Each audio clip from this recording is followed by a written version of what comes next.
everyone around the world, and an extra warm welcome to everybody live here in the Royal Arena, joining us here in Copenhagen, Denmark, as we are getting ready for the first day live here at the International, and we are moments away from getting an opening in style. But before we get there, let me introduce to you the people that will guide you through your morning today. My name is Shiver, I'll be your host, and I am joined by three wonderful people. To my left, Lacoste, how are you doing? Super excited though. I'll tell you what, I didn't get much sleep, 3.5, 4 hours. This is Christmas time pretty much for Dota community, and always happy to be a part of it. I think we're all on the same boat here, Effie. Exactly the same, barely slept. I just was so excited coming into today and just seeing the live audience, seeing everybody be here, so excited to watch Dota. It's just such a community feeling, and yeah, here we are, T. It's just been the culmination of the entire year. I mean, best event of the year, arena already, we've got the cheers going, so please continue that throughout the game, just cheer for anything. If someone dies, you cheer. If they get a Roshan, you cheer. Just be loud and, again, just best time of the year. I already feel the energy that the people are bringing. There's two people that always bring the energy as well, and they were checking in with what was happening earlier today.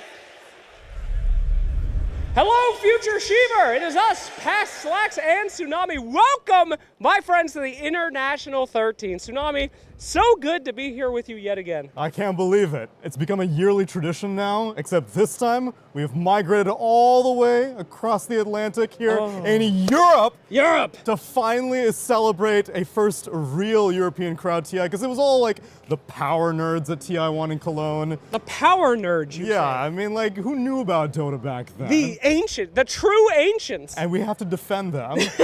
But here we are to celebrate the European crowd showing up here in Copenhagen. Now, I know that this is airing later. We are at 8 a.m., all right? Look at this line at 8 a.m. These guys are sickos. Hello, everybody. How we doing? Everybody. Yeah! You ready for some Dota?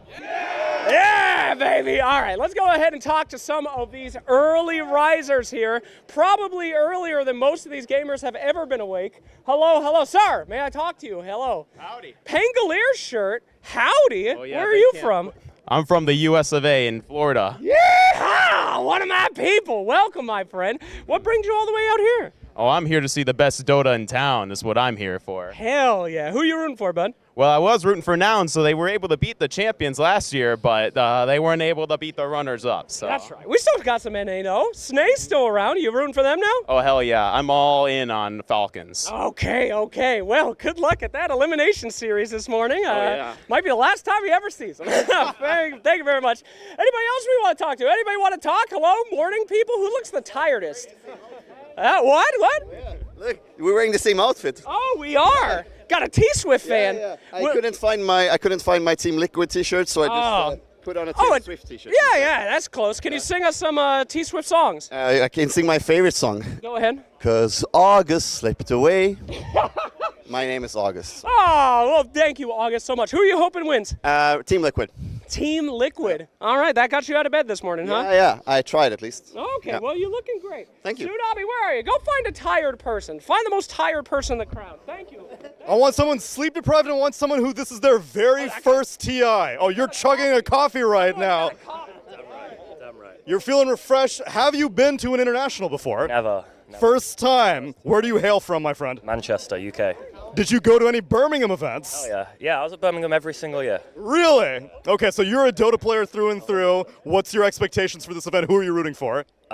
Falcons. Yeah, it gotta be Falcons. ATF, man. You already saw them won in Birmingham. Stop being so greedy, man. Give someone else a chance. They always win. They're just great. I can see that. You're a bandwagoner. It's okay. Yeah. I respect the hustle. Who else out here has never been to a TI before? Let me go further down the list. Jake, find one of these newcomers. Oh, this is your brethren.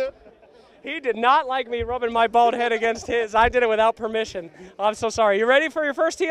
Yeah, very ready, yeah. What are you expecting in there? I don't know. Tundra to win, let's go. Oh! Oh, we got a new one. Now, are you going to try to sit close? Because at TI, we have a splash zone. The players like to come out, they like to scream, let's go! And you get to be showered in their, liquids. Is that where you're going to be, in the front, or are you going to be chilling in the back? I think I'll keep my distance from Okay, that's a good idea. gamer juices. Yeah, it's very dangerous. All right, well, I hope you have a fantastic first TI. Good luck to Tundra to you. Now can I touch her? Any ball enjoyers? Oh, Team ball? Team Ball, let's go. This is a sponsored segment. I had no idea. You owe me a check, Gork. Pay it up. Thank you very much. Well, I think we have annoyed these poor sleepy people for quite some time. Let's go ahead and close it out. Hey, ladies and gentlemen, so happy to be here yet again at another TI. TI 13 is about to get underway, and we will throw it to Shiver in the far future. See you soon. Thank you very much, Paslax and Tsunami. It is fantastic to see so many people showing up so early, getting ready to get the best seats in the house. And I must say that this international, the first one with a crowd in Europe since the first iteration, Lacoste, it feels very good. Oh yeah, we go way back to Cologne, 2011. I was there 10,000 years ago. It was, a privilege, and it still is to this day, to be a part of this big show. We've seen some crazy games so far, and the TI is always about, the pressure, the big games, the emotions from the players as well. This is what we want to see on the main stage. Yeah, and I think we saw that pressure come to life also during the road to TI we've already had, T-Gov. Yeah, I mean, we've had some regions fall short. I think, European TI, luckily there's a lot of European teams still in. So as you see from the crowd, there's a lot of, fan favorites still available, which means, loud crowd, good. Yeah. But yeah, again, I feel like every time I say loud crowd, there better be one guy who just screams for me. Otherwise it's kind of awkward. So thank you, that one guy, thank you very much. I believe in him. I believe in that one guy. But just seeing regional representation is wonderful, but regional representation from fans too. Like having a live crowd finally be in Europe is something that I've been looking forward to so much. And even then, we saw in the cold opener with Slack, there are people coming in from North America. I'm sure we have fans from SEA. I'm sure we have fans from South America. So it's just such an exciting time for everybody here. It really, really is. And it has already been an exciting time as well in terms of the Dota 2. Now, I know that not everybody has the luxury to watch Dota 24/7 all day round for 2 weeks straight. And that is why we have got you covered with the best moments of the road to TI.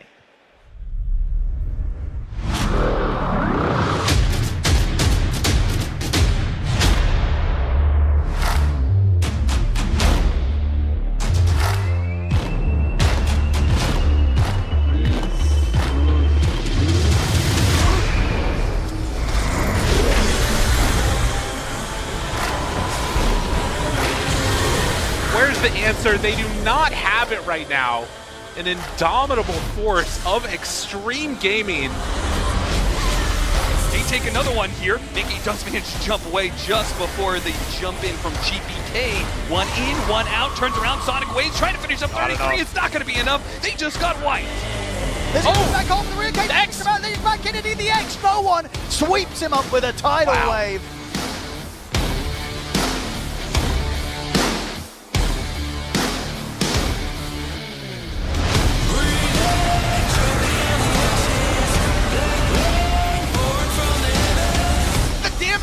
Is so insane. Where is the creeps? But they get stunned. The back was there right at the moment. Crit coming in, trying to take him down. I'm kind of surviving, guys. I'm kind of surviving. Pretty good. Holy shit. Get the arcane on. Yeah. Fucking Nisha show, boys. No, he misses the Bro Strike. The Hex is out. Do they have enough to burst the Phoenix in time? Yes, they will. Backdoor protection! It's through backdoor protection! A little more damage is all they need! They just need a bit more! And they have it! Gets kicked onto the cliff! Finally gets brought down by the cookie! The Terror Blade's out. GG has been called. It's the end of the road here for Team Spirit.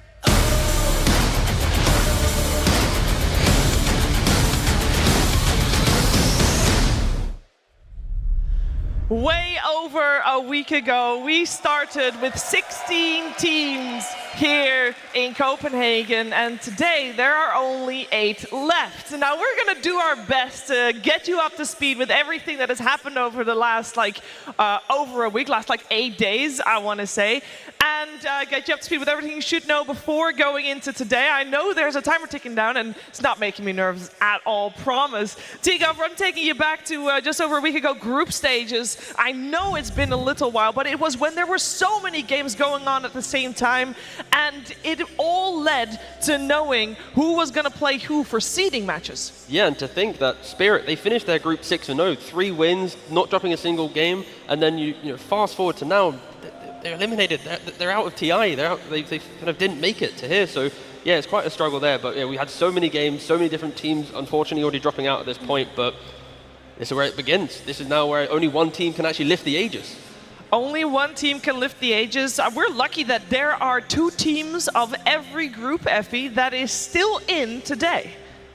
Yeah, and these teams are hungry, but I will say that the seeding matches did bring a little bit of extra spice that we needed, but ultimately only the 8 best teams remain.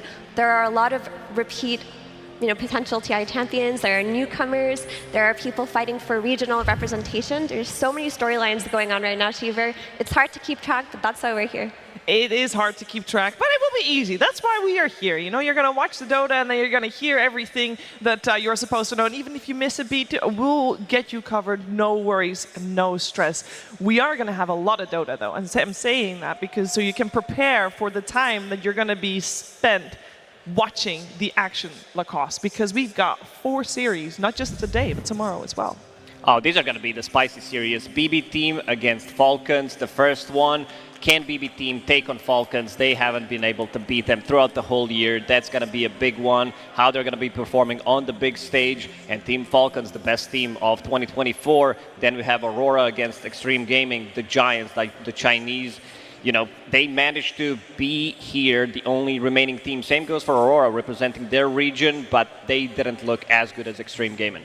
No, and we're going to have the upper brackets as well, Effie.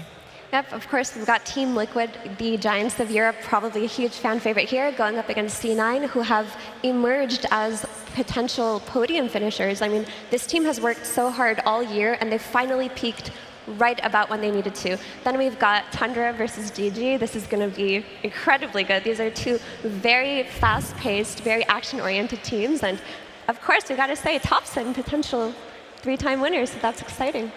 That is exciting, Tigo. I was about to say that, don't worry. Of course it is, because if you win 3 TIs, not by yourself, but to be the only player to do it, do you really make your stamp as the Dota player of all time? Are other people really going to be able to argue with that? And Thompson's not thinking about it, but I think most people in the community are going, maybe it is. All he needs is 1 more TI. That's it, just 1 more. 1 more, and he will be head and shoulders above any other Dota 2 player out there. It would be a tremendous feat if he manages to do that with Team Tundra this time around. Now, he is not the only one that is hoping for to be a repeat champion, Lacoste. Yeah, we do have some 2-timers. Only 3 of them are left. So that's going to be, the pool is getting smaller. 5 of them. Oh, 5 of them, never mind. 3 in the lower, 2 3 in the lower. upper, yeah. The others are in the upper bracket, so we have Skeeter, we have Snake King, Toronto, Tokyo, 33, and Saxa. Saxa as a stand-in as well, coming in, managing maybe to get that another TI. Teams are looking hot, but all eyes on Falcons for me. All eyes on Falcons in that lower bracket, and we already know one of those 2-time hopefuls will be eliminated. And we also know that there's at the very opening panel of the group stages, if you were tuning in, you will know that there was a long list of 22 first-timers, T-Gov.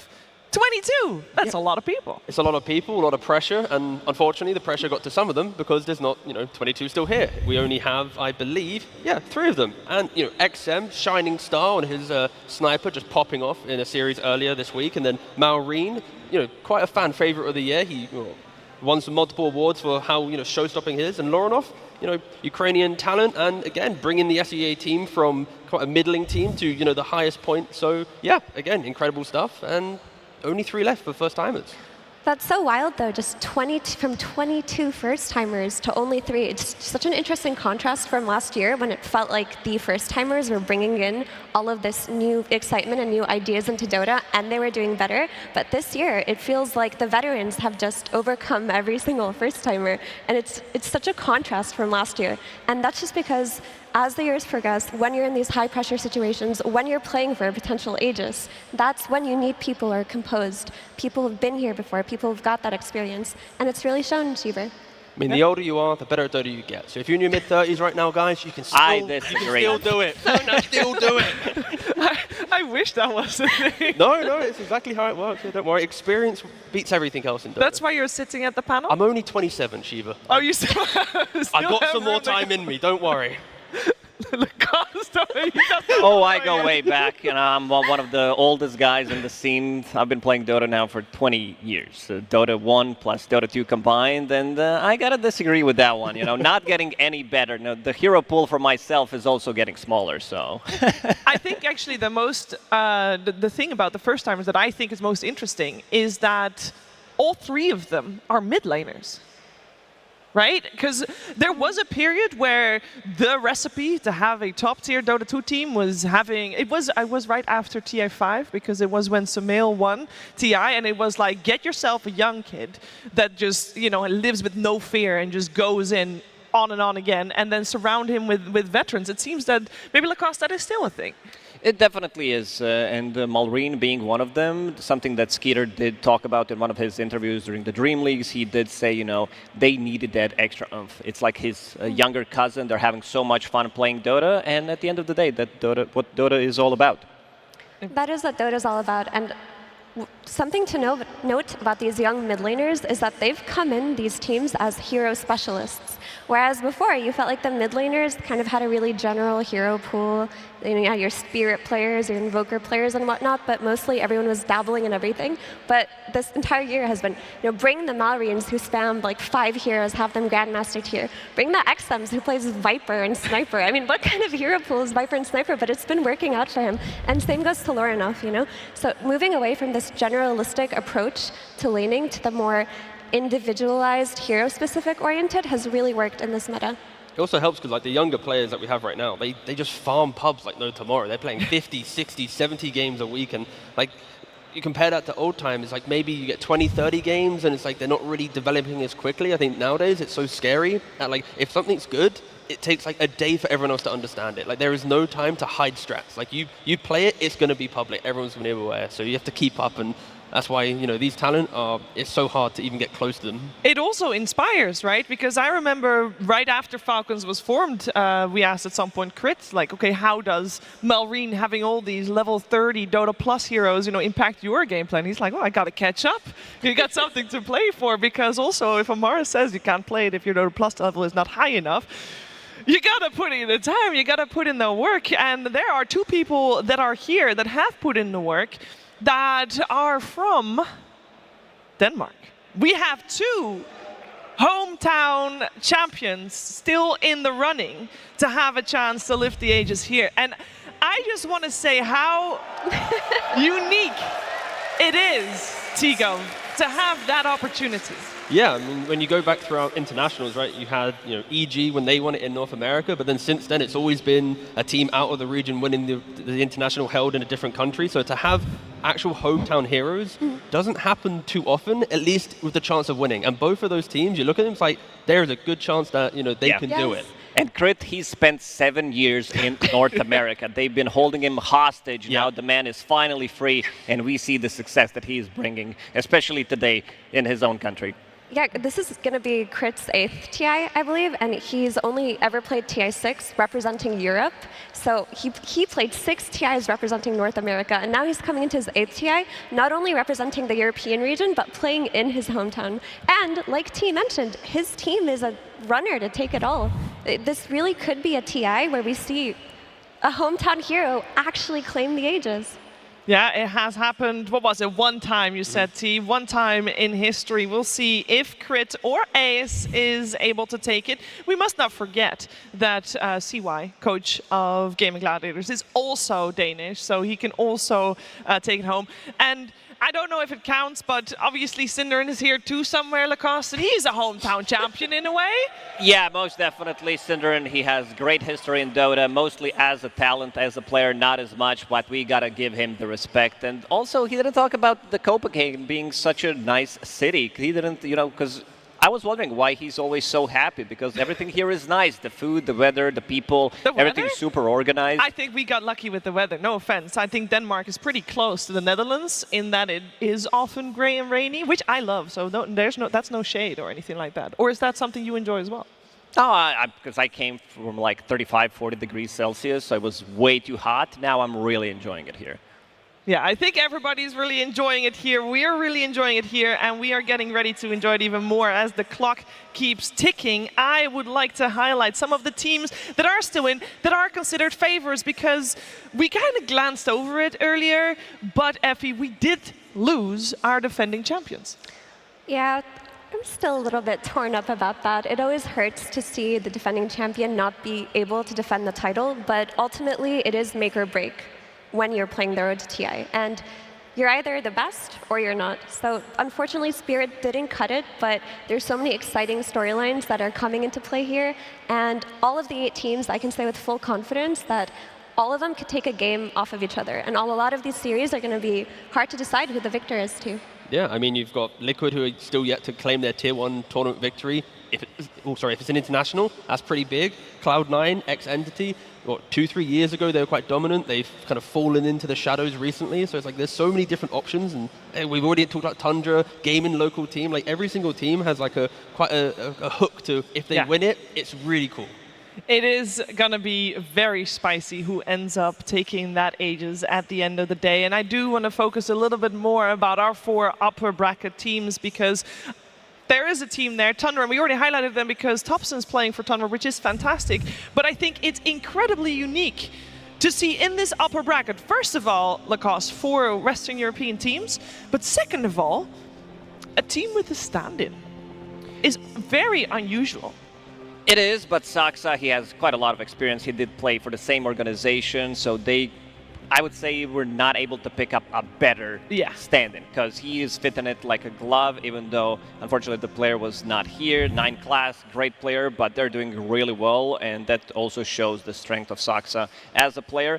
Team Liquid against Cloud9, another interesting one. I think C9, the big underdog story, I would say Nouns, if they maybe made it further into the tournament, eliminating TI defending champions, that would be great, but they also caused some big upsets.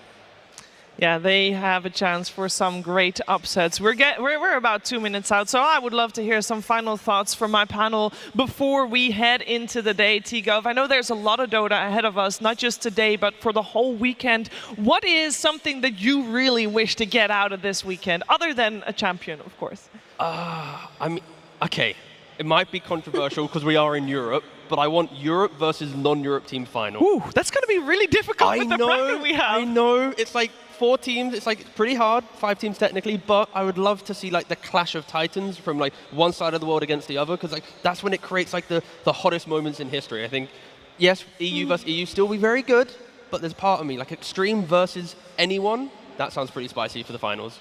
Yeah, I just want the champion to emerge from the lower bracket. I'm not a fan of upper bracket runs. They're just so boring in comparison. I like when teams, they go through the ringer, they suffer, they go on their training arc. So personally, I would love to see the progression of a team, being from kick to lower bracket to getting better with every series to ultimately making it to grand finals. That's my hope for this tier. Yeah, lower bracket runs are always amazing. If you're going all the way through the lower bracket, you need to win. That's the BB team is the only team that could pull it off. You need to win 6 BO3s. That has never happened before, right? I don't think so. 6 BO3 and a BO5. So quite a lot of games ahead of them if they want to lift that Aegis. Well, I will say that, was it 2 internationals ago that we had Team Liquid playing the most amount of game all the way from the from the last chance qualifier to come really close in Team Secret as well. So maybe more games is a good thing, and perhaps that will be a story that we'll be able to tell at the end of it all. But it's a whole 3 days filled with Dota 2 ahead of us before we will find out who we'll have in the grand finals, who will make a deep run in that lower bracket, and will we have a first-time all lower bracket team making it A, to the finals, B, taking that grand finals. It all begins right here in the Royal Arena in just a couple of seconds. So ladies and gentlemen, and everybody here in the Royal Arena, please make some noise as we'll open it in style.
continue on. Oh my God. Wow. GG well played is called Falcons. They'll be moving on in the lower bracket and taking the series 2-0 here. Aurora wins this absolute thriller game. They will move on through TI. Xtreme Gaming will be the ones to move on today. Team Liquid for the third year in a row is going to be going to the International. If you are not watching Cloud9 right now and afraid of facing this team, you do not know what's coming for you. Tundra, in spectacular fashion, will be moving forward to the main stage. Gaimin Gladiators, they are now guaranteed to be in front of the crowd here in Copenhagen at the Royal Arena.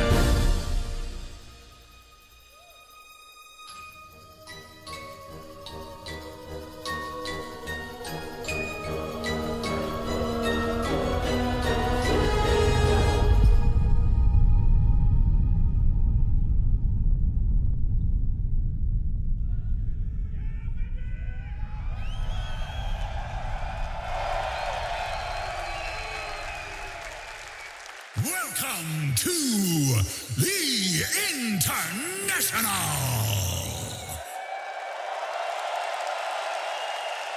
And now, introducing the finest Dota teams in the world. BBT!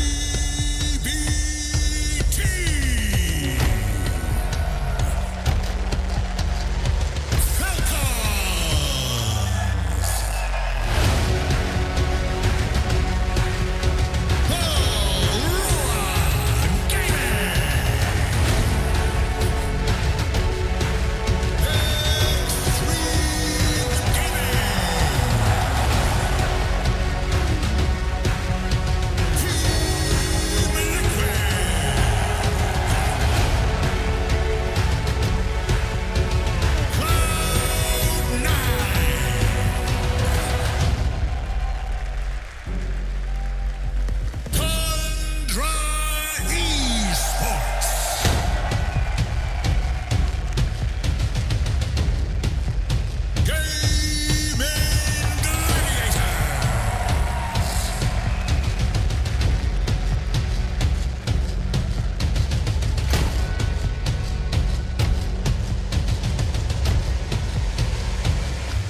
Hi, I'm Gabe Newell.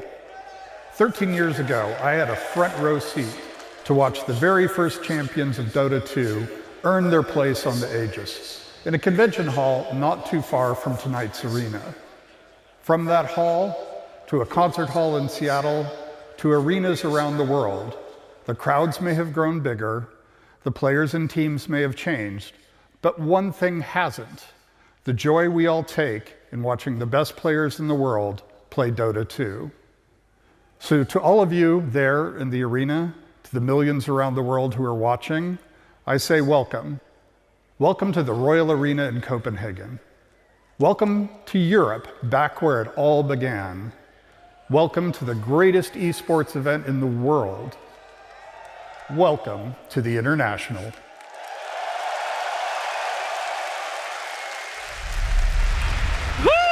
Goosebumps here as we're getting ready to get the games started live on our amazing looking stage. It is an honor to be here with all of you and all of you here as well, as we are focusing on our first series of the day with BB Team taking on Falcons. T-Gov, this is gonna be a spicy one. Yeah, you got Falcons who have pretty much, since its inception, won it all, versus a team that, on paper, when they formed, you expected them to be one of the best teams in the world, yet they've yet to win it. They've always been, a second team, a third place team, maybe even a last place team. It's been such a volatile run for such a high MMR stack that, yeah, it feels like a David vs. Goliath, but it shouldn't be on paper. To put it into context, BB Team, their 3 core players are all top 10 in the MMR leaderboards of Europe, which is the most competitive leaderboard. And with that being said, you expect these players to, on paper, kind of crush everyone they face. But that's not the case. BB Team, they're known to kind of crumble under pressure. That's always been something that's associated with them. But when they do get it together, they play some really dominant Dota. They do, and they do play really dominant Dota, Lacoste, but not against Team Falcons.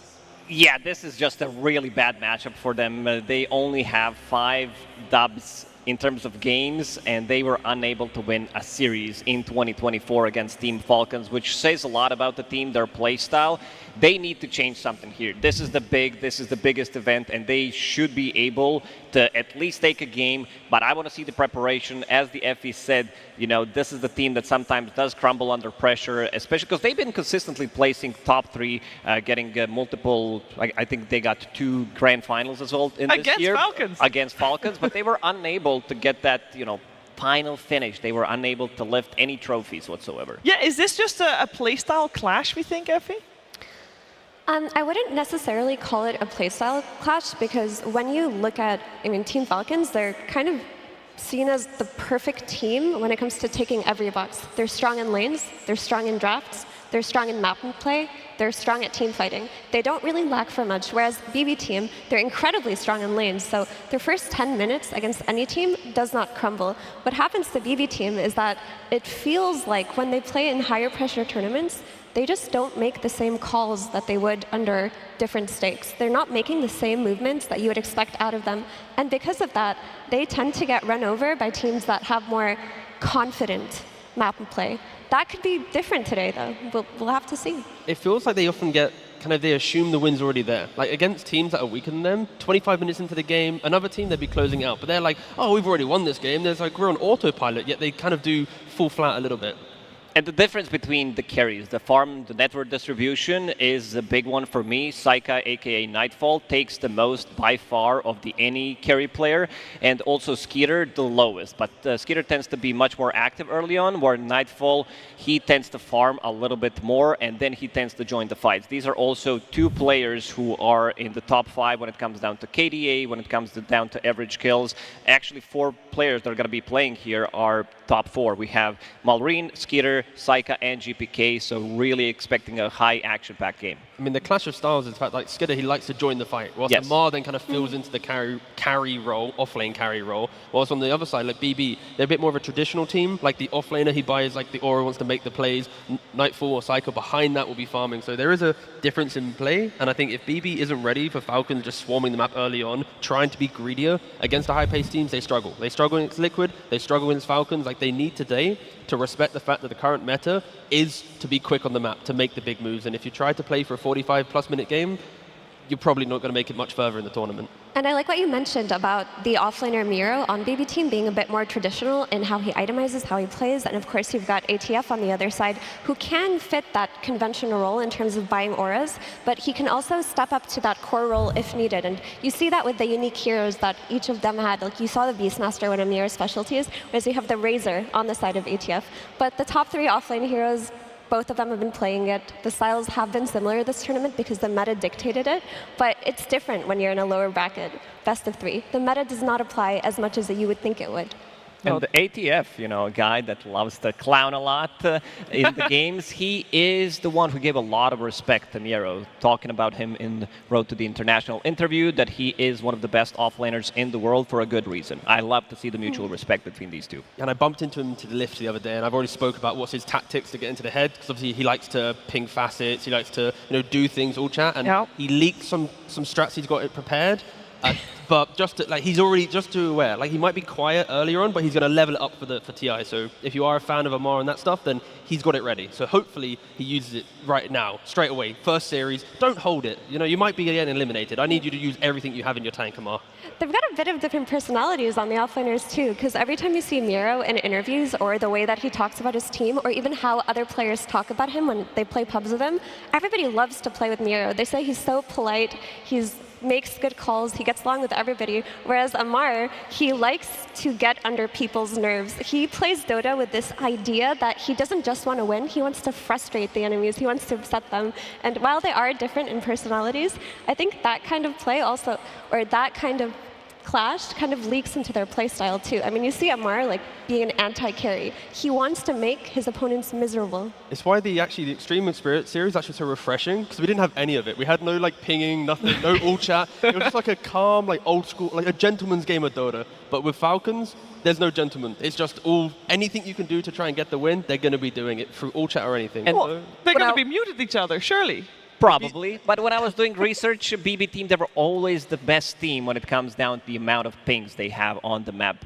This time around, it is Aurora Jabs who kind of took over that. Get back, please. Yeah. Gotta click harder for BB in this one. Gotta click harder. I think also both teams are very well accustomed to going up against each other and therefore to dealing with potential tipping, old chat, anything of the sorts. And while we're getting ready to get the players on the stage, I want to just straight up hear from my panel. They've never done it before. BB Team's never taken a series off of Falcons.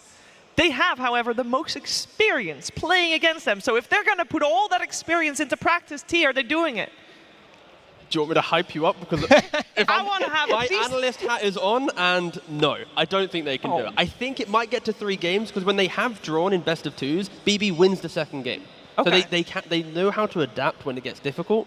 But based on the year, it's like it feels like an 80-20 to Falcons. Like it feels like they should just walk into this, the way that they've played so far, the speed that they break their opponents, the fact that I would be surprised if BB win it. But then I'm happy to be here and be shocked after game 2 or 3. Well, we're going to find out if we'll be shocked, or if we're at least going to have, I know we're going to have an entertaining series, guys. I have no doubt about that. But to do so, we first need the teams on stage.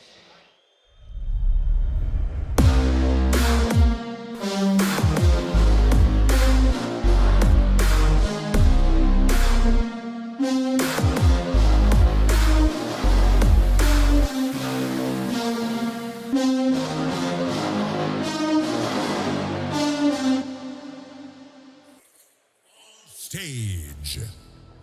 BB Team.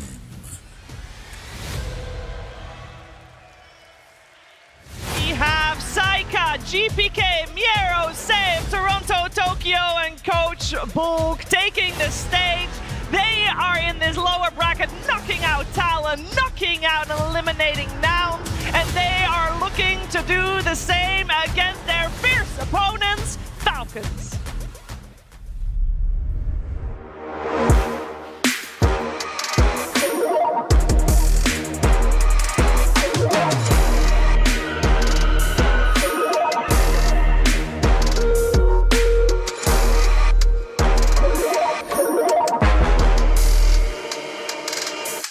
Welcome on stage, Falcons.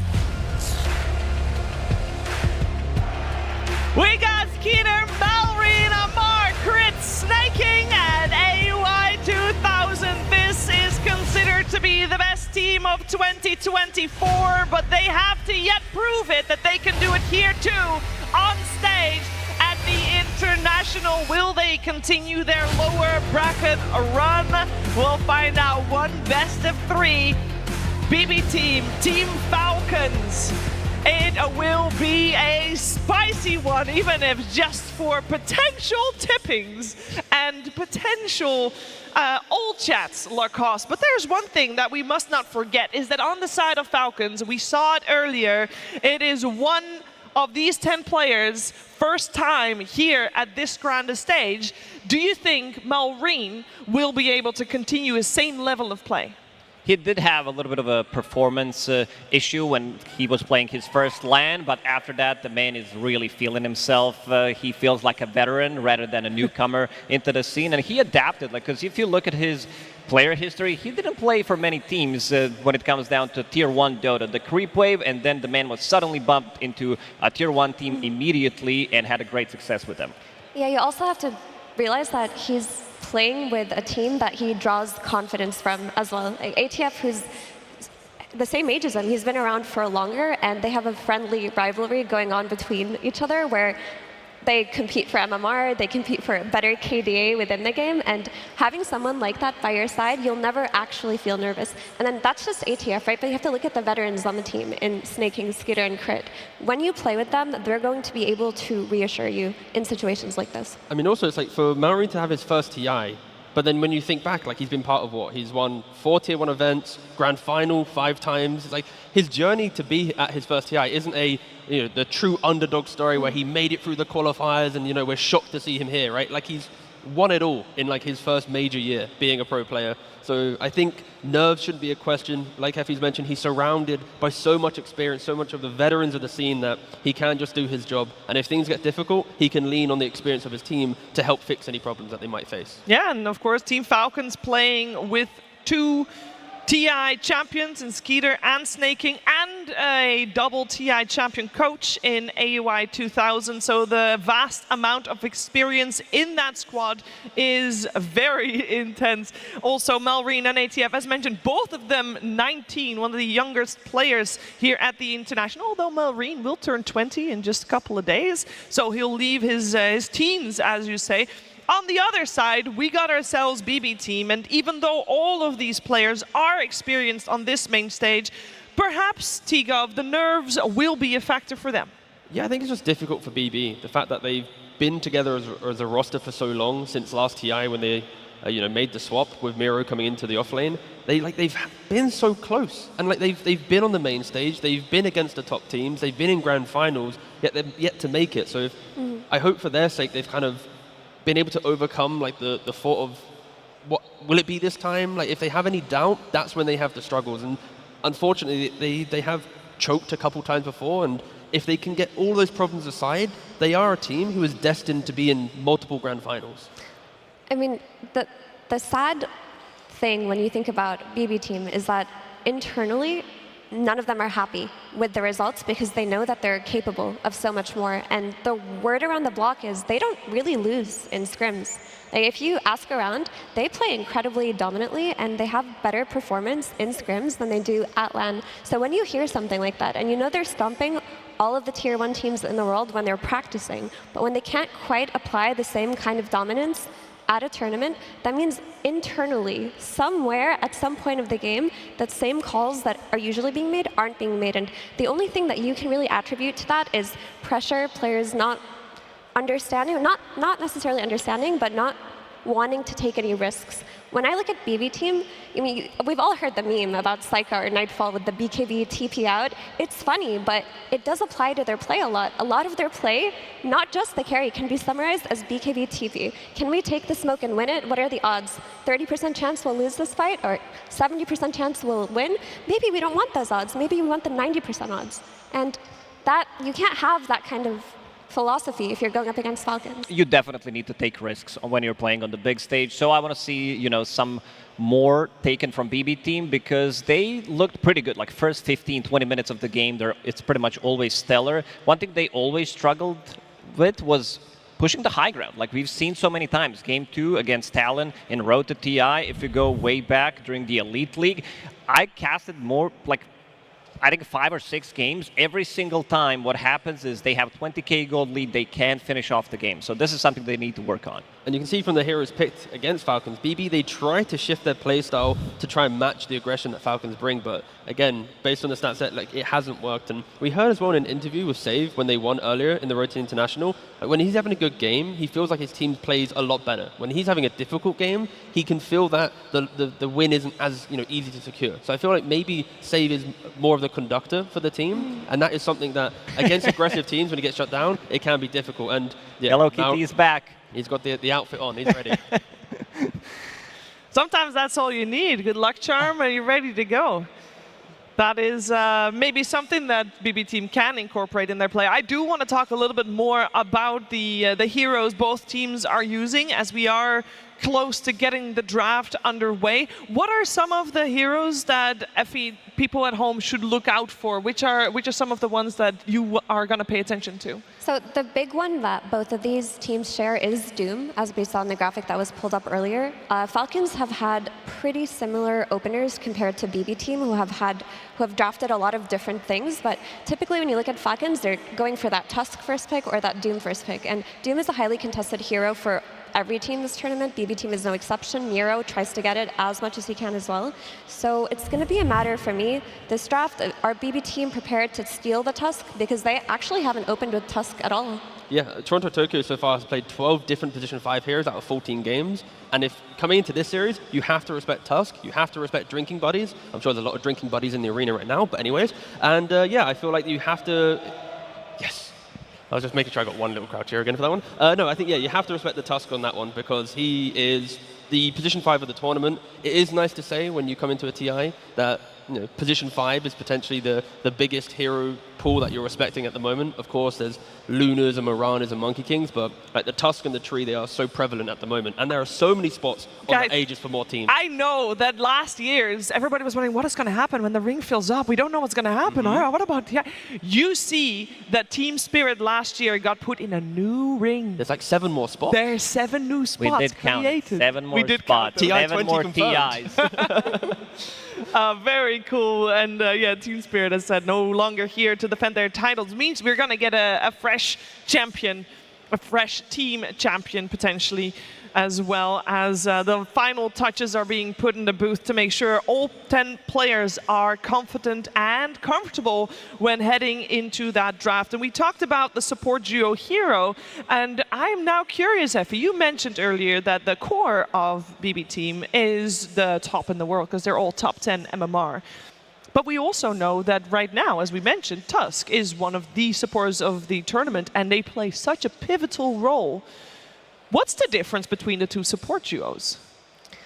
Oh, that's a good question. So for Falcons, I feel like their support duos are kind of generalists. Right? You don't necessarily think of particular playstyles. Like they have Crit, who used to be, very heavily focused on roaming. He shifted to being very heavily focused on winning lane, but now he just does a mix of both. They will either collapse on the mid lane early if they're Falcons, or they'll try to kick the enemy carry out of their safe lane by actually bringing in their carry through the twin gate. But often the supports are focused on shutting down the enemy safe lane, which could be why it's such a bad matchup for BB Team versus Falcons here. Whereas you look at BB Team, I look at Save, that's just a lane dominator. Look at Toronto Tokyo, plays lane dominating heroes. The BB Team supports are much more heavily emphasized on winning lane for as long as they can, instead of rotating through twin gates. It also feels like for Falcons, they have that moment where if the lanes go well, the two support picks don't feel uncomfortable moving around the map together.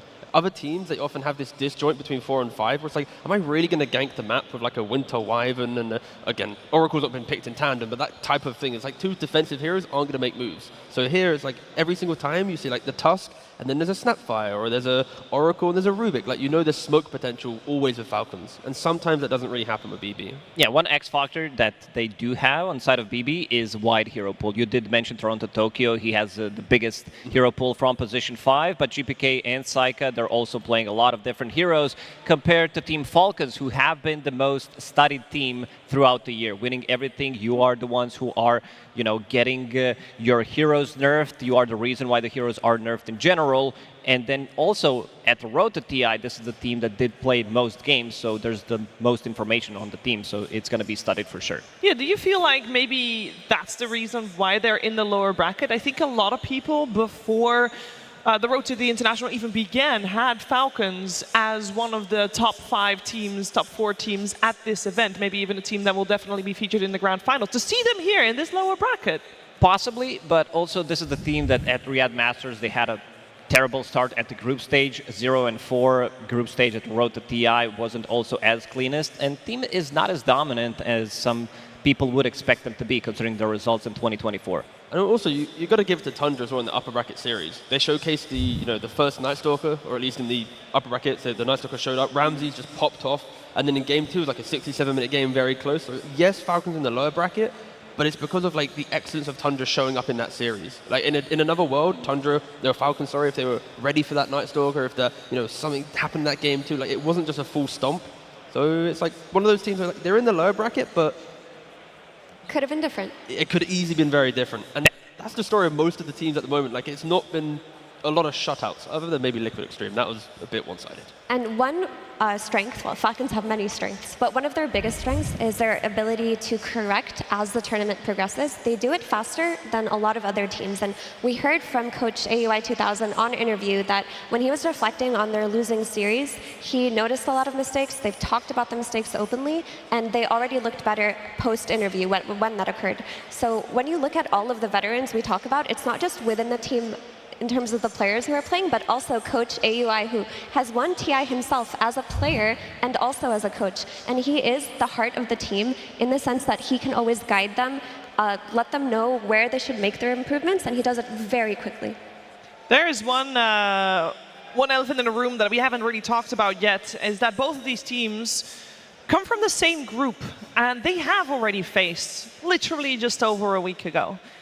And it was a very strong 2-0, I believe, for Team Falcons.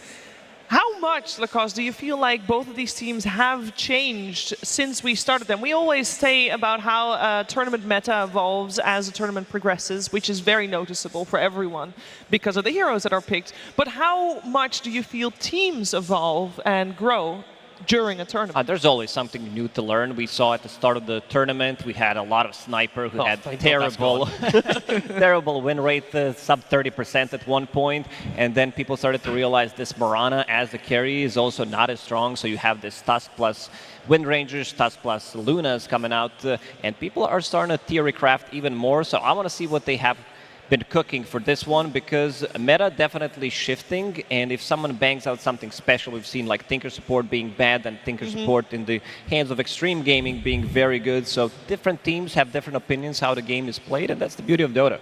And when you talk about bringing out something new and something special, we've seen BB Team themselves pull out combos that other teams aren't playing, like their Coddle plus Storm, which sounds funny saying it now, but that has not been in meta, even though it was very popular in meta a year and a half ago.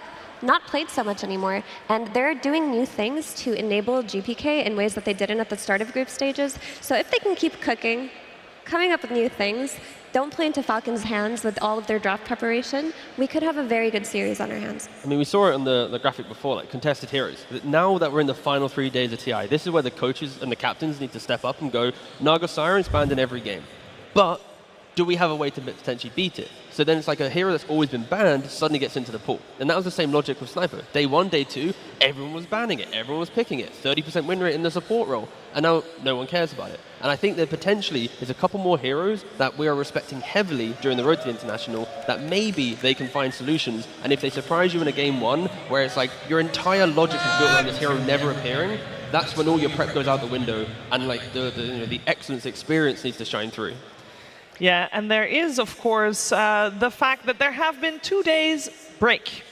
2 days, I know they had some obligations in terms of media and things, but they also had time to talk about what they could be doing differently from what they have been doing. And I think it's very important to note, and I don't know how much impact this would have, the last series that we watched was between Xtreme and Team Spirit. And we saw very different heroes, as we see here, some heroes that we have not seen at all, Effie. Yeah, I mean, some of these heroes not being played at the road to TI or TI now would be very sad. You know, big team fighting heroes like Tidehunter, Pudge is always exciting, makes for very exciting gameplay, and I think a hero that we actually could see at some point will be the Arc Warden. I think that is a surprise pick for a lot of mid players, and that's the one I would keep my eye on from the uncontested. I still think Lich is pickable. I love Lich. This hero, problem is he's not a melee position 5. He doesn't soak up the damage, but in meta where you're thinking about how to mitigate most of the damage from the enemy team, this Frost Shield with the Facet, it does feel really nice. Yeah. Only the point to that is Nullifier is so popular because of the Aura meta that a lot of those heroes are Nullifier. Okay, thanks. I know, I was just trying to hype him up. I'm sorry to kill the He's vibe. dead. Yeah, he's dead. And Dispel supports like Enchantress and Shadow Demon make our Frosty friend Lich not so happy. But I do want to talk about some heroes a little bit more. The Tusk, for example, that we mentioned, I really think that will be the pivotal hero for BB Team in terms of how they crafted their draft prep.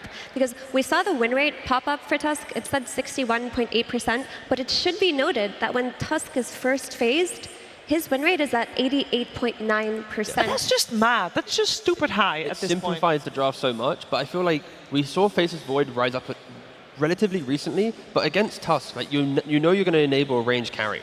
And we've not really seen the melee carries come to light. But like Faceless Void, use Time Zone, Chrono if you want to. You get that swarming jump to find the backline. Like Tusk does not like fighting throughout multiple layers of stun and skirmish, right? Like I feel like people were a little bit too comfortable with the I pick melee 5, they pick range carry, I'll copy you and off we go. So I think there's so many answers to what is a high-paced poking hero, but not a lot of teams have really tried to explore yet. And I think Aurora did relatively well with their Void, Phoenix, kind of like the play for that mid-game fight logic. But again, I hope people have cooked up some ideas because no way Tusk can go unanswered. For sure. This is the most overall hero that he's so balanced, like has everything you need. He does have everything you need. I don't think he will see the light of day, but there's only one way to find out. It is time to get our first game underway. BB Team versus Falcons. Game 1.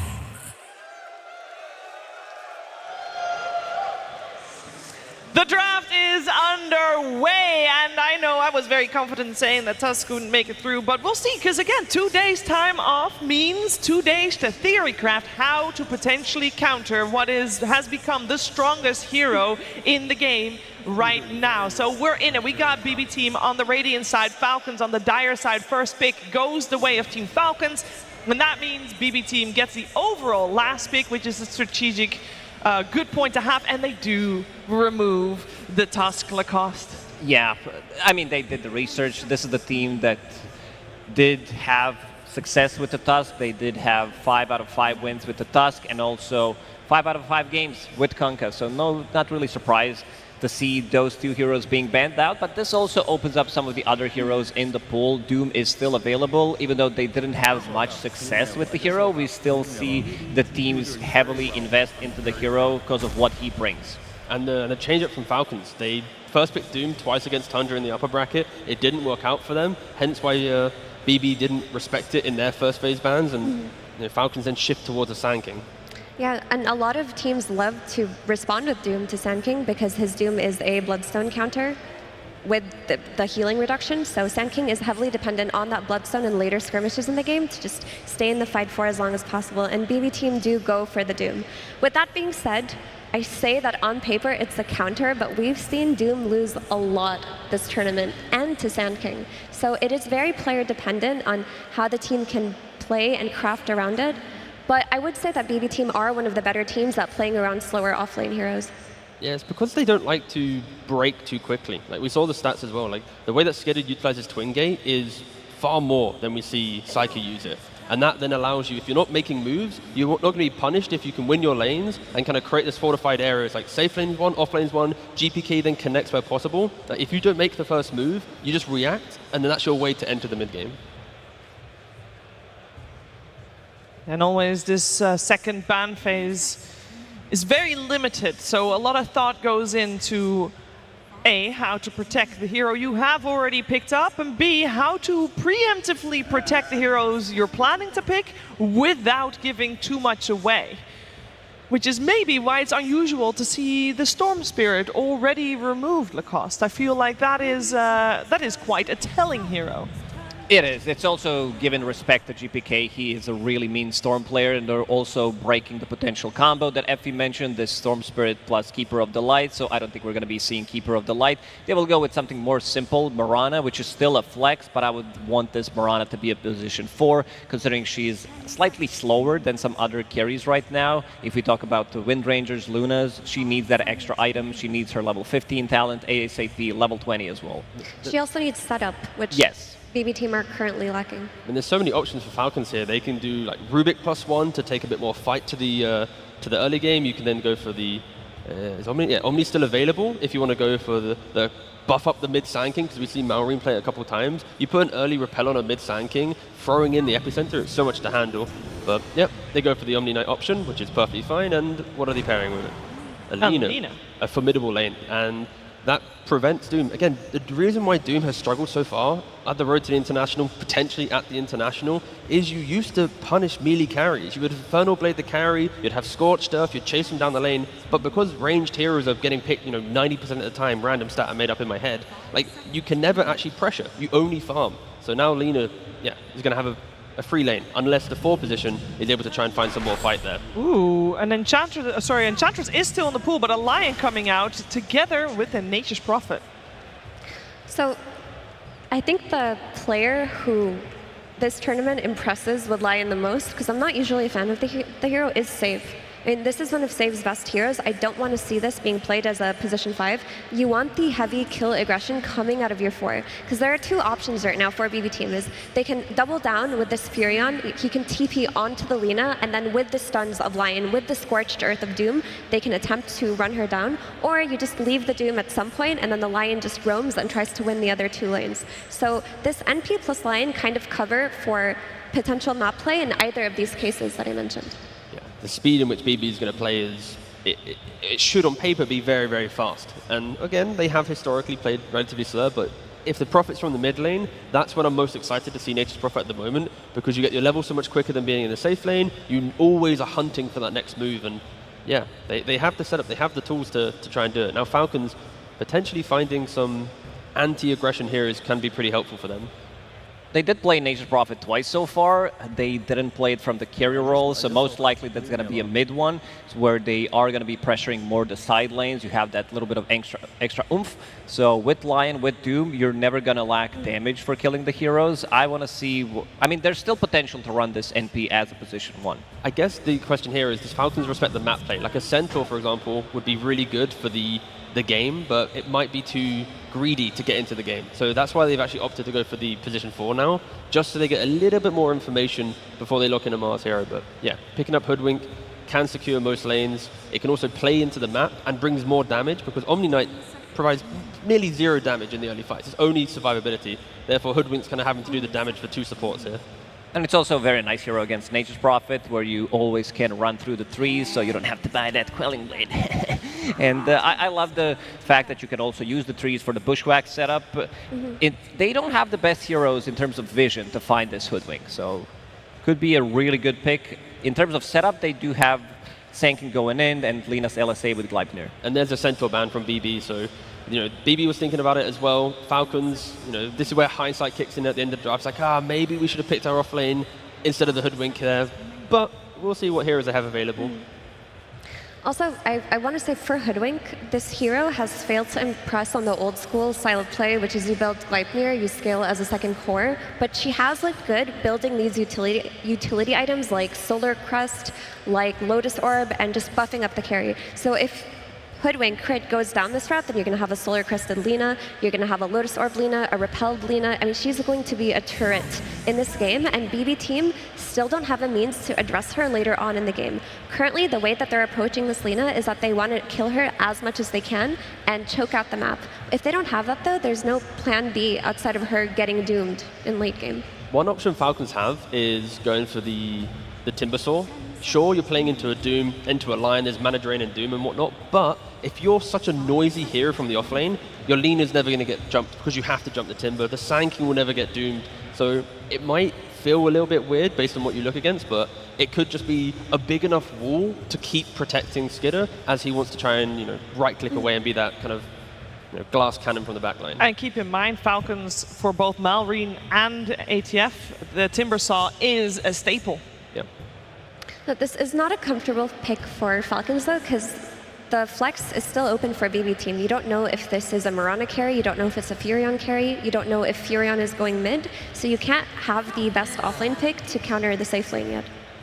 I'm down with some Timber/Razor for Falcons since they don't have the, they don't have the last pick, so they can flex both of these heroes to the off lane and to the mid lane. Another hero is the Pangolier. Like with the bans that Falcons are doing, it's very aggressive, kill-hungry heroes, which maybe leans Falcons towards picking a slightly, weaker laner but better for the game. But it's like Pango, it's Timber, Primal. Ooh. So now it's Sand King offlane, Primal mid. I feel like when you have Malrine on the team, it does scream he should play it. But Amar has been playing a couple Primal Beast games in his pubs, so it exists. So the Primal, as long as he follows the Furion, is a great pick. I mean, it's considered one of his counters. He can onslaught from a long distance away, find him in the trees. He has the damage to kill him, and later on in the game, it's a BKB piercing disable. So this could, in theory, be played on either lane, depending on where BB teams show their Nature's Prophet. Yeah, it's really, really annoying to play into. And Primal is one of the few offlaners that independently, with just boots, you can skip behind the tower. So if you want Crit to play active on the map and gank mid, gank top, you can just sack Amar a little bit as he just constantly cycles behind the tier 2, grabbing the creep wave at minute 5+, farming camp. So there is ways in which Falcons can play against difficult lanes, hence why picking Primal here also feels good if it can go to the offlane, if Amar is willing to pick it up. One thing I always like about Falcons drafts is that they are anti-carry. If we talk about the Razors, the Dooms that they like to run, now you have Primal Beast with the BKB piercing tool, also Hoodwink with the break mechanic. So quite a lot of these heroes do get shut down prematurely with what Falcons drafted already. And with that in mind, and the fact that for BB team, there is still quite a bit of flex potential, what are we thinking that they would like to go for? What do we like most in terms of where this Mirana is going to go and where this Nature's Prophet is going to go? And I think if they can pick up, because Falcons have banned out potential carries, but I think BB team could even pick up a Clockwork to counter the Primal, play him around as a carry, run Fury on mid, and just play off of his rotations. But they haven't looked that comfortable on their Mirana carry compared to, let's say, Team Spirit. The other option is go for like the Morphling and just lock in the big carry. They go for Windrunner. But yeah, it's just the way in which BB can play this, because of the mid profit, it opens up your carry to be a little bit greedier. And yeah, they're going to go for it. The double range safe lane against, it's Primal Beast off lane. So this is a safe option for BB team. We talk about them always taking the safe route, and Wind Ranger is the safe route in terms of what they could have done with their draft, but I think that it's going to suffer versus Lina, who likes to build MKB anyway. The Lina doesn't feel that threatened if the first rotations go on her, and later on in the game, Primal Beast eats Wind Ranger, right? He's got Pulverize for BKB, he gets Uproar stacks. They could have done so much here, and they went for the boring option, so I'm not a big fan of their draft in this case. A boring option sometimes is also the most safe option. It's game one, lower bracket, got to play it safe, see what the enemy brings. Yeah, they wanted to secure his farm in the safe lane, so they do have double range heroes. Wind Ranger, one of the strongest laners when it comes down to position 1, and also a little bit of extra oomph coming up from that Nature's Prophet Sprout into Shackle, so you'll always have something to use those sprouts off. And I'm going to give slight advantage to Team Falcons in here because I love the team fight that they're bringing. These beefy boys for Lina, who's going to deal the damage, and you have all the buffs pretty much in the world and all the damage that's going to be soaked in with the front line.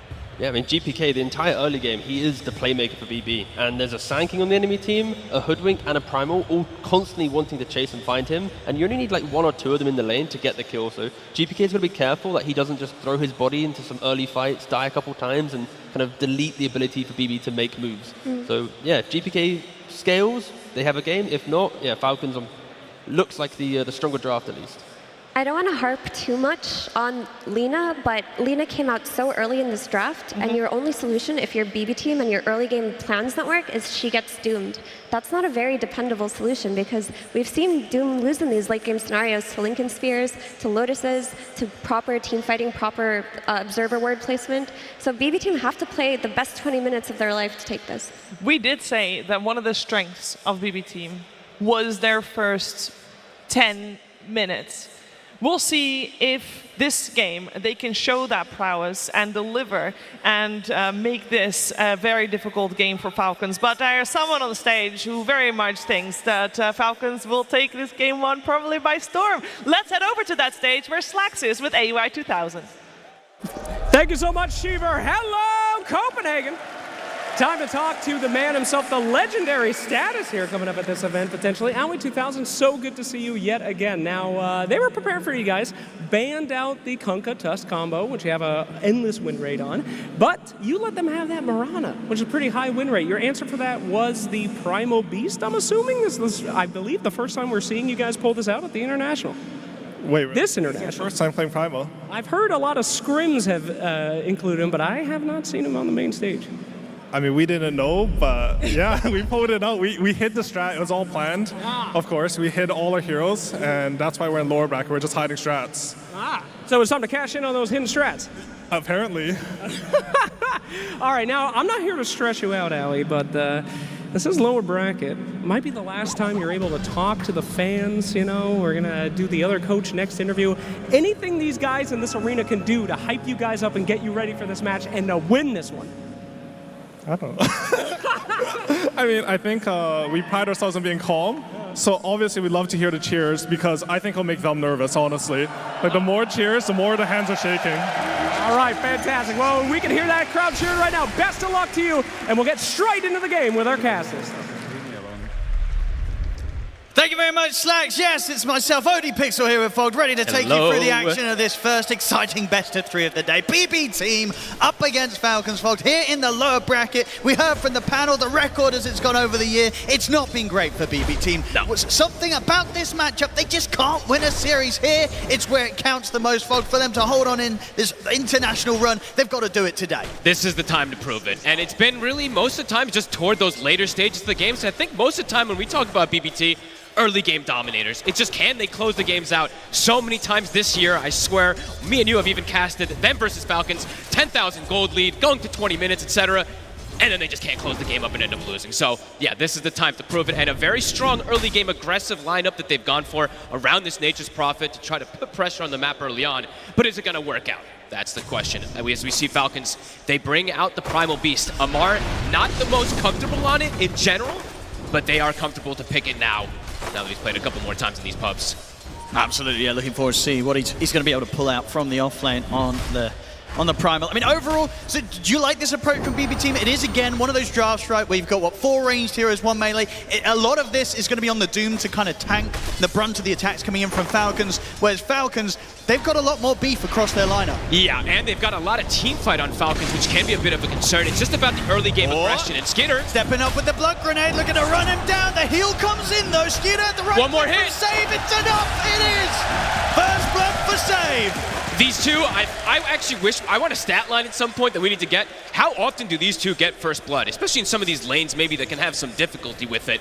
Doesn't matter. Even with the Doom, with that Lion, versus a Lina Omni, one of the most defensive lanes, they're still able to get that. I think Save in particular has always impressed us. The way that he's able to make some of these, not most traditional 4 heroes kind of pop out, it's always very impressive. Now looking at some of these matchups so far in the mid lane, some fantastic stuff here from GPK on the first few waves. 13 and 5 against the 9 and 0, getting that early lead against Mallory. Malrine should be able to do just fine, though. Probably just a couple extra denies that you'll see come out from GPK, but bullying the Sand King with the Nature's Prophet, a bit difficult. We'll just see the rotations. I'm curious to see if GPK is going to be pretty active, especially toward the top lane, toward the Lina, because I think that's why they wanted this, right? Yeah, you don't have the best ways to get on her at some points, but if the Nature's Prophet's TPing behind, you have great ways to dive. I mean, that's the thing, right? If you look at both of the side lanes of BB Team, they can get action going early, right? They will be able to set up, and yeah, you throw a Nature's Prophet, and on top of that, Falcons have got to be ready for these early movements. Yeah, because bottom, it can be a little bit of an awkward lane, right? You look at this Mirana plus Wind Ranger, there's not really any setup, but when there's a Shackle Shot and there's a Sprout, could definitely see some potential kills. But this one, I would say, is the harder one for them to get too aggro on versus the Primal Beast and onto this Hoodwink. They have good ways to reset away.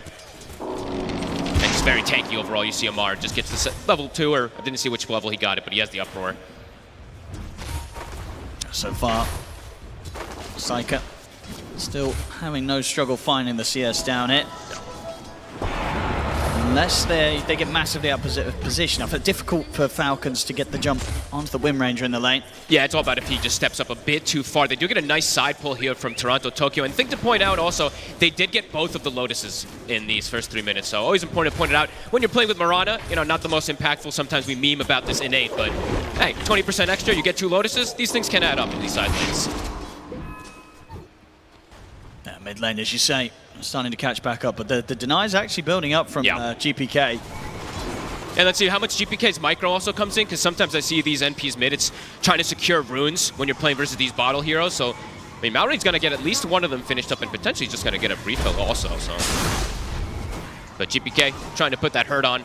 That's a lot of damage from him in his tree. And look, he's canceling the TP, so he is going to be able to deny away that top one. So nicely done.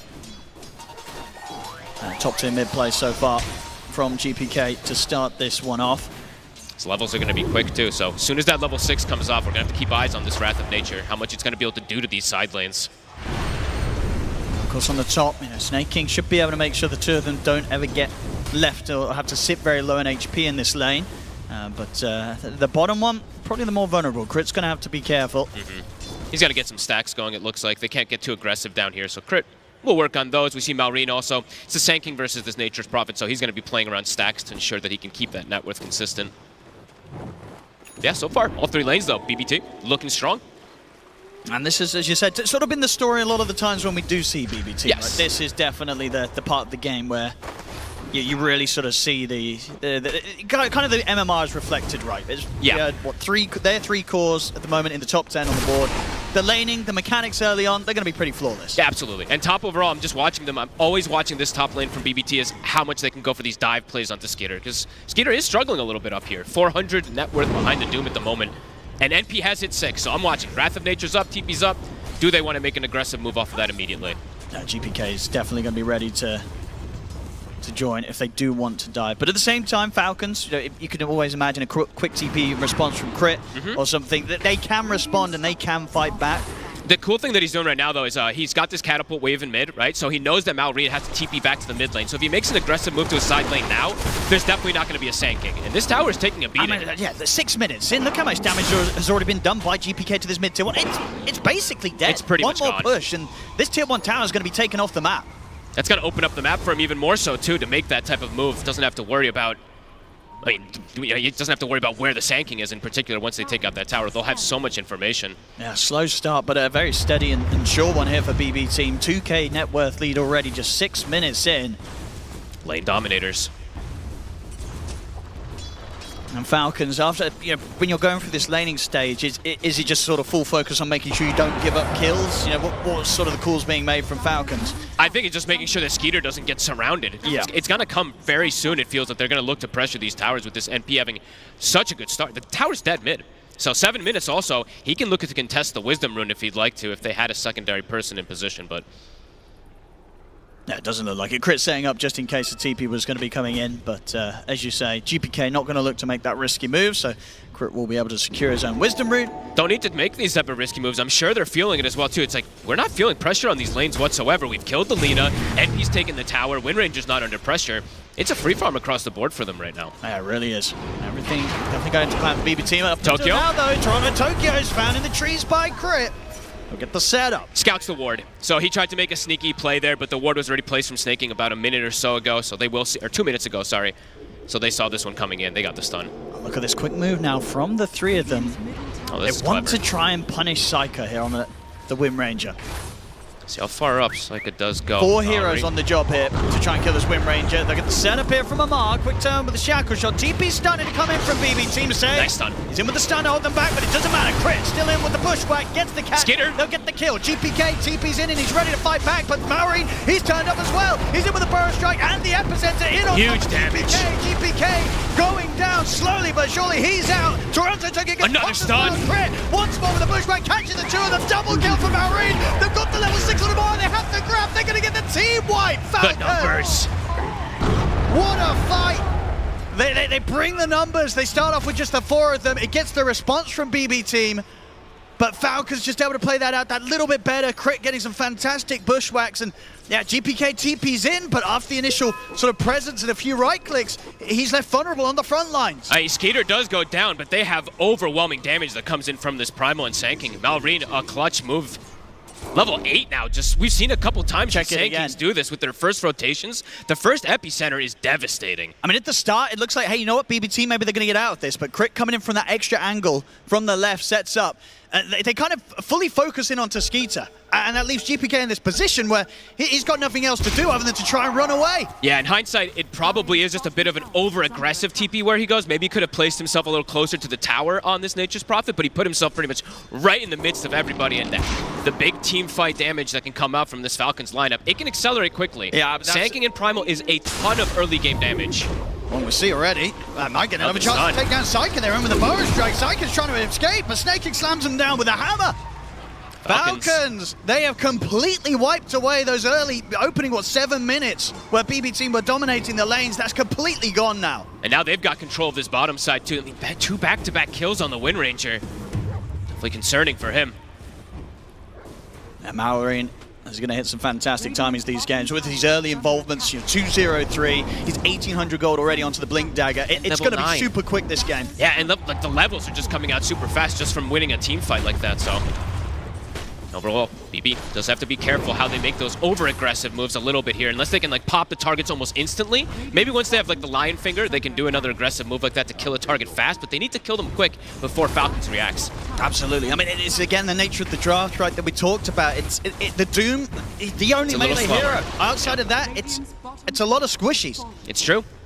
And if they get caught in the wrong position in a team fight, they will get picked off one by one, especially against all this amount of huge burst and AoE, especially like this stage of the game, right? Falcons, they've got incredible magic damage output. Magic damage output and just lots of AoE stuns. So GPK starting to get the push going here with his Treant up top. It's going to die, though, so it does make his way at least to mid to maybe take away the rune from Malrine.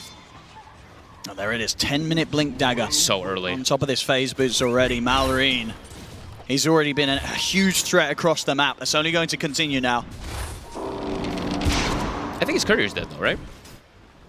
I think so. Yeah, it is. I didn't see where it did die. Yeah, so, I mean, a minute where he's not going to be able to bring it unless somebody else brings it out to him. So it could be a little bit of space, perhaps, for Psyker to Crit's got it. Crit's bringing it out. Crit's bringing it? Okay, I was going to say, that's usually... I've been seeing a couple players doing this when they do lose the courier, and they're going to instantly smoke him, so really clever move. And let's see if they're prepared for it on the side of BBT.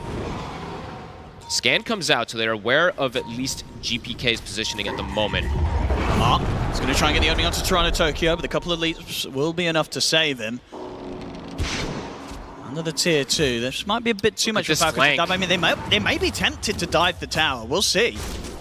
He's pretty fragile on the Wind Ranger. Yeah, they're going to go for it. Straight away with the epicenter and the burrow. The bushwhack perfectly timed afterwards. Keeps Psyker locked down. Another kill on the Wind Ranger. They might go for really more. Holding his game behind. Got the catch, leaps, they're all on cooldown. Toronto Tokyo's got no way to get away from this. And you can tell Morris practiced that. He did the combo where you instantly use the charge afterwards from the pulverize. No way to react.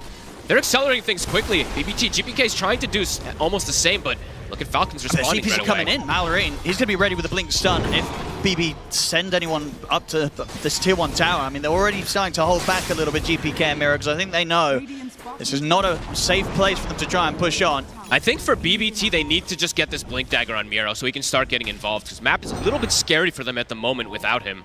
And like you said, he needs to be that tanky force to jump in and start the action. Otherwise, it's a Nature's Prophet TPing in and likely just dying to all those big magic bursts. So definitely needing that blink, but it's giving time for Skater to catch back up. He was the one who was struggling a bit on the side of Falcons, but he is actually ahead of the Wind Ranger now. 2K lead for Falcons. Yeah, they're, when they start to get the lead at this point, I don't think they themselves will feel under too much pressure to make moves happen. They're happy to farm up on all 3 of their cores. Absolutely. They know that it's going to still be quite the recovery needed for Psyker after a rough start here. 3 deaths in the early game as the Wind Ranger carry. That can be pretty brutal when you're playing versus some tanky cores, right? Versus this Sand King and Primal that can just get on top of you. And then you throw an Omni Knight who just makes them even tankier, more durable.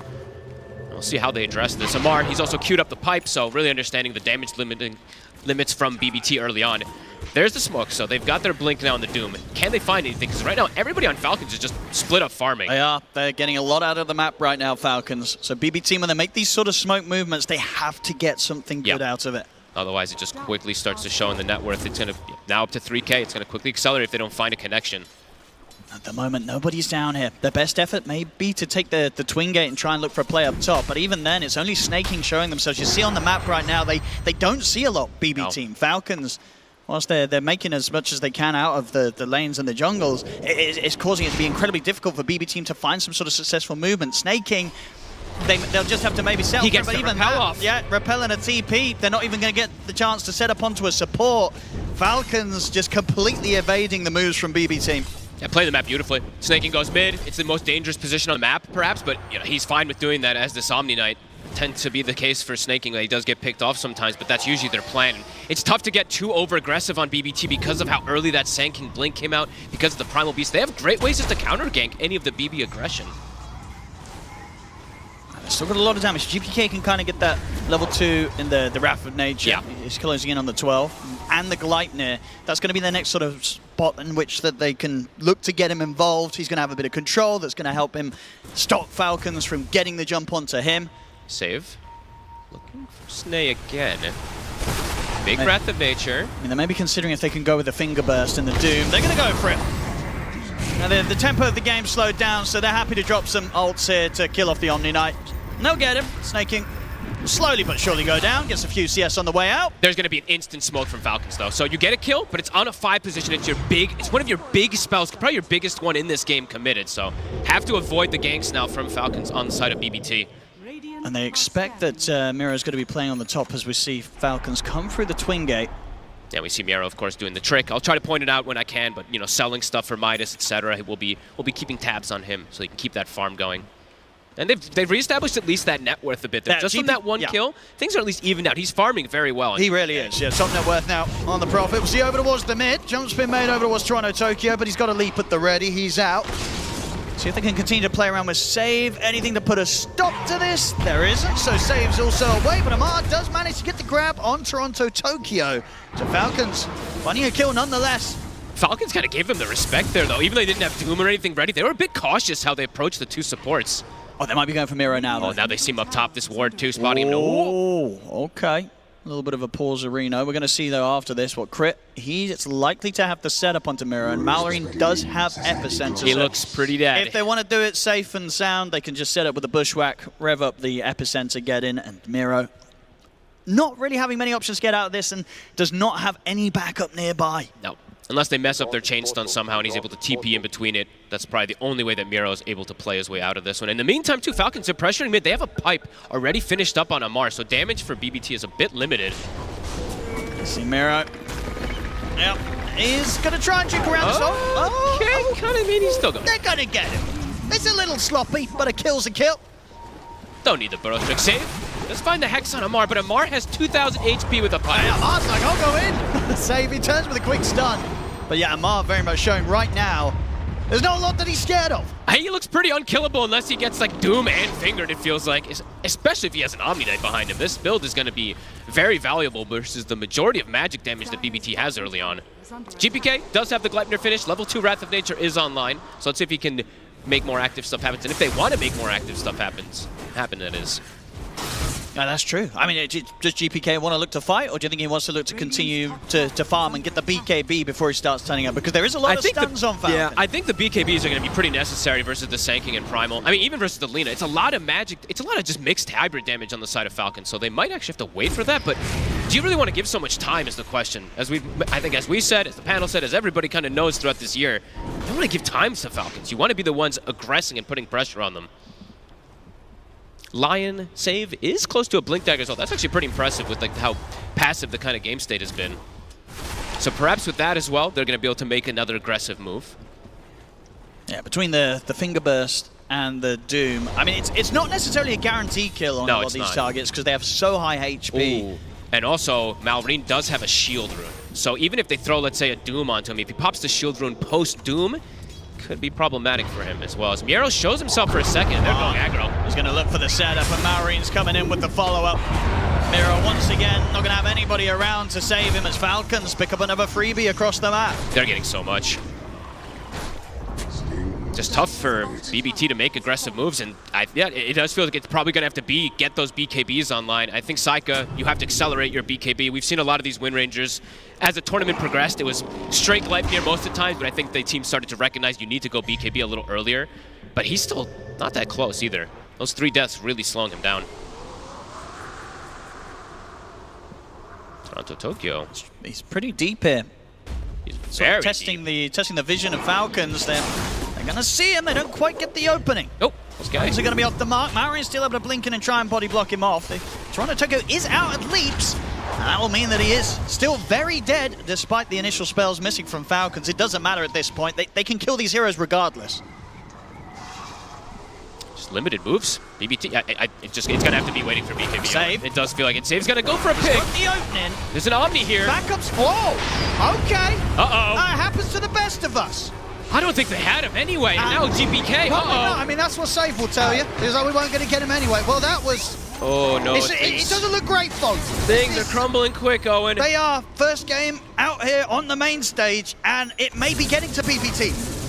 It does feel like it's 3-15. I mean, after the first 5 minutes, right, that was them doing well in lanes, but nothing's gone their way at all after that. Miero spotted bottom. Amar, he's on him. He is. See if Miero's got a way to play out of this. This time he might be able to escape. But they also lose Toronto Tokyo in the mid. There's just action everywhere. I mean, Miero Doom comes out. Down the Doom. Snakey's going to be here with a backup. Can they at least kill Amar? Nope. They can't. Not even with the 3th, and they have to fall back. This is rough, Owen. Yeah, Amar knows this well. He's ready to start throwing some tips out. This game is looking incredibly difficult for BB Team to hold on in. Yeah, and Amar, they talked about the Primal Beast. It's something that Malrine has played the majority of their games. I know even at the last tournament, when they picked Primal, they actually had them swap, and they played different roles. So here we go. Maybe they go snaking. He's pretty tanky still. He's quite tanky. As a support. He has a Solar Crest. See what he wants to do. How many buttons he wants to press whilst he makes them sort of spend a lot of time. They can't even kill him. They can't even get him close to dead. Oh, and this game is completely fallen out of control. They get GPK as well. Top, there's a Bloodstone on Malrine. Top net worth. They can't even kill the 5 position. Sometimes Falcons, they sacrifice their 5s, their supports, etc. This game, they don't even have to sacrifice them. They're just running away with everything. And this has got to feel rough for them. You've got to imagine, right? You've been there yourself. When you're on stage, a game happens like this. This is your first game out there. How are you kind of getting the team morale back together after beginning this rough? It's a good question, especially when you're playing versus your kryptonite of the entire year. You come into this one with an idea, with a plan, and it's just completely fallen apart after the first 6 minutes, 7 minutes. There we go. They're going to smoke again. See what they can get here. Jump onto the side. Save's going to be there with a Hex. There's backup for Skidder. Here's Skidder. Race down onto the 2 of them. They'll get the kill. They'll be able to take down Crit. Malrine. Trying to focus. He's healing. Bloodstone heal indeed. It's keeping him alive. He's over with the bars. Oh double kill for Malrine. They're going to get GPK as well. Triple kill. They could kill Crit, but I don't think they could kill any other of these heroes on Falcons. It doesn't feel like... I look at the timings Malrine's hit. He's got Bloodstone Veil, and of course he gets the most OP neutral item he could have possibly got for the scenario too. My goodness. The Vampire Fangs. He just sustains through it all. He's up to full HP. Level 18. Oh boy. We'll see it again. A little sort of split efforts at the beginning on who to go on. They just don't have the damage at this point. I mean, Malrine, look, he's just soaking all but 3 targets beating on him with the Solar Flare active. I mean, that's the thing. I feel like GPK being in there just gave Malrine more units to lifesteal off. Perhaps. He wasn't doing any damage. Oh, boy. We've seen Doom struggle in quite a bit of these games, especially in this road to TI, but now, I mean, it's not Miero's fault in particular, but the whole lineup in general is just kind of crumbling. 4-21, they're going to lose their Tormentor too. Yeah, Falcons just taking everything across the map. It's going to take some sort of comeback. Like I feel we just don't really see from BB Team at this point to turn this one around. It's going to have to be something completely, a complete surprise, something we've never seen before from them. Because right now everything is looking up for Falcons. Because even when now at this point, the fact that the game has gotten so one-sided, when they get these BKBs, yeah, they'll be a little more survivable, but we've seen they just have no damage, and more of these auras are coming out. Primal Beast, we see Amar, he's got the Crimson. You can see Toronto Tokyo's desperate stuff. Okay. He takes his chance, they get out. Toronto Tokyo, he's just trying to get some sort of vision. Waves. Getting something out on the map, but they kill him again. Yeah. They've got no control of the map whatsoever. Like, everyone's just trying to, like, suicide lanes a little bit, but it kind of just is that at this point, this suiciding. 0-8 on Toronto Tokyo. And I don't think yet this game, I've seen them been able to catch any, like, arrow setups with the shackle shot or with the sprout or anything. I mean, I know the game accelerated quickly after those first 7 minutes, but they just aren't landing any type of synergy spells, while Falcons, it is landing nicely. And now pushing this tier 2, Amar dropping the flags, and they bought themselves a gem. So on top of already having complete control of the map, now they're looking to take out the little vision that BBT did have. So smooth sailing, it feels like now for Falcons, unless they make some type of crucial mistakes. I mean, this is the thing as well. I feel like their lineup is pretty resistant to mistakes, right? They've got a lot of the auras online, they've got a lot of front line, they've got a lot of ways to dive high ground, they've got a lot of save from snaking. It feels like even the high ground push for this lineup on Falcons is still a point where it's going to be so difficult for BB Team to punish. I look at the HP on these heroes, right? Like, yeah, Malrine doesn't look as tanky because it's only 2200 HP, but he's got 30 armor, he's got that insane sustain that comes out, they've got an Omni behind. They're all very durable at this point, and BBT's damage, it just hasn't really increased too much. As we said, survivability's up, the BKB's up on 2 of the cores, actually about to be up on the 3rd core as well from Miero, but will that be enough damage for them to go through? Just doesn't feel like it. And who do you even look to go for? When they're sort of holding the defense against the 5-man push, if you're Miero, who are you jumping in and looking as your key Doom target? At this point, who knows? You probably want the Sand King, but then you have to be careful of the Omni, so maybe some simultaneous initiation while the Omni sees controlled, but at this point now, Snake King's just tanky, so you have to keep him controlled the whole time because you're not going to kill him. So I don't know, Owen, because you're also playing into Aegis, it's just complications everywhere. Yeah, Amar's going to start working on a Lotus as well to throw another sort of problem into the mix here for BB Team. Yeah, they're already ahead of the steps that they need to worry about, like getting these Lincolns and Lotus. They can start doing it if they'd like to, but there's some pretty crazy levels to point out as well. Malrine, we talking about how flawless his game has been on the Sand King. Level 20 in 24 minutes is pretty crazy. That has to be one of the highest XPs I think I've seen in this tournament. And here we go with the push. BB Team, they've got to do something now. Smoke up's there. Who do you go for? Hey, they got to go for some type of crazy wraparound, but the positioning, it's already been given up. They're going to try. Malrine's already in his spot to watch the smoke. Can they make some sort of jump that catches Falcons by surprise? Save. Leading the way, they'll get the vision set up. The smoke will dispel here. Sage's going to jump straight away. They're going to find Snake King. Can they kill him though? Malrine is in with the counter play. The 2-man. Miero's gone. They're fully committing it onto Snake King, but they can't kill him. He pretty much fully heals. They just can't do the damage. Falcons survive. They'll tap out. GG is called. Falcons dominate game 1. This one was not even close, it felt like. You know, we talked up BBT's early game, talked how sometimes they can get these advantages early on. That didn't happen, Owen. It's going to be back to the drawing board, it feels like a bit for them, as Falcons comes in very prepared today. Oh, they really do. What a way to start their show here on the main stage, Falcons. And yeah, BB Team, I mean, not just a loss, but a rough loss as well. We're going into a series in which, you know, this next game too, they've just never been able to win that in a best of 3. They've never been able to take a series against Falcons. In this next game, they're going to have to do something that seemingly and statistically has been impossible for them. They've got to kick it up a lot more. And, you know, I had a little bit of a question. Is Malrine going to feel the pressure of the main stage? No, he did not. He dominated. And BBT, they definitely felt a bit of that pressure. Let's see what they can do afterwards. Absolutely. What a showing from Falcons. And as you say, Malrine on his Sand King. Damn. Well, we're going to pass you back over to the panel, see what they have to say about that game 1 stomp. Yeah, I don't think he felt the nerves at all for the main stage. If anything, he felt the energy on the main stage and channeled it into an amazing performance on his Sand King and leading his team to victory. Falcons 1 game up against BB Team here in the lower bracket of the International. Let's discuss how this came to be, because we pointed out some issues that BB Team might have during this game. And I want to start, Effie. We said it was going to get really difficult for them to shut down the Lina. And it didn't even have to get to the point where Lina became this unstoppable force within Falcons, because the plan that BB Team crafted around their draft of we're just going to use our Furion's global presence, we're going to run down the Lina with Scorched Earth plus Lion, we're going to do that over and over again until she has no game. They didn't even execute that better than Falcons did. This here was the key play in the game. Falcons brought all of their heroes, including Skater on Lina, through that twin gate. They brought the numbers and they just overwhelmed BB Team here. You do lose your Lina, who already had a rough game prior to this point, but that's the beautiful thing about Falcons. Skater does not care if he's sacrificed for the greater good of the team. He doesn't mind dying 2, 3, 4 times so long as the rest of his team can get an advantage. We did mention the differences between two carries, Saika, aka Nightfall, and Skeeter. Like the twin gate usage that you mentioned, he's always so active, and we can see some of the uncharacteristic mistakes here from Save, the nerves, something that this team always has problem with when they're playing on the big stage. But that also, like, nothing went wrong for them except the first 5 minutes of the game where they had 2k gold lead and then turned it into pretty much a feeding fest.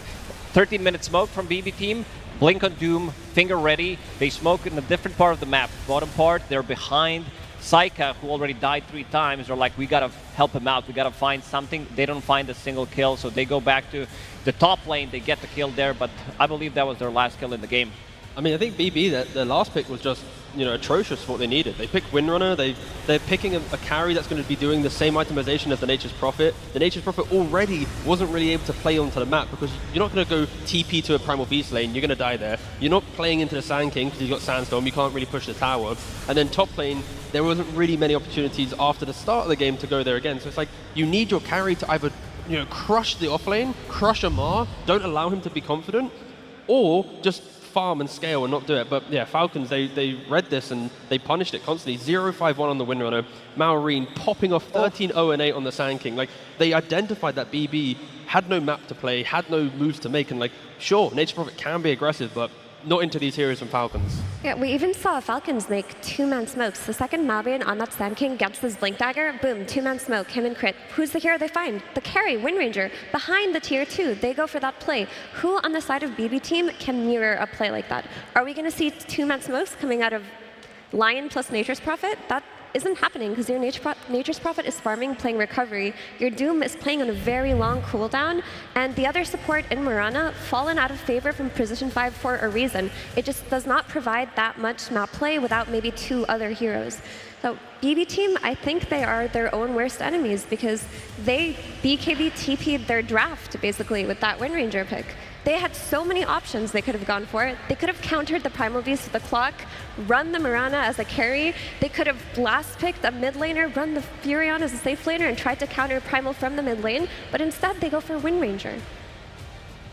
Yeah, there's not a lot more to add. I will say, though, this Sand King was overall first picked in this draft, and I know there's flex potential, so we don't know if it's going to go on the off lane or if it's going to go mid, but I felt the cost that this was a Sand King that regardless of where he went, he did not feel countered at all. Or would you contribute that to Maureen's style of play? It's also about the matchup. This Nature's Prophet in the mid, he doesn't really do much to the Sand King because what he does is he pushes out the waves and he's also farming the jungle at the same time, while Nature's Prophet can't really do that.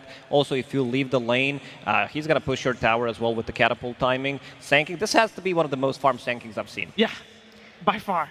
Yeah, I also want to point out the itemization from Amar on the Primal. He goes for Pipe, which is a funny item to get when you're looking at a core of Wind Ranger, Furion, and Doom who does pure damage. But he identified that they don't have damage outside of the supports, which were Lion and Mirana. Most of the early game damage is coming out of the Starfall, coming out of the Finger of Death, coming out of Scorched Earth potentially. And he just countered that with a Pipe, which looked really funny versus that mid and that carry, but it did a great job. It did do a fantastic job leading Falcons to be 1 game up as we prepare for game number 2, we are gonna see what Slacks and Tsunami are up to right now. Hello, Copenhagen! How we doing out there, fam? Yes, it is early in the morning, but we thought we would celebrate some of these fam in here. In fact, we wanted to find a 5-stack for you here today. That's right. We just saw an exceptional display of team play from the Falcons, and we wanted to see if that could be replicated here in the crowd. So we found ourselves a 5-stack. Gentlemen, we are so happy to have you in our presence because we want to see if you can match what Falcons have been able to give you, because we got Falcons to actually sign a little handful of Nature's Prophet antlers. That's right, they signed them. This is just for you. Are you a big Falcons fan? Yeah, of course. Name 3 players. Snaking, Skeeter, Crit. Yeah, okay, that works. All right, He's a believer. All right. Now, I also don't believe that they're a 5-stack, but... don't break the fourth wall. I'm not. I'm breaking it. Do you know any of these people's names? No. Oh, they are, you animals! Spoken like Come on! True carry player, because are you not a carry player? I'm a +1 player. All right! +1 player. He doesn't need to know the rest of his team. Absolutely, I agree. Give him the Skeeter. Give him the Skeeter. You have the Skeeter. Oh, I Give have him the Skeeter. Here's your Skeeter. You are just as attentive as the real Skeeter. Thank you so much. Now, who's the real 5 position around here? Of course, the most courteous of them all, my friend. Now, when you're out here trying to support these people who don't even know your name, what's your position? You handle it okay? Yeah, I don't know, but I keep buying the wards, and the best update for me was that wards became free. Yeah. Free couriers also? No flying couriers? So you've been playing Dota for a while, right? Yeah, for about... Yeah, since Dota 1, actually. Let's go! In that case, you have very well earned yourself a snaking antler. Can you pick that one out of the bottom of my hands? That's the dependable player. Exactly. Well done, the dependable one. All right, which one of you is the asshole? I got ATF here. You! All right, fantastic. What's your name, sir? What? Huh? What do you play? I play mostly Slaughter and a little bit of Noise. Post free. Oh. A position? Post free. Oh, of course. Yeah, there you go. Enjoy, asshole. He fits right in. All right, fantastic. All right, now which one of you is the quiet type? Because I'm looking for a crit. I'm looking for a 4 position. Oh. It's gotta be you. Now, you said that you were advocating for Falcons. You know their names. So where are you rooting for crit? How long have you been watching crit and all of competitive Dota? Well, since Crit played on OG. So, big fan. And Danish Viking, of course. Any love for Danish Dota in the crowd, my friends? We're in Copenhagen. Have yourself a crit antler then. Enjoy. And the last one you have. That's right. I couldn't make it out. Oh, wait. I stole the snaking Yeah, one. that's a snaking. My bad. Wait. Here, I traded back. Give us that back! You don't deserve that. Listen, Maureen writes like as young as he is. So, That's right. I mean, That's some brain rot right there. That's intense. Who's the Our mid last laner? guy right there. Are you the mid laner, sir? Yes, I am. Name a mid lane hero that you play. Puck. Okay, he's a mid laner. Give it to him. Fantastic. Enjoy, my friend. Enjoy. And we Last do have one more. We have Owie 2000. Oh, you're a coach. Yell coached him. All right, we're just lying all over the place. I'll give that to you. Why not? Fantastic. Thank you so much. The crowd is hyped. Gentlemen, enjoy your signed antlers. One last question. Oh, a question. Go ahead. Yeah. So I was wondering, when does OG play? Oh, that's very funny. That's very good. Enjoy those DMs from Seb, sir, for the rest of the day. And we'll throw it back to our panel. Thank you so much, everybody. Back to you, Shiver. Well, I think it's got to have to do with the energy that Thompson and Crits bring to this year's international as former OG players. But Crit's doing very well here in this first game. We also have a little bit of a change up in the panel right now as Lacoste has taken exit to make space for none other than Gunnar. Hey, Gunnar, how are you doing? Hello, I'm doing good. I am sorry to see you here on the panel and not playing, but I'm also very happy to see you here on the panel.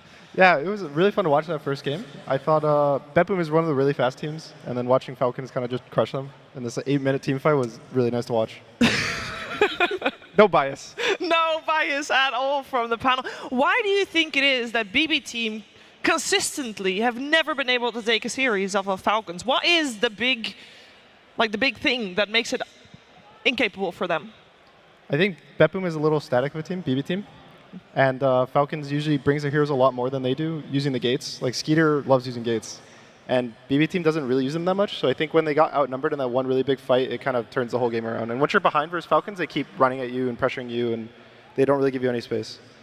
And you feel that maybe game number 2, BB team has got different things in mind because you know the squad very well. So do you feel like they can bounce back? Yeah, I think it was kind of hero related. They picked Doom, which hasn't been doing good this tournament. And then I think giving away Sand King to Falcons is kind of their bread and butter. They play it only on mid.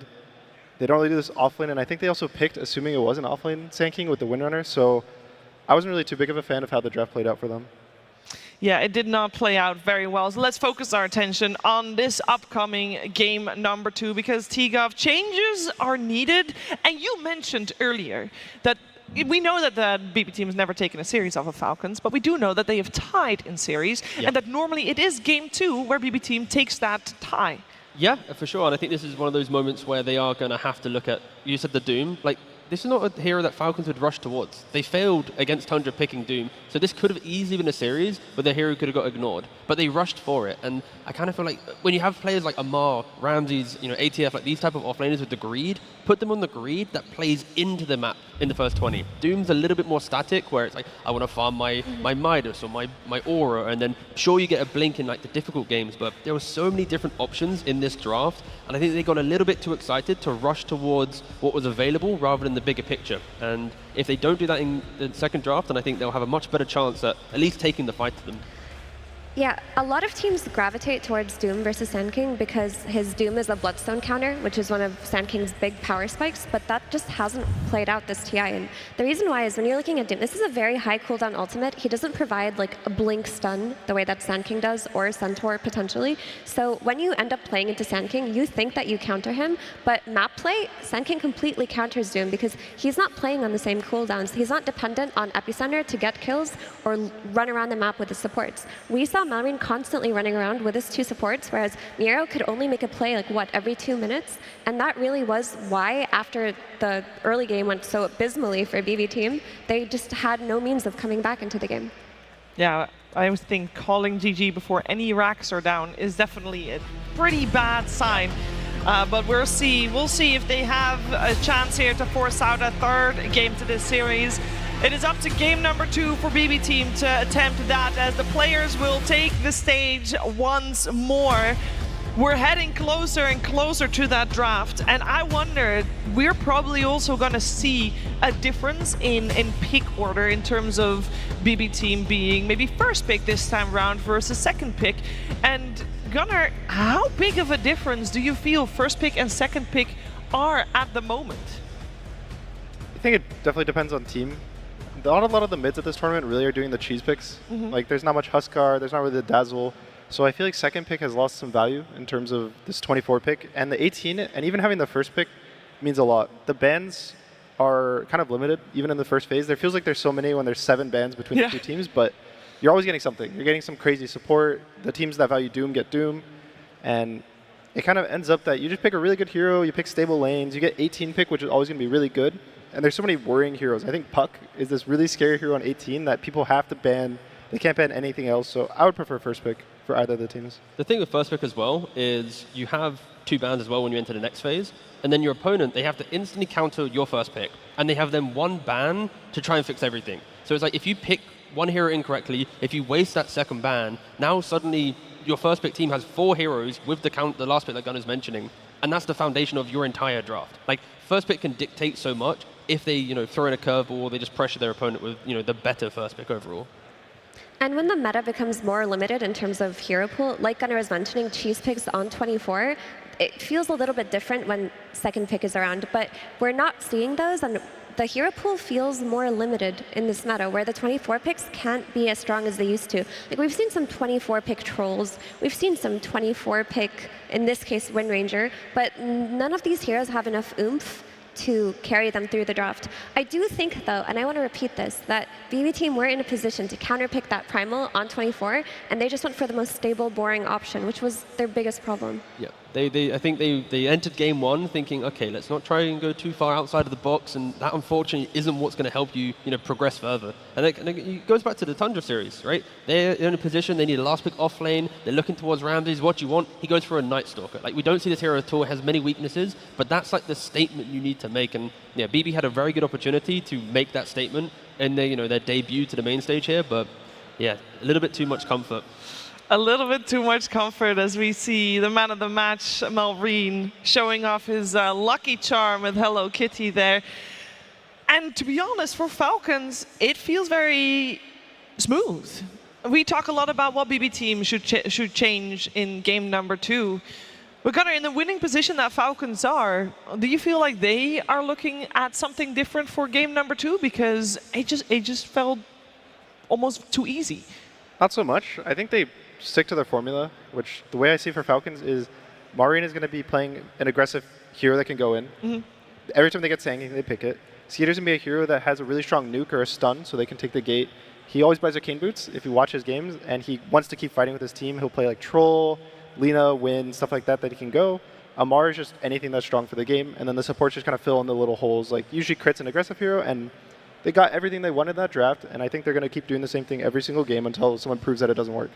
And the issue is, BB, they only have a single game to try and react to that. Yep. So it's easy for us to go, they need this or that, but it's like Miero needs to play the offlaner that fights into the game. I think their mid lane matchup, honestly, Sanking needs to get banned, because all of our Malrine's heroes, you can at least maybe think of a counter. Sanking feels a little bit too generic. Like we even saw in that game, he was able to just grab the creep wave before they met, Sandstorm to the side. So Sanking can play into pretty much any matchup. Like if Malrine has this type of mid hero, you're never going to have GPK in that mid advantage. I think if you can have a mid advantage, that can then break Falcons at least a little bit. Yeah, we're going to find out what heroes the teams have in store for each other as we're getting ready for the draft of Game 2.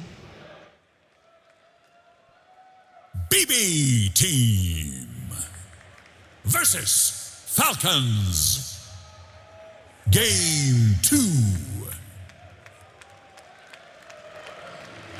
And the roles have indeed reversed, where we have BB Team on the Dire this time around, and they get first pick. Falcons will therefore be reacting as second pick, and with that overall last pick. In terms of the bans coming out, we still have Falcons prioritizing that Invoker, removing him from the pool, keeping in mind that Batrider and Monkey King were first phase banned previous game, and the Tusk and Kunkka also are banned. Sand King as the key hero, if he's still in. Yeah, Sand King should be something that BB Team are looking at, but this is something that every time I watch them, I just feel like they lack the confidence to do something new when it counts. We talked about Tusk having an 88% win rate from the first pick, and they have first pick. They ban out the Tusk themselves. They don't even try to acquire it for themselves, and they go back to their Doom that already lost. They are unable to break their formula under pressure, and I think that just might be their bane this tournament. I think to bring up the Doom, something that Falcons did, Amar specifically, he instead of going Midas in their series versus Tundra, he was going a different build. He was going Drums into Blink. And in the second game versus Tundra was really close. I think that the Doom it was not his fault at all. He was owning pretty much the whole game.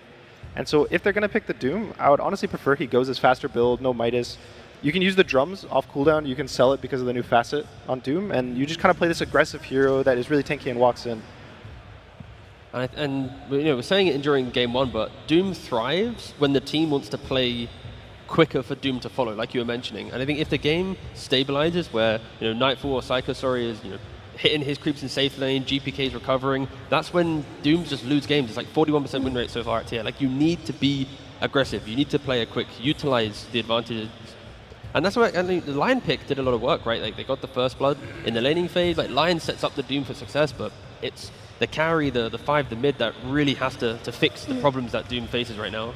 That's true. I think Nature's Prophet mid with Doom does not correct for a lot of his issues. He doesn't have that skirmishy ability to blink stun to take fights when he's down, and then you're just entirely dependent on Doom being your playmaker through his ultimate ability, which is a formula that will not work. So I just want to see some Storm Spirit, I want to see some Invoker, I want to see some GPK hero come out here that isn't a Nature's Prophet. Yeah, you did mention 2 heroes that previous game were already banned by the time second phase comes round. So I'm wondering if Falcons is going to put the same priority on banning out Storm Spirit, or if there are more heroes that BB Team can go for to make sure that they get a playmaker like that. We got Luna removed from the pool. Keep in mind for Falcons, this Mirana is incredibly flexible. We have not seen them play it yet on Skeeter or Snaking, but we know both of them can play it. The only Mirana we've seen from Falcons so far was in the hands of Crit. Yeah, and it's incredibly strong in the 4-roll as well. When you can buff up your cores and give them additional damage with the Solar Flare, and it's not fixed onto a core hero, I think it helps. I think Mirana core is very strong, but you're very greedy. You're always chasing that next item to pack a punch in the fight. And if your 4-player can pull it off, like Crit, like Saxa, then yeah, I think it's got a high value there. Also very strong in lane. I think the big thing with Mirana, specifically between the 2 roles, is that when you pick her and you get a really nice range carry later in the draft, you can just put her on 4. And then if you don't, you can still just put her as carry. So we've seen like really cool carry heroes, like Ame played Muerta the other day with Mirana 4. You can just kind of pick, and it forces the other team to have to ban Lunas, Linas, Wind Rangers, stuff like that, because of how strong they are as a combo. And now simplify the game further. There's a DK that keeps up the flexibility. Falcons love this combination of heroes throughout the entire season so far, and DK hit stun, me Mirana, me Arrow hit stun as well. Keep it, yeah, textbook stuff. And it enables Falcons to do similar things that they did last game, which is 2-man smokes, the ability to playmake without bringing their entire game after the laning stage is over, which BB Team just didn't have. They had a Mirana playing with a Furion and Alliance support, so their ability to enable it through the support role did not exist. Now the flex for Falcons doesn't even have to be done. They can just keep it on 4 and it looks solid. Yep. The big thing for BB Team now is they have to pick heroes that kill Dragonite.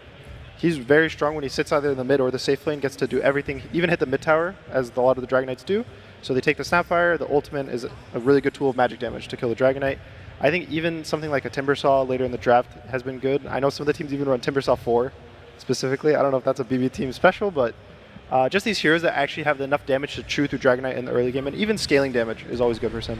It also helps that I think DK players have shifted to the Armlet build a lot more. We've seen some players go for Midas, some players just skip Armlet, but you farm so quickly, you're so tanky that if you have only forms of cheap damage, then even if you are trying to kill him, one Armlet toggle and he disengages and your entire move has been broken.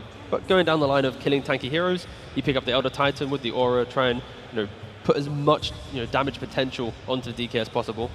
Yeah, this Aura is going to do a lot in terms of amplifying Mortimer's Kisses, Scorched Earth in the fights, but physically it doesn't do that much to DK. What it does set up for, though, is a really nice ranged carry here on 18 for BB Team. The Centaur Hoodwink has prevented the potential morphling from BB a little bit, because that lane is so potent, you can't then get the free morphling pick, get the Kanda to get buffed up by the ET Spirit. It complicates BB just a tad more. Yeah, Centaur's an amazing offlaner kind of to prevent range carries. Range carries really struggle, especially like the Wind. She can never really kill him. He buys Blade Mail, so it makes this pick a little hard for BB Team, which is why I think they're going to take the mid. It's going to be a lot more stable. He does actually have a bad matchup versus Dragonite, but it's kind of what Mir was saying, that they needed a hero that goes in with the Doom, can skirmish, can be aggressive, and not this slower hero like Nature's Prophet. Do you feel right now that they actually are still drafting in a way where they are conceding the early game? Like their damage outside of lane is like the Mortimer Kisses, the Doom, the ET helping someone else. Storm without items, like there's no real game I see right now unless Psyker on the carry wants to be aggressive. It depends a lot on the support level 6s, I would say. So if anything, it's kind of hoping for a good early game for them, that they win their lanes, their supports get high XP, maybe they fight the XP runes, get both of them. But honestly, this draft so far is a lot going to be around the supports of BB Team. Whether they get these early levels, they can do the damage to follow up the Storm. And you mentioned up the support level 6s, the Earth Splitter and the Mortimer's Kisses. These are very team fighty spells alongside the Doom too. But if you look at the draft of Falcons, they're playing on very low cooldowns. They're playing on the Hoodwink who's going around with Bushwhack. They're playing around the Centaur's initiation with the Hoof Stomp. They're playing around DK, who, yeah, he does have Dragon Form, but like Gunnar mentioned, he's pretty much always strong. And the Murano, who plays on Arrow Starfall. So Team Falcons can exploit BB Team very easily if their first couple of ultis just don't go well, because there's going to be a period of the map where the only hero they can depend on is, like Team mentioning, the Storm plus potential carry.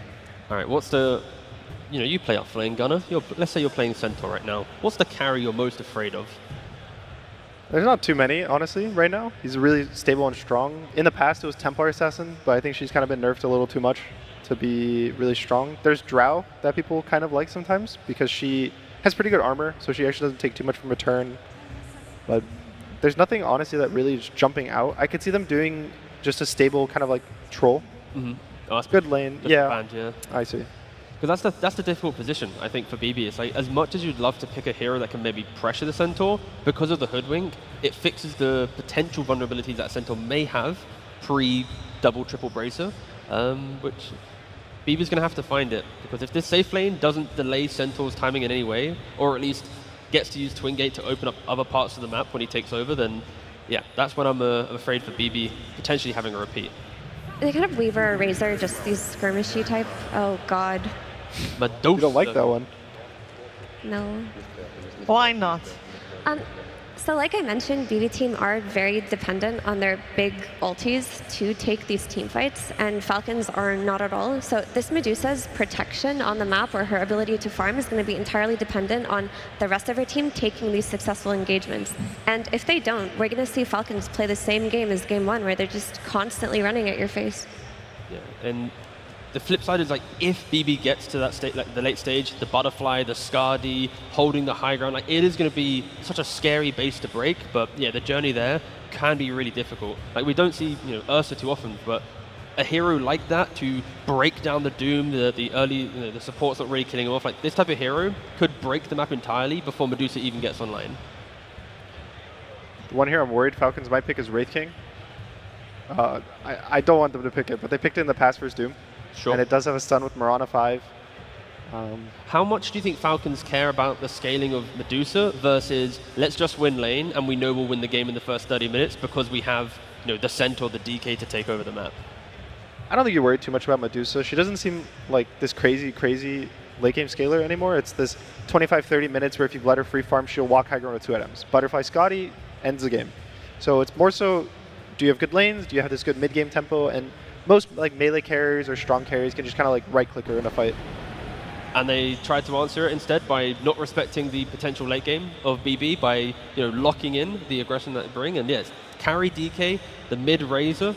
But yeah, this is a very classic-looking Falcons draft that, you know, in history has broken games within 15-20 minutes if they hit their stride.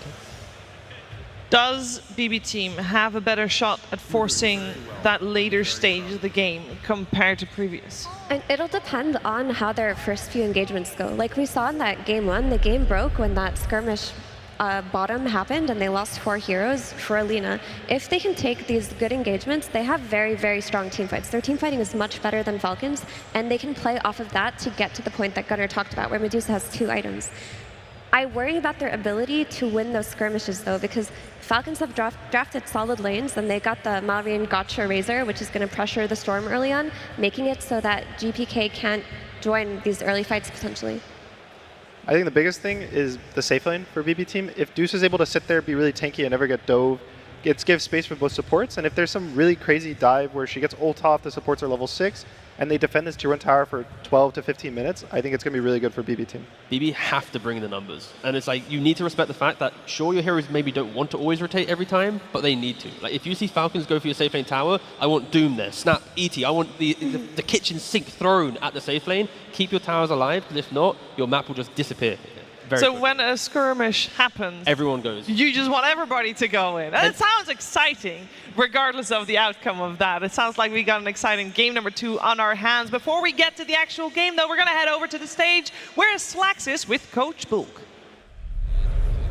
Hello, thank you so much, Shiver. Yes, I am here, Amar GTO, our wonderful translator, and of course, Coach Bulk. Hello, welcome back. Now, question for you, after that first game, you know, didn't go the way that you guys were thinking, and some would say this is a pretty greedy draft. We got Dusa, we got Doom, we got Storm. Do you feel that way, that it's a little greedy? How are you going to make sure that this game doesn't end up like the last one? Первая игра пошла не совсем по плану. Вторая игра вы пикнули Дузу, Шторма, Дума, и это вот очень жадно. Как вы считаете, вы сможете выиграть эти линии? Я думаю, да, мы команда, которая хороша на линиях, раз. А во-вторых, мы всегда верим в ГПК Шторма. Yeah, they think that they're a good laning team, and they believe in GPK Storm. Who wouldn't? Fantastic. All right, now I got a very serious question for you. Falcons has been your nemesis for a long time. You guys have won games, but you have yet to win a series against them. We're at elimination of TI. You're down a game. It all comes to this. Is this the one? Are we going to see the turnaround? Will you be taking this series? And what did you say to your boys? Фалконы были вашими заклятыми противниками на протяжении всего времени, и у вас не было победы против них в серии. Сможете ли вы победить? Что ты сказал своим ребятам, чтобы вы смогли их превзойти? И превзойдете ли вы их? Ну, раз мы здесь оказались, значит, мы уже достойны. И, конечно, у нас есть хорошие шансы на победу. Неважно, сколько раз мы им проиграли, главное, что будет здесь сейчас. We are already here at the stage, and no matter how many times did we lose, we are here and we will show the best of it. Fantastic. Well, I sure as heck hope we make it to a Game 3. Let's hear it, my friends! You want a Game 3? All right, fantastic. Well, we'll go ahead and go to the captors and see how this one turns out. Here we go, getting into the action of Game 2 right now between Falcons and BB Team. Fog, that Game 1, it was a rough one for BB Team. Coming into this, what are sort of the key takeaways and what they've changed up and what they're going to try and take a game off Falcons this time around with? More team fight in general. I think last one quickly, especially once those first two team fights kind of kicked off, the game was quickly decided. So I think they've, at least on the two support fronts, tried to fix that. Also, not having this quad ranged. They do have the secondary melee this time around, so maybe that'll help them fight a little bit earlier. But overall, I would say just, more team fighting in particular. But maybe it could be a bit of a greedy approach here with the Storm, the Doom, and the Medusa together in this lineup. Can be a little bit cooldown oriented, while on Falcons, it's fast-paced. Tons of nukes. Every single hero has like a double nuke in particular. DK, Hoodwink, Mirana, Centaur, Razor. It's a lot of burst damage. Yeah, I mean, across the board as well. Is it a similar setup in which BB Team should get a chance to get that early lead once again they got in Game 1, or do you think it's going to be a bit harder this time? It does feel like it'll be a little bit harder this time. This time they have this Hoodwink and Centaur, which is a very oppressive lane up top. I think they were pretty oppressive anyway. But overall, I would say, quite a bit harder. Bottom also, this one does feel a little bit safer, I would say, from Falcons, just with Snake playing his very comfortable Mirana. But this is probably the one that I'm going to be looking at. It's always Miero and Save to be able to get these first bloods, so that's probably the one they'll get maybe an advantage in. But I think Falcons, they've drafted stronger lanes this time than last time, and a very strong, stable draft that they're very comfortable with. You can see the Grandmaster tiers and Master tiers across the board on their heroes. We'll see how because the mid lane matchup, we obviously got the Marine Razor coming in late on the draft. Up against this Storm, how well can GPK do against this in this 1v1? Obviously nowadays you have the static slide with the Remnant to help you in these range situations, but is the harassment of the Razors just too much? It is, this is a great lane for the Razor. You can always play great versus Storm because you have that same movement speed, so you're gonna get the links up. It's very difficult as a Storm to prevent a link in pretty much every single scenario, and looking at least across the board of these three lanes right now. So pretty hot for Falcons on the first few waves. Let's see how well GPK is able to do against this pressure. I mean, the plasma field, the static link. One more tick at the static link, he's gone! First blood from Maori, won't be able to keep himself alive, but he won't mind a refuel. I think he's suicided. Anyway, indeed, he's happy to go down there. But just going to show that this mid lane matchup, it's not going to be a fun one for GPK. And it's just a couple denies that really make the difference there. Hits the level 3, immediately pushes forward, gets the bottle. It's pretty much everything hitting synergy at the same exact time for Mary and really pushing the limits of his hero. Hitting level 3, getting the bottle, instant dive onto GPK. Bottom lane is also going. I saw they're getting decent harassment onto Skeeter. Now he's reset back full. Doom has 3 CS. Oh. Miro's not getting too much But now he's got 4. either. Now he's got 4.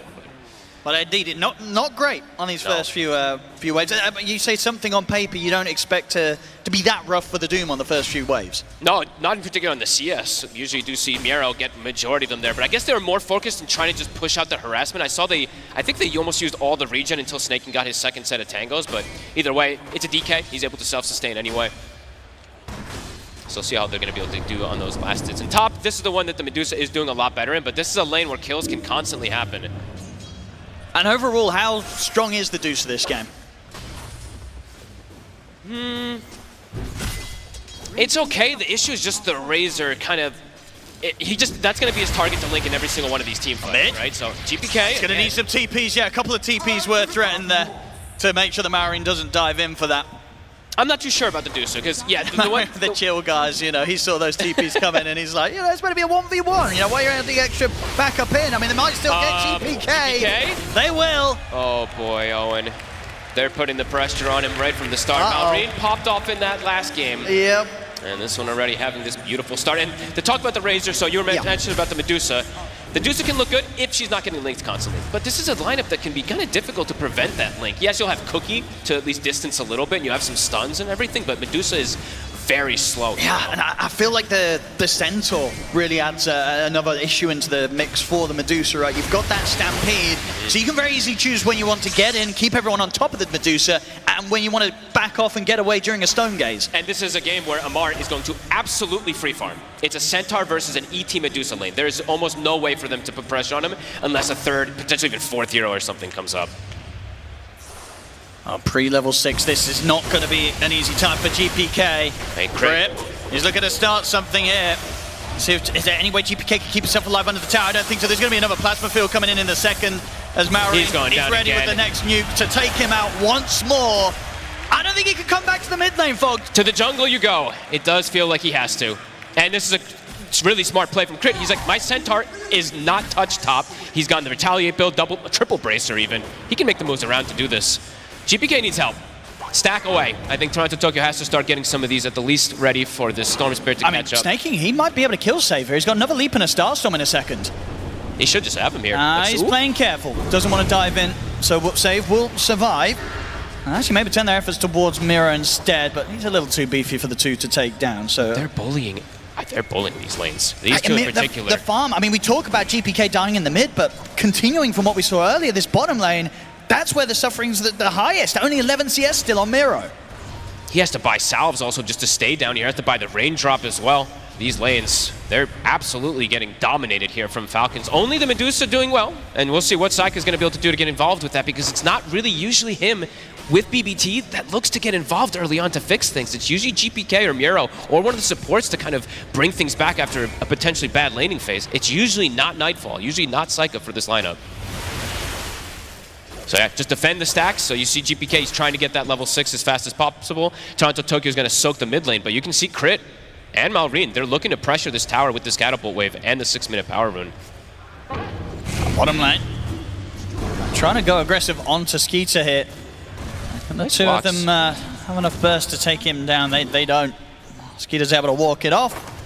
Can go over to him, and they just don't have the burst to really 100-0 this DK between the two of them. It's going to take more from BB Team if they want to try and get these early kills in the side lanes. I do like at least they recognized at least the issue that was going on massively, right? Storm's jungle is catching back up. Toronto Tokyo actually dragged the mid wave, so the first catapult did only 150 damage. So all things considered, a little decent adjustment that they have done for now.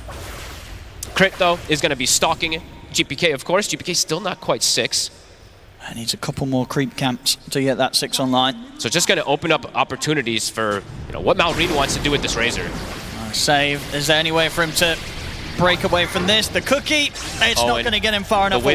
The wisdom rune. Oh, Malrine's going straight for a stand to be set for snaking, and the TPs are coming in. So BBT might be able to secure it for themselves. Toronto Tokyo, who's going to get the pick up first? He gets it. He does indeed. Toronto Tokyo making sure that doesn't fall into the hands of Miro. Falcons, and Malrine just continue to clean up on the map. This is, for someone's debut performance on the main stage at International, it's looking pretty good for Malrine. He's not feeling the pressure at all. If anything, he's thriving off of it. He's looking better than ever both of these games. Absolutely dominating from the start, now making these early rotations. Bottom tower now also getting pressured. They have this catapult down here. It's not level 6 on the DK, but they have to address this as well. And it's a lot of bleeding happening quite early on that they need to address all over the place. On top of a Centaur free farming. Yes, Saika's farming, but the other two lanes are devastating at this point. That's if you think about 7 minutes into game 1, I think we saw what BB Team, they had like a 2k net worth lead, and we saw how rough that game ended up. This time, it's gone the other way. So if they couldn't do it with the early lead they had in game 1, what are they going to do here in game 2? It's a good question. Supports need to get levels. That's going to be the thing in particular. I think Save needs to get his level 6 pretty early on. They're going to get involved mid-crit. He should get picked off here. A little bit of something here for GPK as he tries to get this recovery going. Malrine able to grab the rune in time. He's got an amplified damage rune. They're going to try and get in on top of him. He's too fast. But yeah, Miro still just level 4 on the Doom. Not really a lot to throw out from him right now. He is so poor, and that experience is definitely problematic for a lineup that's quite greedy. Level 4 Doom. I mean, it's rough. I guess this sometimes happens. You know, it is the first pick hero. You do expect it to be dealt with. But there's something about this Doom hero, right? A lot of teams, they really try and make it work, and it just hasn't been working a lot of the times, Fold. And overall, this hero does want to play from ahead. You know, the innate ability is all about having higher levels. If you're like the lowest level in the game, you're never going to have this extra damage that you can sometimes kick out, which is necessary. So, yeah, we'll see how they get Miro back into the game, because that's going to be a bit of a rough one, especially since GPK is having a tough one also. And they might just be able to kill him here. They've got the bushwhack set up, arrow to follow up, Miro. He's going to try and get under the tier 1 tower, but the leap's there from Snaking. He's out of the game, and he's just going to continue to get kept at this incredibly low amount of level and farm at this stage of the game. This is crazy. This tower's dead. Support's not quite 6 either. Toronto, Tokyo, and Save still haven't hit it, and that's the 2 big damage dealers on the side of BBT in the early game. Besides that, they don't want to bring the Medusa early. And scary for GPK at this point. Yes, he's gotten a little bit caught back up here, but him getting involved, there's so much chain stun. 4 heroes have a stun for him. So very susceptible to get burst if he does make an over-aggressive play. Amar, the Blade Mail is almost finished on top of having Max Retaliate and Quad Bracers. Damage is definitely going to be an issue again this time for BBT, unless these supports start to get these 6s soon. See what the move's going to be next. Falcons kind of got their eyes on the mid lane. BB team do have the 3 of them here. Skitter is here, level 7. So they get the setup with the bushwhack. Can't quite get in with the follow-up angle for a stun. So GPK will be able to break out of it. Maybe fight back, jumps in over towards Snaking. Snaking's able to get the leap off. They didn't have the damage to kill the Mirana. Now BB team have to be careful, keep their distance. Malrine gets the RNG. We'll be able to get that haste rune. An Ogre Club already on him, or Ogre Axe already on him. 1700 HP on strength charts. He's going to look for aggressive plays. He certainly is. Malrine, he's tempted to start diving around this tier 2. He'll hold back. I mean, Miro is still only level 5 on the Doom. I was like, oh, the only potential for them to really go for Malrine is if the Doom TP's over and dooms him, but he's still level 5 at 10 minutes and 30 seconds. Another tower to fall. They can't hang on to these towers because the level 6s and these lanes have just gone so poorly. These towers, losing them this early with a Medusa lineup and this type of greed, it's devastating. If they catch Miro out here again, his game's going to get very close to being irrecoverable.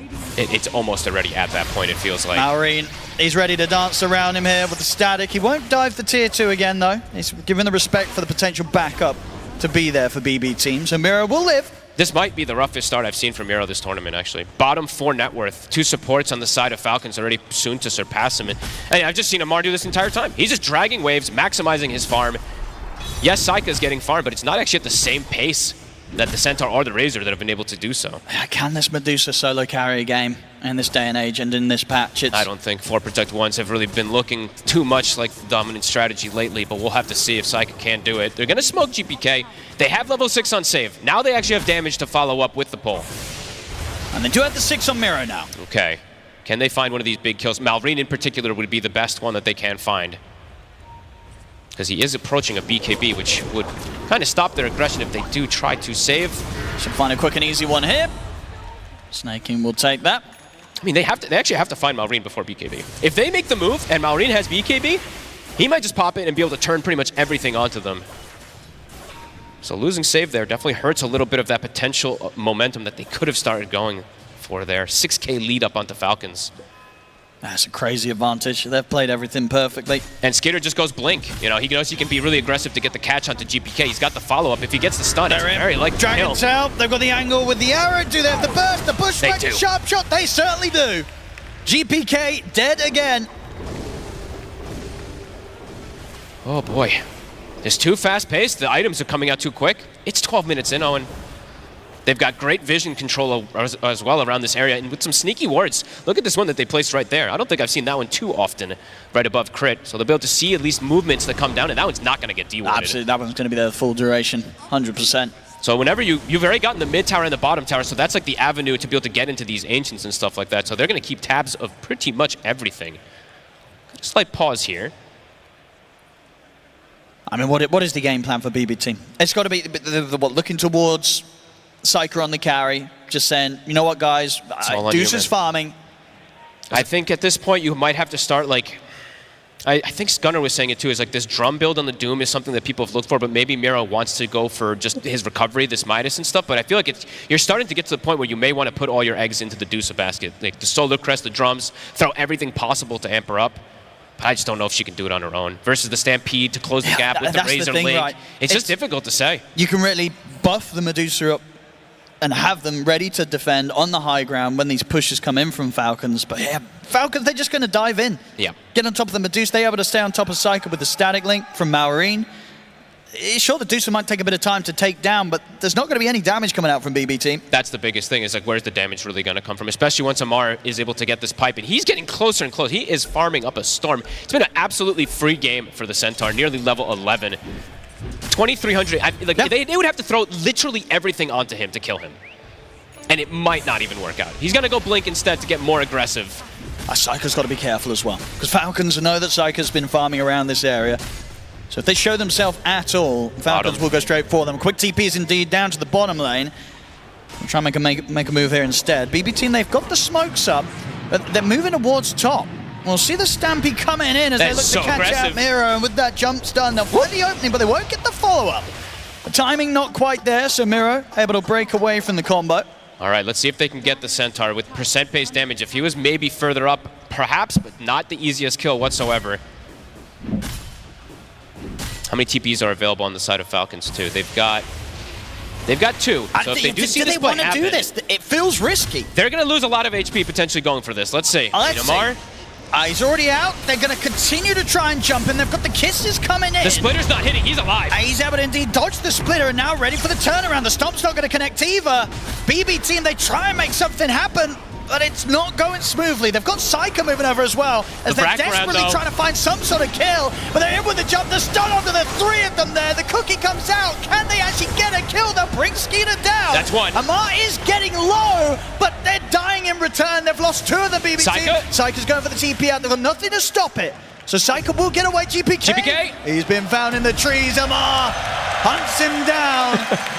BB Team, they came for him, but the backup, the turnaround was there. They get Skeeter. It's something, but it's costing them 3 heroes, and they're just not killing Amar. No. And I mean, even if the splitter lands, potentially not getting him either. They had to hit absolutely every kiss and the splitter onto this tanky Centaur. He saw it coming. Yeah, Psycho even having to get involved. And now at this point, Maureen does have the BKB. So before you were able to find him once, he's going to be able to pretty much BKB and just link right past to find the deuce in a lot of these situations. This game is check this again. Very difficult for BBT. They really went for this. But you see Amar keeping his cool, seeing that splitter coming in straight away. No, he felt no fear. He felt absolutely no fear. He was running back in. He was high-fiving before every spell was even thrown out. And we see here they surround Skeeter, but of course this gives a beautiful angle for Amar to just come in with this 3-man hoof stomp. And a bit of a miracle, if not anything else, that BB Team actually got a kill out of this. And they get the Wisdom Rune too. I think if that Stone Gate didn't connect, they all just die and get no kills at all. But this is kind of how they have to play. I think they have to hug GPK with the 2 supports like this and just hope for the best that there's going to be recovery for the Deuce and the Doom. Because if they look to play slow, and if they just slow down too much with these 3, it feels like Falcons is going to scale Tricore. So I want to see these, honestly, continue to be active. Maybe not look for the Centaur in particular this next time, but who do you go for now that the Razor has the BKB? Because that was the other one you wanted to get pre-BKB, but now the Maureen has it. If you don't get the instant chain stun, he's going to be able to survive. Crit. Should be fine up here. I guess that's the thing as well. They just don't have much chain stun to offer up. And Miro again. The angle's there this time round for the arrow to hit. No problem after the Dragon Tail stun. Oh, this is rough. Similar to the last game, but I mean more so, more stompy in particular, because the laning phase was just an absolute one-sided affair this time from Falcons. And Skeeter even getting closer and closer to an Orchid, so they're getting more and more answers for GPK. Already has to deal with 4 different heroes with stuns. I guess the good news for BB Team, that at least this time round, that the hero that is very farmed is the Medusa, rather than a Nature's Prophet. Very true. If there was a hero out of the 2 that's more likely to have a chance of carrying a game in a comeback, it would be Medusa. He's going to be found by the Hoof Stomp, and the Dragon Tail's there to follow it up. The Stomp will come out, but not in time to save GPK as Falcons find another. Snake with the angle. Whoa! He's going to get the connection there along the tree line. Amar's got Blink up in a second, closes the gap. As indeed, off the back of that, a lovely connection from Snake King, they'll get themselves another one. Falcons, 14-4, 9K lead, and we're just 17 minutes in. Yeah, I would say that the one thing that you're mentioning, though, is like, yes, the one good news you could say for BBT is that Their draft is more about scaling toward that later game. In that last draft, it was more about just snowballing everything out of control. So this one, it can scale. Just with this type of deficit on the Doom and Storm, it's hard to see that the Deuce is able to do it on her own. And there's just so much stun too. Sometimes the Deuce can do better because you're not playing versus so much chain stun and so many anti-carry, but it is a lot of control. So yeah, it's going to be interesting to see what sort of build GPK goes as well, having to kind of play this. Have to go BKB. I feel like his best use might just be to get the BKB and then just go for the Axe. You know, have some sort of setup that's going to enable the Medusa in these team fights. Because when you're this sort of far behind as a mid-storm, it feels very unlikely you're ever going to be able to do anything offensive on your own. I agree. GPK could be in trouble again. The arrow. I hit this combo every single time. It's so easy for them with this type of chain stun, right? One hero shows they have a plethora of ways to follow up with it. BBTs, it's a lot harder to execute, a lot more greedy, and Falcons is just taking advantage of it on every single one of these fronts. We see the glyph come out, the ET innate, of course, coming into play. Lots of damage from it, but yeah, they don't really care. I mean, I guess the question is as well for BB team, how early can you fit the Divine Rapier on your shopping list if you're Psyker? You need the I mean, maybe after the Butterfly, but that's still, it's craziness. This is usually when the Medusa hits the power spike. It's the Butterfly Manta timing, and then you're able to kind of group up around her, but they're at such a deficit. And it's not like their draft is all physical damage either. It's a ton of magical. It's a ton of just everything across the board. Skitter, Orchids at the ready. And they've got this deep vision down already. Again, too, I mean, sneaky wards, another kind of sneaky one that Falcons placed that might not also get dewarded. They're keeping tabs of BBT completely. Tamar? Gonna try and make the jump on him, but he gets the blade mail off in time, and GPK? He's pretty much jumped in immediately to his death. They will kill off Amar. They're gonna get Skeeter as well by looking at it with kisses. So BB team, they'll absolutely trade GPK for that one. They get 2 big kills in return. He might just have to be the sacrificial lamb in every single one of these plays. If they could do that play again, it's going to be brilliant for them. The problem now is they've split back up, and Psyker is being watched here by Snaking and Mallory. Get him with the jump. Body He's blocks. coming over, indeed. They're controlling him. The Static Link's building up. Save, trying to break him away with the cookie, but Mallory's ready to dive with the BKB. The mana's gone. Psyker's out. Save, also likely to fall. Mallory is falling very low himself, but there's just no one else on BB team here to punish it. So whilst they do get that 2-for-1 in the mid, it very quickly continues to keep going the way of Falcons as Falcons are able to dive in and find Psyker +1. Yeah, they have this deep vision, so they see when everybody's split up almost immediately, and they don't slow down. They look to make that aggressive play. The highest damage I think so far that we saw is BB, that glyph, by the way. That's the ET innate that actually was almost bringing down Malvern. It was actually quite significant there. But ends up surviving again, and they do find that big pickup before the Butterfly is finished off. And the thing is, they were able to make that play at a point where Amar had a lot of his net worth up in the courier. He just got the completed pipe delivered out. Oh my goodness. So this was without the pipe in the equation. Now there is a full pipe on the Centaur. He could just Unlikely survive. you're going to be able to kill him and Skeeter on the DK next time around in that sort of situation with the kisses. Oh, look at top two. They have that deep ward that we were talking about from earlier. GPK could be in trouble again. They're getting the full surround. GPK. Oh, he spotted him. Amar knows where he is. There's a little bit more mana to play with. In fact, GPK is going to try and get a kill out of this, but the pipe's out from Amar. He can keep Crypt perfectly safe. GPK cut down once more by Amar with a double edge. It's been a long time since I've seen these type of games with the mid laner having about half of the deaths of the team. They are putting all the pressure onto poor GPK. 9 of the 19. So they are set up to potentially get the 2 Wisdom runes, though. So at least one thing going their way here. And Psyker is getting closer and closer toward the Butterfly. Level 15's been hit. Okay. But it's just him. It really is It mostly really just is. him. If Psyker manages to successfully carry this game, it's going to be one of the greatest carry performances of all time. Yep, does feel like that. It's going to have to be. They get the jump.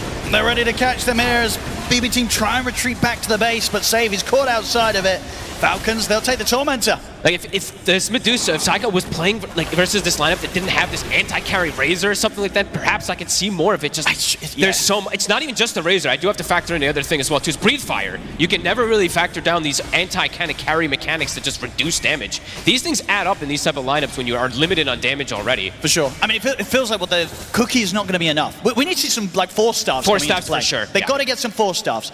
If they can sort of set up a fight in which Falcons commit and get the Static Link onto Psyker and then they're able to break him away, then maybe they can turn around a high ground defense. Yeah. But they need these items, and it's going to take a lot of time because at the moment, they're just not finding anywhere close to the same amount of resources from the map as Falcons are. Yeah, Solar Crest, Force Staffs, just try to get anything that you can to amplify him, but yeah, the farm is just coming slow from them. They're not really getting these items built up, and at this point, now 12k lead, the supports on the side of Falcons are actually getting these items so much faster too. Crit, Force Staff plus Solar Crest done. Snaking, he's got the drums, shard, and his bracers. Even 2k gold, so can look for maybe another Solar Crest or Vlad's, whatever he wants to go for.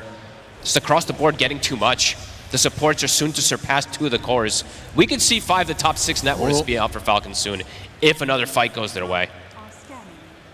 They've got a timing though. Butterfly has been finished on Saika. They have to play around it. And we are seeing in the team fights, Saika only dying the once when he was caught on his own. Outside of that, he is doing a fair bit of damage. The damage is coming out with the Deuce, especially now, I should say, next time around with this Butterfly being shown as well. And yeah, also just because of that static link, I guess he can't afford to go for anything other than the Hurricane Pike himself, just so he has that extra range and ability to break away from Mallory's attempts to get on top of him in the team fights. Hey, it makes sense. And then after that, maybe we'll see something spicy, if they can hold the game out that long. Yeah. Because looking at the supports, right, you have like almost Greaves on save, but nobody else is really close to that force, so can see why he wants to accelerate it. And Falcons, after commandingly pressuring pretty much the entirety of this game, now they can kind of slow down, finish up a couple of these extra items. Now, wouldn't even be surprised if we see Saika get the 4-staff component of it first. I think so. I was thinking the same thing, to be honest. I wouldn't mind it, especially on a Deuce. You do stuff with the mana, it feels good. He just needs to have as much damage as possible. He needs to not get linked, and needs to not get breathe fired. Yep. It's tough for him. It really is. Yeah, Toronto's going to be trying to get that Lotus on for him. Definitely going to be another way to deal with the big threats from Falcons. I mean, that's optimistic. You know, it's quite expensive, so it does mean that they want to play for just slowing down the pace much more. They do have a lineup that can slow things down with ET overall on the high ground and everything, but... I mean, that's the thing right now. Falcons, they have this 14k lead, but we've not really seen them show any indication of trying to hit the high ground yet. They probably don't. I mean, maybe they just don't feel that pressure because it is a 4 protect 1 at this point on the side of BBT. And top Skeeter. Another quick jump and quick kill. They get saved. GPK this time round should be far enough away to make it out without any interruption. Yeah, I think that they're not afraid about this Medusa. Just because they do have this triple scaling cores. And the supports, as we said, you know, they're likely to get the 5 of the top 6 net worths. Mirana has now surpassed the Storm and surpassed the Doom. That's the 5 position. I mean, yeah, that's the thing as well, right? Mirana and Hoodwink, these supports both do incredible scaling physical damage output. And you can imagine that Snaking's going to go, perhaps going to start being able to spill down that way. Level 15's been hit. He's got the leap attack speed. You can never really write off these damaging supports with Solar Flare.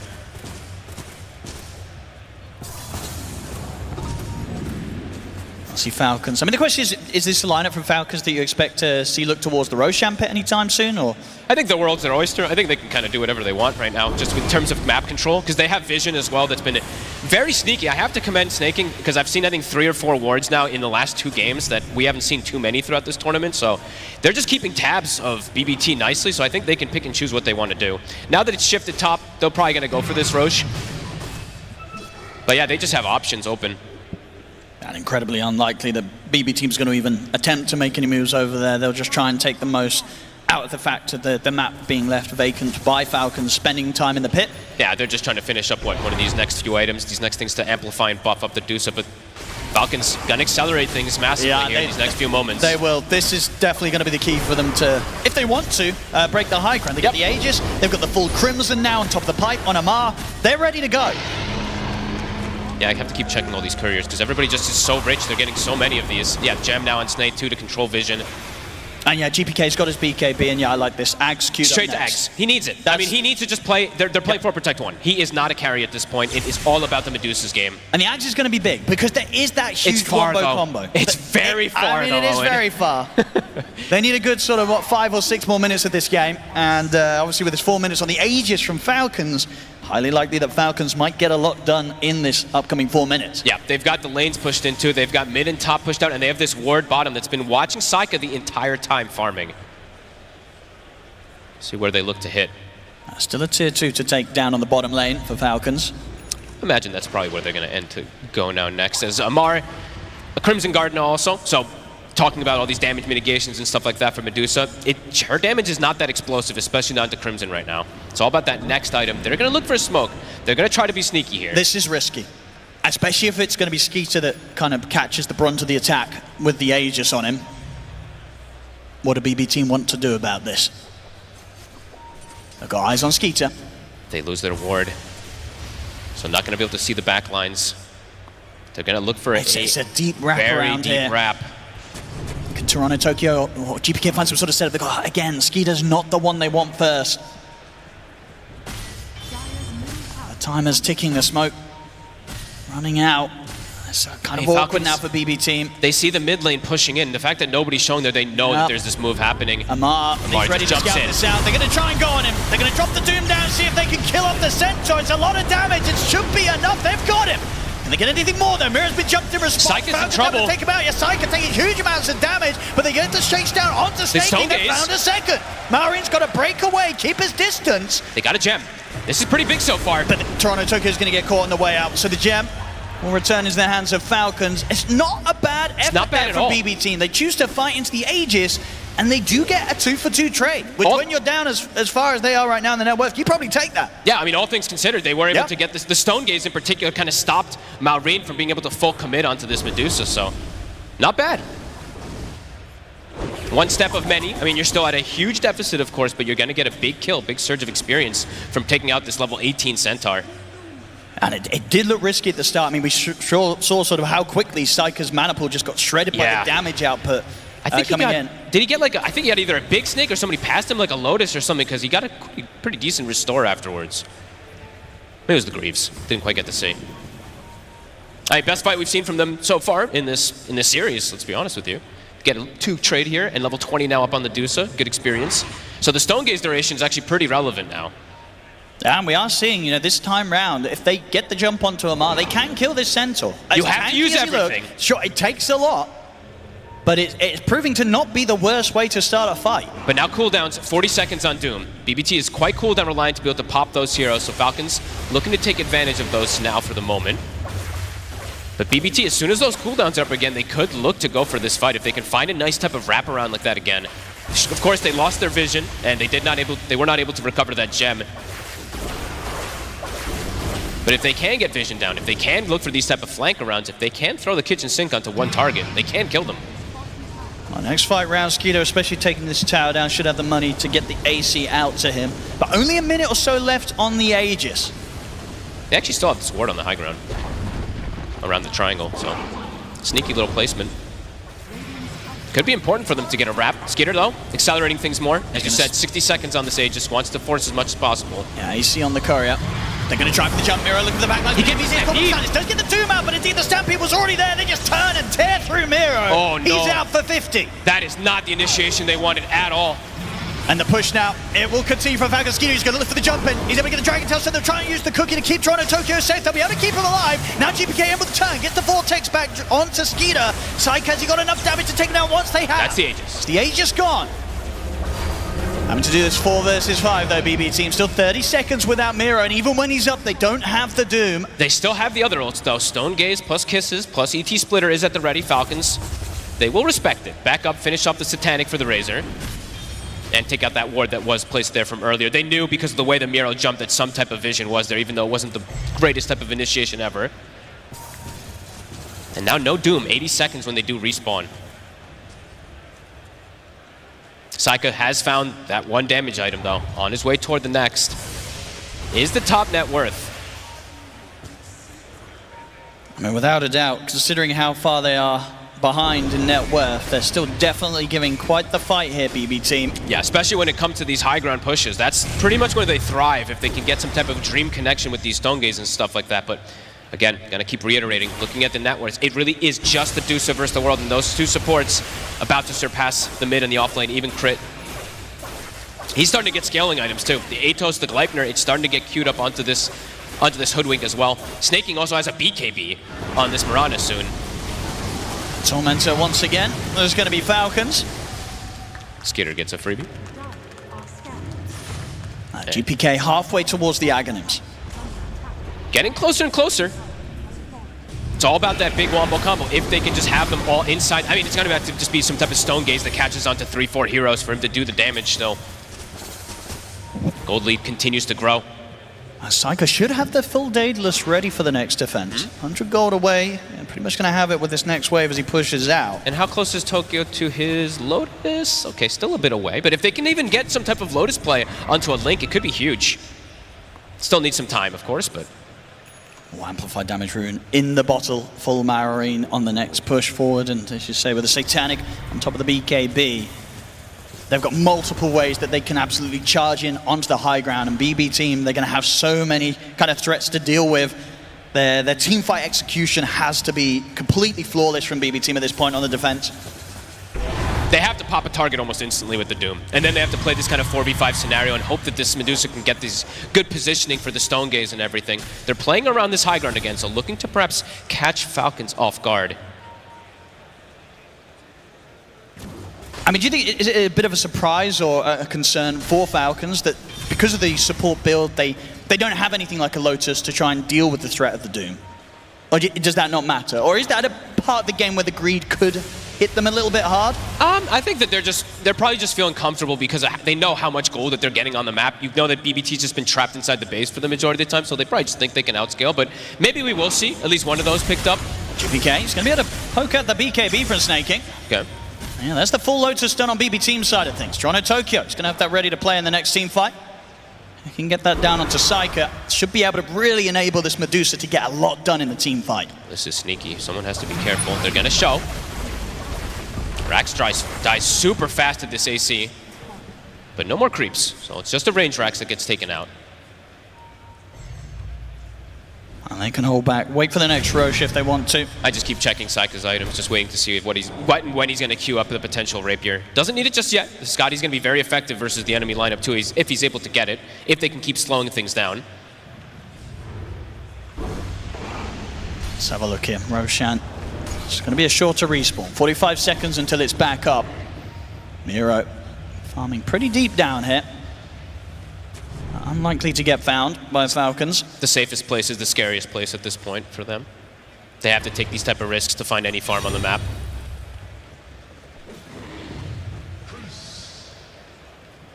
The question is, if BB team, do you think they feel strong enough to try and tackle the next Roche fight? That feels a bit dangerous because you don't really have vision. If they could have gotten a ward out there perhaps beforehand, then maybe, but I think going out there blind is quite a risk because that's you're making the call that this could be our last fight. Sure. And I think as you say, the high ground Their high ground is strong. It is indeed where they're feeling pretty good, and they dealt with the Aegis push last time around. Sure, at the end of it all, they still ended up losing a melee Rax. But again, considering how far Falcons are ahead, and that's all they got with this lead and with that Aegis push, I think, yeah, BB team's going to be telling themselves, let's just wait for them to come to us. Just wait for high ground. Yeah, you kind of have to at this point. You have to play for them like around these type of cluttered areas where you can potentially land like a 3-man splitter or something with these pulls. And they do want to buy time, like you were mentioning, until GPK does have this Aghanims finished. And he is very close, right? He's 500 away from it. So if they can get like the perfect synergy of everything just combining together, maybe there's still that chance for this Medusa. It's still a tall task, but she is the top net worth, which is all important. Yeah, pretty impressive that amongst all the chaos, Saika's been able to stay at that position. Only one death. And somehow also GPK has stopped dying, right? I think it was, when was the last time actually that he did die? I don't know, it's been felt like what, 16 minutes or something since he's died? Can't really remember the exact timing, but he had 9 deaths pretty early in this game and he has stopped at the least on that. They're gonna buy out. So Saika does spend the gold to get the BKB. They spend all their gold. Okay. It's going to be a hard high ground siege for Falcons, and which is a funny thing to say when they have this much lead in gold, and they should have this next stages. They're going to start in the Roshan. BB team looks like they do want to try and take the fight out here. Okay, I mean, they spent their gold for it. Falcons do stop hitting that Roche for a moment. They also spent quite a bit of their gold, if I'm not mistaken. I saw Mari did finish up a BKB before everything. Now they're going to continue threatening it. It dies fast. BB team, I don't think they're going to feel they can swing across, especially taking the Watcher. They know that Falcons knows that they would be coming over towards this part of the map. So it looks like if for anything, they may consider setting up around this high ground and try and catch them before they make it to the base. This is a risky move if they do go for it, though, because they don't know exactly that there maybe is no vision there. There could be like some sneaky ward. Let's see if they do look for the jump. I mean, GPK, he's got the Arcane Rune. He wants to get some type of dream 3-4-man pull. It's risky. It's very risky. And they'll show the illusion. So now at this point, Falcons, They already were playing careful. Look at them playing on the top side. They were avoiding that walk up the hill anyway. I mean, they're still holding on here, just in case Falcons let anyone drift away up to the high ground on their own.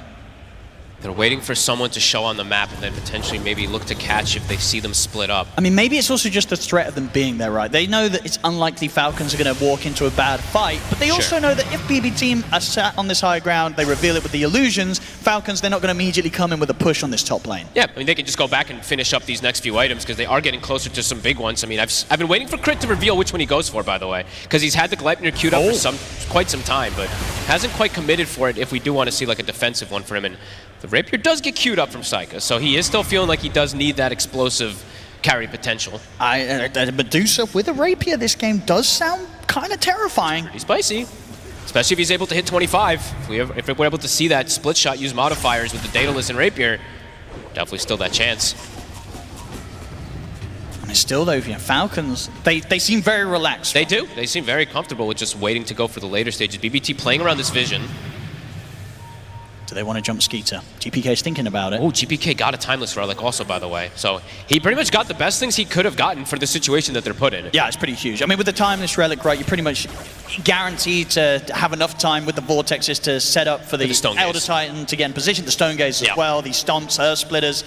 It's a lot of wombo combo potential from BB Team, but they have to land it perfectly because of how far ahead Falcons are.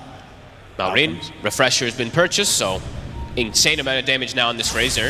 GPK, jump on 2. They're going to get the vortex onto the 2. They Instantly stunned. Skeeter's in with the jump. The Dragon Tail stuns straight away. GPK trying to get the BKB off. He zips away. GPK survives. Saika's stunned though. The arrow connected on him. The sharpshooter comes in as well. Lotus has been thrown down upon him though. Cooking him out to the side. Mira's going to make the jump in over towards the Razor. Gets the Doom down onto him. Amar leading forward. Saika trying to stand his ground and fight back. He's doing a lot of damage here on the Medusa. Snaking down low.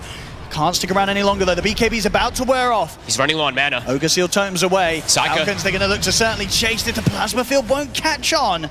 And they don't want to throw themselves into the high ground yet. So Saika will get them space to head back. The stun again, GPK. He's not going to get the same chance though. The stun into the silence. They've caught it. The cookie. He's not going to save it. The Orchid Bird. It's too much. 70 seconds.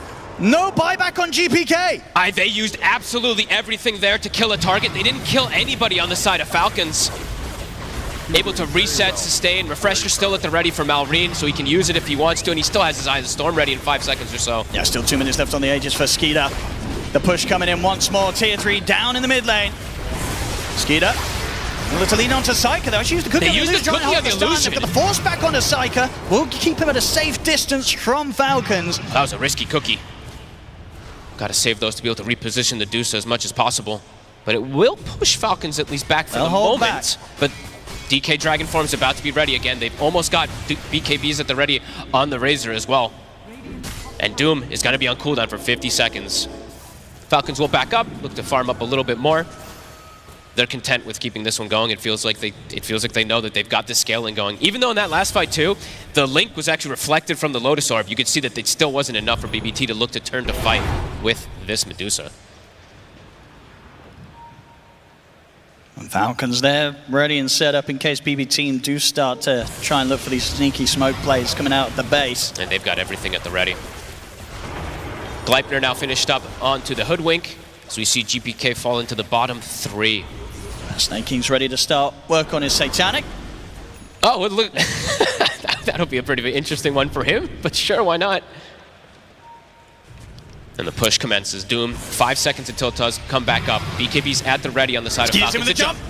Straight away going to start off the action on towards Saika. They get the silence in as well. Quick Manta to remove it. Illusions will block the arrow. Falcons, they'll hold back. So they're full Bloodthorn next time round. Skeeter's going to be ready to slam down on these heroes. He's just trying to force this type of reaction. If they can force the Medusa to use a BKB, then Saika just... It's very difficult for him to fight. I mean, if BB Team can hold on for just a few more waves coming in, Saika is going to get very close to this Divine Rapier dream. He needs both timings, though. I think he needs the Rapier and that 25, it does feel like. Yes, he's going to be able to do decent damage single when he's got that Rapier, if he does get it, but it feels like he does need that explosive damage on everybody. Because it really is him versus the world. Oh, check the time. Tormentor's up again. Perfect timing, and Aegis reclaimed, so Skeeter doesn't even lose HP during it. As I think Snaking did commit for it, by the way. He did. He's I getting think he that committed Satanic. for the Satanic. He's getting that Satanic online. Not too often you see these supports get it. I think the last time I saw support get a Satanic was like a Hoodwink, I think, getting one in some crazy game. I think it was Boxy at some point in some tournament, but this is not something you see too often. But he's wanting to scale. Again, level 20's been hit now for him too. So that crit is online. And same thing for, crit as well too. He is online, so pretty much 5 cores that Falcons have been able to build up. Yeah, 30k lead pretty much coming up on the numbers here from Falcons. They're enjoying this. The Rapier's purchased, Owen. Oh, here we go. Okay. Can Psyker turn this game around? Here, on the TI main stage, it's where it counts the most. The BB team, they've never been able to take a series against Falcons. Can you imagine if this will be the way that they do it, off of a Rapier purchase? Or this may just be the end of the game. Or we're going to find out. We'll here. have to see. The smoke's coming out. They're ready for the setup. Mosquito's out for the blink. GPK. Done too. He's going to get the opening here. Straight away to raise. They're going to lay down the Doom as well. Snaking. He gets shredded completely. They're able to take down Aurora as well. Now they're going to go towards Marine. And a great start to the comeback here. Potential from BB team. As they storm outside of the base, they take out 3 heroes. They're dead for a long time, folks. They are. GPK found the perfect 2 targets, and they got the Doom onto Malrine. The ideal situation for them. Oh. And level 25, it's about to hit as well. For the sake of the pubs out there and support Mirana's farming Satanics, maybe it will be a good thing if a comeback does happen.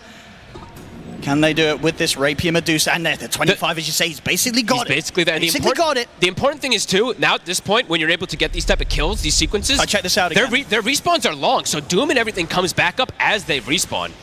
And as we're saying here, if they don't deal with the Medusa, Psyker, he'll kill them. They will all die. Absolutely.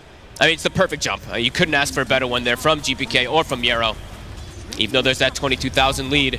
Could He's got it the be damage that, on the Dusa. Yeah, Falcons, maybe they were just a little too relaxed this game. Because BB team, they're getting the chance to get back into it, absolutely, around this Medusa. And in a style, as you say, that just hasn't been doing too well. The 4 protect 1. But look at the itemization that they've gone for, too, with it, right? So Vlad's also on save. It's everything about throwing onto Psyche at this point. What is GPK queuing? I'm almost thinking can he just go down like a refresher route on the Storm? I wouldn't mind like a double pull. Yep. All he really has to do is set up for the Doom or for this Medusa to get in position to get these type of plays. He's got the damage. Miro, he does have a refresher also finished up too, so they will have that secondary round of them. And so far, I'm just clicking around. No Lincolns, no Lotuses purchased for the side of Falcons. I'm clicking on Snaking and I'm seeing the Satanic. He's getting a Hurricane Pike. At least he's getting a Hurricane Pike. Yeah, but it gives you 4 stuff. It's going to help a little bit. I definitely feel like that Satanic could have been like a Lincoln's for him because it feels very greedy from him in particular. But let's see. Let's see how the next fight Falcons goes. are able to just end the game now as they're coming in with the smoke. And of course, being a 4 protect 1, if they kill this Medusa, it should be game over. He does have buyback available, but of course that will be without that Rapier. But Falcons, they're the ones wanting to start a fight because if BBT is able to just get the starting of the fights a lot of times, they can delete heroes. Oh, BB team. They're reading the movement. And a bit of a spooky location here. They've got a Falcons might not quite expect. They saw the ward placed in their base. They have a sentry down, so they saw that Falcons were sneaking. They're going to try and jump Marine. They're in straight away to get the Doom down onto Marine. He's getting shredded. Amar comes in with the car. He's ready to wheel Marine back out to safety. Amar with the Aghanim save. Now they're ready for the turn here, Falcons. They go straight towards Miro. They take down the Doom, but Psyker, he'll take Snaking out in return. Miro spent his gold. They're going straight for them now with the Stampede. They're ready to get back in onto the Mosquito. Gets him with the jump to the Cookie. Gets Psyker up to the high ground. They'll be able to tear Psyker away. Back to safety. GPK pops the BKB. The ball lightning back up to the high ground. The cause survive. The 2 of them. It's just Miro that's out for 55. He spent the gold for that refresher, and he gets caught in the front line of everything there. And we've got to look out for more players like this. Amar with the workhorse, with that car. He's ready to bail them out, and if that wasn't there, if he wasn't ready, Marine was absolutely dead. He tried for... I actually didn't even see in the last fight, I'll be completely honest. I was wondering what happened with Marine, why he was like ghost form in the bottom one. But yeah, it was that Aghanims this time. It does play it safe to be able to get the reset from the Doom. Roshan in 40 seconds. Doom will be respawning in time, and he will have... Okay, he won't have the double Doom. He'll check this out again. Ready. And see how quick they are to jump. But Marine, he knows that Amar's ready to back him up. Indeed, without that there, he was absolutely dead. Very quick reaction. Toronto Tokyo in a dangerous position right now here. Amar. Whoa, he found him. He's in with the stun. They got the 2 supports. And there's nobody getting Toronto Tokyo out of this. Toronto Tokyo's gone. Psycha's going to try and fight back. GPK's in with the Sims. He's going to get the grab, get the ball, takes onto the 2 of them. Jump forward as well from Miro. Then take a crit out. The card again. Buyback comes in, but Miro is safe. They're ready to continue chasing. Amar trying to drag Marine out of the fight and will succeed. Gets them away from BB Team. Both teams dropping the buybacks here. Saving Toronto Tokyo for BB Team and Crit with the one from Falcons side of things. Oh, and this card is doing wonders, and it's got such a low cooldown. It's back up in 10 seconds. Every single time he can actually use this to bail Malrine out. Someone's got to find Amar. They really do. Malrine, he's got the BKB back up also. Level 25's been hit on the DK. Lots of buybacks used. These supports have to be careful. The arrow will scout. Stone Gaze is up. Saika in the front lines. They're going to get the jump on him. Dragon Tail, little blood thorn, then you back at the vortex comes in with Saika's fully low. Can he get the snake out? The man has gone. Saika's He's in trouble. He wants the BKB, tries to stand his ground, starts to attack back over towards Amar. The damage is done. Saika's still alive. He's surviving. He'll force out to the side, turn towards Skinner. He's still alive. They're going to get 4. It's snaking against the world, and he's not going to succeed. Oh my goodness. For Saika BB Team, they're turning the game around, folks. He was out of mana early in the fight, but he's able to stand the ground. They get the connection. The Stone Gaze connects. Oh my goodness, this game is delivering. And into the Roche pit. Aegis, they're going to be and Aghanims. So much money on Psyker as well. He's still got a lot of options for what he wants to pick up next. But we'll see this. They absolutely felt here, Falcons, that they had him. You How see did the they not mana drop finish him? slow. But Psyker, they couldn't quite do the damage beyond his mana pool. He keeps his distance, stands his ground as well, attacking back onto Amar. What a fight. Unbelievable. Insane stuff. Just little mini, I mean, maybe just butterfly evasion and stuff coming into play. Every little possible small thing keeping Saika alive. Falcons starting to feel a bit of that pressure after having a 30,000 gold lead. I mean, there was always a sense that this could be coming, but with BB Team, they've just never really done something like this before. No, this is super impressive for Saika in particular. And also, have to give a lot of credit to GPK. This man had 9 deaths in the game. Yep. He's got 10 now, but the pulls he's been able to get, the jumps, they've been crucial for this comeback. It really feels like all the times in the past in which BB Team have tilted out of rough games, they've just been saving it up for today, Fogged, where it counts the most. Now they've got Banner too. This Rax in jeopardy, and these long respawns. Doom's coming back up. Everything's coming back up for BBT. You couldn't bring down this Medusa once, and now versus Aegis, the gold lead has gone to 0. Incredible stuff there. And yeah, Falcons.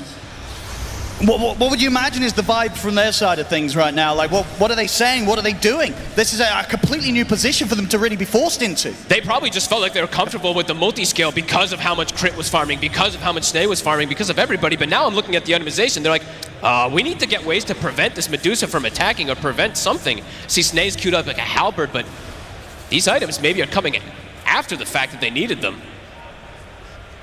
These Dooms have been hitting. The Stone Gazes are connecting, and now it's a Swift Blink, so positioning for Saika, it's always going to be there.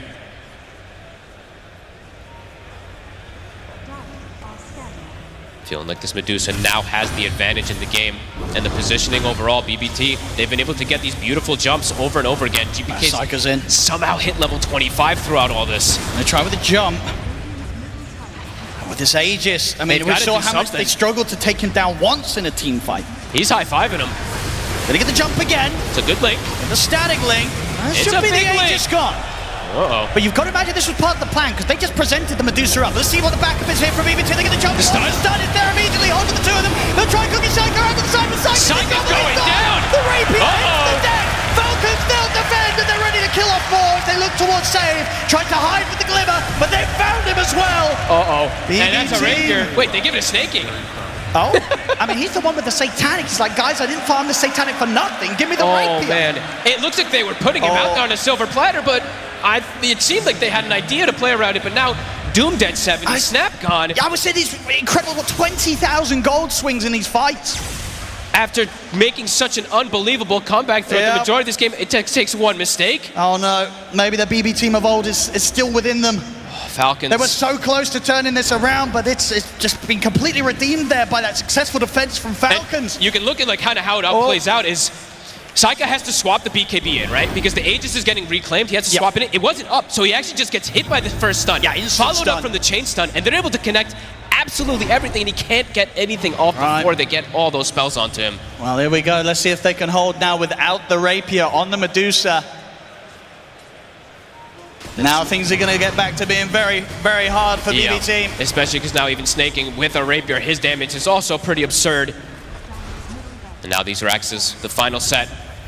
15 seconds, no doom. I mean, this genuinely could have been the plan all along for snaking. It's like, I'm just going to get Satanic, they're going to get rapier, they're going to lose the rapier, and I'm going to take it for myself. He wishes. Imagine having that much foresight. That'd be pretty impressive. Skitter, the final racks. There's no glyph. You got to go soon, BBT. GPK a little slow with the jump there. They get the range racks, the melee racks, they're out. Same time, that creeps out pushing in top, BB Team. So Falcons, they'll have to head back and deal with that one. The game will go on 52 minutes in now. BB Team, can they get that sort of swing back again this game? It's going to require another rapier. It's going to require another rapier, exactly what I was about to say. I mean, Psycho should be able to farm that out pretty quickly. But it depends how much time Falcons give BB Team in these moments. What's he going to sell? I mean, maybe you just sell something. Maybe sell your like Manta or something just to be able to get it. Yeah. I feel like he's going to have to open up an inventory slot. Sure. But we'll see. Back up to the 30,000 gold lead very quickly, of course, as you were mentioning, from that fight swing. Look at that. It's as if the comeback never happened, really. They did get They did get almost 2 full sets of racks at the least, so some momentum pushing out of the lanes slightly, but it's just this range racks now left top for the side of Falcons.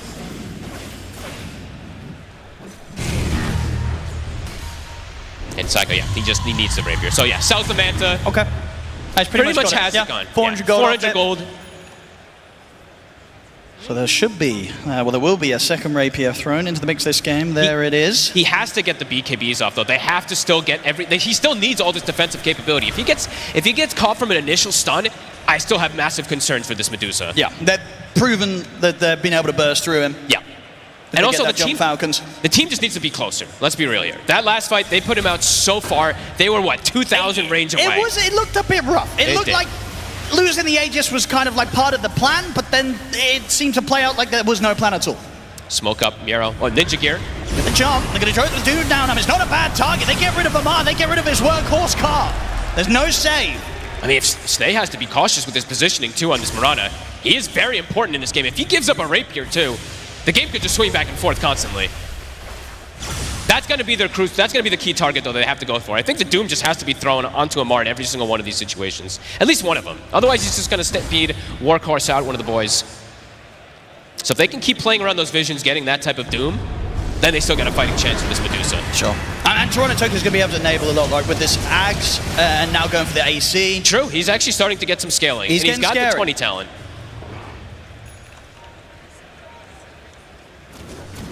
Gone are the days, though, of ET being able to just jump in a lot of the times and be able to do that constant briefcasing. But if he's able to get the AC and match, maybe there's that chance, too, for him. Now, if you get the AC, and if you can get that rapier maybe from snaking, you know, you never know. This ET could be going far. Look at Malry and telling them, come high ground, because that was where the blunder definitely did happen before. Other thing to point out, crit Wind Waker is finished up, so other ways to prevent Doom. So now you have to look for quite a few different targets to at least focus fire. That's Initiations are going to still be, it's kind of been the most important thing for the side of BBT throughout most of this game, but yeah, even more so than ever. Looking for this annoying Hoodwink, looking for this Centaur with one of the Dooms. Well, that's it. Yeah, I'd still imagine overall Amar's going to be the key target. Yeah, absolutely. You take him out the fight, it's absolutely huge, because his saves have been crucial. Yeah. And I'm wondering to see if maybe he does queue something like a Lincoln's himself. He does have the gold soon for it on Amar. He can consume that Aghanims and then go for it afterwards, so yeah, we'll see. There's still a lot of item growth that can come through at both sides in this game. Smoke time from Falcons. They're ready to go again. Both teams very close to the point where one successful team fight could draw out the finale of this game. How much buybacks are there? Or how many are there? It looks like Falcons has the majority. The 2 supports don't have it, but the 3 cores do. While on the side of BBT, they kind of have to go all in for most of them here. GPK can play around it, but the rest of them do have to spend their gold, it feels. And Roche, how long is it going to be? It's a fast one, 20 seconds. And at this point, I'd imagine, has it fallen back to the point where BB Team probably don't want to fight around the pit? Sure, maybe take a fight outside of the base, but not actually in the pit? Or do you think now, back with another Rapier on the Medusa, they could actually look to go fully aggressive? It's total chaos at this point. I think you can any fight that you can take if you have vision is important for BBT. So if they can get vision down there, then perhaps, yeah, look for that fight. Miro has also hit 25, so the mute is online. It's a big power spike for them on top of everything. Absolutely. Whoever he gets the Doom down onto, as long as Psycho's able to follow up, get his BKB off and get the hits in, they will kill. Unless, of course, the jump isn't made indeed onto the Centaur. So we'll have to see if they do get the connections. And as you say, the Wind Waker also another option for Falcons to counterplay the jump from BBT. And yeah, I think you'd said it before, but Maureen does have Lincolns finally, so they do have at least one of the blocking. And they can purchase a couple more. I'm just sitting, they have like 7,000 gold on several different heroes. Yeah, I'd say if anything, Maureen's probably got to look out to get that Lincoln's thrown onto Amar, if Amar's the one being targeted first. He can do fancy stuff, right? You can Lincolns, you can pop Refresher and block, or send another one and stuff like that. This Roche, it dies too fast, they can't contest.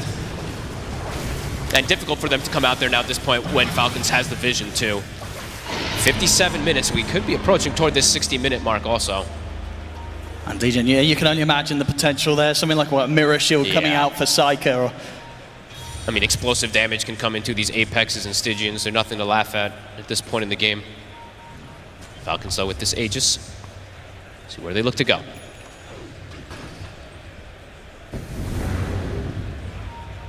Let's see. BB Team. The remainder of the smoke. They have to just literally play around vision. If they see an occasion where they can get a multi-hero pull, that's where they kind of just have to take it. Even if they're playing into Aegis, I think they have to seize any opportunity they can get where they get multiple heroes inside this vortex from GPK.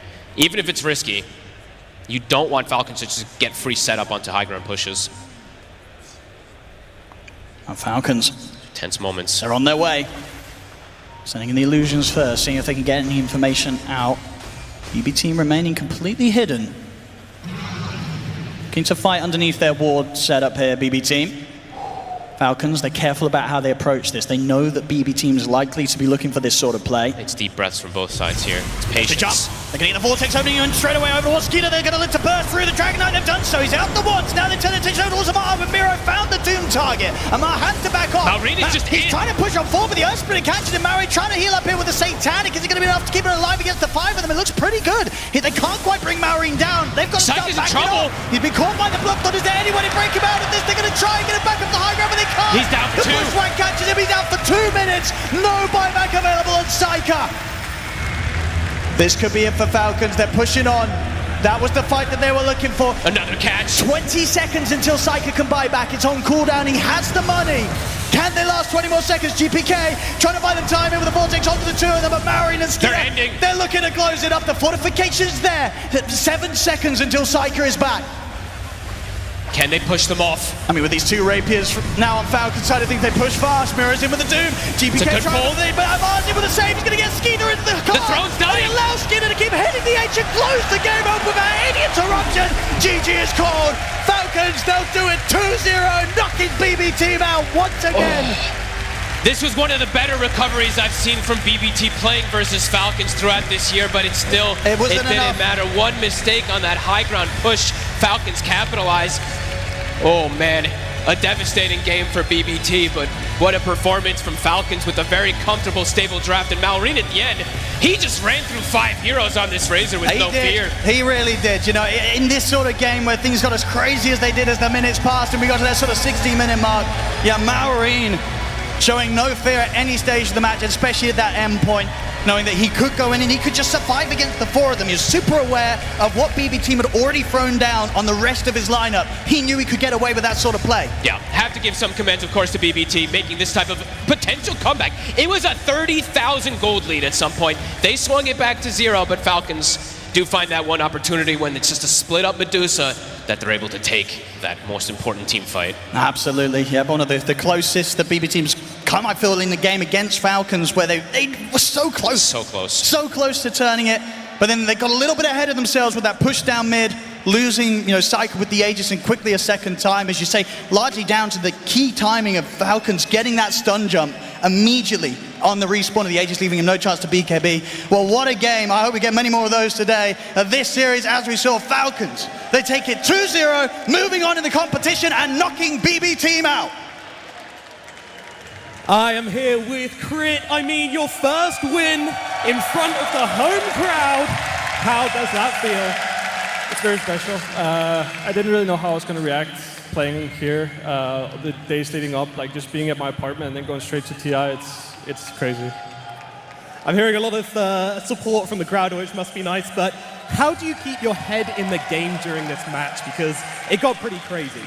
Yeah, I mean, we're a very composed team. I think it helps. We have experienced players like that are very good at it. The booth's also very soundproof, so that helps.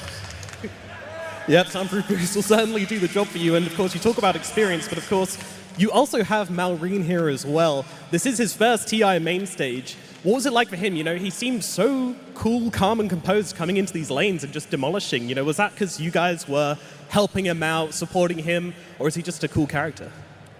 I think Stas is just a person it's kind of up to him. I mean, we obviously try to help him as much as we can, but he's such like an energy bomb, and it's kind of just up to him on the day to just be there, and today he just decided to show up and be the best player in the world. He certainly did. Absolute performance from him and all of you, to be honest. Congratulations. And of course, there's more work to be done. Who would you rather face in your next lower bracket game? Is it Cloud9 or is it Liquid? Well, I don't really know Cloud9 players that well, and I'm good friends with Blitz, so I'd say I'd rather play Cloud9 so Liquid get top 3.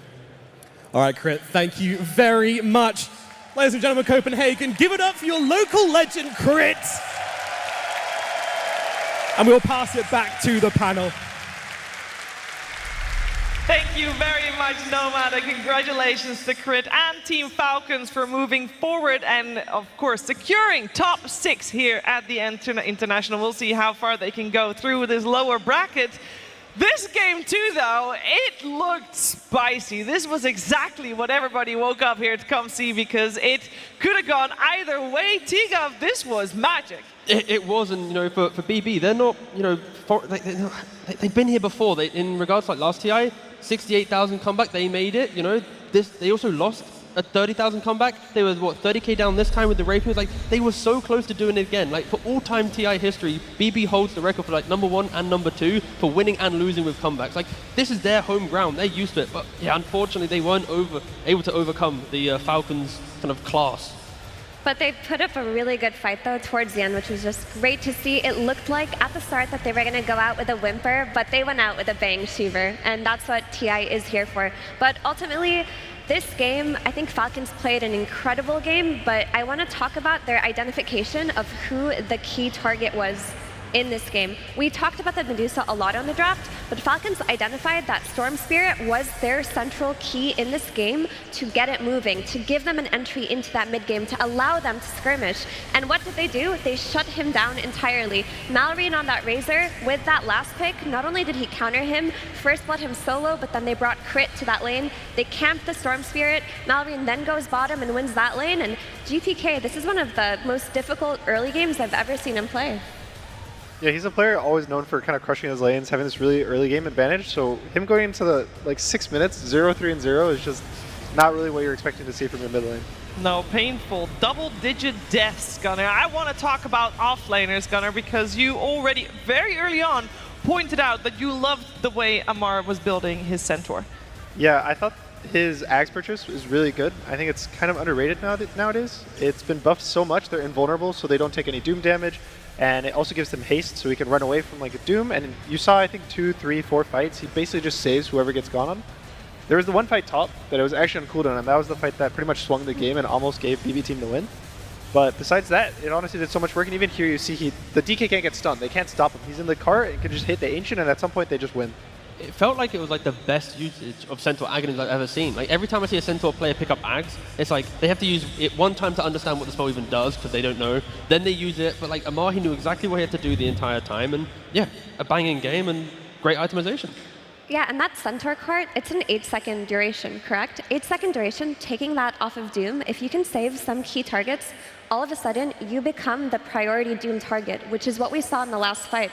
Miero on his Doom had to Doom Centaur. And what happened after that? That was the first time we've seen Razor not doomed in a fight. Then Malrine runs in, Satanics, runs into 3 heroes, zones all of BB Team away from the Medusa, who was isolated on the side, killed by Skeeter's DK, and we finally saw the power of what Razor can do in fights when he's not carted away for 8 seconds. Yeah, we really did. I will say, though, seeing BB Team exit here must hurt, as they came in with higher expectations than that. For some words from BB Team, we're heading over to Pyrian, who's talking to Saika. Yeah, thanks, Sheebs. I am here with Saika. Saika, first of all, we're all really sorry to see you guys go out of the tournament. You put together some really great performances. What went wrong in this series, just briefly? I mean, I guess we were just forced. First game we had kind of free lanes, and we couldn't really make move first, I guess. And the second game we just got crushed from lanes, from bot and mid, and the game was hard from that point. But you guys were so close to pulling it back. It was a fantastic series. Did it feel a little unlucky to bump into your year-long enemies, Falcons, here in the lower bracket? I mean, I guess you can call it unlucky, but anyway, if you want to win tournament or get to super far, you have to beat everyone. So that's just life. So this season, I think we've seen some glimmers of real brilliance for you guys. What are you going to do to come back next year and turn it around and maybe even win a TI? I mean, hard question. I guess we're just going to try to become better. Maybe some changes, not sure. Okay, and last of all, I know you guys have a ton of fans. Is there anything you'd like to say to them for supporting you this year? Yeah, it was a decent year. Thanks to all fans, especially CS fans, for supporting us. We could feel it. So yeah, we'll come back stronger. Well, thank you, Saika. Thank you for taking the time to talk to us. Can we get a round of applause for BB Team and Saika? Thank you. And the tournament, of course, continues. And for more on that, back to the panel. Thank you very much, Pyrian and Saika. As we say goodbye to BB Team, they've had a tremendous year. They came top 4 so frequently, Effie. To see them here out in top 8 is uncharacteristic for them. It is, but they didn't look like they were in top form throughout this tournament, to be honest. That's why they started in lower bracket. But we heard from Saika, they could do some changes. It could be gameplay. It could be someone related to the team. But this team does have a lot of potential. Ultimately, I think they were their own worst enemies. That is always the case with BB Team. You can see them fold under pressure. You can see them be a bit too afraid to make any decisive plays or change up their drafts in an elimination game. And unfortunately, they're out, but they did have a great year. Yeah, it's been about 2 years of an empty trophy cabinet for them, and with the interview as well, it's the first time I've actually heard a player go, there might be changes. Everyone else, when Noun's got eliminated, it's like, we're going to stick together, and I can't wait for next year, It's like that kind of, whoo! So, yeah, we'll see what happens with the region, because, if one of the top teams hasn't really made it, then maybe we get some spicy shuffles. But yeah, that's a whole other story, and they had a good run. Yeah, I think, Gunnar, if you look at a team and consistently indeed falling a little bit short, at some point, a team will have to make choices. I would imagine that from a team perspective, that's very difficult to already think about when you're already just eliminated, especially this year, the next season is really packed. Yeah. There's qualifiers coming up within a week of this TI ending, so there will be moving parts, I think. So probably not immediately after you lose, you're going to think about it, but in the coming days, it's going to be something. It is definitely going to be something. I think also something that BB Team will think about is this game that we just watched, because they were so close to forcing out a 3rd game to this series. They were so close if they were having that Medusa live just a little bit longer here and there, but it was Falcons that was able to pinpoint exactly how to get to that hero. Isn't that right, Purge? That's right, Cheever. Yeah, it was a very close game towards the end. The teamfight moments were so close. I want to show you some examples of that comeback fight that BB Team had where they almost got back in the game. Now, right before this clip happened, the Mirana arrow was used kind of scouting to look for this ward here. But what happens is Skeeter's going to use his Bloodthorn item here to increase the accuracy against Medusa, who's got a butterfly. But watch the stun duration. They need a follow-up stun. It can't be arrow. It's going to be the hoodwink stun. But watch this Storm Spirit zipping through. Just by chance, happens to cut the tree. That's going to interrupt the stun that's catching the Medusa, and as a result, she gets to use her Manta and her BKB. That basically starts panic mode for Falcons, because that's the person they're supposed to lock down. She gets her ulti off, she gets her BKB off, the Doom on the right targets happens, and that's why they're able to turn this fight. That stun being interrupted and removing the quick Bloodthorn completely changes the outcome of this fight. Look at how it was later when the game was even up and BB team is sieging the base. First stun, into second stun, into arrow, full stun duration while Aegis is coming up. He's going to swap his BKB from his backpack here into his inventory. It's going to come up just a little bit late, and watch for the frame perfect stun from Amar on the Centaur here. Catches the Medusa, she gets stunned again, follow up with another stun. This is the DK stun now. She takes 2 lives and doesn't get to be unstunned for a single second of it here.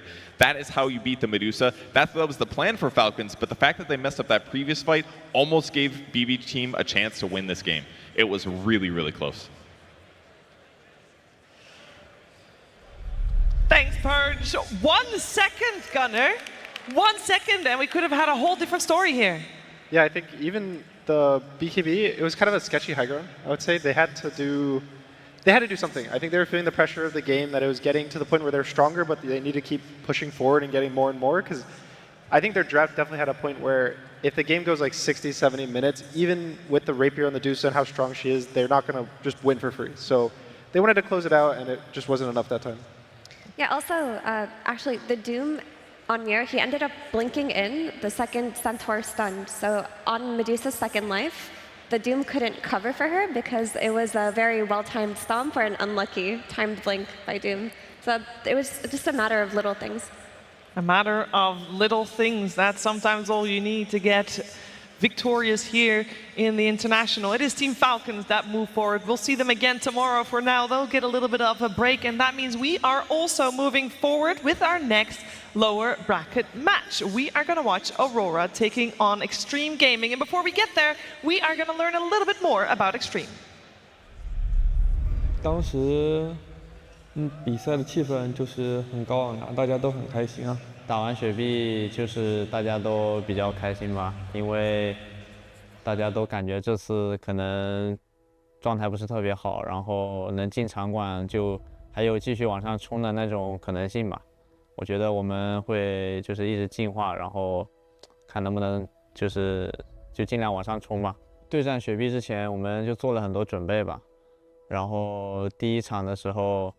我们在前20分钟基本上那个地图都是黑的，大家只能龟缩在那个野区等着对面来。然后后面在局势有一些好转的时候，可能我们太冲动了，在没有买活的情况下，然后冲高地被翻盘了。然后后面2把我们就调整了一下吧，然后就是在战术上选择的比较成功吧，就比较轻松的赢了，就这样。到目前为止，可能赢下 Spirit 算比较开心吧。就是对于对阵欧若拉，我们还是比较有信心的。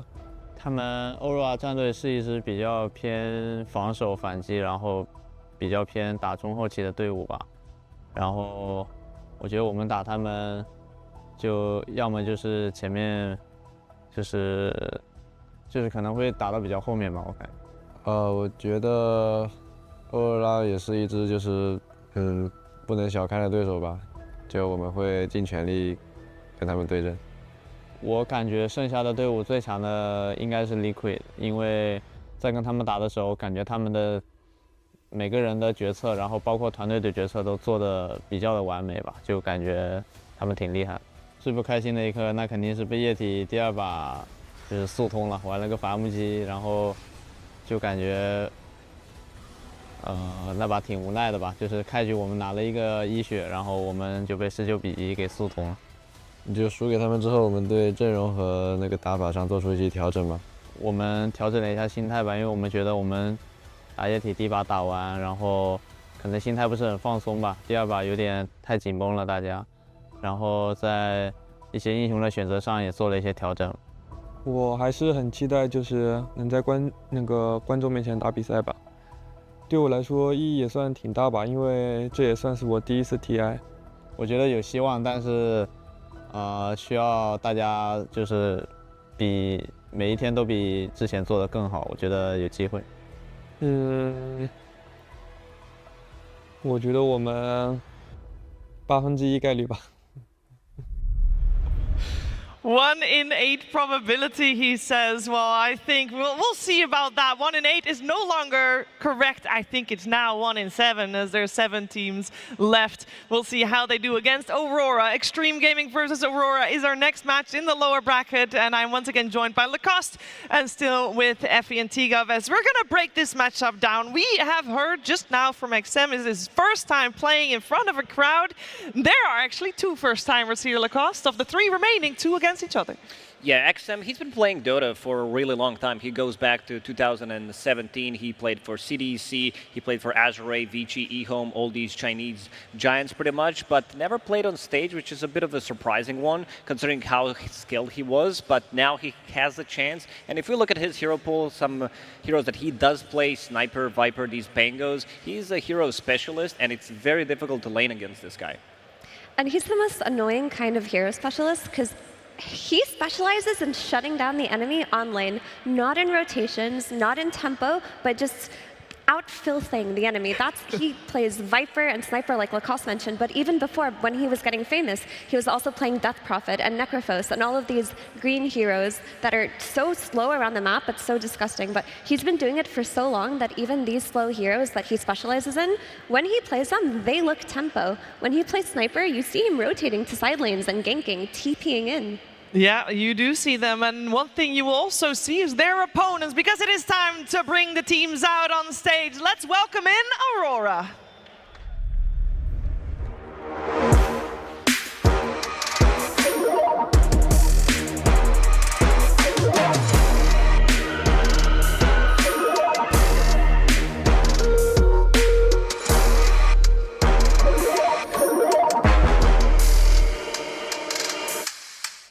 Welcome on stage, Aurora Gaming.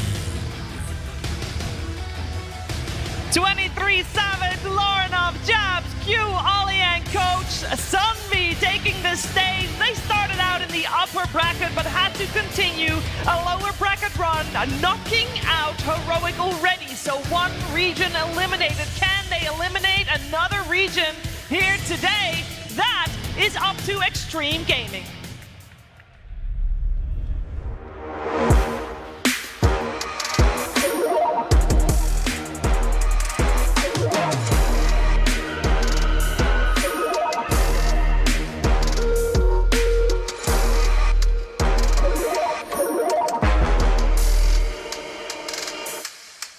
Welcome on stage, Xtreme Gaming.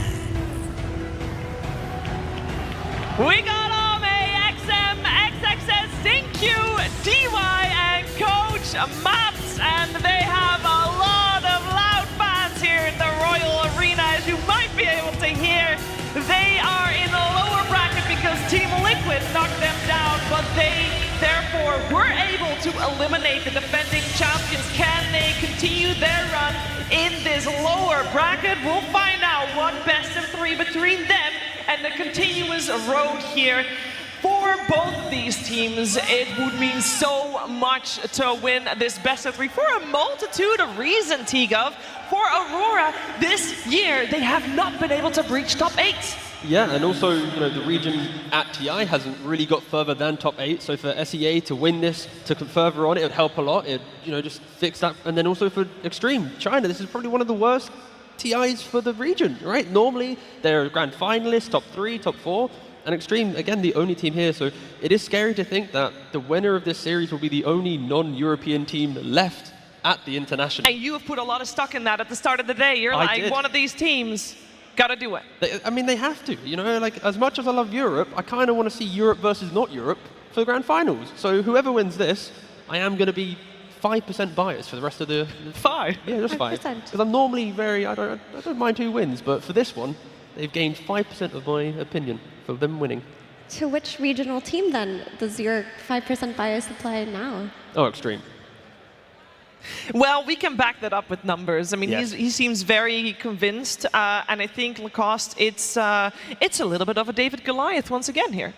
Yeah, same as in the previous series. 2024 didn't look too good for Aurora against Xtreme Gaming. They had only 2 dubs when it comes down to games, 11 losses, never managed to win a whole series against them. This is the clash of 2 different playstyles when it comes down to what they want to bring in the first 10 minutes of the game, how they play post 30 minutes. I think also the stats that we have the second worst team at stacking camps, that's Xtreme Gaming, against the best stacking team, so they're focusing more on the later stages of the game.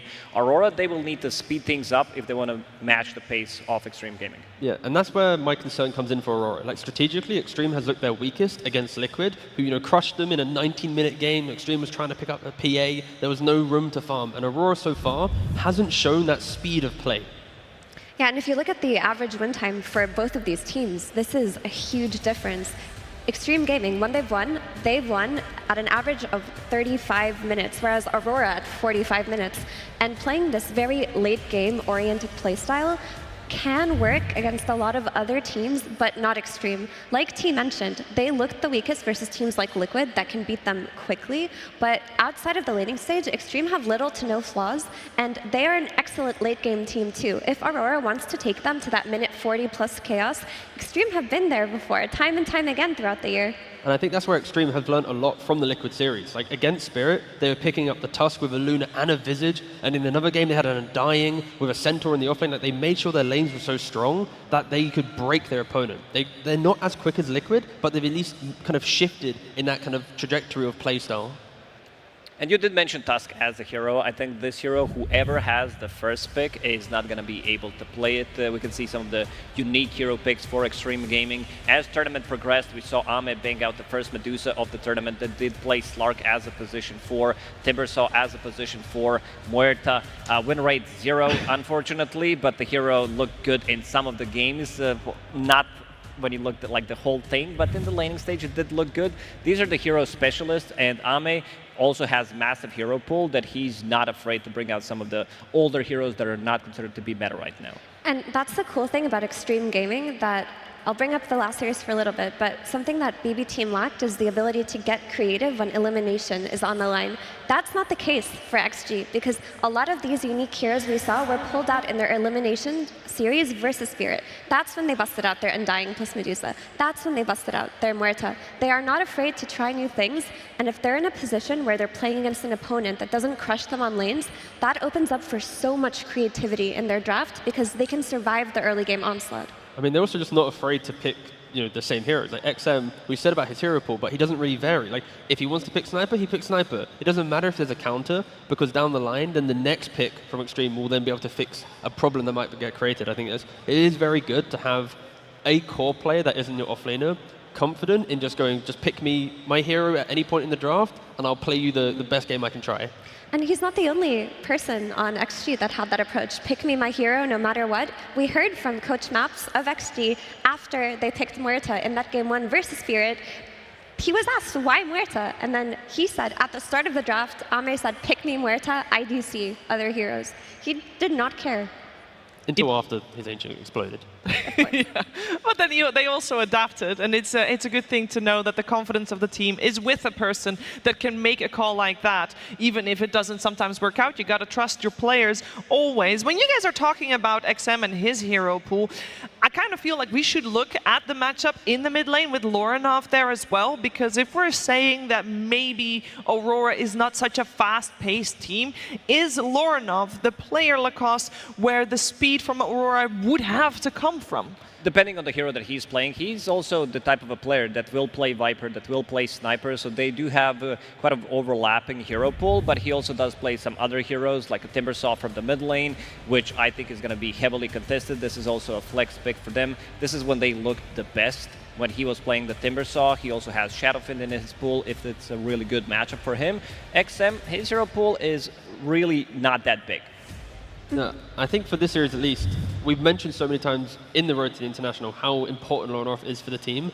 If we see a world where it's like a Viper for XM against a melee hero for Lorinov, and then the supports of Aurora can't rotate, that is kind of like potentially the beginning of the end. So already I'm looking for active supports on Aurora, and potentially a matchup that can go 50-50. I don't want to see the Sniper versus Storm where XM just gets to, hoo-hoo, ha-ha, his way through the laning phase. I agree with T entirely. I think we're going to see a lot of targeted bans on XM's hero pool, because that is how you protect Lornoff. If not, we're going to see these filthy counter picks come out, and then Aurora's early game strategy is going to crumble because they're very dependent on their 3-man ball that involves Lornoff plus Ollie plus Q. When these three can play together in tandem and Lornoff gets a good start with good net worth, they make a lot happen, and Aurora can look active. When that doesn't happen and Lornoff is playing catch up in the Ancients, they can lose so quickly.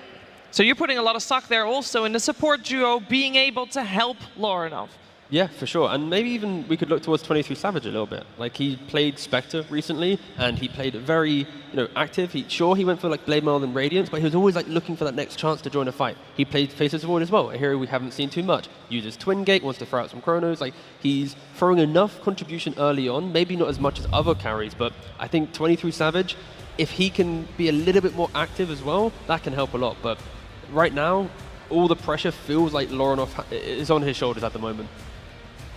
I'm looking at the position 4 and 5. I think when Q is having a blast of a game, he's kind of leading the team, feeling himself, making all these moves across the map. There are games against Heroic. If he didn't have that Tusk on position 4, if he didn't go for the right item build 2 times in a row, they would not win that game. I'm still slightly worried for Aurora Gaming, because out of the 8 teams that we had today, they were the only team with the sub 50% win rate, actually sitting at 43. And if we look at some of the games that they played, that they got here against Heroic, Game 2, it was pretty much Heroic-sided. And then you had Game 3, where they were playing against 20k gold lead.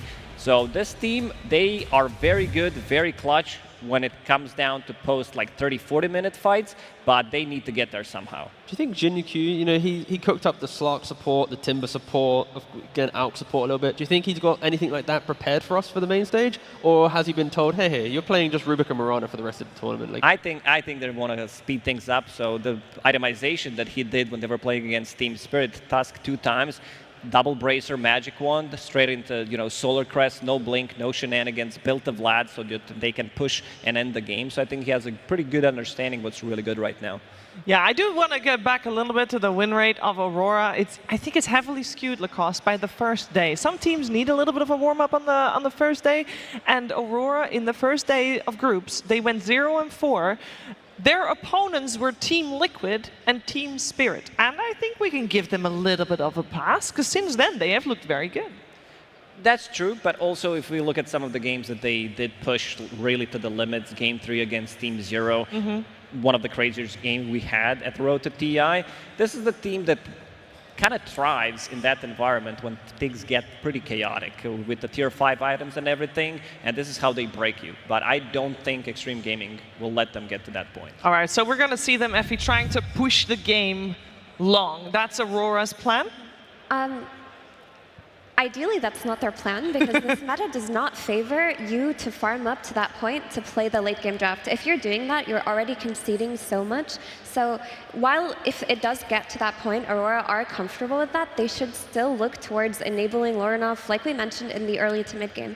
And that's kind of why we saw the win rate of these 2 teams versus each other. Aurora's is quite low. It's because Xtreme Gaming, they also thrive in the late game, but they're capable of winning games in 35 minutes, like we saw in their average match win. They're just a very hard matchup for them in that sense, where you want to take it to late game, we can do that. You want to fight mid game, we're better than that at you. Lanes, we're also better than that at you. To me, this matchup is all about adaptation. How much you're going to be adapting. You didn't play for a couple of days. We've seen Xtreme Gaming adapting quite quickly after losing to Gaimin Gladiators, sorry, to Team Liquid, and then playing against Spirit, using that speed to beat Team Spirit. While on the other side, you have Aurora. Jabs, in an interview, he did talk about improving as a captain, but not improving as a player, and you need to be able to bring your A game when it comes down to the main stage. That's another thing as well in regards to the interview. Like in one of the coach interviews, we had somebody say that like they're focusing on themselves for the draft rather than fully kind of leaning into what their opponent's doing. And I think a team like Aurora, they're not strong enough to go, this is our Dota, try and beat us in the draft. I think they have to respect what their opponent often does. Otherwise, we are going to have these kind of mismatched of drafts where it complicates it just a little bit more. And that is something I think they have worked on. And we saw it in the Heroic series, at least in Game 2 and 3, where they were leaning more into playing into their opponent. Yeah, talking about the series that we saw both of these 2 teams play last, we said Xtreme Gaming has had a lot of different heroes shown. They also lost one of their games against Team Spirit. Do we feel like potentially Aurora, that have struggled against Xtreme, as we pointed out, have learned something from the series that Xtreme played against Team Spirit that they could potentially pinpoint a weakness? I think that if you watch that series, something you need to address is XM. Like XM, throughout that series, shifted the priority in his heroes earlier than when he used to, because typically XG were picking him on 18. They were closing a phase with either Viper, Sniper, Puck, or Storm. And as the series progressed, the priority went up. And I think that a lot of XG's playstyle revolves around XM kind of stomping that mid lane and not needing to bring supports to it, thereby enabling them to play their supports on Ame. If Aurora watched that and they shut down XM's hero pool, then they have a shot to overwhelm them in that sense. They needed to adjust because throughout 2024, first 6 months, XM was the best player in terms of giving him priority to what he's going to get in draft. So 23-24 pick pretty much was always for XM, and that's why what Effie said makes a lot of sense. They needed to shift it because his hero pool is not as big, and they also want to get his hero early, knowing that most likely it's not going to survive the second and the third banning phase. Yeah. Spirit also did the Aurora style of draft, which is like lots of team fight, high cooldown. So if they do that, then Aurora might struggle. So hopefully don't go all for the big team fight, have some layers of aggression elsewhere. But we have talked as if Aurora are at a big disadvantage here, but I do want to give them credit where it's due. We've often said that Aurora are a team that have two sides to them, one that is incredibly dominant and crushes the team in front of them, and one that completely crumbles. So they are capable of beating the best teams. It's just that their stability in being in that form, I don't know what contributes to it, but it hasn't been there yet. Let's find out if it's here today as we are ready to get our first game started. Aurora Gaming versus Xtreme Gaming.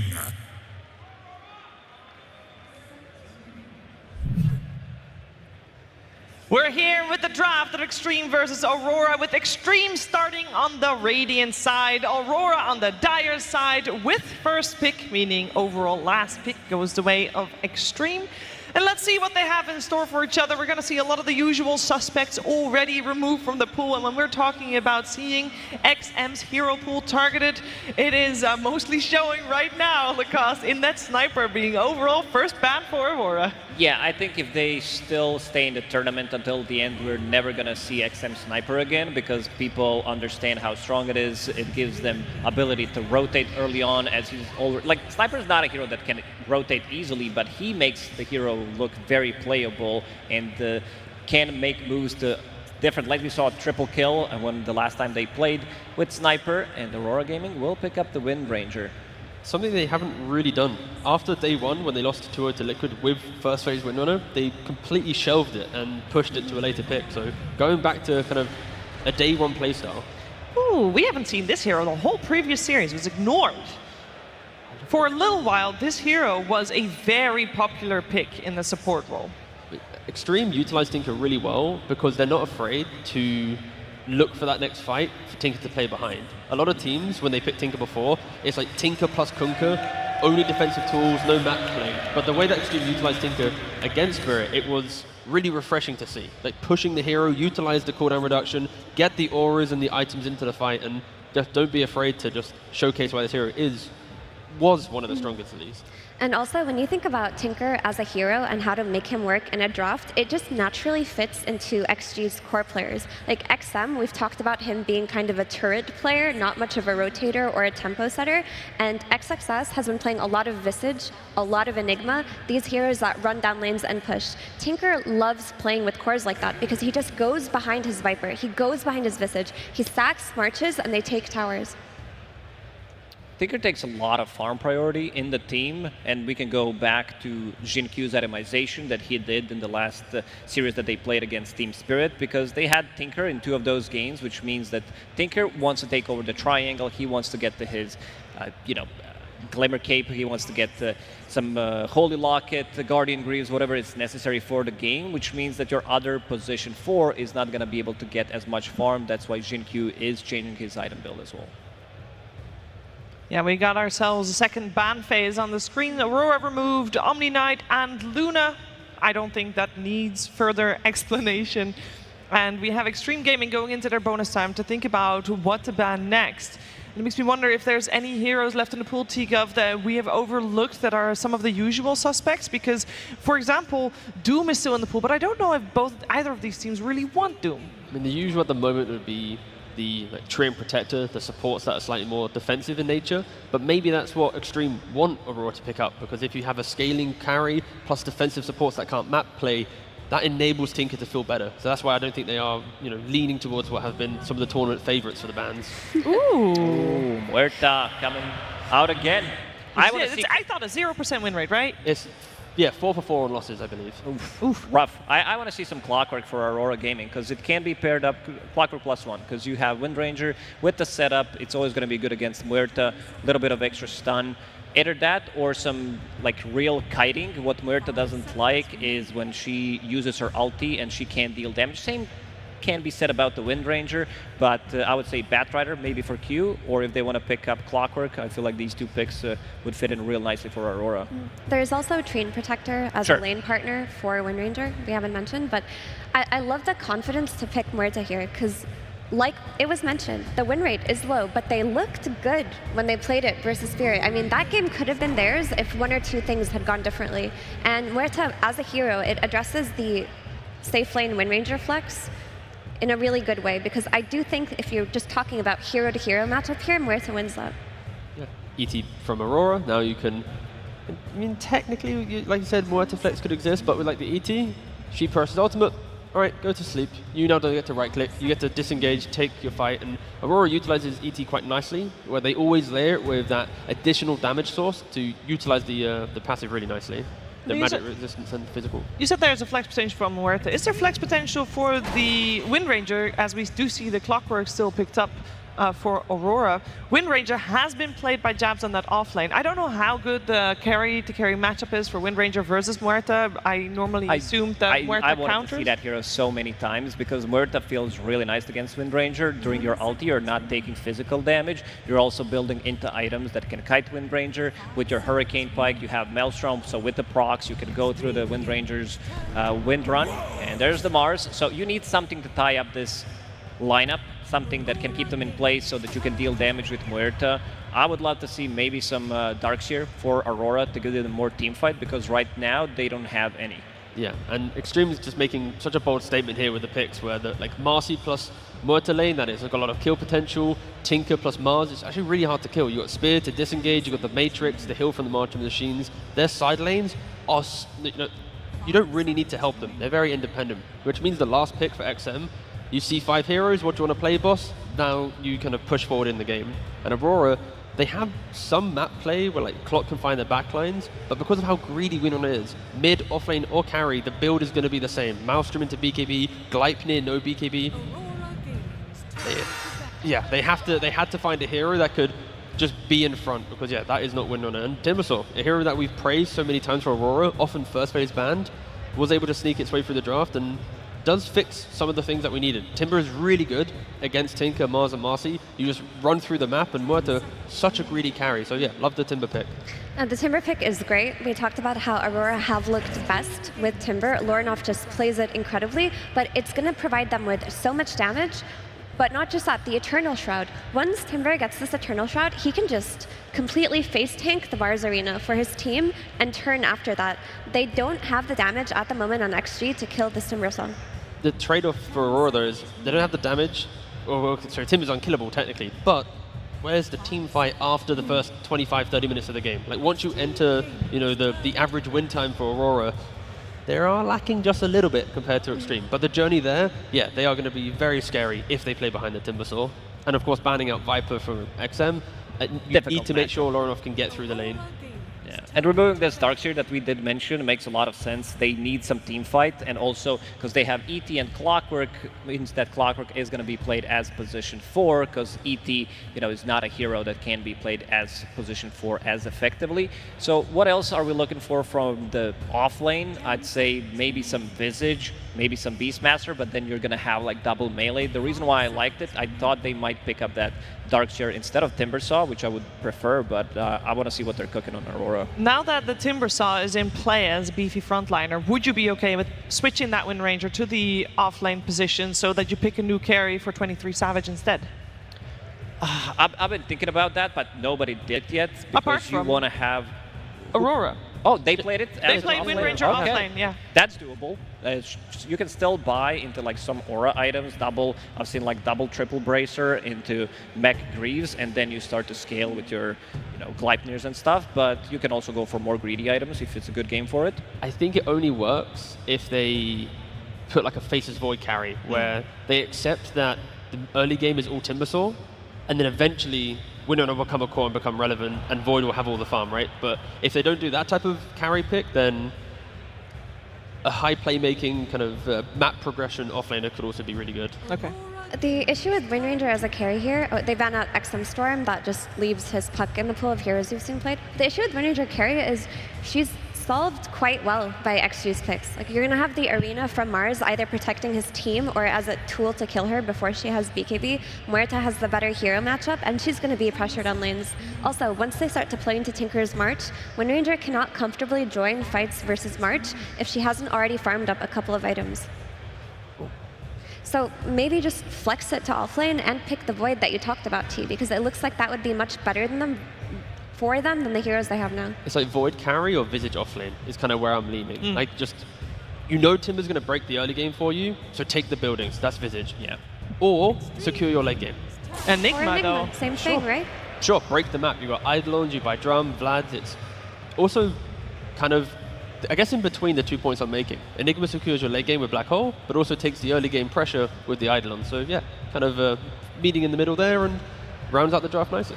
Also, by kind of solving Muerta, you can just Black Hole her when she ultis, then your Wind Ranger is in a much better position to scale into the late game. A lot of Xtreme's heroes have been banned so far. Maybe he wants to bring out something new, but from what I'm seeing, maybe, it's a relatively good puck game. They don't have the real lockdown. You have early damage against the Timbersaw, against the Wind Ranger. Coil pre-BKB is going to be very effective. They got a lot of time to think about what they want to pick, but they don't need it. They'll just straight up pick that Queen of Pain. It's the damage. It's the pure damage against Timbersaw. We wanted to see this hero throughout the road to TI so many times, but nobody wanted to touch it as much. But Queen of Pain, this is the hero when we were coming into TI, every single mid laner did play it. It provides you with a lot of damage. The new build with no Shadow Strike whatsoever and limited lockdown, it feels like a really nice co-op game. I love it in this game. They, like you mentioned, limited lockdown, but outside of having this pure damage for Timbersaw, it's also excellent at rotating. So you can shut down this Enigma on Queen of Pain if you get a power rain or two, and then you just take away the power of Enigma's push, of his blink BKB timing on that black hole, and you enable your Muerta further. So do you believe in the draft of Xtreme or Aurora? I like Xtreme's draft. I think it ticks almost every box. I think XM got a great hero here, and as the game scales, it can get scary for them if Aurora get to that mass where Enigma's just going to get these great black holes, Timbersaw's going to get really farmed, Wind Ranger's going to be valuable, but I don't think XG will let Aurora get to that point. Yeah, for Aurora, it's like early game feels really good, but then they need items to fix the Queen of Pain problem that Xtreme have created. So if they can kind of balance the amount of times that XM will just slaughter the backlines, Hex on Timbersaw, game comes back in. So I think I'm leaning Xtreme, but I can see a world where Aurora, they're so aggressive that the items come into play and then they fix it. But yeah, this Queen of Pain pick is very, very scary. How is Aurora going to deal with that Queen of Pain, Lacoste? Oh, that's a good question. I don't think they have the answer, because Wind Ranger, when she is playing into this Mars matchup, into a lot of lockdown, she needs to buy Maelstrom into BKB, so you will not have Gleipnir available. Enigma will need to be that hero that's going to use Black Hole on this Queen of Pain. Otherwise, XM, he has a pretty free entry to the game. I'm hearing a lot of pressure on Jabs, having to Black Hole and Muerta and take Queen of towers. Pain and take towers. That's a tough ask. Good luck. All right, so then I would imagine that for Xtreme, they're going to try to shut down Jabs a little bit, Effie. They should. I think Queen of Pain, like I mentioned, is an excellent rotator, but all of XG's heroes can play make if their side lanes get off to an okay enough start. You can all of a sudden bring your Marcy to the Queen of Pain. You can do these two-man smokes. You can invade the enemy jungle. Okay, let's see what's going to happen in this first game of this best of 3. Before we head into the game, though, we're heading over to the stage where Tsunami is with Coach Sunby. Thank you very much. I am joined by Sunby, coach of Aurora, where I was hoping to go back in time a little bit with you because it was a few months ago at PGL Wallachia that you spoke to me about the concept of fraudulent wins, which are wins that your team gets the W, but you're not really happy at how they got it. So I was wondering about your heroic series earlier. What was your stance on that as a coach? I'm happy we won. I mean, like, honestly, yeah, it was probably one of those fraudulent wins, but win's a win, dub's a dub. We take those, especially if it gets you to a stage like this. And how about taking heroes like Timbersaw? You are one of the few teams that have found success with it at this event. And was it a Jabs idea, was it a Lorenoff idea, or you didn't even know until the very end? It is a bit of a scary pick, but I mean, yeah, no, our Timbersaw is really good. You know, other people, they just not like us. You guys are built different. Well, I can't wait to see how it plays out, Sunby. Looking forward to this game number 1 as we send it to our casters. Thank you so much, Neil, with the always good interview, hearing how they feel about the draft, how they feel about the Timbersaw, scary hero, and one that we weren't sure if we were even going to be able to see. It's so iconic for Aurora. Yeah, there's a couple heroes who've had those L's over and over again, but the teams come back to them because they have the confidence. And he says, they not like us. We have the Timbersaw on lock here.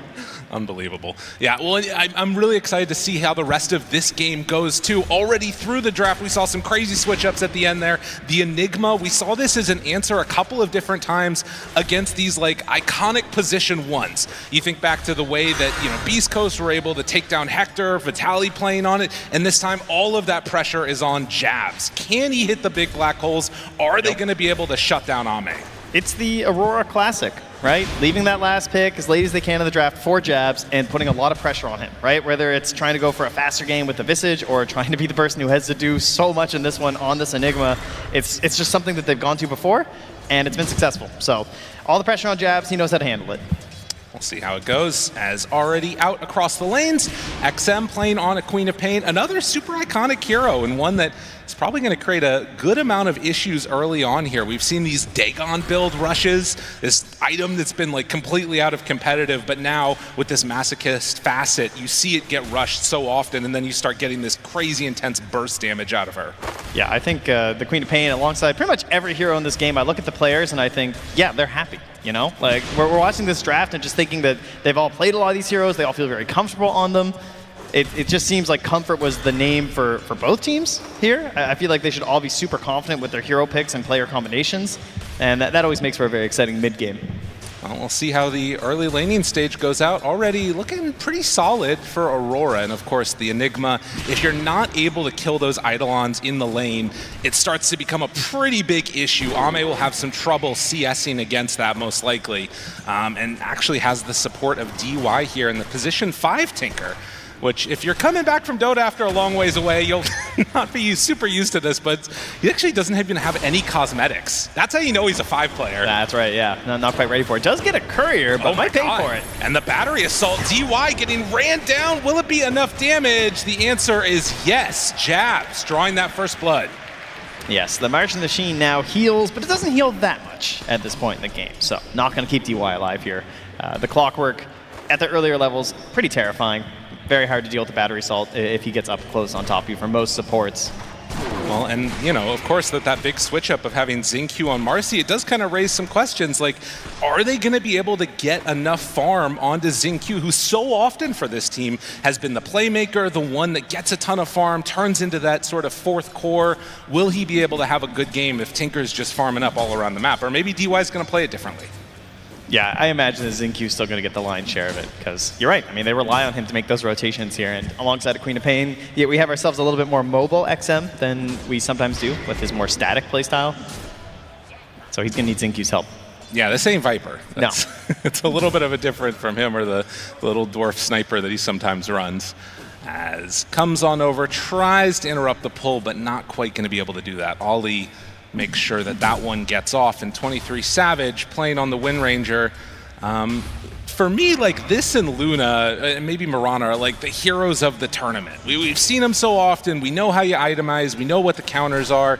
It feels like that's always one of the key things you need to watch for in these drafts. Yeah, it's been getting harder and harder to win with this Wind Ranger hero because teams have just played against it so much that they recognize that with this Whirlwind facet, she just has like this window in a team fight. Right. And you have to play around that, and oftentimes it has to be with the BKB, so a lot of it's about just ensuring that when you try and go in, you get the finish. And they have a couple very good heroes for that, right? They have the ET to set up, they have the Clockwork to set up, and then they have the Black Hole as well. So there's definitely a way you can see where they can just chain it all together on Aurora, and it's going to be really hard to fight back as XG. I want to see what the timing is that they try and pressure. Are we going to see some of these twin gate movements come out? Has been a thing that happens every now and then if the lanes get shoved a little bit too far. Get a little spirit action there, you know, absolutely. the momentum ET coming all the way around. That's a good call. Could be pretty nice. XM so far 28-7 versus the 23-2, a slight lead there. But yeah, the big one right at this moment feels like it's Muerta sort of styling a little bit on the Enigma. In spite of that early kill, Ame's getting a lot of CS here. Yeah, that's definitely one of the things you're kind of hoping for Enigma, is that you don't get like mad counterpicked here. You know, we think about the bristles, the gyrocopters. This isn't the worst situation, but it's still a ranged hero who has a ranged support who's also hard to kind of bully with the Clockwork as long as DY keeps his space. So Ame is able to just kind of sit and click away. But Jabs, it's not like he's having like a terrible time. So net worth-wise, they're still pretty close. You see there that early ward place down too, already anticipating that there could be a movement through. I mean, even honestly, a power shot or something like that could really cause some issues if the wave is really super shoved out, but they have to be in a position where they can get aggressive. So far, just hanging out, trying to bully back XXS when they can. Yeah, the 6 happens first for XM here, so he immediately takes the high ground, is trying to pressure on the Lornov. Seeing if he can find something with that pure damage, but... And Queen of Pain do it. Yeah, no rotation, so... But still some respect there from Lornov, of course. He's looking to get 6 himself. Right. Yeah, just going to whittle him down. If Lornov steps too far forward, that's a pretty easy move for a kill. The big thing to watch, 6-minute runes coming up as Q is going to stack those Ancients, and it is going to be an Arcane rune. Oh, that's so good for your first rotation as Queen of Pain. Having that faster Sonic Wave to come back. And now even glyphing the wave, wanting to run back behind it, takes a tower shot or two, but is gonna bully all the way forward. Now Xingqiu is nearby, so too is Ollie. Yeah, he's close on Ollie, but Lornov is still far behind. Like, he's still level 5.5 right now. He's a full level down on this Queen as the creeps are still coming in, so there's not really this like Spirit into Stomp setup because the creeps are back at the tier 1 dying. Lornov is out of XP range right now. He needs to get these creeps killed right here. If he gets this, then he... Well, no, he missed like a full wave. Oh, like, man. The range creep finally gets through. He didn't even get it off of those other ones because he had his 2 supports nearby. That's so brutal. Those soaking a little bit of XP means Lornov still doesn't get level 6. And you can see how rough this little window ends up being here. Some pressure onto that tower. And XM might just be able to do it again, honestly. 7-minute mark, though. Yeah, that's going to pull the supports away here. They're going to go back for these Wisdom runes, each grabbing one here. But yeah, you can see, needs to be very wary. And XM, as soon as he's off the map, you've got to play careful on these side lanes. Even if he's just farming up in the jungle, without any extra knowledge of that, I mean, could be a very easy rotation for a kill onto Aurora. And we just saw Lornov get 6. That's now level 7 there for XM in the mid. So quite the gap here. And that extra time means Jabs, he gets to his level 6 as well. Unlikely you get great usage out of this killing Ame, but if you can, it would obviously be amazing. They do bring 3 down bottom, though. Tempting fate slightly there as Ollie and Q are going to back away. Kind of like an awkward support duo to make rotations and get kills until you start getting those ultis online. Yeah, you really need the hookshot available there for Q. He's currently double stacking in the jungle, though, using his flare. So they're trying to make a big bank at Ancients. Yeah, help out their cores. A nice way to try and set Lorenov up for some more success later. But in the meantime, it's constant pressure, and this tower now down below half HP. just whittling away slightly. Little invis-room play here. They're going for it. A jump forward, wanting to find him. Dispose pulls back. Is it enough damage? He's super low, and it is. I think you even saw a blood grenade get thrown in there as they find just enough damage. Yeah, XM had one with him there just to make sure that first rotation was going to be successful. And, well, it didn't take much rotating. Just gets it right there in the mid. As 23 Savage now down bottom, matching up versus Ame. Would love to get something here. Although, again, like you said, he's getting somewhat low on 23 Savage, too. Quap does not have Sonic Wave, but a rotation with just a couple points there might make the difference. And DY forcing 23 Savage back. He actually can't get through the Twin Gate. He's going to have to TP back up top. So now they know that he's stuck up here. And Aurora not able to get things going their way early, off to a 3,000 gold lead at just 9 minutes.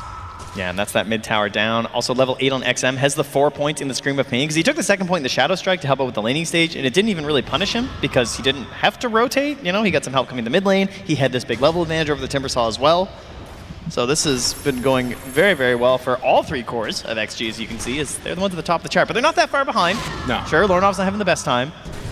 But unfortunately, I guess the Enigma doesn't have the best early rotations. Neither does this Wind Ranger. We all know how greedy she feels. She wants this Maelstrom. And then into that early BKB more than likely. It's going to be hard to afford an early Gleipnir in this one. It definitely feels like they're very much taking measured losses at this point in Aurora. We just saw a smoke be used by Aurora to clear an Ancient stack. Yeah. Like, so that way you wouldn't take extra damage on the Timbersaw. He could stay out on the map. All of those Ancients are now dead. It's, you know, obviously not being used to get a kill, but it's being used to generate net worth independent from that. Yeah, and some experience as well here for the support duo, right? Because again, we need level 6 here. Try and get Q as well as Ollie into those ultimates.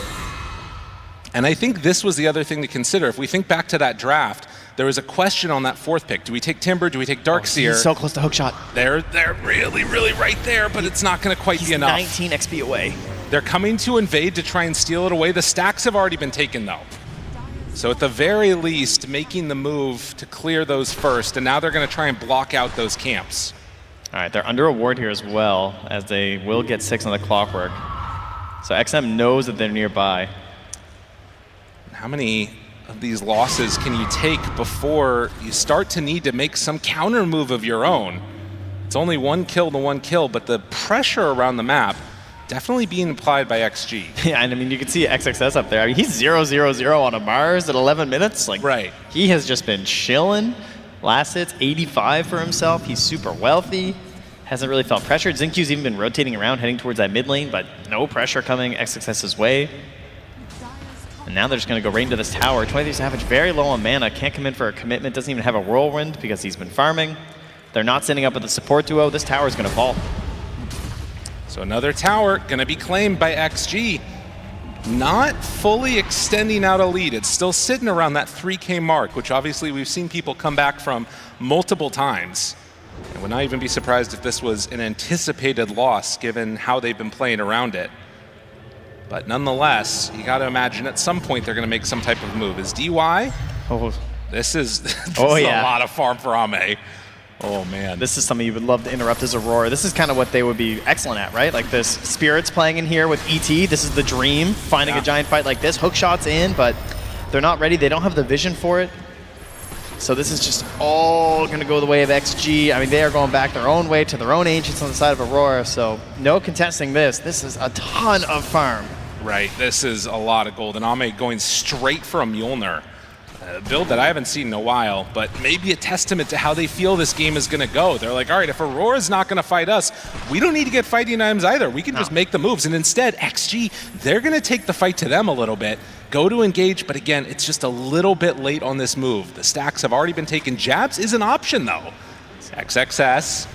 He's just behind those trees right there. Does he realize where Jabs is at? Reveals him for the moment. Malefic's down. Black Hole on to 3, but there's no help nearby. TP's come help me, team. Team, please, I got them all. And there's the shackle shot. Connection out. DY in trouble. Sonic Wave, but it's not quite enough to kill off Jabs. Can they look for more? Lorenov finding DY. They're going to kill the Tinker. Find the finish on to Xinq. Just barely getting out of there. The Chakram's not quite on the mark. And Aurora, they're going to back away. Oh, great escape there from Xinq. Almost got 3, but Jabs, he didn't even know that he got a third here on the black hole because of the blood sport. Guy can't see in the arena and he catches 3. That's crazy. Well, not often you see the 3-hero black hole at, what, 12, 13 minutes, and then nobody surround him to help. But it ended up working out for Aurora as the TPs came in. You know what's funny about that is that Jabs had to tell his team, hey, I got them all, guys. Come TP, because they couldn't see it. Yeah, they got no idea what's going on here. You can't see inside that arena. And so Malefic's down, black hole, and then, guys, I got him. Yeah, Zinky was mid going for the rebound there, so he doesn't have it in this play either, so he can't assist his team on the actual fight immediately after. 14-minute. XM stepping forward. There's a lot of heroes right there. They want that Wisdom Rune, but Q's in. And they managed to take it. Q with the Wisdom Rune. Hook shots to get out, not wanting to take this fight. Does not have that facet. That hook up facet, yeah. Just to clear up. Just wants to escape and survive. Well, still, XG with the slight gold lead in spite of the way that fight went. Because this is the problem, right? Once Black Hole is down, you don't have that many great fighting spells. That's true, but I think that actually went pretty well for Aurora. They were trying to really choke them out there by trying to get in there, get the 14-minute Wisdom Rune right, knowing that they can't fight, but Q able to sneak it away and then immediately hook shot. Like that's a lot of time where XG could have been farming up more stacks, and they do come in and obviously take a lot of this net worth away from Aurora, but I feel like XG just kind of swung for a big haymaker and only got him a little bit. Trent, it is 15 minutes, and there is a carry with 1,100 HP in this game. Listen, Ame, you know, he's an older player. He's a fan of the classics. He doesn't even know what a Gleipnir is. That's right. And he just says, "What? I will shoot. I will do the damage. My teammates are supposed to control them. That's not my job." I mean, he is very, very susceptible to getting blown up in this game if things go a little bit wrong. I'm reminded of that PA game that he had the other day. No, don't talk about that. They're looking good in this one. It's a glass cannon build, that's for sure. If they can find Ame in these fights, he's going to be in trouble. But so far, he's either been able to stay out of them or buy some extra time for himself. Ame wanting to be that big damage dealer later, the uncrowned king.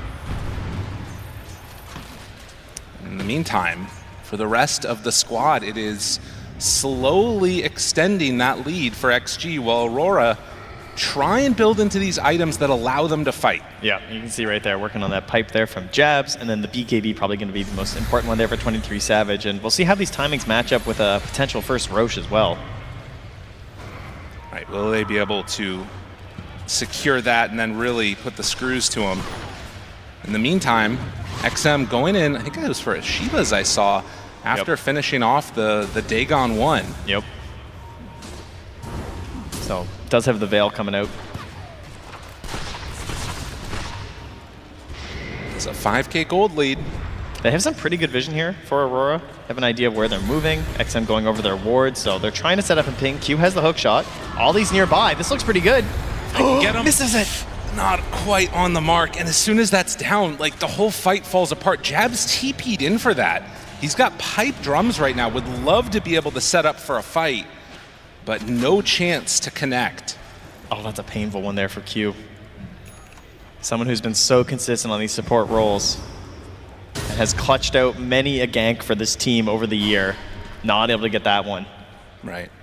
Well, and with, again, sort of the straight-up matchup here, you got to imagine that Aurora, they're seeing something in the draft, they're seeing something in how they anticipate this game going, where they're confident with it going later. They're very much willing to sort of look towards a late-game black hole as the answer. Obviously, the Wind Ranger can just be such a monster in that window as well. We'll see if they can get there. Yeah. They're not panicking, right? It's not like Jabs is rushing like Blink BKB. He finished the drums, he finished the pipe. I think things are going to be okay. Our support duo is extremely good at defending towers, right? As long as no one gets picked off and it's too one-sided of a fight or anything, right. ET and Clockwork are really hard to push into. Especially, like, as you pointed out, when you have a carry with a pretty small HP pool. Right. Yeah, Muerta always a little bit susceptible to that. But XG, they are going to make the move into the pit now. So the first Roche attempt of this series. And Aurora, they are smoked up. He's coming in. I mean, they have the ward here. Okay, and realizing what's going on, it will be XG smoking up now in turn. All right, we got that Blink Arena on XXS. So Aurora willing to give up towers across the map, but not willing to give up this Aegis. Has that ward. He is wrapping. Eidolon's killing sentries. This is going to reveal Xing's Q's position. Now seeing him with Q, don't want to start on that Marcy. Yeah, he knows they can't hookshot him, right? Or this fight's not going to go well for Aurora, so Xing Q getting a good read on this one. He's also very tanky. Double bracer, has the crown, and waiting to chase you down with the Lance of Pursuit. And XM is going to TP for the Illusion Rune. Okay, yeah, they're like, all right, well, you know what? Nobody's taking Roche then. We're just going to leave it alone. We'll just go back to farming. Yeah, this is not Focus Fire Wind Ranger with single target abilities, so right. It's a little faster, but it's not fast enough to try and take the Roche. Well, an interesting moment there. And yeah, I guess that is the thing, is that really Ame on this Muerta is the only one that can really, truly sneak the Roche. Just with a Pierce the Veil, it does so much damage. The other heroes in this game not really capable of taking it out. And so you can see Ame sitting top of the chart, 11,000 net worth right now. And the main hero that's sort of catching up independent from the cores is that Tinker, as we were talking about. He's having a nice time, already with the Holy Locket in the mech. Yeah, DY not the player you think of when you think of scaling and farming a bunch on a support, but knows he has to do it on this one. Right, and almost like single target, I would imagine, just completely focused on keeping Ame alive in these engagements with that barrier and everything else that he can throw on him. Yep, it's maxed out here, so ready to go. So 7,000 gold lead. Hits just keep on coming as Roche is going to go down south, but a smoke up now comes from Aurora. They've got the Clock and the Enigma together, Lorenov in mid. It feels like you got to do some like hook shot into Cog's back with Black Hole if you want to kill the Quap. Anybody else doesn't feel like, it feels like you're committing a lot to get the finish. Yeah, pretty much. I mean, 23 Savage does have the BKB, which means he can now build into that Gleipnir. Okay. That'll help you out a lot, but XM still almost done the Shivas, just about done, and then you imagine it'll be defensive item after. Something to make sure that he doesn't get chain stun down if they have any sort of a gap, or if he can just escape from the root. Would be the way to go here. Or you can just go mass damage. Level up the Dagon, man. Sure. Yeah, you got Tinker. Just put all the pressure on DY. He's got a Locket and a mech. He'll be fine. Yeah, save me, buddy. Aurora, they're going to take down this tier 1 tower, and then they're going to hit into the pit. This is pretty good. Down. Daytime, but XG making their way here as well. Can they get here in time? They're starting to run this direction. Roche down to half HP already. Sending out the Spirit, trying to find them. They see Ame. XG's in Q. He's the first one getting close, but you can't rebound off of enemies. They're just going to claim this, I think. They're getting there in time. Q looking at position, gets the Cogs pushback. And now, XG, do you really want to fight into this Aegis? 23 Savage? He's just in here now? Okay. Needs to be careful, pops the BKB and then the TP out. So understanding that was gonna go really badly, but Jabs, he's not so lucky, not able to get out of there. They're gonna find and kill that Enigma. So they lose the ET and they lose the Enigma in that fight, but claim the Aegis. Yeah, they're able to take that away from XG. It was kind of looking like they were just gonna try and secure this Aegis and move on from there. It just feels like every fight that goes on, like even when good things are happening for Aurora, I'm looking at this gold lead just go up and up and up for, actually, this is the Tinker effect, I guess. Yeah, they're not going to get their Wisdom Rune, but they could pierce the veil and just take their Tormentor if they want to.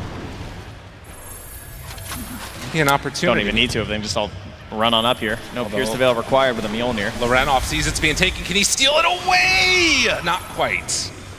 Tried to sneak it, but more of these objectives into the hand of XG. Everyone's up, though. Everybody's up. They didn't use that many spells. Jabs is really close to the Blink Dagger, though. And he's not here for this if they start a fight. I mean, this right now, XG is playing like they're the ones that have the Aegis. Dispose. Make sure that Ame doesn't get a free hook shot on him. But that's the extent of it. They take the tier 2 tower, and they're still the ones that are playing forward. Aurora not willing to give them a full fight yet. They don't feel like they can win it, I guess. Everything's coming together right now, though, right? Blink Dagger's going to be out here in a moment for Jabs. The Gleipnir is done for 23 Savage. They're going to have to smoke out, and they're just going to have to hit a hook shot. It's pretty much that simple. Q wants to get in there. He wants to be committed. He's got that Blade Mail. They're so close to this Gleipnir too for 23 Savage. Just needs another 150 gold. The Blink Dagger is now done for Jabs. It's got to be go time right about here. Does not actually have it delivered yet, which would make the difference. But there is the completed Gleipnir. Can they get together and take the fight now? Currently, there's only 2 heroes up here. They have good vision. And Ame. They're going to smoke up. All right. Now moving. In towards mid they go. They find him. Xingqiu right at the start. Disposed. Didn't hit the shackle, and now Control is out. Do they have enough to bring him down? 23 Savage living. Hook shot landed onto DY. Jabs on the side. Finds Ame, but where is his help? He doesn't have any friends nearby. Ame gets slept for the moment. Well, the fight's going on down south. Lorenov can't get over to it. That was a full black hole, full sleep. Ame is still living, and now he has a regen rune, but it's not going to be enough to keep him alive. Aurora, they waited for their moment. They take the fight. Exactly what they needed, and can they find XXS2? Oh. Shackle, but the blink away. There's the TP out. Yeah, no one else going to find him there. Hey, that isolation play by Jabs, right? Yeah, he knows he doesn't have the allies there, but 23 Savage got the initiation in the middle there onto Xingqiu, kind of messed up how they want to play that fight. DY falls quickly after, and even though there was no one helping to get the kill during the black hole, there was also no damage coming out, which they desperately needed from XG. I mean, 247. Yeah. That's pretty low. I mean, I guess that's true. If you can just keep Muerta away and fight everybody else, you'll have a pretty good time. Yeah, got hit by the Earth Splitter as well, too, so it was just immediately like backing away from Ame. There wasn't really good opportunity to try and fight. Well, like we said, Aurora, they were waiting for a moment when they felt like they could win a fight, and they did just do it. Can they replicate that again without an Aegis this time? We'll have to see. As it does look like, at least for now, XG gonna have to lick their wounds a little bit. That ward just barely not caught. And of course, it is gonna be that BKB coming out next for XM. Yeah, gonna need it for the full commitments into these fights. Q also level 12 here on the Clockwork, so greatly increasing your potential there for the initiation. That's gonna help a lot. But XXS now have that bailout item of the Yules, either for the initiations or just trying to delay stuff in a team fight. Oh yeah. Much needed. And now 4 heroes getting together up top. Of course, they know no black hole, another 50 seconds. There's an opportunity here for XG to take more around the map. And Ame, I mean, he's still very, very squishy, up to, what, 2100 HP at this point, going next into an MKB. He is going to hit so hard if he's free to just go to town. Yeah, you can see there the way that they're confidently stepping up because they have DY just mass spamming heals. He's just sitting in there with his Holy Locket ready to jump on him if necessary. And decided not to finish into the Greaves. Had them queued up for a while, but instead wants to get that Glimmer Cape. Okay. Yeah, that makes sense. Yeah, there's a lot of magic damage that Aurora can still pump out here. Well, and the other thing is you've got to think about that natural order, too, from the ET. Yep. So often it has, like, the most effect in the fights, and you can barely even see it sometimes, it feels like. So needing that extra magic resist as another Tormentor. Going to get taken down, DY. Now getting that Warp Flare. More ways to try and interrupt things, and the full MKB done for Ame. How hard can he hit? As, again, Aurora taking the more passive approach at this phase in the game. They have Black Hole back up again. Don't feel the need to really put the pressure on. You need to wait, obviously, for that Roche fight, because if they use Black Hole now in the next 2 minutes and Roche is like an insta-spawn, they're in a pretty bad spot. That ward scouting out that smoke. And you can see immediately Aurora just run to the side of the map. Yeah, they are scanning here. They're going to know that 23 Savage just moved through here. Oh, this is a big pick for them. Oh, that can't happen. BKB? Does he need to? He's just running. Right. Ollie. They'll give him Ollie. That's a big smoke. They only get the ET. That's fine. There's no Roche to immediately grab here. They can catch the wave mid and pressure that mid tower, though. And again, try and force some sort of a jump in from Aurora. And that looks like it's going to be the plan. They just set Ame up here. Get defensive DY right next to him. And look at this tower go.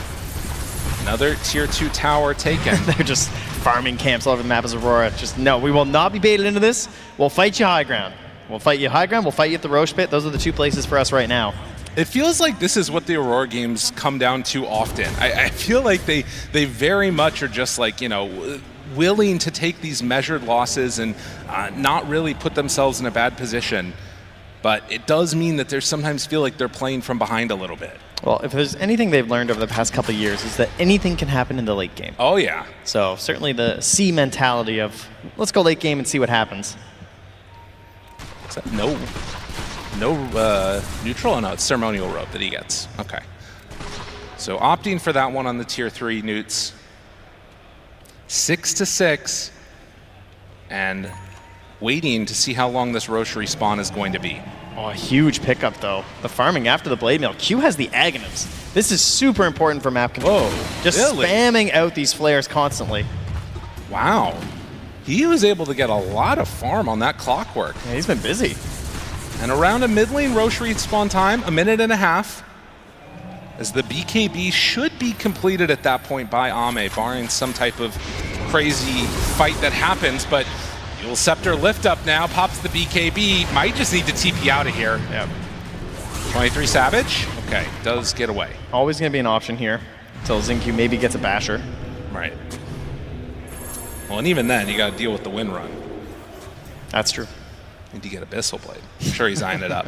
But Jabs is queuing up now the BKB Black Hole, so we'll have that, again, unanswered threat at this point in time in the game. And they don't really have anything that will make it easier to deal with that as time goes on. Well, smoking up, they're gonna run into XXS. Big jump if they can get him. No vision inside. Jabs pops all of that auras, but XXS down to a little bit lower than half HP. Now they missed the hook shot again. DY though, he's still taking a lot. XM runs into all of them. 23 Savage, no BKB means no life. And 2 dead. An easy fight win there for XG. Yeah, maybe trying to find something there on Aurora where they can get the blink into the black hole, but things did not start out the way they were hoping for. And now with only 10 seconds left here until the Roche is going to respawn, they're in an excellent position here on XG. Trying to catch these waves and slow them down, but yeah, another unfortunate placement there on the hook shot. Ends up missing, splitting the uprights, and now you have a little bit of a scary situation. Jabs does have that BKB ready, but now also has the dagger on him, so needs to wait for that to expire before he can run back in. They just don't have the damage to kill them right now. It's too hard to deal with. Yeah. You have buyback on the Wind Ranger, but you hate to use it here. This is going to be a full set of racks. Ame, he takes it so quickly. Dodging away from the Spirit will not get slept. Oh, if they don't get a racks here, this seems really good for Aurora. Because now they can at least fight the Roche. Right, that's true. Because they, in theory, probably could have just went immediately, but they might not have been sure that it was up yet. They don't have that same global vision that Aurora do with the ability of the flare, so would have been risky if you back for the Roche pit then hadn't even spawned, right? Oh, we don't have to put that stat up there, production, come on. I mean, he's trying. You got to call it how it is sometimes. It's an unfortunate situation, but it's how it goes. One of those was to get away, though, so he hit that one. Yeah, that's true, that's true. And there's that vision as well from Aurora, now knowing that that Roche is up, going to make their way down here. And Jabs. We talked about it. As the game started, the draft, the panel, they talked about it. The pressure on Jabs. Well, it's reached its pivotal moment. That's right. It's Blink, it's BKB. It's a Roche that they desperately need to either just deny right away, like by somehow winning the fight and make it kind of middling there versus XG, or outright take it themselves. But if this just goes the way of XG, and Ame gets to march down there with his Aegis in hand on this Muerta, it's looking like a pretty hard high ground defense. You've got to put on a stop here. At a certain point, you got to say, this is how far you go and no further. Some sneak. I like that sneaky ward there. That's good. From C right there from the high ground. Line in the sand. Let's see if they can hold it, though. XM, he's the one that's up front and center with that defense matrix on. The Renoff can decide to run in if he wants. It's pretty scary into all of those heroes, but somebody kind of needs to get thrown forward so that way Jabs can follow up with the black hole. It'd be nice if they had a smoke. That would be super helpful for Aurora, but I don't think they have any, unfortunately. Actually, you can see it queued up on Ollie. It's like, please come back and stock. 30 seconds till it restocks. And, well, if they wait until that smoke comes in, the other thing to note right now is that Tinker's out pushing around the rest of the map. He's shoving out all the lanes while this is happening because he can come back in at a moment's notice. But no, don't pick me support Tinker. Oh no. The scary part, though, is that if you do wait another 30 seconds for that smoke, Roche might start switching over to the other side, so they want to start it now. Oh, this is good. They forced the BKB. BKB from Lorenov 2 now. But with Arena down, that's the big spell used on the side of XG. That's been how they've been able to defend against this Wind Ranger. And now both teams buy the smoke immediately. DY, he gets his out a little bit quicker. Oh, they're going to be smoked up earlier because of the Tinker. The other one's flying out, and now Aurora already making the move to try and take down Roche. Are they going to be able to get it in time? Oh, this is some risky positioning. Roche made some moves. They already made the call. The two supports off to the side. XM finds him right at the start. Can they go for more? Misses the spear. And now, Lorenov stepping forward, still looking for their moment. Where's the black hole? It's a little ways away. Rooted, still great vision. Jabs, he gets it broken, and now he's found. He's gonna die. Jabs, he gets the black hole, but he goes down. That's not what they needed. Hook shot off the mark. It's all falling apart for Aurora. This is not the way the fight was supposed to go. As Q is gonna TP out, they are going to lose this Aegis. Spear out, Lorenov down. XG, they reign supreme here in the pit. Oh, what an initiation there from XG, making their way over along the tree line. You're trying to hide your two supports here, but there's the Shivas, right? Like, just jumps right in there. They get found. The fight breaks down from there. I got a clumped up Clockwork and Enigma. He can't hit anything on Q because everyone's in his way. He's trying to get the triple flares out. And then that break on the on the Blink, right, on Jazz, right when he was about to go, I think he lost it. Oh, it's painful. That one hurts a lot, as you're gonna see here, this replay, how it all went down. Oh, it hurts. That one's rough. Yeah, it's tough. ET, I mean, you at least get some of your spells off, so it's not the worst situation there, like the Gleipnir on the DY, but they can't get this perfect setup for 23 Savage. He comes in here with the BKB and the Whirlwind, but yeah, Ame stands tall and delivers the damage that they need on the side of XG. It's one way they play these fights, and they're getting it. Unreal stuff coming out there. And I mean, XM and Ame in this game, the king and the queen, making it all happen. They are 23,000 gold up right now at 35 minutes, and it's felt like it has been all them all game. Keeping it very simple here, just going for the racks and walking away, trying to be savage. Has the BKB, has the Whirlwind, but doesn't have a good opportunity of a fight. Ame, just an absolute monster in this game in terms of what he's capable of doing. If you get too close, he's buying his third damage item. This guy has a BKB, a Hurricane Pike, and then just 3 damage items. Will rip you to shreds. The Rocket Flare gets spammed. They do also now have a Refresher on the Mars. But it is very good high ground defense. So I think with this round, are XG gonna stick around? It's kind of feeling like they're not too afraid to. With the heal bots coming in, they have the calling. Ame down. XXS jumps forward. Giants jabs. Ame is very low. Obviously still has that Aegis in hand, but 23 Savage is going to run forward, trying to find DY, getting him low, getting him dead. Sonic Wave, they dodge that one. Q, he hits the hook shot. That's what they needed. Now pulling in XM. The silence is there. Refresher, BKB, round 2. Do they have enough to deal with it? They've already caught him. 23 Savage. Oh, man. They made this fight happen, but the Black Hole's just coming back now in 3 seconds. And they Jabs don't just have sitting there buyback. waiting, smoked up. They don't have buyback. He can't do it alone. Jabs has so much damage ready, has so much control ready, but they don't quite have what they need. Maybe with like the big AoE hits if they can catch all of them, but it's not likely that that's going to happen. As the last set of racks is going to be claimed. XG, they have looked so strong throughout this game. As they head on forward, hit the tier 4 towers, still 40 seconds without a Wind Ranger. And they just cannot go in and fight this. They are about to have Clockwork back up again for potentially a final stand here to see if they can stop all of this bleeding, but XM ready to jump in. He finds him immediately onto Jabs. No chance to get anything off of the jump forward. Q takes him down too. The hook shot's in, but it's not nearly enough. Ancient exposed. Ame still taking a lot of damage with that blade mail. But in the end, they're gonna take down the Clockwork. They're gonna head in onto the Ancient.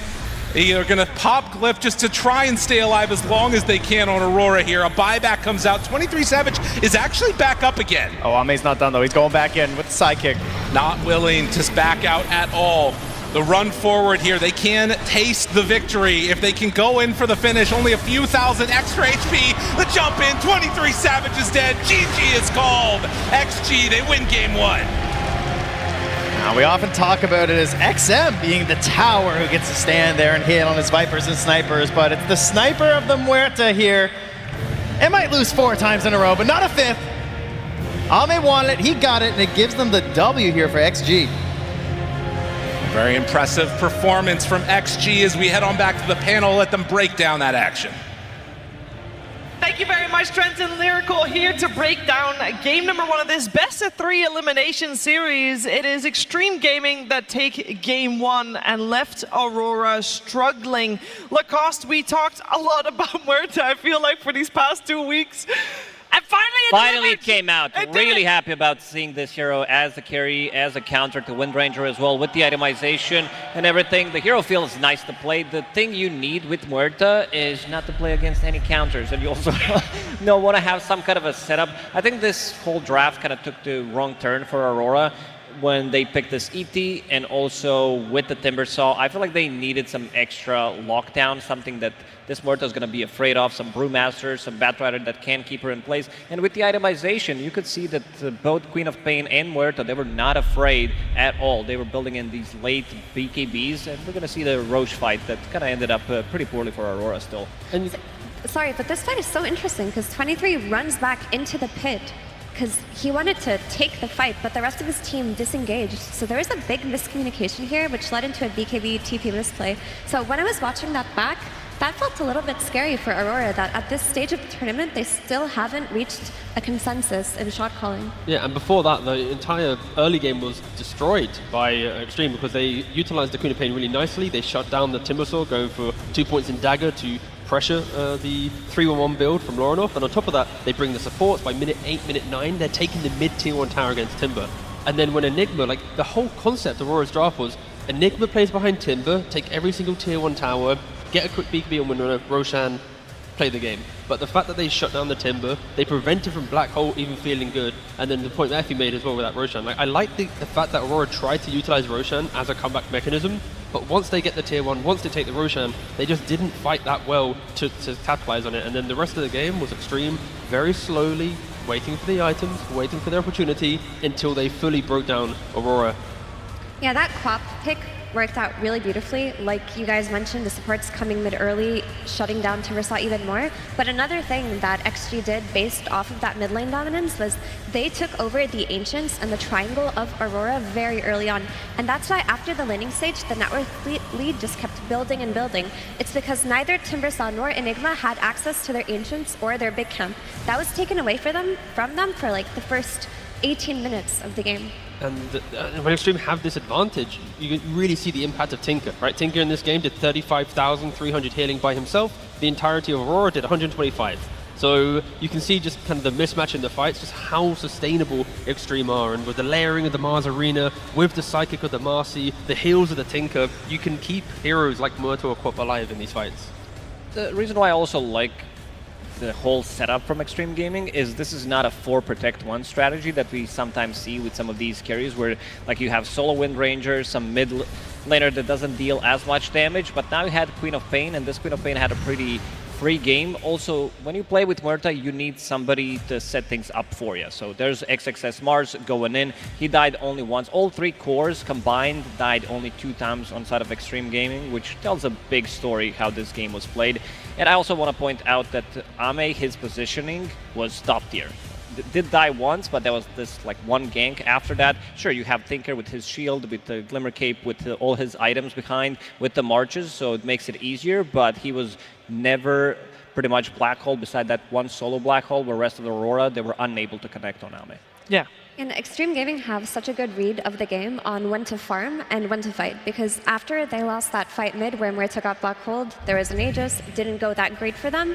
They just chilled. We didn't see them making any moves for 5 minutes. They farmed up a BKB on Queen of Pain, they farmed up a BKB on Muerta, and a Refresher Orb on Mars, and they took the game. And 100% kill participation on XM's Queen of Pain. First time they pulled this Queen of Pain out for XM, delivered T. Probably not the last time. Probably not the last, No. but also we were talking about the values of like first pick, second pick in the draft, and how 24 pick isn't the the craziest thing anymore. We've seen Tundra utilize Night Stalker now. We see Xtreme utilize Queen of Pain. Like there are some picks still available that teams aren't really respecting that much, or at least they've forgotten. Like we're so many days deep into the Rosenton International that some heroes are like, whatever, they don't exist anymore because we're in the tournament, and then you bring them back and yeah, you close out a game quite quickly. I think it's that a lot of teams lack confidence to bring out a new hero or a hero they haven't practiced much on 24. And that is the difference between the series we just saw, BB Team versus Falcons, and this one. They will play whatever they need to on that last pick. And DY on his Tinker, like you mentioned, Chiefs, 35k hero healing. But not just that, the synergy of having Tinker and Mars in a lineup, pretty awesome, because Tinker takes care of the auras, takes care of tanking your team up, which enables Mars to just have different itemization. It enables him to go Blink, Yule's, Refresher instead of the standard aura recipe that offlaners are doing. Now, I do wonder, a game like this, we said there was a lot of pressure going to be on Jabs, on his Enigma. Why couldn't they force up more fights, Lacoste? Because I felt like this was a fairly slow game, which favored Xtreme extremely, and I just don't know why Aurora couldn't find more fights. He had Jinkyu, he had XXS and XM on his ass throughout the whole game, pretty much. They were jumping him. He was unable to land a good black hole. There was like one black hole when they jumped him near the tower. He was a quick reaction from him using that Malefice, but other than that, he got shut down. I mean, who's he meant to play with? When Lorinov has no mid tower, no game to play, you can't expect an Enigma by himself to walk to the tier 1 towers to make these map progression moves that you often see. So because of Lorinov having a bad mid lane, Jabs can't have a game, and then your Windrunner, again, very greedy carry. So it's why the game felt so slow, because Xtreme, they identified, wait, Aurora can't do anything. They only have to farm to try and get back into this game. So it's why it kind of lasted so long, but next time, Lorinov has to get out of laning phase with some type of advantage if this is going to go to game 3. And maybe also a little bit of a different support duo that might be able to make more rotations, because I normally think Clockwork, you play around as Hook, you can make moves. The two supports are identical, like Clock and ET. They want someone else to start the fight for them to reinitiate and turn it around, and then the other support needs to do damage. But with ET and Clock, unless you have levels, yay, I keep you alive for like 5 seconds, and then you're dead. And that also just goes back to the Queen of Pain last pick. It wasn't just a gotcha for the Timber slot, but it got the two supports as well. If ET and Clock were to play on the mid lane and play to help Lorinov, who was in a bad position, they couldn't have done anything because they're just countered by Blink. ET starts punching, Clock blinks away. She gets stuck in power cogs, she blinks away. So it was like truly a perfect Queen of Pain pick. So how are we going to prepare for game number 2 that's coming our way? Because it kind of feels like both, this first game feels like both an outplay and an outdraft. Is that fair to say? It kind of felt like we saw Aurora being a little bit outclassed. I would happily say this is an outdraft, because I think Aurora, entering TI, you see all this information, and you decide to go with one of the weaker openings of Windrunner. Like, teams have kind of moved away from this hero being like the foundation of your draft, and then utilizing it as a third, fourth pick down the line. And Aurora themselves, they did first pick Windrunner on day 1 and lost with it. It's like, you've had all this time to prep. I'm surprised you've gone for like your losing strategy as your welcome to the main stage. So I hope they have cooked up some other ideas. I want to see more flair from 23 Savage. Like, allow him to see more information. Give me the Morphling on a later pick, the Void, anything else. Yeah, if we look at the matches that they played, the second game where they were playing against Heroic on the brink of elimination, pretty much they needed to shift things around, and this is where they had different bans in the first stage, and also the draft that they ended up with, they cooked it pretty hard with this Tusk, with this Shadow Demon, left it in the pool, Spectre, plus also Darkseer to have that damage, something to play off with these early tempo heroes. Little surprised again that they didn't pick up Darkseer in the second phase. They had the opportunity to do so. It got banned in the last phase, so they need to shift things around because what they had in this first game was a clear outdraft. But it's going to be going, I would imagine it's going to be swapped in terms of priorities. And we've been saying a lot other than I feel like these last 2 games that we've watched, where the overall last pick is actually very impactful and very strong. Normally, it is the first pick that has the highest strength because of all the heroes that are at the moment ban-worthy, and therefore getting one of the strongest heroes straight out of that first banning phase. Normally, it's first pick that has a little bit of the upper hand, which was just now Aurora. Yes, but I think you need to respect that first pick. You have to set up your draft with strong hero picks, i.e. not Windrunner. And then every time you pick another hero, you're protecting from the enemy being able to fully counterpick you, counterplay you with the last pick.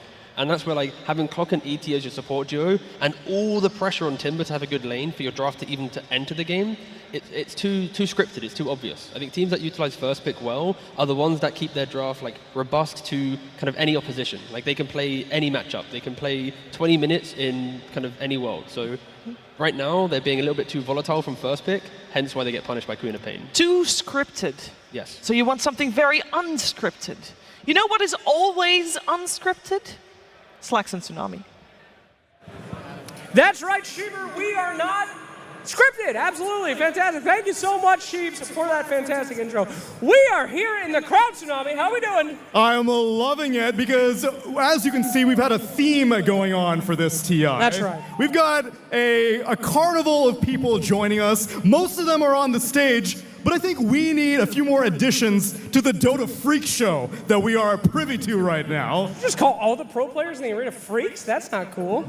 It's a term of endearment. They're freakishly good at Dota. Oh, okay, well, let's find some people that are just freakishly freaks in the audience, ladies and gentlemen. We have some prizes here. Now, I am here for you to rat on your friends, okay? Yes. I want to go through the crowd. We're going to have the audience judge which one of you has the weirdest Dota habit. So I'm looking for some anomalies out here. Anomalies, in fact. Who's out here like building boots of travel on every single game? Or you spam the same hero no matter what the draft is? Yes. Or you bemoan the death of techies and just kind of wither away? That's a fun little joke there. Who doesn't play Dota and works Dota events? I'm not familiar. Hey, I'm just kidding. I love you, Shelly. All right. Does anyone here have a friend in the audience with a weird habit? Hello? You raised your hand? Right here, we have prizes. Okay. I'm going to grab you. Sir, is this your friend here? Where's your friend? My friend is back home. Your friend's back home? You get surprised. You got to be here with... All right, just a tester. What's your friend do? So my friend, when he farms wolves, he kills small ones first. I love that. Every single time. And we rush I think that's kind of normal. I know. A crowd is killing the small wolves weird? Did we get a... No. You're weird, man. Don't judge your friend. Goodness gracious. Let's try again over here. Are you guys friends? But I have a friend. He's watching at home. Again, gentlemen, please. The rules are very simple. What does your friend do? Whenever he's winning and then he gets ganked, he takes his monitor and punches it. How are you? How is it? For real? How many monitors has this guy gone through? He's destroyed like 5 now. Oh, that's just anger issues, guys. I'm not sure that's a... All right, crowd, is that weird? Can we hear applause? Okay. That's mild weirdness. I mean, who hasn't punched a monitor and broken their hands? Me, because I'm not a psychopath. Did you find somebody, Tsunami? I did. Slacks, turn around. I had to climb my way up into the rafters, actually. I'm waving, keep looking, keep spinning. In the corner. Corner? How much, you really think I covered that much distance in like 10 seconds, brother? Where are you? Turn around. Oh, there you are. There you go. You're pointing right at me. Hi, buddy. I had 2 people flag me down as they both have something that they would like to share because I've got 2 new candidates to the freak show. Hello.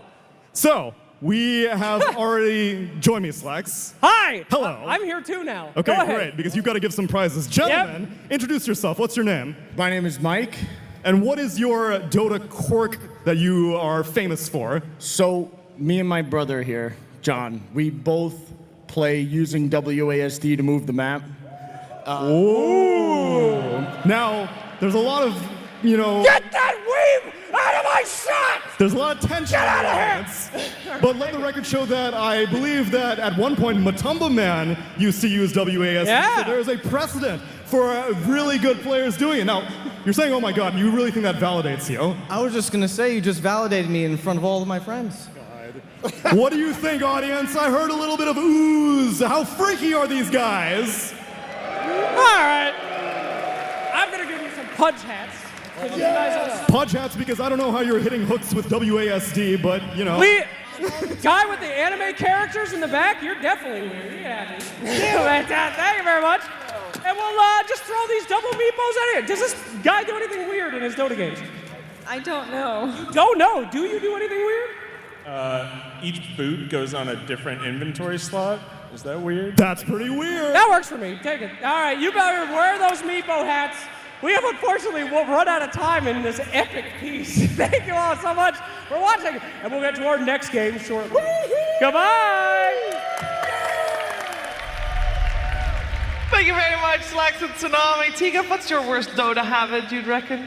Oh, you're starting with me? Yeah. Voice lining enemies, supports who don't help their cause when they die, and then pinging facets, but that got removed from the game. So doing anything possible to help me win my MMR. It's very important. MMR means everything. It's not just a number. She said weird, not toxic to you. I mean, it's weirdly, I guess, yeah, true. I'm a support player. I don't do it. I just buy He's wards. saying he's Simple. very normal. Yeah. I know. My weird quirk in Dota is legacy keys. I believe that legacy keys makes you worse as a player. You as well? No! Oh God, I'm old school. Every time a new hero comes out and I look at the legacy keys, I'm like, God, why did I do that? You know, and then some heroes have really bad legacy keys that you have to go across the keyboard. Like Weaver, Geminate attack is K. You want to auto-cast it, Alt K, your like fingers flying. Not great, Cheever. Not great, but I would imagine you are not alone in doing that, as we are also gonna see the players walk out in a little bit and not be alone anymore on that grand stage. The question is, will Aurora force out a third game to this best-of-3 series? Just a reminder that we are in the lower bracket. Both of these squads have secured top 8 at this international, and they want to move further. They want to move to tomorrow, where top 6 is what they will get. One game up now for Xtreme Gaming, so the onus is on Aurora Gaming, and the onus is making Aurora step it up in terms of tempo, I think, Lacoste. We want to see them being able to make the plays. Yeah, and I'm really glad you kept talking during the walk-ins until they closed the door, because we don't want to say they are not going to be able to do it, you know, because they're still on the stage. That was very nice of you. But a difficult one. They haven't made a single serious win so far in 2024, and it shows. Like, Against, really you should mention against Xtreme. They have one series. They not have some against serious Xtreme wins Gaming. in 2024. Otherwise, they would not be here. But overall, I think they need to step it up with the draft, and they need to be able to punch back. Also, seen quite a lot of like these smaller mistakes when it comes down to rotations. They've been stacking a lot, something that they did throughout the whole road to TI, but it has not been working because Xtreme Gaming, they also stepped it up in terms of stacking game. They were the second worst team at stacking, and I've seen quite a lot of stacks, especially when you have Muerta on the team. That's what you want to have. Yeah, and we mentioned earlier that in the previous game, it wasn't just Xtreme Gaming stacking, it was also them, T-Gov, making sure that Aurora couldn't. Yeah, again, it's like for Aurora, when you look at a draft and you can see a key piece or two being everything for them to get to the mid game, pro teams are just going to exploit that, delete that hero, and now you can't really get to play your game. So I think, at least for this upcoming draft, I want Aurora to kind of hold their draft a little bit closer to them. Like, don't reveal stuff until at least the final pick or two. Don't make it so, like I said earlier, like it's relatively scripted. I don't want to be so predictable. And support duo, it needs to be one damage dealer, one initiator that can roam the map together, help the mid lane, invade the stacks like you're mentioning. But if they do what they did in the last game, then it is going to be a very difficult game where they need it to go 45 minutes plus to be competitive. Or you at least need to see side lanes correctly to draft a duo of supports like that, because the ET clock can work on paper if they're countering things on side lanes. Like, let's say you're countering a primal in one lane and then the ET is just paired with a ranged carry in one. That makes sense, but they picked the ET clock with only seeing Tinker and Muerta, and having this idea that both of our supports can counter Tinker, but neither of them are very great against Muerta. We'll just correct that later. That can't work against a team like XG. Let's see then what Aurora brings to the table in game number 2, and if they can force out a third game to this series, it is time for game 2. Aurora Gaming versus Xtreme Gaming. Game 2. It will be Aurora this time round, playing from Radiant, and Xtreme Gaming playing from the Dire side, with Xtreme getting that first pick. Aurora overall last pick. We'll see what kind of strategic advantage they'll try to get with that one. In terms of bans coming out in that first phase, we are still having the sniper in the pool, which I feel like I still have to mention, T, because XM is our resident sniper player. Yeah, for sure. And if Xtreme want to first pick it overall, then that is an extremely bold entry to a draft. But I think from first pick, Xtreme will most likely second phase it at the very end, the fourth final pick of the second phase. So maybe it isn't banned due to that. And if Aurora really, really cares about it, they'll then use their single ban in the second phase to take it out. But for now, it does get to survive the first round of bans. It does. We got an Omni Knight, Shadow Demon, Naga, Sand King, Tinker, and Tusk banned so far. So with that, the Tinker being banned, it means that we got a couple more making it through, like the Marana and the Centaur as well. Those were both banned in the previous game, and we'll see which one, if either of the two, Xtreme wants to ban going into this second game. They have, of course, the opportunity to pick up anything they want. And they're taking into their bonus time pretty heavily. I think that's quite unusual. Lacoste, both teams have a decent amount of time going into game 2. You get 15 minutes, game end to game start, to think about it. And that means normally the entire ban sequence, this is something you can prep, you can think about. But they do use a large chunk of their time to end up banning out the Elder Titan, which is, of course, a comfort pick for Ollie on the side of Aurora. And they pick up Marana, who we know can be flexed on the side of Xtreme Gaming. Marana, I don't think they played it like in any other roles other than position 4, because when we were talking about the series, when they played against Team Spirit, they also picked up Marana. Yatoro, he was the one who liked to play this hero, especially when paired up with some of these stronger position 5s, but they do play it exclusively from the position 4, where Jinkyu tends to have like multiple different itemization with no boots, solar drums type of a build, or he builds like a triple bracer into Shard, into Hurricane Pike, becomes another core. We've seen in the previous series what Marana can do, especially if she steals a Divine Rapier from the enemies. Yeah, and the tricky thing for Aurora is that they're the second pick team and they give away Marana, which means that they only have one ban in the next phase. And when you give away Marana, you're opening up your draft to ranged carries like Muerta, like Wind Ranger, like Luna. But in this case, one of them is going to be through because you just don't have enough bans to cover for the way people have been playing Marana, which is just buffing up one carry with all of the damage and playing off of that. And a lot of bans towards the melee heroes, right? You've got Tusk taken away by Aurora, you've got the ET and the Omni Knight from Xtreme. So the big position 5s that you might expect to be picked up at the moment, they're not there. People have kind of lost a little bit of faith in Treant. Maybe it was overrated in the first couple of days of the Road to International, but at the moment it's there, an instant pick of the Storm Spirit. That's a early Storm. And they do, as said, only have one ban to protect this Storm. Boba would be proud. And just take out the puck then you're just going to have to take the L and whichever ranged carry comes out for XG. What? I'm saying Sniper. We've seen this matchup. He destroyed the mid matchup against the Storm Spirit. There's also Monkey King. There are a couple of these bad matchups that Storm doesn't like to play into early on, especially if there's another rotation. And Marana is one of the easiest heroes to rotate to the mid lane. Yeah, no. When you pick Storm in the first phase, that single ban, and it's against Xtreme, if it's not Sniper, then... Yeah, but then you're going to be up against the puck. Yeah, but there's also puck. That's the scary thing, is that they have been running puck on XG very often too. Yeah, no, for sure. I think if I had to pick between the two, when I see XM and what he did to the Sniper before, or the Storm before, unless they pick two really aggressive supports and just keep ganking mid, it's just a lot of respect you need to give towards XM. And that's only talking about XM's hero pool. But now we have to think about the carry hero pool for Ame.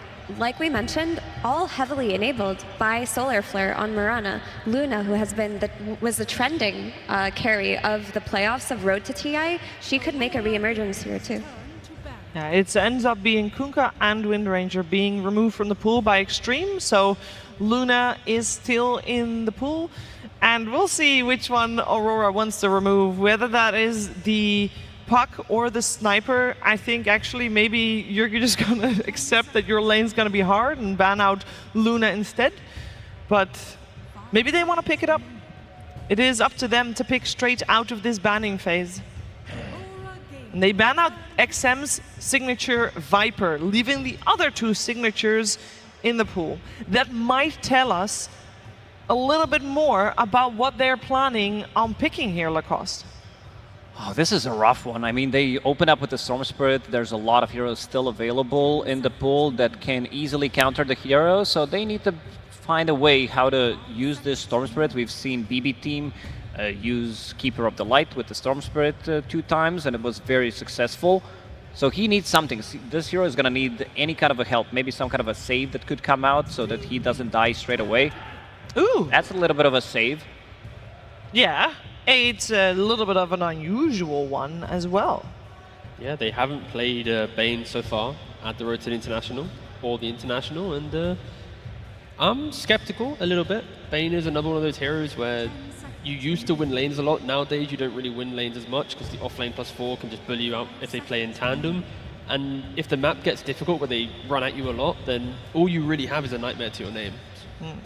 And you're just very slow on moving around. And it's only a comfortable Twin Gate support rotation if there's a follow-up spell that he's setting up for, like a Mars Spear on the Nightmare, if there's something like an Invoker with Sunstrikes, but you already see the Storm pick. With this Bane pickup, they didn't reveal anything, and they're also keeping a little bit of a flex open in terms of their carry pool, so they do not want to, hardly commit with the position 5 melee hero. Then you would not be able to pick some of these melee heroes. The Spectre that they did have, but Sniper is going to come out. But I would have preferred if Aurora picked up their position 4 here. I think the Bane tells so much with you kind of conceding your safe lane. Like Centaur plus potentially Sniper as a lane, or Centaur Morana. Sniper will just be mid and Centaur and Morana will be the lane, but if you pick up a Snapfire or a Rubik or anyone in that 4 role, I think it does the same thing in regards to draft, is what you're mentioning, of course. But the Bane, again, we'll see how they do it, but they need to play into the map, keep finding heroes, and that's why Centaur Sniper is also so scary. Bane can never get to the Sniper. I think Jabs needs his Mars in this game to lock down these heroes. Sniper, forcing him to buy an early BKB, great against Centaur. Mirana can't leap away, so you need something like this to keep him in place. And there's the Spectre, the jump, the melee hero that we did mention that could potentially come out. And I wanted to say, when we saw Aurora with their backs against the ropes last time, it was against Heroic in a best of 3, and they were 1 game down in that best of 3 series. And when it really mattered, they also then pulled out the Spectre, which at that point was the first Spectre that we'd seen in its entirety, and it worked out. They were willing, Effie, to take the risk. They did, and that's the kind of confidence you need in elimination games, like we mentioned, and 23 looked really good on that Spectre. It's also going to enable them to have a hero to always handle the Sniper later on in the game. The issue is, T was mentioning how with the Bane they conceded their safe lane. You double that up with the Spectre. That is a free lane for Centaur and Mirana. So it's on Storm plus Willow to make these plays around the map that Spectre can haunt on and come back to the game from, because it's looking like a low net worth safe lane from Aurora so far. Yeah, and with Xtreme, triple Bracer plus Blade Mail with Centaur, you can pretty much accept any gank onto you from Aurora. You'll buy so much time for people to come onto you. Their last pick, and they go for the Void themselves. Yeah, again, I don't mind it. That is your late game secured. And there's no real map play from Aurora coming out here. Like, Bane and Willow will want to find heroes, Storm might join, but there's no real damage once they get there. They have control from Storm, they have a little bit of damage with Bedlam, but that's about it. Until Spectre gets Blade Mail plus Radiance or Blade Mail Orchid or any of this, they don't really find anything. Hence why the Void pick isn't really too much of a threat. They're not going to lose any towers, there's no tower damage from Aurora. Pickoff is a little bit awkward. And I am really worried for Aurora. There's so much pressure on Jabs to kind of do everything in the early game, pretty much once again. Also, there's a Silver Edge Buyer in Faceless Void, so you can break the Spectre later on in the game and kill her quickly, which also explains the Viper ban over the Sniper or the Puck that we talked about. They wanted to protect the Spectre from Viper too, not just the Storm. In terms of control, they do have Bane, they do have Storm Jump, Dark Willow with the Terrorized Brambles. These are the things that Faceless Void doesn't like to play into. So now we're looking into position 5 that is going to lane with Faceless Void. They did remove DY's Phoenix, which is one of his better heroes. So some of the stronger position 5s that are range still left in the pool, I would say it could be a really good Jakiro game because you have Ice Bat against Bane, so you can stop his grip. You have damage inside a Chronosphere. You want to pair him up with something that's going to secure Faceless Void pretty much a lane and entry to the game where he's not being the lowest network core. We saw position 5 Marana twice today. They also have the option to just play That's 5 and pick a Snapfire and lane that with the Centaur, because that hero is also still in the pool. Let's see, only a couple of seconds left into their bonus time. DY has ultimately the last call. On the side of Aurora, it looks like once again we need a hero for jabs. So once again, there will be a lot of pressure on his performance in this upcoming game. Beastmaster and Enigma now removed from the pool. I mean, it's probably just Mars. Mars just feels really good. What are they going to go for? Pugna! Ooh. Okay. Progress the map a little bit. You know you got some cheap fight.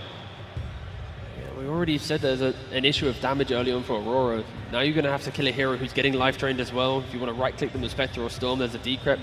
It just punishes Aurora's draft immensely. And Storm's going to have a bad lane against Sniper. Bane, Willow, Spectre shouldn't find pickoffs against Centaur or Void due to their elusiveness with the Pugna behind. Again, Jabs, your last pick here.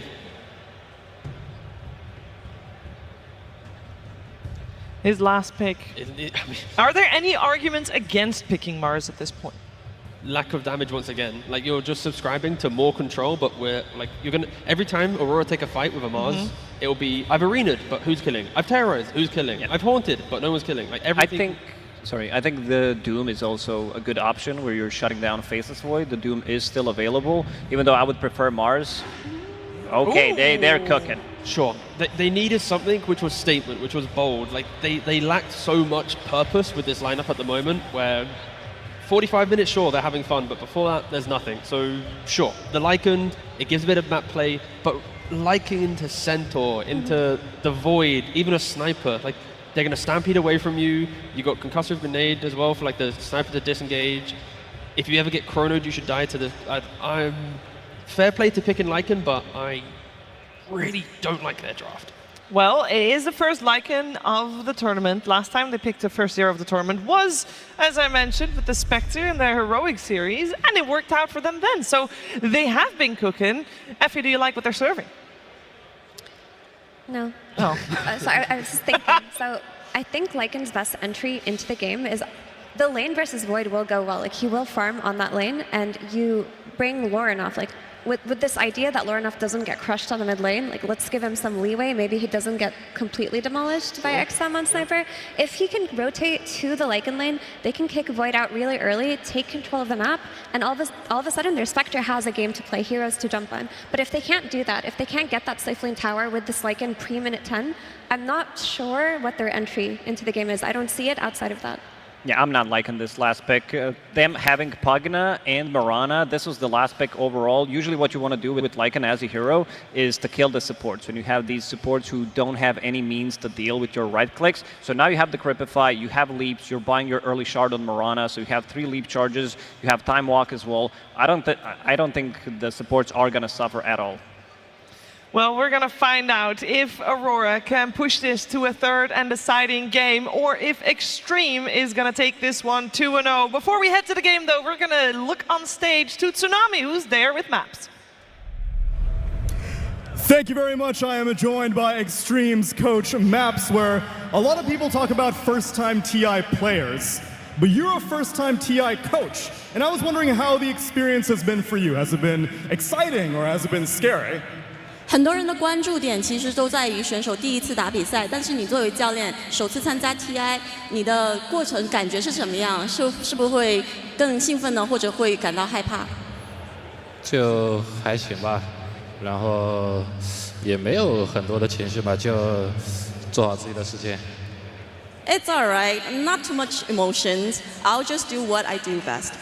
I see your players have taught you well to keep the ice in the veins. And how about when it comes to picks? I know Ame requested Muerta, but how about things like XM Sniper? Does he ask for it, or do you like giving it to him because you know he's so good at it?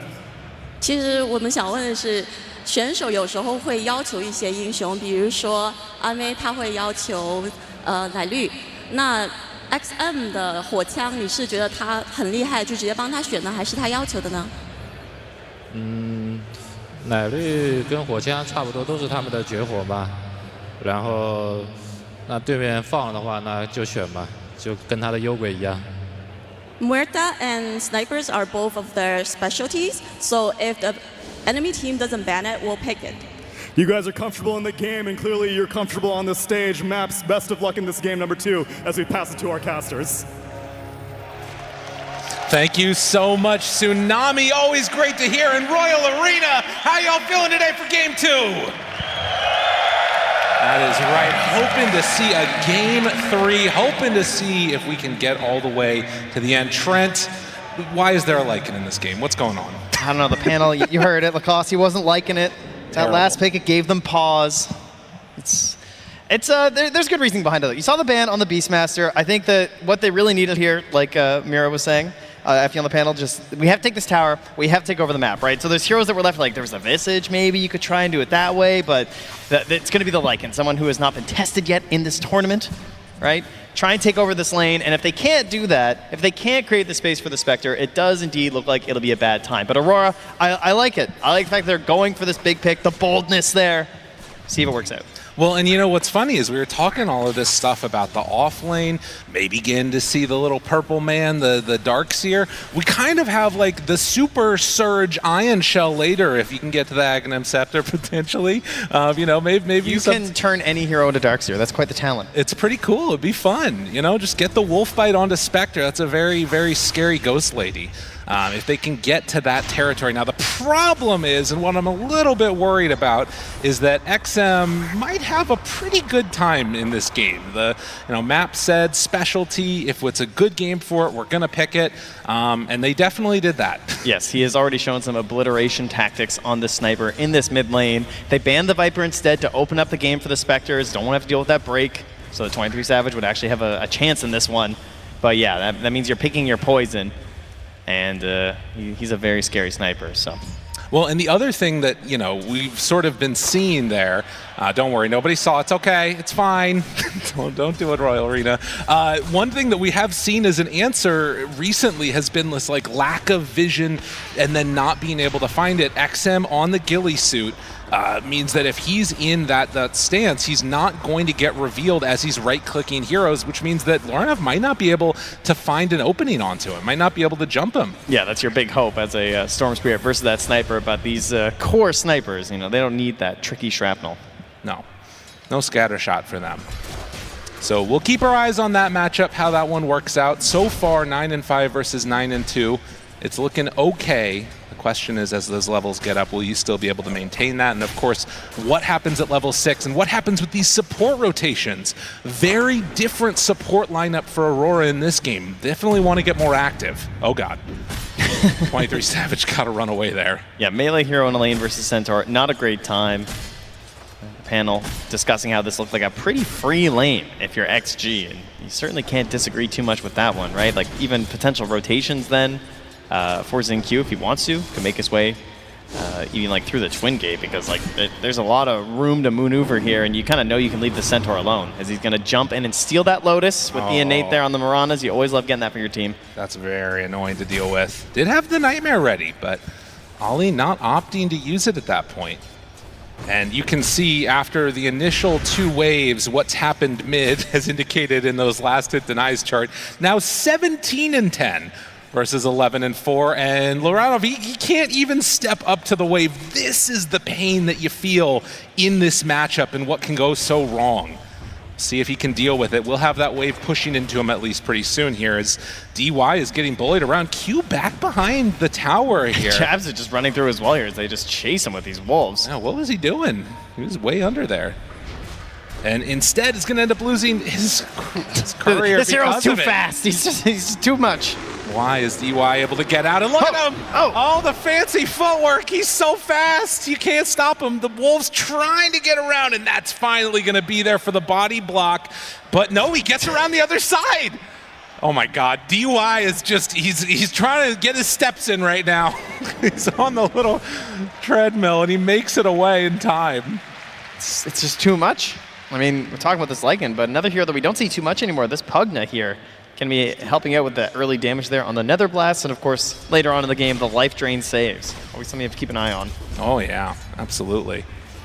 Well, XM still standing as Storm has been sent off to the jungle, had not gotten another CS since we saw him.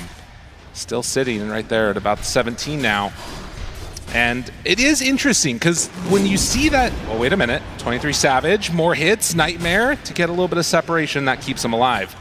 When we saw the Faceless Void, we were thinking about all these like lane punishers, and Lycan does feel to be sort of putting the pressure on a little bit at the very least, but not able to keep him completely out of contention. Yeah, if they're able to maybe get that kill into DY and then try and pressure further on Ame, that might have worked out here. They're trying again, and this time he feels like he's not getting out. Oh yeah, DY found and jabs, much like last game, drawing that first blood. Will throw one last hit there onto Ame, who will then time walk and take it off of him. And Lorenov even being denied his jungle right now as XM wraps around and gonna force Lorenov all the way into a bad situation. He's just trying to give him absolutely nothing here in this one. Does manage to get that last hit at the very least. But yeah, he knows how to put the hurt on him. And again, like there's only one place that you go as a Storm Spirit, off into that jungle there. 23 Savage takes another double edge to the face. And then gonna have to head back. DY now making the move in too. Q will go for a bottle refill, much needed. And not able to get in time to stack up those Ancients. Yeah, he tried to leave some vision behind, but I think it was spotted by Q, who's going to bring out a sentry, I believe. Yeah, so he saw what DY was up to. They want to try and contest in there, because you know the Storm's going to wind up there, right? They're going to try and get some stacks going. He's going to try and farm. But they want to ensure that they're ready to rotate over there, especially when you have the Stampede and you can have these quick jumps down from Ame there with the Chronosphere. Absolutely. Jabs here with the Alpha Wolves facet as well. The way that it works now, like you can go up to level 6. That's really cool, right? But it takes a little while longer to come online, right? Because you kind of have to get all the way up there. But then they do get very scary. Yeah, these Wolves become menaces. I think the thing that like you're talking about, I'm a little worried about at this stage is I'm just seeing these CS totals and kind of feeling similar to what happened last game where XG start off with a good start. Oh, but look at this, Ollie making the move over, and XXS is not going to be able to keep him back, although if there's two heroes in the area, now he can't do it. So yeah, bringing two ensures that Aurora not able to steal that Wisdom Rune. Okay, honestly, that feels kind of good though, right? 23 Savage just gets to sit on the wave and actually farm as the Spectre for a little bit. Honestly, yeah. Two heroes having to go back for the Wisdom Rune. And he doesn't die. I mean, how many supports have fed in that situation? In fact, he's going to TP up top and try and make a play here. Yeah, where are they going to look for this? You're close to level 6 on spec too. Not close enough to make a move with this Bane most likely. But Q coming in with Ollie. DY is back behind the tower to help keep people alive with the decrep. There's not really an easy go here. I'm not sure if this is going to end up working out. Now Ame has 6 too. Yeah, he plants that ward back there, but doesn't actually see Q or Ollie right now. Going for it? No. And Creep Wave, these moves, they're just not working for Aurora here. It's a painful one. And grouping up like this is probably going to reduce their XP again here. Might be some late 6s as XinQ comes mid. Still holding the arrow right now. An unluck. It's down on the bottom side where there's an Invis Rune. Yeah, that means the Wolves can't deny it either, so XinQ just going to take it, chucks out an arrow during the fade time. All right, Spectre has 6. It feels like they need to make a move at some point here for Aurora. Obviously, a good option might be to look towards the Sniper, but of course, with that Stampede at the ready on XXS, there's double global help that could come in. XM still sitting pretty, punching and plinking away at that tower.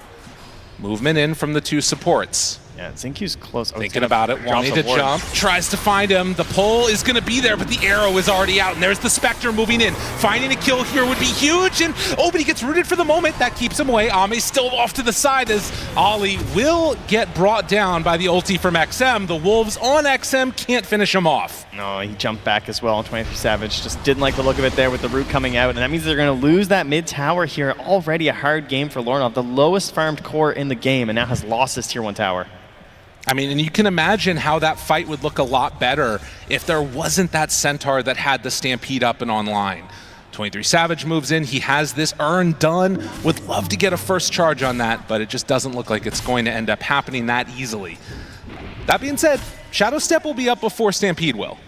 That's true. I mean, XXS has just had a phenomenal 2 games here, especially in the laning stage in both of these. First the Mars and now onto the Centaur. He just has not been bothered at all. Can they finally get a kill as I curse him? This is a hard kill to get. This guy is very tanky, but dropping lower and lower, and with no help coming in, an arrow finally finishes him off. Rather, catches onto the Bane, but that's going to be an urn charge for 23 Savage. Has their Shadow Step just to ensure they actually get it. And luckily the kill also going to Lornov. I think they're pretty happy about that. You know, 23 Savage, he's going to be busy. He'll be farming it up, but they need some help here. If there is one upside to the Spectre pick nowadays, it's how quickly you can decide to go again just because of that low cooldown on the Shadow Step. Yeah, but you also are playing with quite a few cooldowns as well, right? Like jabs, you have to be worrying about the shapeshift there too, so you kind of have to coordinate a lot of these longer ultimates. 120 seconds on the Fiend's Grip even. Like it's mostly Bedlam and Shadow Step that are always ready to go. And of course, no longer able to pass that over, or else this could be kind of a cute combo. That would be really nice as a way to do it, but we'll need to get in there a little bit closer to make the moves work on Willow, but Ollie. Just the confidence here on XXS. Just, yeah, he killed me once, but just try it again. Nice setup. The Nightmare will keep 23 Savage alive, but that is still dangerous. And now with Renov moving in with the Haste Rune, how much damage can they do? Ollie turn, but the sniper there, they have to call off the charge, I think. Renov, as a matter of fact, might be in some further trouble. 23 Savage, he jumps away, but DY, he's already onto him. They bring in Ame too. Take down the Spectre. Renov, if you're not careful, you could die also. So Aurora try and make the jump onto XXS, and that time they won't be successful. And we're talking about these ideas of Aurora trying to knock down the tier 1 tower and try and slow this game down, but then a Faceless Void is just jumping through the Twin Gate and grabbing a kill here. Comes right back up top, jabs, does have the shapeshift back now, has the Vlads, but still 4 points here in these Wolves. And also still underneath a ward, understanding exactly what could go wrong there. As Ame has the Mask of Madness done, going next towards that Maelstrom. All 3 cores right now of XG having a very good game with a 4,000 gold lead. Aurora, they have the tools to take fights. It's just a matter of will it come together perfectly, and can they find the right targets to go on too? They've got level 6 on the Dark Willow. They're not going aggressive. Oh, Jump. There we go. Onto XM, ready to go. Shadow Step at the ready. 23 Savage jumps forward. There's the Terrorize. The time zone got him for the moment, but guess what? It's not doing all that much. It kills off the Storm, but Ame, now he's in too far, but he gets the jump away. Ame tries to back out. A couple more hits. Will he have another time walk up? He will. And that stops any extra aggression onto the Faceless Void. And yes, that was not a misclick. That was not anything else. That was a time zone. Yeah, that is the anti-Storm Spirit technology right there. Just gives them a really bad time and a lot of damage to you and your allies. Just nothing you can do as a Storm there. You are leashed inside, so you're just kind of locked in place there for Lornov. Now, the upside to that is later on there's some pretty good items to deal with it that Lycan is already a decent of the way towards, which is the Boots of Bearing. Yep. Which does allow you to just walk out of it pretty quickly. And the question is, will it end up doing enough for them? As we get close to that 14-minute mark, next round of Wisdom Runes, you can see Lycan, the main one that's having a good game right now, queuing up the Nullifier next.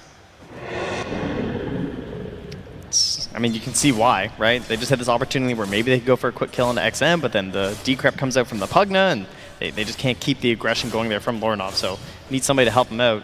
And you can't have Jabs constantly struggling to kill people because they just keep getting decrept over and over again, and then maybe you invest into some Ghost Scepters there too to just double it up, so it's kind of an expensive item to go for right away, especially when it's just like you're also building a Radiance at the same time. Oh yeah. So it's a painful build-up here from the side of Aurora.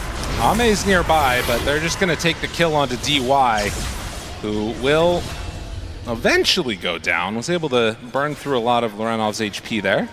And he's kind of that Orchid too. So yeah, Wisdom's about to spawn, and 14-minute rune. It's going to be up top the regen. So again, bit unlucky for the Storm. And yeah, those will be denied by jabs. Overall, though, the lead not really getting too out of control so far here for XG. They do have the Blink Dagger here, now finished up on the Centaur, so they could, in theory, get a little bit aggressive, but there's not really a big need for it right now. Right? Well, you might as well just wait for the Gleipnir on XM. And the other thing is that it feels like this game, as opposed to last game, they're jumping with the wolves. Have ways to jump in and do exactly this. Like XM takes a lot of damage, the Decrep, and actually forcing out the Stampede will keep him alive. But these little pokes and prods, it's pretty annoying for XG to deal with. Yeah, it doesn't mean Jabs doesn't have his wolves with him, though, you know? Like, That's he's trying true. to set this stuff up here, and he can't farm quite as fast. Just going to be slowing down that next item here. Is farming out some of the lanes with them while this happens. But yeah, when they're out scouting and trying to find kills, not really much of an opportunity for that one. Smoke up now by the two supports.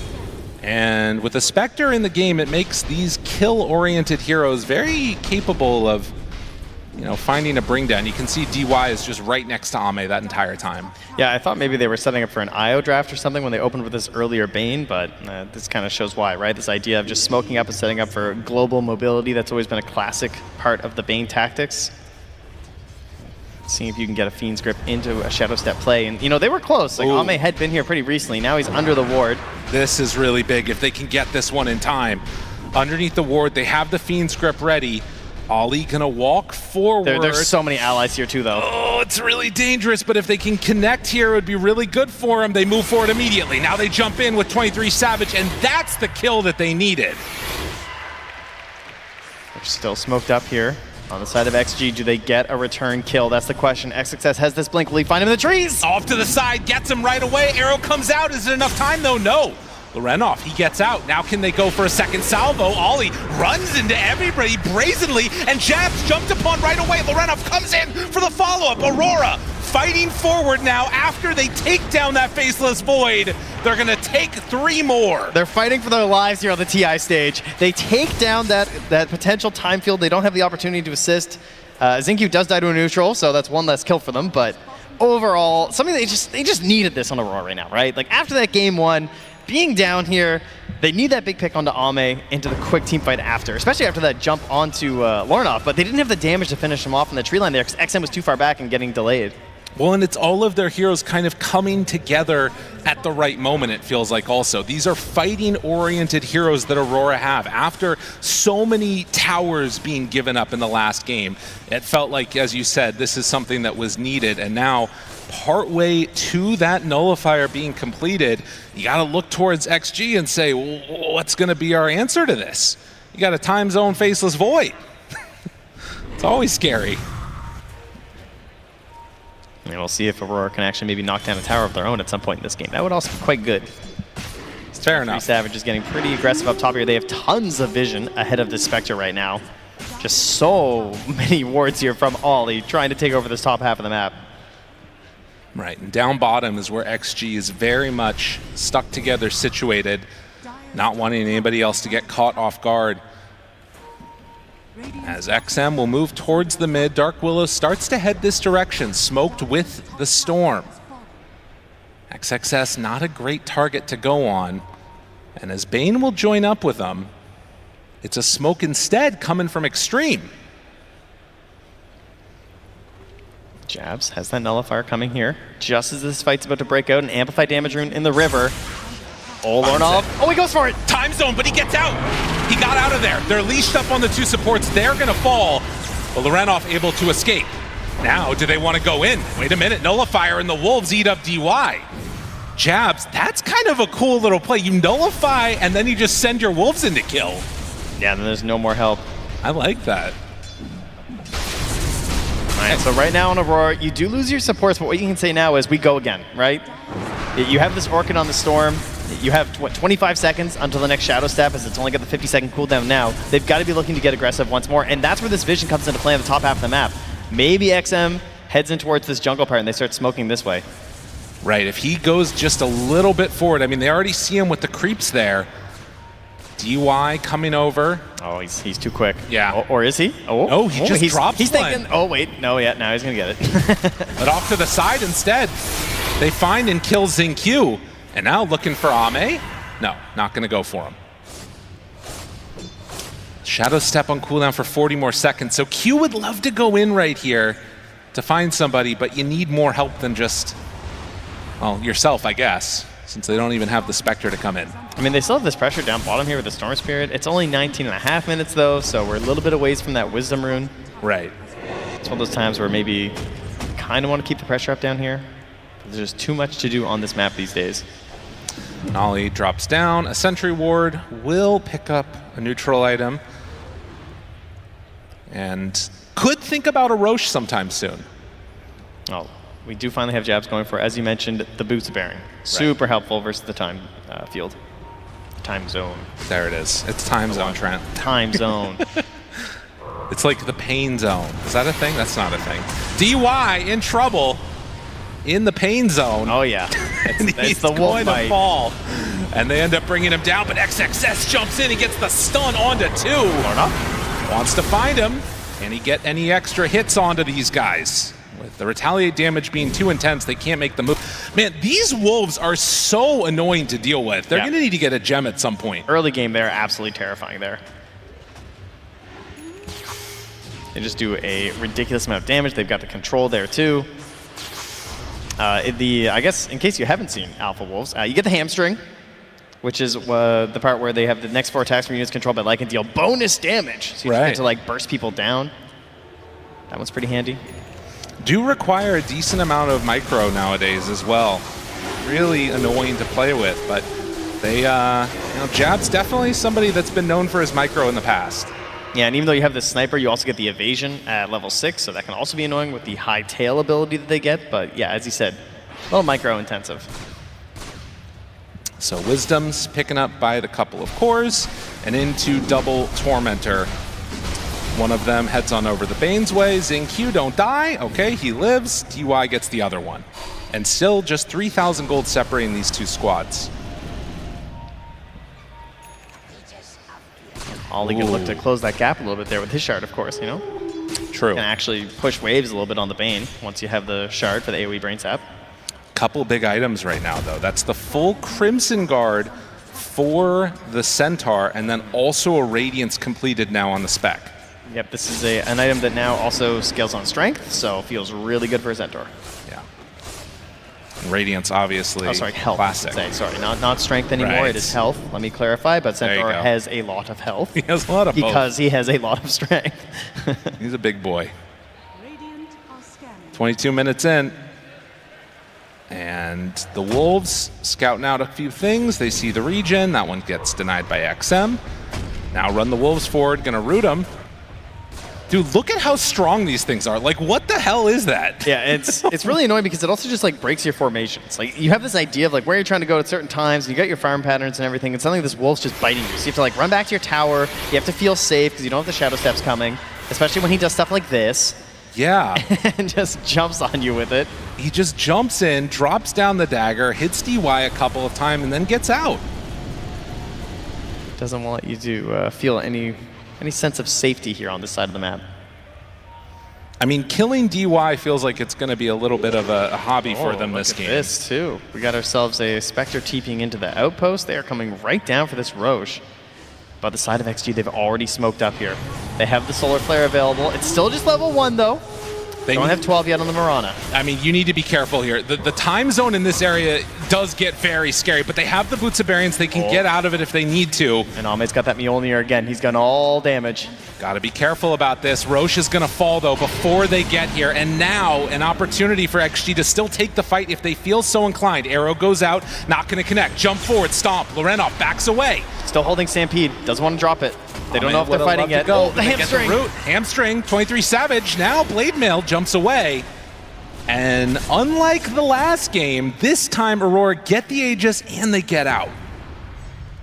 Just as long as Ollie stays in the trees. Just stay over that way, buddy. What a great use of the root there on the hamstring. Just Yeah. keeping that Faceless Void back. They don't really want to commit. They want to hold that Stampede just in case the fight goes a little bit awkward, or so they can get that perfect jump in there for Ame, but they just don't see it fast enough on the Roche there. Aurora, much better macro plays in this game, kind of getting the full state of the map, getting that big vision because of this Lycan, and just constantly really just annoying XG. Like the way they're using these Shadow Steps on the supports just to try and bully them around a little bit, always make them feel uncomfortable going to the fights.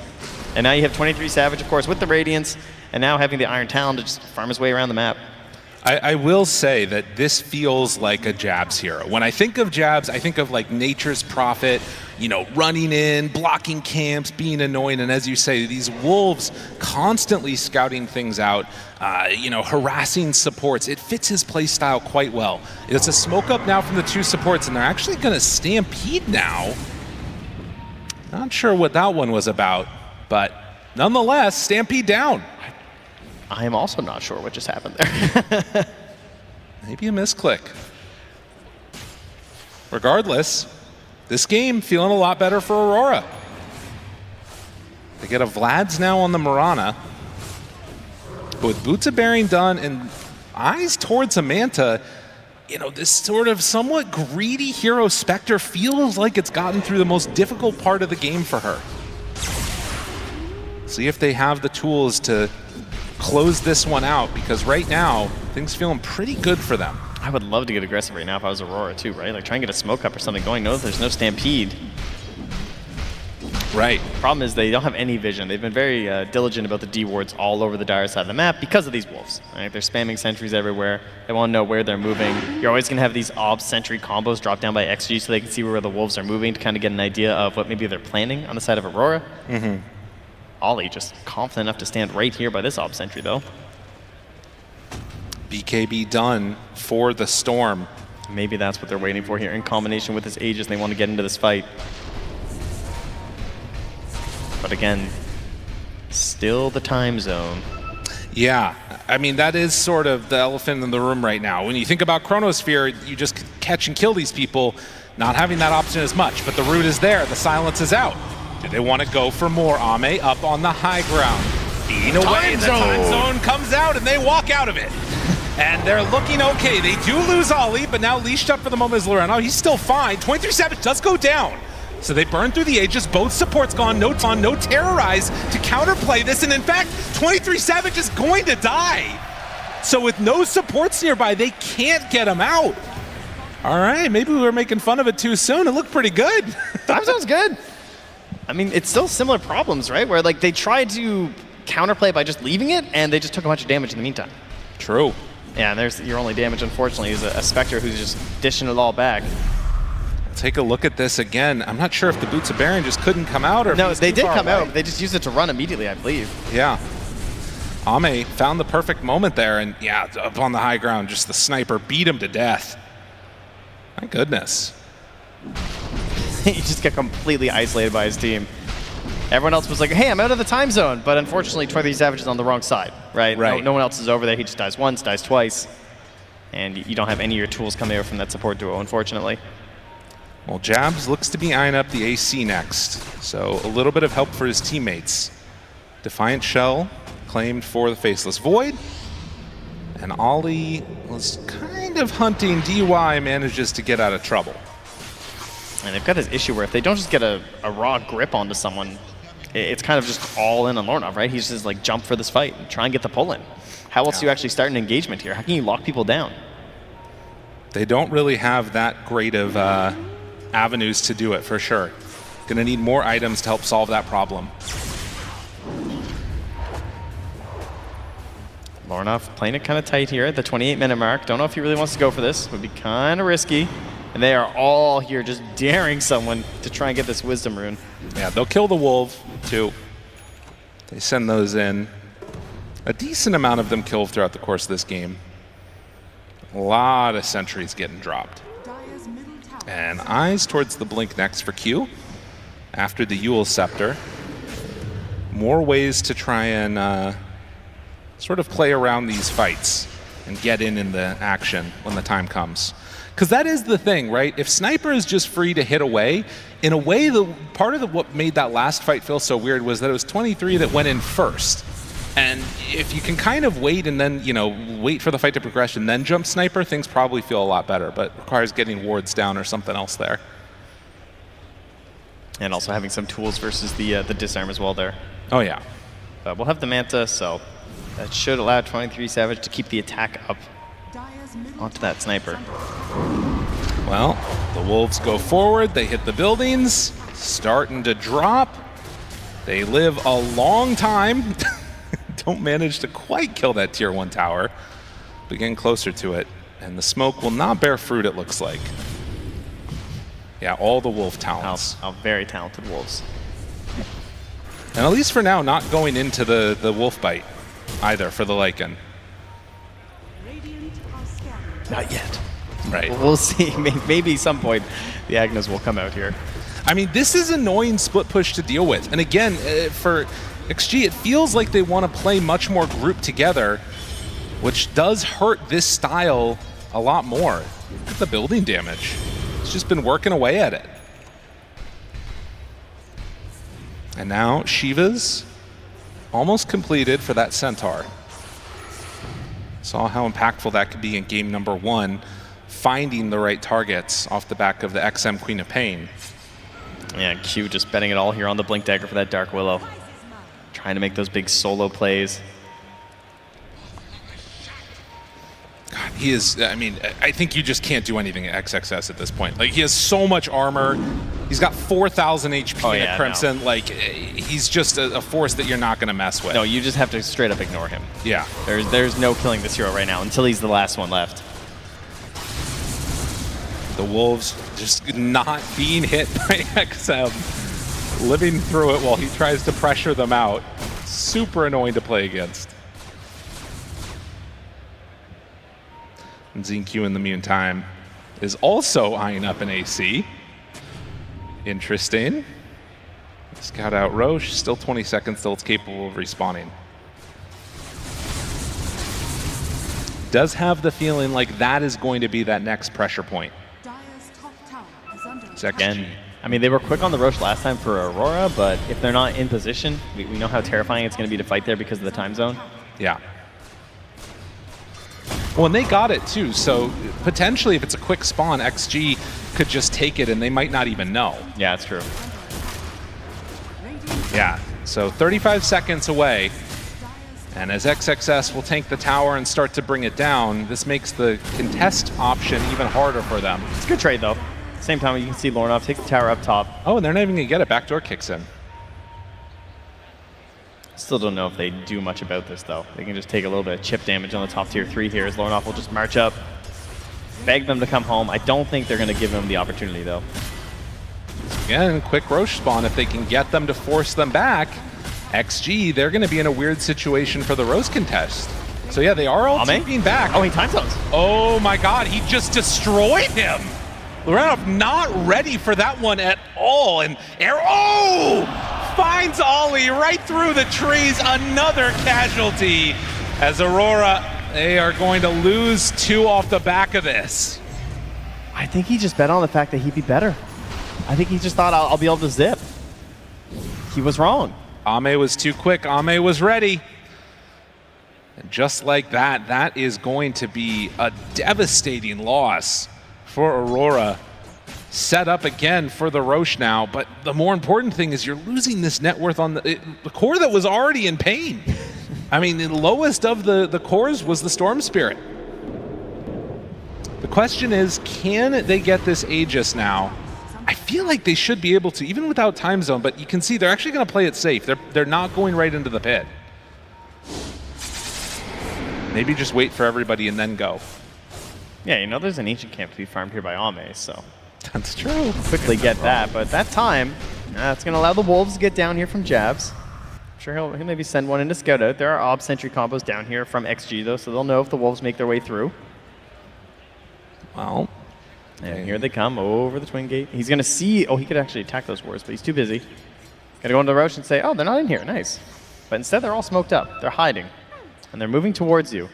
Now, We have the blink here on Q. He could break the smoke and get out. He can set up for Lornov. There's no time zone for 15 seconds, but there is a Lincoln Sphere picked up from this Faceless Void all of a sudden. They might not know about that. Jump forward, XXS finds the stun, jumps onto XM, trying to kill him off. Ame, a couple more seconds, can they get him out in time? Thinking about going, Lorenov jumps away. Jabs just got blown up alongside Ollie. They didn't stand a chance there. Blink stomped dead. It's way too much damage. That's the problem. And like the fact of the matter is that because it happens so quickly, Sniper also has this ridiculous take aim ability that not only makes you not be able to hit him with Ghillie Suit, but it gives him 20 armor when he pops it.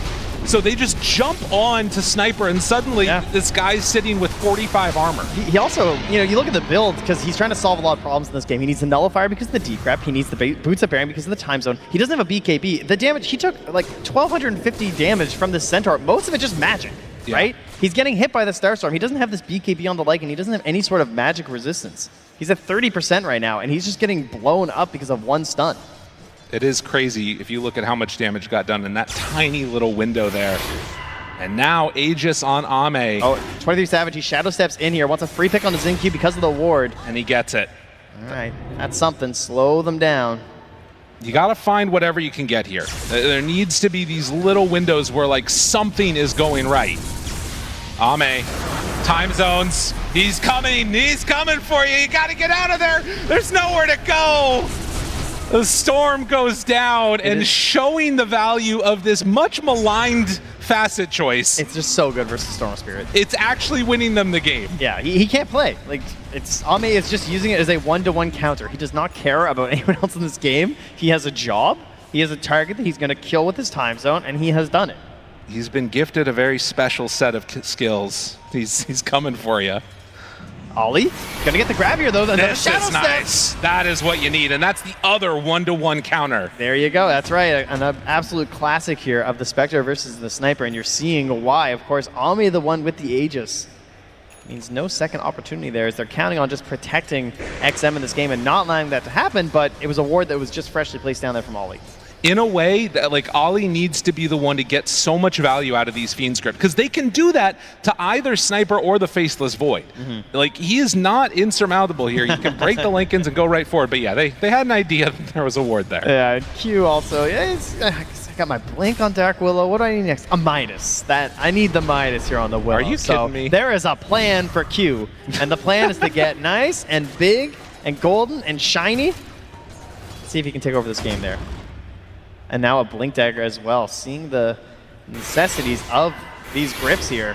As another jump here, but he's back out. Look at that damage though. The illusions are a problem. I mean, and even against Ame, he's brought down to half HP to these Spectre illusions. And this Bloodthorn combination is just a quick assassination here. How strong can you get in this game for Spectre? You're also queuing up a Nullifier for him. Instead, decides to go back for the Aghanims first, is now what they've got queued up. And Ame, the big bad carry of last game, a couple levels behind right now, but still with the Aegis and incredibly hard to kill. The Haunt would be so nice for them if they can get that Aghanims done. Yeah. The old school ability. I would do so much in these engagements. Well, and the other big question too is like, if these pickoffs keep happening, is there eventually a window where Aurora can win a fight? Because each of the like big 5-on-5 engagements feels like they get dominated by the Faceless Void. But if they can find these little picks here and there, that feels a lot more up to the tempo that Aurora is trying to play at. It's 23 Savage. He's just going in to clean up the farm a creep wave. Yeah, he can do that because he has this Manta. He can just pop it, get on back out. Again, it's only every 40 seconds now at this point in the game, so it's not nearly as punishing to spend it. But XG, they do know that Shadow Step used, they can just go ahead, take this tower. And again, no matter how many wolves they take down, there will, or sorry, no matter how many wards they take down, there's still the problem of the wolves. The wolves could be setting up for these Shadow Step plays throughout the mid game. That's why this is a nice little combo. So you're probably going to see XG stay kind of tight as they move across this map, and that means they might keep growing a gold lead, but they won't end up growing this really big XP lead at the very least. Yeah.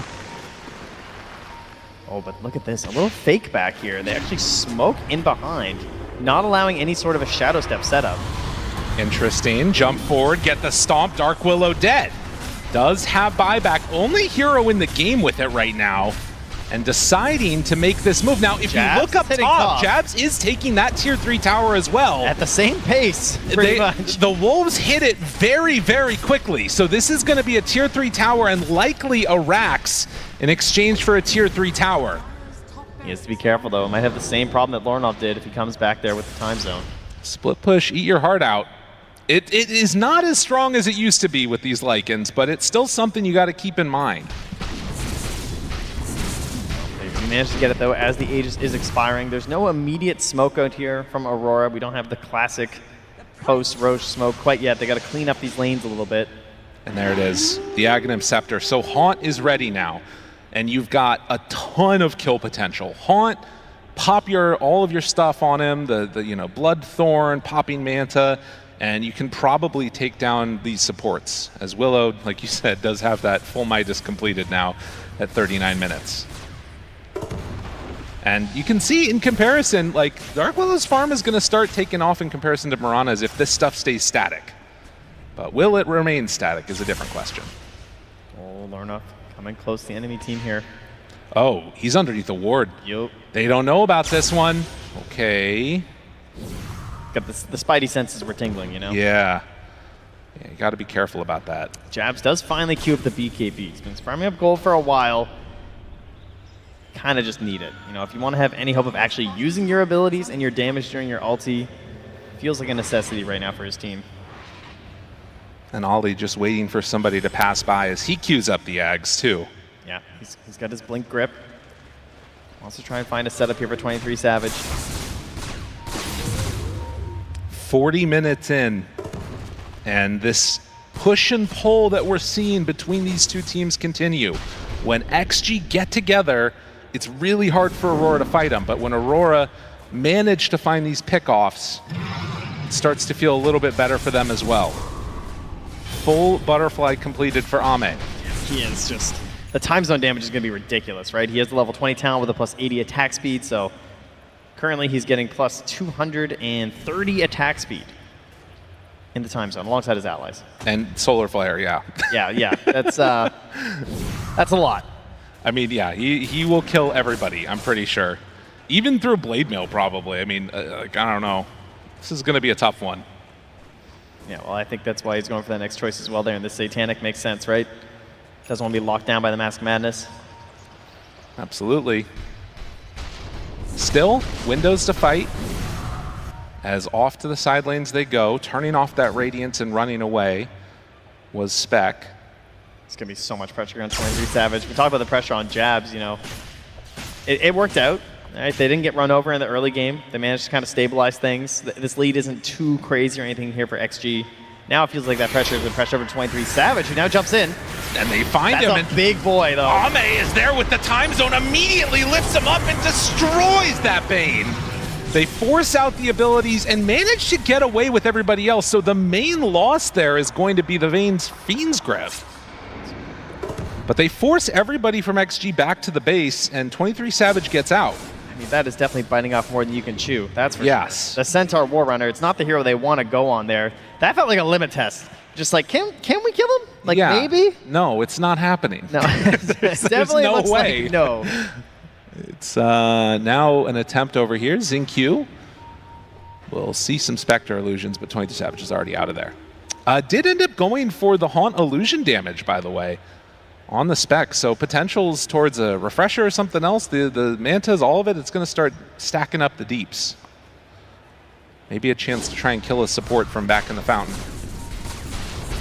And Aurora, they're trying to get as much XP as they can here onto Lornov. They actually leave the Wisdom Rune for him there.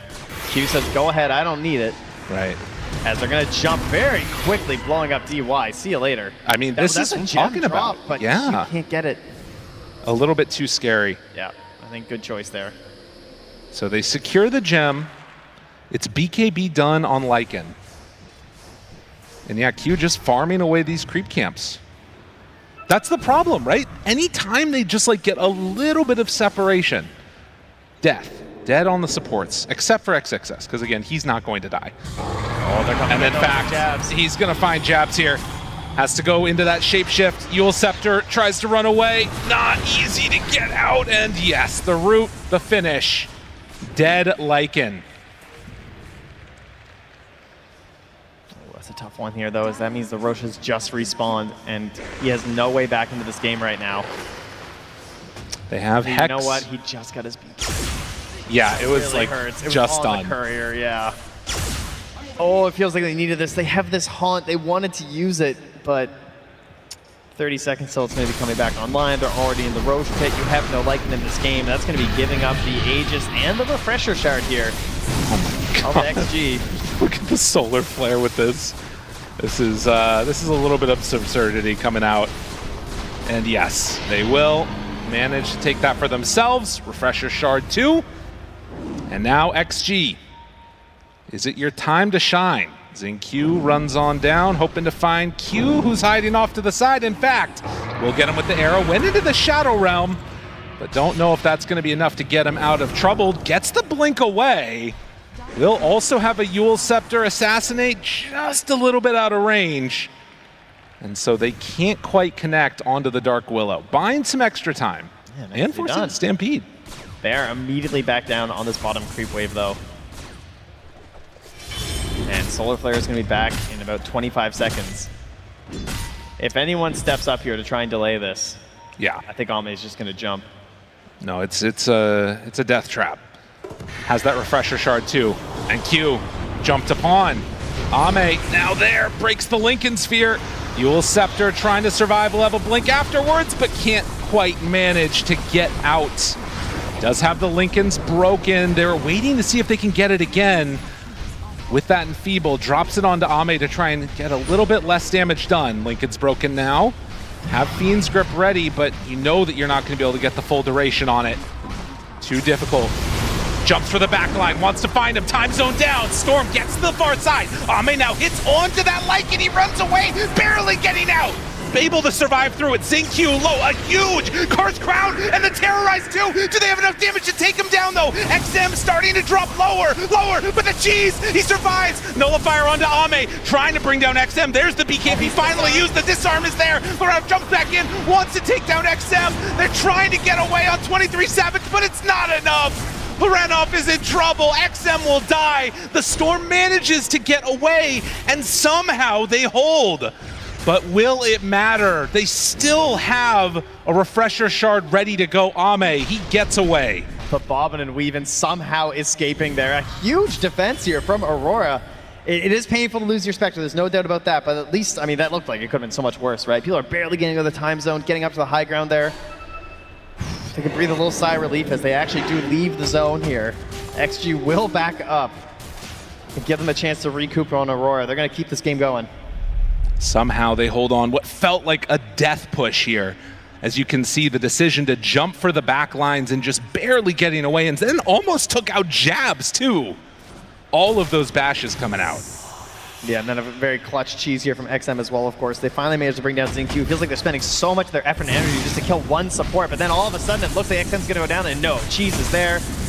And then 23 Savage, unfortunately, it looked good. Like, it looked like it was gonna be the mop and bucket situation where Spectre's gonna come in and clean up a fight that so many of the resources had already been expended, and now there's not that much left for the Spectre, but wasn't the case. XM's able to just turn until finally getting cleaned up by Lorenov. That's a huge part of that last fight that they needed so bad. But it does also speak to potentially some concerns for XG. If you lose, well, not lose, if you come close in that fight, when you have Aegis, when you got Cheese, when you got all these big abilities, will they be able to execute when those are actually used up? Now, they do still have that Refresher Shard, but can they keep this sniper alive? Will it end up mattering? They got an MKB now done on Ame. Maybe he's going to be all the damage himself. Looks like that's the plan here. Of course, it's very annoying getting through these trickster cloaks. Very annoying dealing with a lot of these items, but that's the answer now. Jabs continues to just push top. And a down defense bottom. is called out here by XXS at the same time. Yeah, so they won't have the Centaur in this fight right now. They kill off the creep wave that was coming in bottom. And maybe an opportunity. Does have those bots. I mean, look at this lane control here from Aurora. The top lane is hitting, middle is at the mid. But they're going to keep pushing in bottom. And they decide to go. This did not work before. Will it work now? Do they have enough to kill off this XXS Centaur? Almost, yes. They get him. Back down bottom, though. And now taking buildings. Jabs, he's actually getting the split push working. Got to run away with the rest of these heroes. They don't have that many resources left from the Spectre, but Jabs has taken a whole lane on his own, and now they find Ame. Wait a minute, Ame down to half HP. Ame falling lower and lower. Ame, he's dead. That's one round. Now they don't have a Fiend script ready to take him down, but burning through that Aegis is pretty huge. And in the meantime, Jabs did so much work. Lorenz jumps in. Dude, they still have time zone, my man. Guy's getting crazy. That was a little bit crazy of a move, but look at the split push. Oh, man. What a terrifying maneuver there from Aurora to go on that Centaur, and it was so close. Had to get that last little jump in there from 23 Savage to actually get the kill, and then immediately come back down to try and defend bottom. It ends up being a trade, but again, it's just huge stuff there. Look at that damage. Aurora. 4,500. Yeah, it only took 6,411 damage to kill this Centaur. That's easy peasy. My goodness. It showed it's possible, though. I am remembering back to our first series of the day, though, when BetBoom started to pull things back and then got shut down pretty mercilessly. Can Aurora dodge that fate here and force us to a Game 3? Will it end up happening? This Scythe, super valuable on the Storm Spirit. Yeah, going for the Scythe and also going for the Abyssal Blade next on 23 Savage. There is a theme here in the next itemization, right? Try and lock down and try and kill, because you bought these nullifiers. You're saying, we're getting rid of the saves that you have on the side of XG, and I want to be able to just click a hero and have them actually die. So that's the plan. They're going to try and chain stun Ame. They want to get him before this time zone comes out. Or if the fight's already broken down, they want to just ensure that XM actually dies, doesn't get off this concussive grenade, doesn't disarm and push them back. For now, though, we're just going to be rotating on opposite sides of the map here. You can see Aurora, they're pinging up towards top, saying, hey, should we go push this, play up there again? They feel like they should be coming down to the bottom once more here from XG. Everyone playing really tight right now. They don't want to give up one of these Shadow Step pickoffs. They know that the Haunt is also going to be coming back here pretty soon. One of the other concerns at this point, if you're Aurora, is that the split push potential, there's still tier 2 towers up in mid as well as bottom. 23 Savage throws out those illusions, tempts fate for a moment and then gets out. But it's a lot harder to sort of provide the same type of damage and sort of issues on the map if you're trying to take down a tier 2 tower on the bottom lane. That's for true, Jabs. but these waves are really annoying. Oh yeah. Like, they just keep pushing them out here from the Radiant side. Now that's going to be the Shard finished up here on our Spectres, so help with the dispersion a little bit there. Right. So being able to activate that one and then do some extra dispersion damage, very valuable against these high damage heroes. They still just have the Silver Edge on XM, so that's the break that they're working with right now. Could be a key factor in winning some of these engagements if you can land that. Roche up. Well, we're going to find out how long it's going to take in 30 seconds. The other thing that we had seen built up for a little while was the Lycan Silver Edge. So Jabs queuing it up and trying to get that one completed to break the backtrack damage would be very, very nice, as well as a potential answer for Ame. Is he buying out for it? Okay, no, he just ran by the shop. I was terrified. I do not think that's the play. He's only got a 1,500 surplus right now, so I definitely do not think... Oh, that's going to help him, though. 3 bounty runes just found in the Dire Jungle. Wow. Cool. Very nice. All right, you're welcome, team. That's going to cut the lead down a little bit. I mean, again, we're down to 3K gold lead 52 minutes in. After XG leading so much of not just this game, but the entire series, you can see a pathway for Aurora here to find a victory. If they can get where they need to go. Ollie is in deep. He's trying to set up again once more. Has some vision here. There's an opportunity. Xingqiu, not a great go, but if they could find somebody else who's just off on their own, it would be huge. Yeah, it's a great game for the Ninja Gear here. Just watching out for these assassination plays with the Shadow Step. Going to help keep him protected. And in terms of protection as well, Q has finished up the Wind Waker. So there is no buyback on this Dark Willow, but there's a huge save potential because they do not have the nullifiers on the side of XG. And still, again, keep in mind that time zone refresher is at the ready for Ame. And it's 10 seconds till the next Roche. It's going to be spawning on that Radiant side, down bottom. They have control here on XG.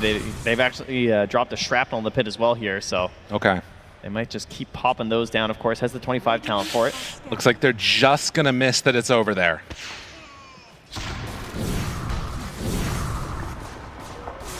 And in the meantime, Bane, I think, reveals on a ward up top. Yep, does de-ward it, so they 100% know that he was there. They're going to smoke up and back towards this Roche. They're going through the twin gate. They throw an arrow in just to see. Say, oh yeah, Roche is up. But are they still going to go? Are they deciding? They're still going to go. Jabs, jabs, jabs. Goes in, gonna pop the boots of bearing, gonna try and tumble doing it out of there. Jabs running, escaping. Always out. Just like that, he gets away. What's the plan though? He BKB'd. He wants to go back in. And they're thinking about it. XM already getting found. There's the grip. Do they have enough? Can they get on top of him? Where's the help? Loretta right on top. DY starting to fall. Ame there too. Hitting away. Time zone finally gets dropped. It's on to 23 Savage. He doesn't have any way to go either. Lorenov has to zip to get away. XG starting to pick up speed here now as they find the storm. Able to dodge that zip, but eventually they get their kill. They went for it all. They went for the fight. They weren't sure if it was good, but they didn't want to try and wait for another engagement. There wouldn't be a shapeshift. There wouldn't be the BKB. He felt like that was his moment here from Jabs, and the team followed alongside it, but they couldn't connect everything. He throws the nullifier into DY, tries to kill over there. They're trying to get this grip kill onto XM, but they don't have the damage in time. And he buys out for a Desolator right now, too, on the Lycan. As you can see this yet again. Everything got used, and of course, when they brought that refresher back in, that second time zone was what absolutely destroyed 23 Savage. Yeah, he left and he comes back in, and then it's this Regoose attempt here where things kind of go awry, right? You get the grip on the side, but back in the main game, we got a real fight here as Lorenov jumps in. Oh my god, rooted arrow done! Didn't stand a chance. That's a dieback. They need everything and a bit more, but I don't know if they're going to be able to get it. As they move in, find Jabs. Jabs done, buys back now. They only have 4 heroes to try and defend against this onslaught that's coming. XG, they have looked good all year, and here on the main stage at TI, trying to close this one out, secure themselves top 6. Ame hits away tier 4 towers, 23 Savage off to the side, hoping to do anything at all. What do they have left in the tank? Refreshers are out. He goes for the backlines, wants to find him, jumps immediately onto DY. Do they have enough to kill him off? They do. DY dead, Xingqiu the next target, trying to take out these supports, looking, hunting, finding, killing, and they're the grip, but immediately they get the lift off. Now it's just the cores left alive. They buy back on the Mirana. XM getting lower and lower, but there's nobody else to jump onto him. There it is, the nullifier hit. Still chasing, looking, time zone at the ready. If they present him as a target, that's Q dead too. Only 3 left alive, and I don't know if they've got it in the tank. XG set to close this one out. Jab steps forward and he finds him. XM dead. They take down the sniper. Now looking for Ame. Time zone out, trying to take him down. In trouble, can't get anything off. The cast range reduction, it's all hurting them there. 23 Savage backs away, but the throne exposed. It's all too much. XG, they're gonna win the game. The hunt for Ame's crown continues. They're gonna knock Aurora out here in the lower bracket. And a 2-0 victory. XG. Masterfully played here. Such a good round from them. Ame, he gets his heroes. He chooses what he wants to run and puts it together in perfect fashion. And again, the Xingqiu Mirana, not seen a ton, but obviously a painful loss here on this main stage. The thoughts of what could have been. Yeah, but Aurora, I mean, they came in, they picked their Spectre again, right? They found a win with it before. They come in, they try and make this play work with the last pick, Lycan. And they almost had something there cooking. But it's not quite enough versus XG. As you can hear, I have quite a few fans here. Unbelievable performance. And again, this team that has looked so good all year, made it to multiple grand finals. They dropped down early to the lower bracket, but end up making this run here. And where does it stop? I mean, this is a team that you don't want to face in the lower bracket at all on elimination. Now, there's a lot of pressure here, right? All the hopes of China riding on them right now. Having to win such a pivotal series versus Team Spirit just to make top 8, right? Now, having to go a little bit further here. China never finishing before top 4 at TI. And yet again, another moment where they were able to show up in front of the fans, put on a solid performance, can see already out there a lot of love from the crowd as they'll move on to top 6 off the back of, again, a Muerta for Ame, a time zone faceless void. Yeah, confidence is just growing here on this team, right? It looks like they've got their ideas here for Ame, how they want to play this. Feels like they have a good idea going into the draft, and just, I don't know if they're feeling themselves, right? That's what you want. Absolutely. Maps, the coach, says if it looks like a good game for our sniper, if it looks like a good game for that Muerta, we're going to pick it for them. As we head on over to the interview, let's hear from the champs. Thank you very much. Yes, indeed. I am here with XXS. How are you feeling after your first main stage series win? 在主舞台上拿下第一次胜利，感觉怎么样？非常开心，很爽。I'm very happy. It feels great. Awesome. So, were there any nerves at all stepping out here onto this big, beautiful stage for the first time? 这舞台很大很漂亮，有没有任何一丝的紧张呢？没有吧，就感觉很兴奋，打得很爽。No nerves at all. I'm very excited. Wow, that is cold. Ice in the veins. Excellent stuff. Well, very successful series from you guys. I want to ask, is the XM sniper just completely uncounterable? 就很成功的一场比赛 ，XM 的火枪是不是就一个无敌的英雄呢？是的，他是世界第一火枪手。Of course, he's the world's best sniper. I'm not sure many people would disagree with you right now.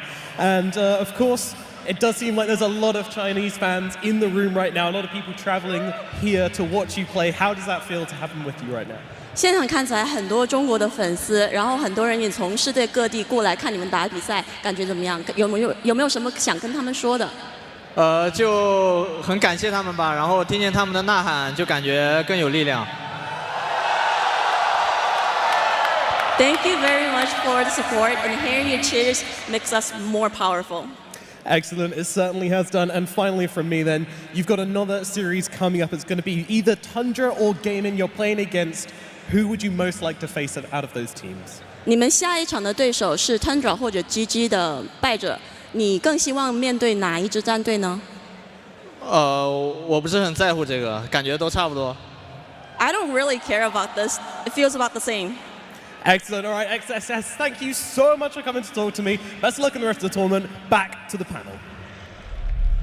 Thank you very much, Nomad and XXS and Helen, for the translation. Of course, I do want to shout out XXS Centaur. I think that in this second game of the series, he felt like the target that Aurora often wanted to go on. And we'll break down this series here with my panel. Lacoste, this Centaur, I feel like he suffered a lot.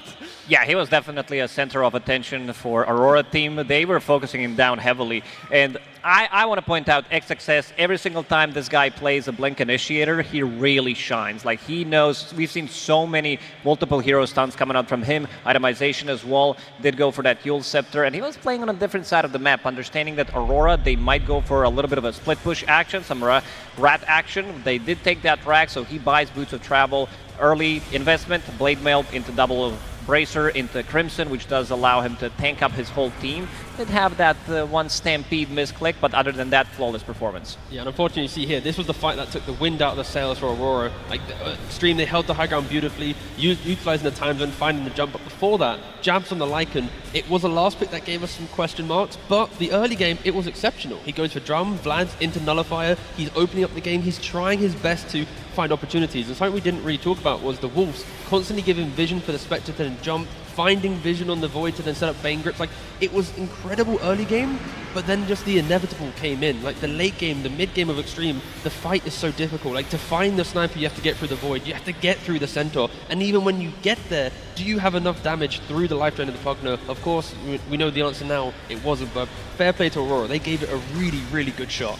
Yeah, Jabs cooked very hard on that Lycan. It looked like it kind of was a Hail Mary pick for them, where it didn't make too much sense in terms of how it fit in with the entire draft, but it gave Aurora what they needed, which was a way to play that early game, and play it they did. Unfortunately for them, XG, their team fighting was way too difficult, because you're looking at this time zone by Void. That's just a ground that neither of your supports can enter. Your Bane cannot enter the time zone, neither can your Willow. They can't play into it. You're losing two heroes who, if they walk in, they're insta-killed by Void. On top of that, it's giving, what, 150 bonus attack speed to all of the allies. That's including your sniper and Mirana, who are also being buffed up by the solar flare. So you have 150 extra damage with 100 extra damage from Mirana with extra projectile speed for both Mirana and sniper. And the story of the game was every time Ame had time zone, the fight was insta lost for Aurora.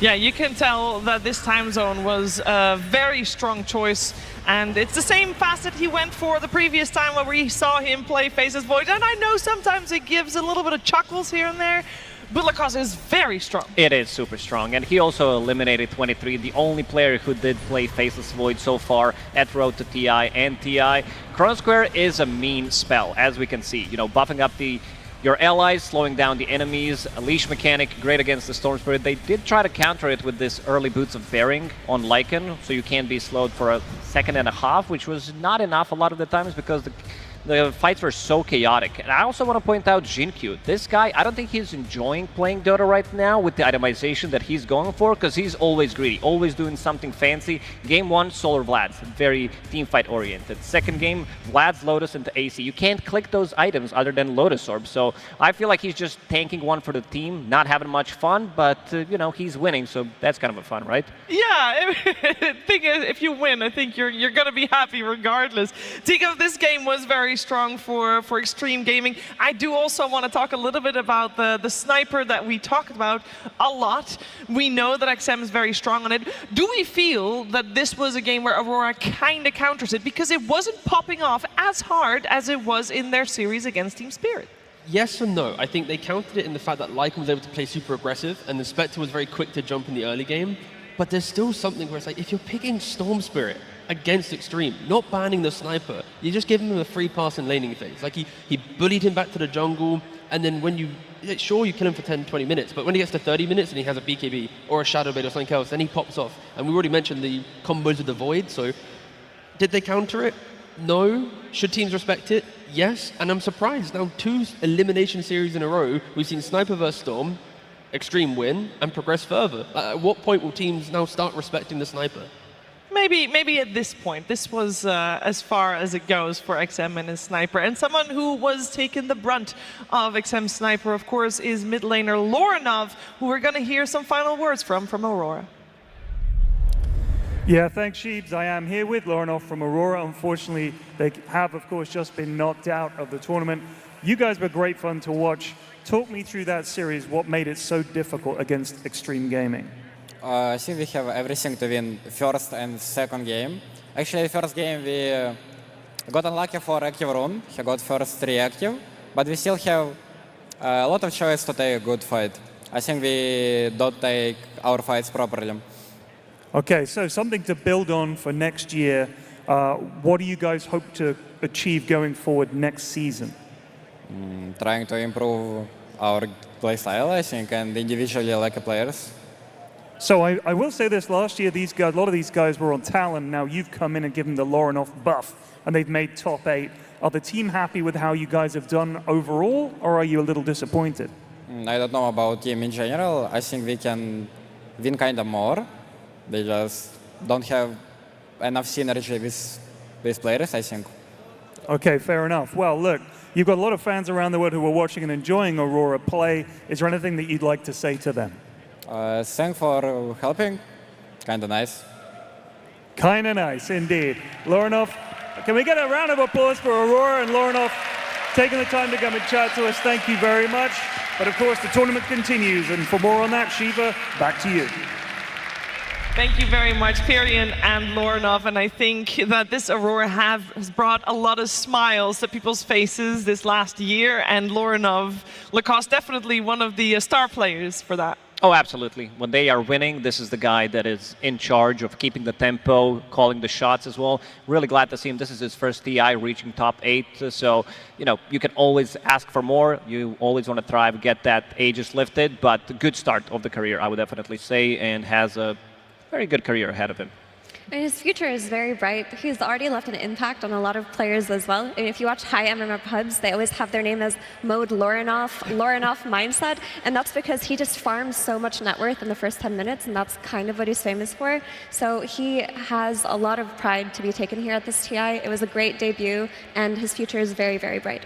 I mean, you can just see from his reaction, it just means a lot to him, right? Like he wants to do better. He probably is like thinking about certain moments already and how to improve. So hopefully he's able to harness what happened now and then push himself forward for the future for sure. Yeah, for Aurora, we remember the time when he came actually into Team Aurora as a stand-in, and it made the team level up and get better. And all his teammates were saying how great it was to have Lorinov join in on the squad and lift everybody's spirits up. And I'm sure that bright future for all of Aurora, not just Lorinov, of course. Aurora taking their exit here, but they did so in style. We had a Lycan, a first pick Lycan at this event, played by Jabs, and it's Purge that's going to tell us how the Lycan fits in. Thank you, Cheever. Yeah, the Lycan was a very interesting pick this game. There was a big gap missing for Aurora Gaming, and what they really needed was something to deal with the Pugna backline and something to get on Sniper. So picking the Lycan here solved some of those problems. Here's the laning stage. He ended up getting first blood on Jabs here, wrapping the Wolves around to get behind the Pugna. And one of the reasons that it counters this hero is because Pugna just has a slow, basically. And you can decrypt the main Lycan, but the Wolves are still going to deal damage. So he gets first blood there, and then he starts moving the Wolves across the map consistently to help with these fights. Sometimes it's something as simple as a Howl. It lowers armor by 4 at level 1, which is a huge amount. And the fact that he can just get on top of the Sniper and the Pugna and out DPS him is really helpful. So here's some of his other Wolf scouting that was so impactful. Summons Wolves, crosses the map, denies runes, and what he's trying to do is find important heroes so that his team can make good decisions about what to do with their time. And because they have a Storm Spirit and a Spectre, those heroes need vision to be able to choose when it's the right time to go in. So just being able to spot out a Sniper here, get him to 75% HP to give Lorinov an opportunity to get a kill is huge. That's an ultimate there and a TP rotation from a Pugna just to keep that guy alive. And then on top of that, he's still doing the same thing with Wolves. They get vision on Ame here. They get a Fiend's Grip, they use all their global spells, and this is basically what kept them in the mid-game despite being a little bit behind in net worth. Even sometimes, it's just going to produce some little solo kills. Look at this cheeky little Nullifier from the high ground Wolves. He's back to farming. He's hit so many creeps this game. So this Wolf scouting that he did to set up kills for his cores was very impactful. It was cool to see the first pick Lycan and for it also to be successful in terms of getting kills. It didn't win in the end because the team fight's a bit weak, but it was an impressive showing. Thank you very much, Purge. It was impressive. It almost did things, and I think that the Lycan left its mark for sure. But Aurora taking their exit here as we see Xtreme Gaming moving forward, and we can take a look at this bracket. I think during the road to the international lacrosse, we had quite a few upsets, but this morning, BB Team and Aurora taking leave here against teams that they had never won a series against this year. It's not a surprise. Yeah, I kind of expected they were just better teams in 2024, throughout the whole 2024, and also today they showed a better performance, so no real surprises, but the top part of the bracket is looking spicy. It really is. I think, my heart's hurting a bit from all the eliminations. I'm done with eliminations. Upper bracket? Yeah, we've got Liquid versus Cloud9, we've got Liquid, arguably one of the favorites after destroying Xtreme in the series before. Cloud9, probably the biggest underdog left because of their, what they've achieved in the year. It's like not qualified for much, and suddenly now they're in an upper bracket, top 8 or top 6 position. It's mental to think about, and then stand-in Tundra also as well. So yeah, upper bracket's looking really, really good. How are you gonna enjoy watching the game, Safi? It's always very jarring to go from the desperation of elimination games to upper bracket and seeing how different that feels, but I am very excited for Liquid C9 because you could argue that C9 had the easiest bracket on their road to this point, so Liquid will be their true test in terms of can they actually hang with the top dogs, or was it a stroke of fate? I think they can hang. I think they've been playing incredibly well, but we'll have to see. We will have to see, but you don't have to wait for very long because we're very close to getting our upper bracket games on your screens. We're going to swap our panel out, so Nati will take you through the rest of the day, and I'm going to leave you with some words that Liquid had before stepping into the arena today. So far, the best moment in the tournament was winning against Xtreme Gaming, for sure. I think we played the best game of our lives this season, so... For the first time at this tournament, I guess really clicked and played really well. They're all falling apart, all 4, all 5 gone! As Team Liquid, for the 3rd year in a row, is going to be going to the International. and I didn't really have like any complaints. I can be a bit of a, how do you say it, perfectionist. Like I like to watch back and criticize, and I kind of felt like there wasn't much to be negative about. So that was really nice. The worst moment was losing to Spirit, because we got 0-2 and we played horribly. It's frustrating when you play a team that's very, they like to trick you, or they like to like bait you in, and they like to make you do bad moves or take bad fights, and it kind of just kept on happening. That was frustrating. After the loss, we just watched the replay, kind of analyzed the game and pointed out mistakes. It's pretty easy to simplify and say like, okay, well this and this happened, and in order to avoid it, you know, we need to be better about, you know, the things that led up to it. So I think it's just to kind of hammer in where you screwed up and make sure you don't do it again.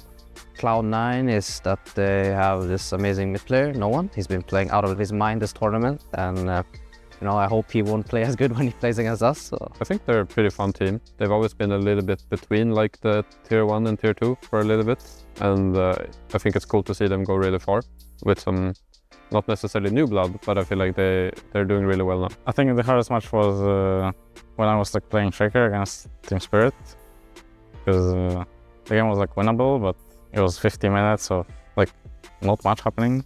They were just another beast, to be honest, and it felt really hard to, you know, play on normal Dota against them. Even though we lost against Spirit earlier, I feel like BB team was pretty solid, and we kind of had to claw our way to a victory in game 1, and then in game 2 we just got smashed.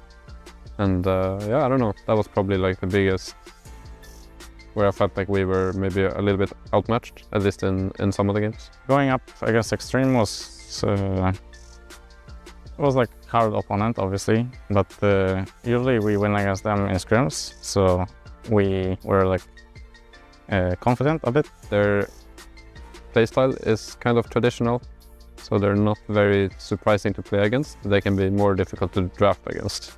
And so I think when you're in the game, you kind of expect the same, you know. I'm just gonna farm, he's gonna become the beast, the god carry. And you kind of just need to try and like beat them before they get there, I guess. You know, it's not so nice to go into super late game against some mega Xtreme Gaming, the wall of China, I like to call it, where they just have like really big team fight and a carry in front, and it feels like it's very tough to play against. In terms of how we're feeling like very confident, very, very good. We're playing some scrims, and especially after Peru, it wasn't like the greatest tournament we had. A lot of ups and downs in our mood and everything, atmosphere, vibes. But I think for TI, we've been really stepping it one level up for, you know, just for everyone to have fun and try to get everyone to play to their abilities. It's always stressful, you know, and there's always going to be some arguments or some conflicts. In general, I think every team has a lot of those, but we're pretty good at handling it. I think if we get a little annoyed or upset at each other, kind of just end up not making a big deal out of it, which I think is nice. I think we have to move on from you can't be like consistently upset about stuff. And I think we've been really good about it, and I think the mood is good, and I don't know, nice vibes.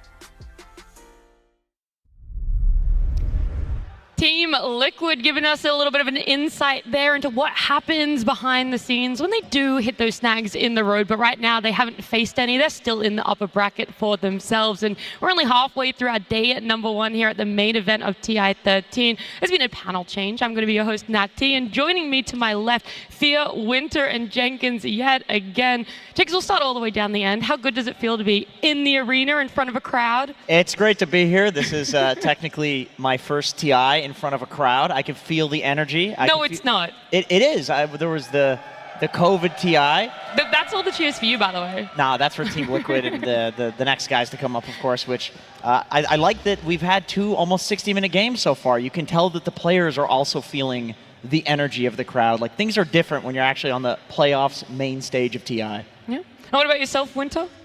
A little bit sad because my friends... Over on the SEA, yeah, Aurora. But you know, we still have a lot of good games ahead of us, especially the current series. So excited to watch the next coming games. Yeah, we've got Liquid up against Cloud9 and Fear. We're seeing Liquid on our screens right there. They're having a bit of a pre-series huddle.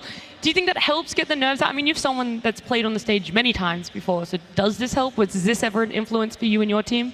Yeah, I definitely think it helps. It depends on the player, though, but it does help get out the nervousness before going in. Just go in as a team, huddle it up. You can just say whatever you want to say, let it out, and then go on the stage and just play your best Dota. Yeah. We're seeing a lot of people as well, so not just the players there, but on the side of Liquid, they've got a lot of supporting staff for themselves. They've got those 3 coaches or an analyst, and then you got KP, the analyst in Jabs, then you got another coach in KP, and then you have their main coach there as Blitz. So that's 3 supporting staff, and I mean, it's working out for them, Jenkins. And they had Jerax as well. They did. That was a little while ago. Yeah. I mean, they've had a couple of solid years here, I feel like. Yeah. It's working out. I like that teams are getting more support staff. You know, OG was the first team to really invest in a sports psychologist, and that obviously worked out for them. You know, 2 TI wins in a row, so it makes sense that we're continuing that trend here. Yeah. Well, look, our day, like I said, it's only halfway right now, but we've shifted to the upper bracket. We want to get things going. We want to see who's going to continue on and make a name for themselves here at TI13. So let's bring out our very first team. Welcome to the stage, Liquid.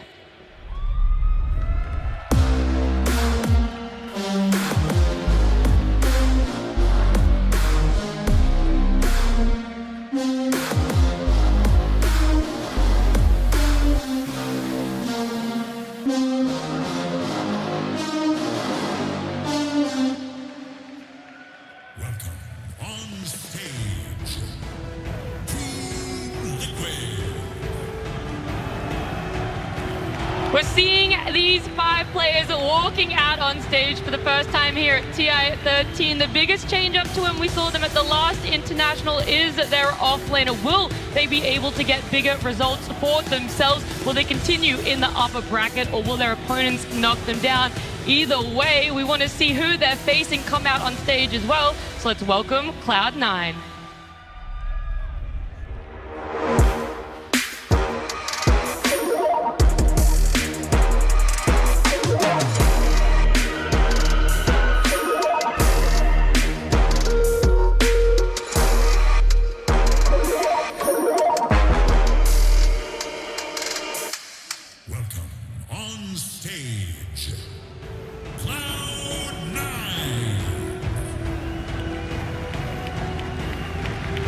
The old entity roster now, Cloud9, being in a position a lot of people wouldn't expect it. Guaranteed top 6, walking out here, having to face Team Liquid. They've had some roster changes over the years, but here they are, upper bracket, making a name for themselves. It's going to be a very close series for sure, but who exactly feel would have the potential advantage between Cloud9 and Liquid here in the upper bracket? Oh, it's definitely hard to say. Both these teams got here for a reason with really strong performances. But I think if you look at LAN experience, Liquid is the team that has a lot of it. They have a lot of top 2 finishes, even recently winning a LAN tournament. So their confidence probably is through the roof right now. Yeah, and through the group stages, I also felt like Cloud9, they weren't really tested all the way. They had some good games here and there. And this is by far their biggest test right now, going up against Liquid. And obviously, Fia already mentioned the experience that Liquid has. They have a lot more experience compared to Cloud9. But Cloud9 has impressed me with their drafts. You know, they don't have the biggest hero pool compared to all the teams around here, but they have some very, very solid strats, which has been proven to be very, very effective in the tournament. Yeah, I agree. I think, Fear, you said on one of the panels previously that C9, they play their own version of the current meta, so they do, play with the healing strats and grouping up and pushing and 5-manning. But they're one of the few teams that will still pick Tinker. Katomi often ends up being more farmed than his offlaner and sometimes enemy cores. True. So and I think that's what you have to do in order to make this hero work. Their drafts are very different from other teams' drafts. They've picked Carry Invoker as well. So at C9, I do feel like they are a tough nut to crack. This is not a standard team by any means. I think there's a lot more preparation that's needed when it comes to drafting against Cloud9 because of those different play styles that they have, different heroes that they like to have for themselves as well. But the biggest thing that stands out about these 2 teams is that we haven't seen them play in about 5 days. So they were teams that executed and were played well enough to win their seeding best of 3, go into that upper bracket, then win their next one, which guaranteed them here a spot at TI 13. And so now, with that big break for themselves, I'm wondering what they learn of other teams and how the meta might have changed for them. Are different priorities also placed out there for themselves, Winter? I mean, this is when you mentioned about the support staff. They have a lot more, like for Team Liquid, they have more support staff. I mean, C9 they have 1. But the break definitely gives you a lot of time to go and look at your opponents and try to figure out, should we change anything? Because sometimes what worked in the group stage might not work further down the road. And your support staff is supposed to be able to try to figure out and identify what you are going to have to look out for in your next match. Yeah. Well, we got here, these are the supports. So we're talking about support staff, but what about the supports in the game field? Yeah, I mean, they have unique hero pools. We just saw Bane in the last series, but until then, it was only Fishman playing this hero. And Karomi, he's the only one playing Wyvern as a position 4. So they have their own version of the meta. They're winning with these heroes. Fishman with Karomi, very unique styles. But Fishman in particular, he's had a very unique Bane style. And I think the reason why Bane is so effective for him is just the way he is playing it on the map and how he makes the rotations, especially to like the Wisdom runes. He's always there on time, and hopefully we'll get some clips here. We'll see as well that Fishman, he's going to come walking in with a Bane, and we know Fishman loves to get these Wisdom runes. He'll die for them, but when he's playing for Bane, he usually doesn't die, because he'll just sleep you, and then he'll just take the Wisdom rune. So in this game, he does the same thing, catches the Invis Pango, they get a kill for it, he gets the Wisdom rune on top of it, and in other instances as well, he's able to make himself on the map and also get the kills. Very generous of you, Fear, to pick one of the few clips where Fishman doesn't watch die. Again. I mean, the thing is, that's his Bane every game. This is a different game where they're playing Talon, right? He's also playing Bane. He manages to go over to here, sleep the enemy, gets the Wisdom rune, gets another kill, and this is part of the reason why Bane is so strong for this team, is because he's at the right place at the right time almost every single game with this hero. Yeah, I think so, and I think the rest of the C9 heroes that they pick allow them to play this Bane. one was cool too, by the way, just in case you didn't see this one. Underlord made a gate for him to steal the 14-minute rune. He sleeps him, takes it, gates all the way back to the bot lane. So if you are giving him Bane, you have to really keep an eye on your Wisdom runes, because he will steal them. I mean, Jake, as you said there, like, oh, generous Sophia to pick the ones that it did work out. There's obviously a lot of Wisdom rune invades that don't go too successfully for C9, but I will give them props. They're a team that's always either bringing numbers there or forcing rotations out from their opponents to have to look back towards their own map of, do we want to play defensive? Do we have to bring numbers just in case Fishman is there? Are we willing to even lose our Wisdom rune? And now, you know, is Liquid one of those that is okay with it? I think Liquid is the type of team that is very good at breaking down other teams as the tournament progresses and like pivoting to play against the style that the other team plays. Like they will not necessarily play Liquid style. They'll change it a little bit to deal with that. Like I could see them giving the Bane. I don't think they're going to be too afraid of it, even though it is Fishman, and I do think he is the best Bane in the world. I see Liquid as like leaving it in and then trying to punish it, maybe banning like the more OP heroes like No One's Monkey King mid. I think a big reason why Fishman can actually be Bane in so many of these games is because he always has a Monkey King mid. He always has these heroes that can actually abuse the fact that he's setting up. In some of those clips we saw he sleeps somebody and then Monkey King jumps over. No one's on Monkey King. Yeah. They'll pick him this into virtually anything. Like they don't care if he's countered by some Dazzle or like a counter pick mid. It's fine. He'll like lose the lane just by a little bit and then make it up for in rotations. I mean, the Tinker also really works very well with the Bane, where they pair it up together with a support as a support duo. Because you want one of the supports to be pushing out the lanes, and Bane, you don't really want to be doing any of the lane shove yourself. Yeah. You want to be hiding in the trees and just waiting for someone. And Tinker's like the perfect partner for him to do that. You're shuffling out the lanes, you have global presence. If the Bane needs you, you can come.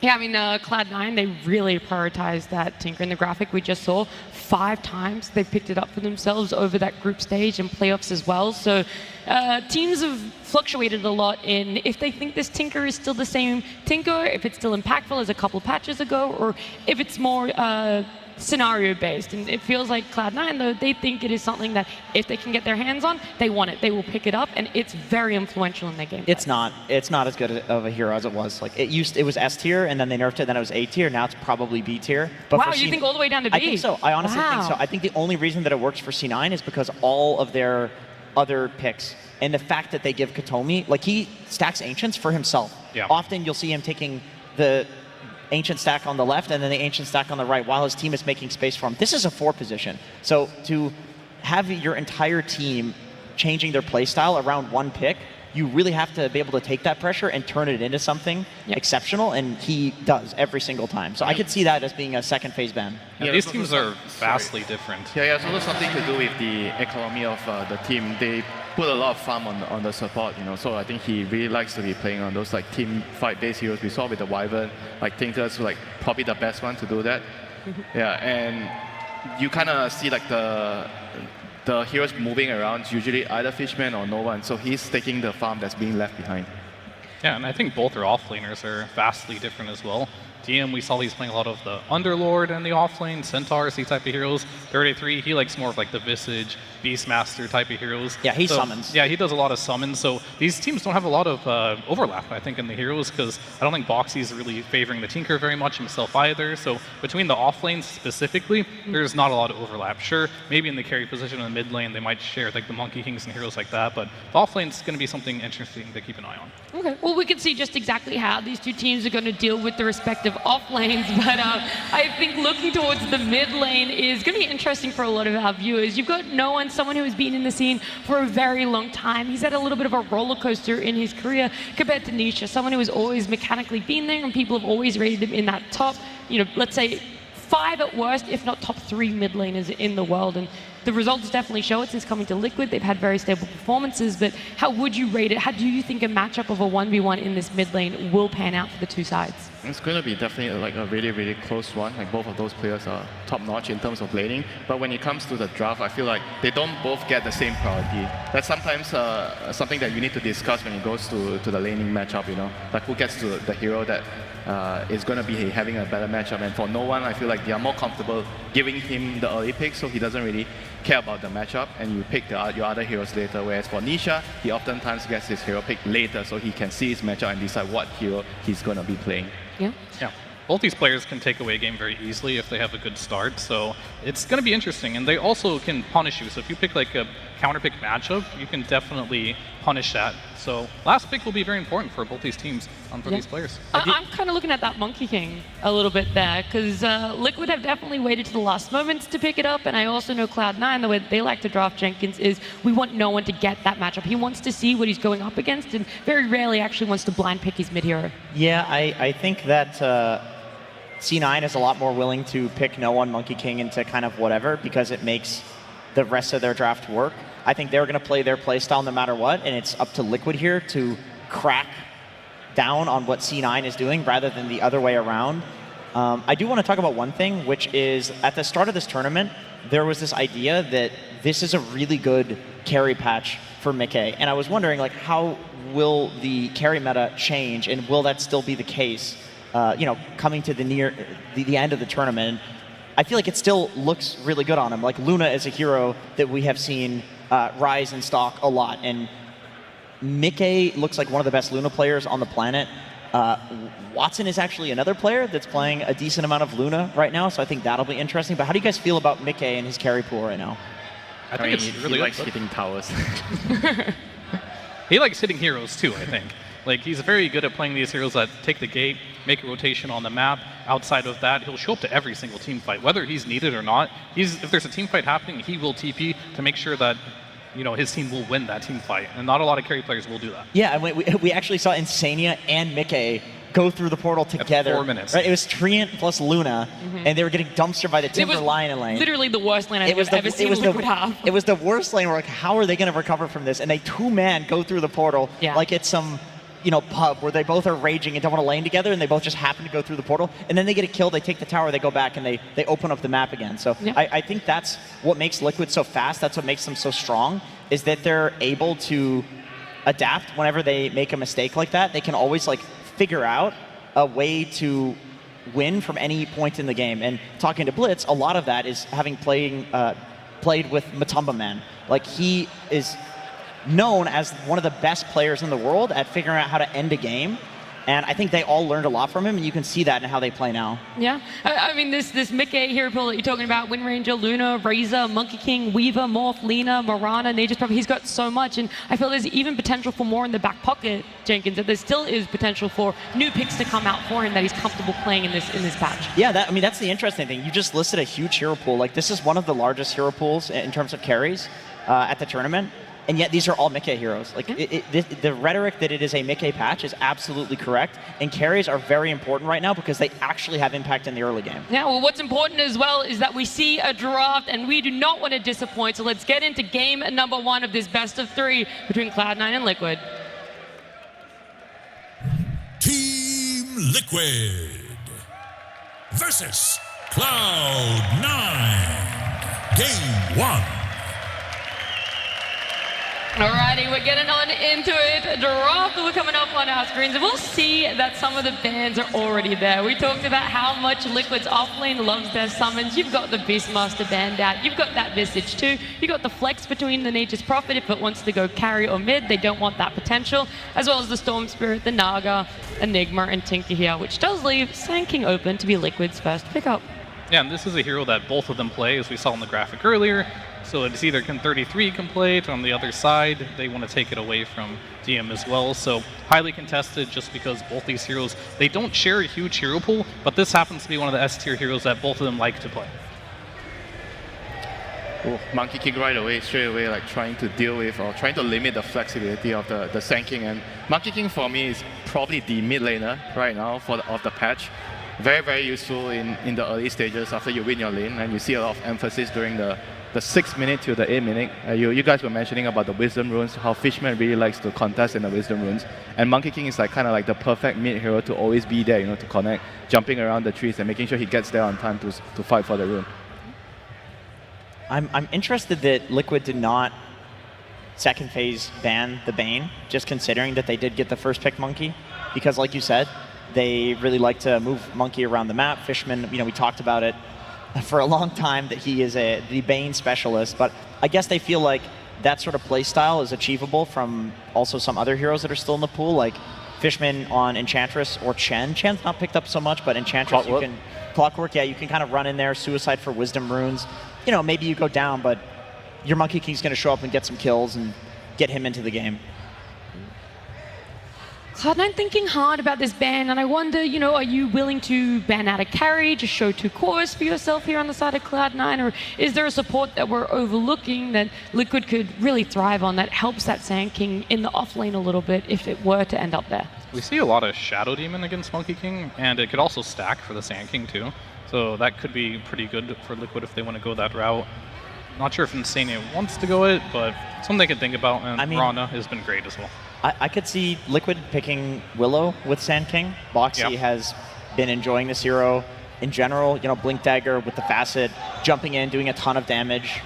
But we've talked about the weakness of Sand King as an offlaner, and it's the first 3 levels, and Willow and Hoodwink. These are the 2 strongest heroes, maybe Snapfire at giving a very good first 3 levels of the laning phase. And Willow is just Boxy's current favorite hero. Yep, take away the Shadow Demon. You guys already mentioned that it's really good with stacking. It's very good against the Monkey King in the game with the Purge. You have some save later in the team fight. SD is just overall a very, very strong hero right now. It's very hard to pass up this hero in the current state of the meta. The hero just does too much, especially the lane. It's very difficult to trade into the Shadow Demon. The Shadow Demon he does the Hoodwink, Snapfire role. He can really help the Sand King in the first couple of levels if they decide to put that together. Yeah, and I like the fact that they're kind of block picking Fishman here too. Hasn't picked up his hero. Bane would have been great versus the Mirana. With the Mirana, sorry. Same, Clock would have been great with the Mirana too. 2 heroes he likes playing, but you take away his Clockwork. Now you have Shadow Demon. Now there's no way he really wants to play Bane, and but he feels like he has to, right? So this is really good. This is such a Fishman classic. I think the first time we saw C9 pull this out in the tournament, it was in the same scenario against SD, against a bunch of counters. He doesn't care because it's not really a team fight thing for him, it's a map thing. And the reason that Bane is countered by SD is because you grip somebody, SD imprisons them, they're saved. Yep. Bane can't get a BKB or something to deal with that. You can't even get an Ags. You imprison the target that gets gripped and save them. Clockwork, same thing. You can hook the Bane in the back and get him while he's gripping. So this is a very nice drafting from Liquid. It's kind of 5-head. Yeah, I mean, they knew it was coming, right? It was like, we know you want your Bane or Clockwork. We'll take the Clock, we'll take the SD. Now it's just not a good Bane game, and you're going to play it anyway. And he still knows how to play around these counters for sure. He's very good at this Bane. But we'll see how that works out. Now you need to decide what you want to do if you are on Liquid right now. If you want to hold the Sand King, you pick a carry here, which makes a lot of sense. You do see your lane. It is going to be a Mirana or a Bane in the off lane, most likely it's going to be that Mirana. Did you know Academy and Fishman, their most played hero in pubs is both Bane? Not shocking. I mean, they both love Bane, but Fishman loves it more, so most likely it's going to go to him. I mean, how often do you have like support duos like playing the same heroes? I mean, you see cores sharing similar hero pools, but it's rare that support duos have a very, very similar hero pool. Yeah, usually because you want the supports to do very different things in a game. Yeah. Otherwise, fights get really hard, and so you pick players for your team that play these different roles. Like you get a guy who likes to play melee heroes and a guy that likes to play ranged heroes. I mean, on top of that, going back to our discussion where Bane is not really good against the opposing heroes, but what Cloud9 does really well here is they are drafting very good heroes with the Bane. So with the Underlord and the Monkey King, I feel like those two cores really allow the Bane to roam the map with a lot of pressure. I think this is something that you don't really see other teams do a lot. Usually you have a draft, you try to prioritize making the cores game better. But in C9, I feel like they put a lot of emphasis on making their supports game in the early stages easy to execute, and with picks like this, the combinations, it does show me that they value that a lot. It puts a lot of pressure on Fishman, though, as a player, that he's the one that's setting all of this up. Like, he's going to be walking in, nightmaring, setting up for the Underlord portal, setting up for the Monkey King to make his rotation, setting up for the arrow. So you need to have somebody who's extremely confident on their hero in order to have this much pressure on a 5 position when you have a 4 position that's taking ancient stacks. You know, like Fishman he plays position 6, not position 5. Typically, yeah. But Mirana unfortunately can't do ancient stacks, so someone else will have to do those. But I think this Wind Ranger pick was a little interesting. I was wondering what type of Gleipnir hero Mickey would play, or Luna, because that's just his hero pool in general. Yeah. But Wind Ranger versus Underlord, it's an interesting one. It's strong in the lane, for sure, but you're a natural Crimson buyer. You have the Atrophy era as well, which might limit Wind Ranger's Whirlwind damage in these team fights as well. So this matchup potentially in the past may have been pretty Wind Ranger favored, but I don't know if this one is particularly going to just counter the Underlord. And I talked about it a lot before in the past that I think Bane is incredibly good versus Wind Ranger if you can catch her out. So yeah. Wind Ranger is really just relying a lot on the support cast to either cancel these grips and save them. I do know that, I mean, Monkey King, when the Monkey King Wind Ranger matchup, it used to be considered very Wind Ranger favored because you could Wind Run and then Focus Fire the Monkey King. But how does Technically still can. How does that go now with Whirlwind? Is it really that bad for Monkey? Because I feel like he does get a good amount of armor in the ring that maybe it's not so bad. I mean, you're still taking a lot of like magic damage from the Glade, yeah. Sure, okay. But not as necessarily bad. I mean, this leads me to think like Blitz drafts like this, where sometimes a pick looks a little weird, but they're aiming for a specific timing window. Maybe that timing is like a 2-minute window, maybe it's a 10-minute window, but sometimes he'll pick for that 2-minute window. It looks a bit weird, but then they execute well enough that they can win the game at that point. And that's kind of what this looks like to me with the Wind Ranger. They really value Mickey being able to go through the portal and being active with his hero super early. If it does go late, I do agree with the Crimson point, and then the Underlord also reducing the damage. Like, Windrunner will not look like she does in other games here. Yeah, I mean, I don't think Liquid really cares about core-to-core matchups very much. They'd rather play their style of Dota, where they know exactly what to do at every moment in the game. Otherwise, you pick like your Ursas and Slogs, right, against the Underlord. To counter it, yeah. To counter it, but like,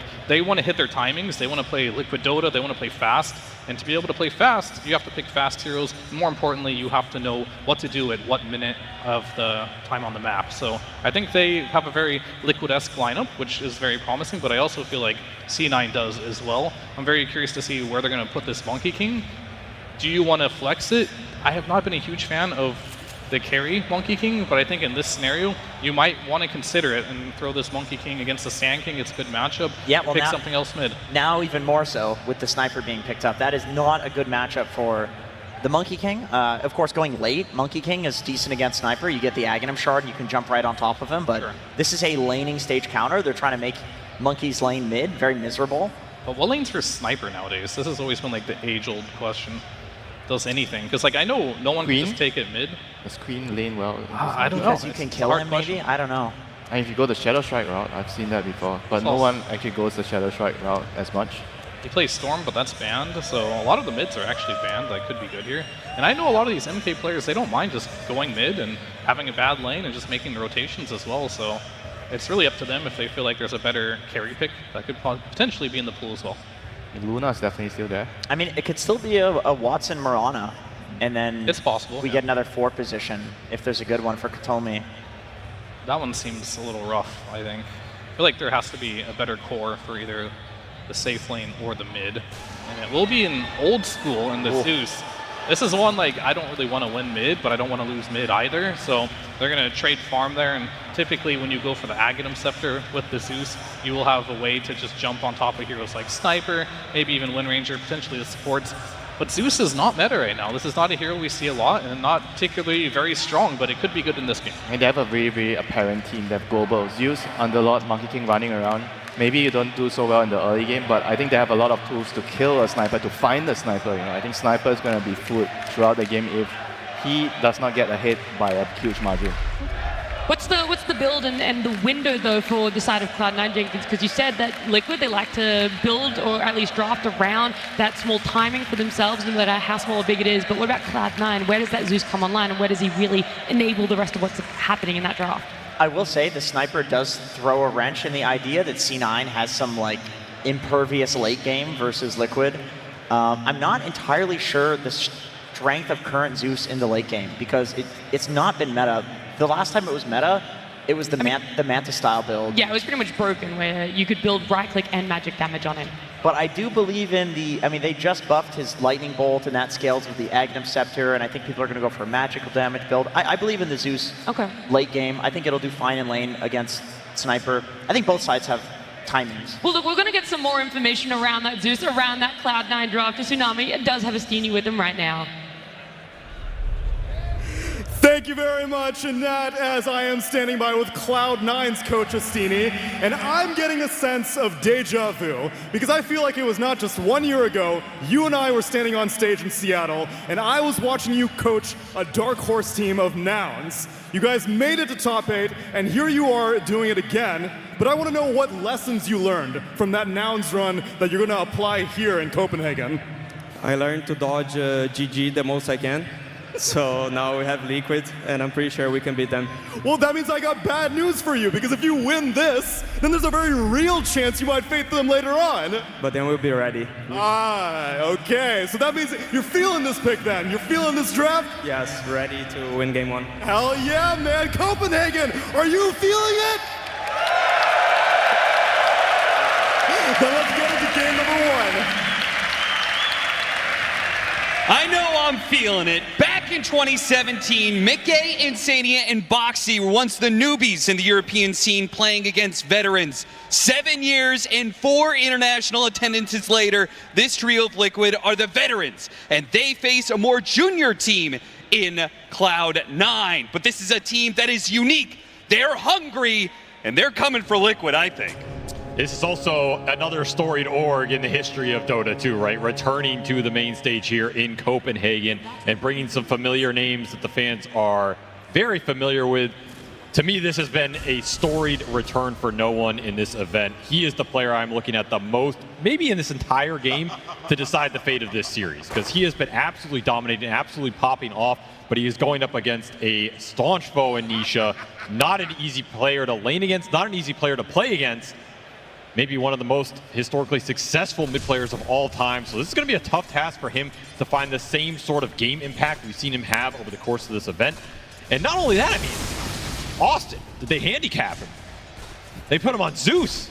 I know, what is this? No one Zeus coming back. I feel like I'm watching Dota from 2016, but it's a Zeus versus Sniper.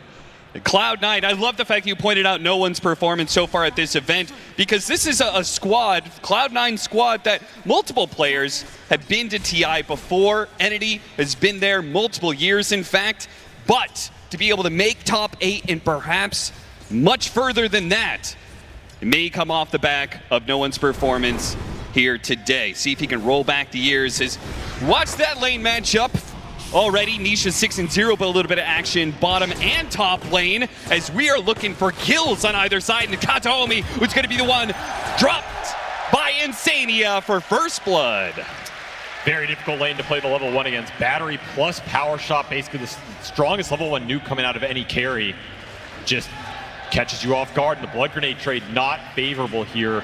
To me, Cloud9, they want to kind of mitigate the damage on the side lanes early here till they get the Zeus ult online, and then you can start to ramp up the pressure You did take this Divine Rampage facet on no one as well, so if you can get a fast Zeus ult here and then up the action on these two side lanes, maybe get some setups with the Bane or with an arrow, you're looking at some early kills here. Of course, Liquid, they're just going to race to the auras. This is the type of style they've been playing the whole event. Get the auras up on 33 and combat the 5-on-5. It's going to be a really strong fight as this game progresses. Boxy, a little bit outmaneuver there, goes for the disruption on Fishman to make sure he can secure the D-warded sentry, make sure that Easy Camp stays blocked, and take a courier on the way out too. That had an entire boots on it. That is a huge loss for Watson in this lane stage. I mean, you rush boots on the Monkey King so you can pressure these offlane melee heroes. Just going to be missing it for 2 minutes almost now. Brutal loss for this lane. A lot of gold out the window. Liquid can maybe try and take advantage of this a bit or just secure an even better laning stage for 33. He is absolutely cruising through the CS right now. Talking about some unique pickups, I feel like for the most part, Liquid have drafted what we expect out of them. I feel like they almost didn't change their draft too much according to what Cloud9 was picking up. Cloud9, though, did pick up some unique heroes, though typical for them. Once again, we're going to see their Bane in action, a support that not many other teams are willing to take a chance on. And then, of course, this last pick, Zeus, also a bit of swerve there in the draft. Cloud9 certainly cooking up something different. Do you feel like this actually addresses what Liquid have been doing all tournament long? If you don't get sucked into the early fights and the straight 5-on-5s, yes, I think you can play the map, you can split them up, you can find the pickoffs and the setup. But that is going to be a tall order here because, as we see, Liquid is a very fast team. They're one of the fastest teams at the event, maybe the fastest. They will absolutely roll you over if you give them a laning lead. And they will dominate the team fights into early Roshans if you can't contest them. So that's the one concern here, is if your Underlord can't match what this Sand King outputs, if no one just is outputting the most damage in the game, but it's all just getting absorbed by sustain or early auras, you're going to find yourself in trouble very fast this game if Liquid can pump up their 2 ranged carries and give one of them Aegis. Got him inside the cogs, but Insania, of course, kind of countered by the Mirana existence. You can get that kill once, but once he gets to level 2, Leap becomes available. And Insania is going to have a much harder time getting kills in this lane against this duo. But part of the speed that Liquid has brought to this tournament has been using the gate, right? I feel like all of these upper bracket teams have been making sure to take advantage of the gate rotations as much as possible.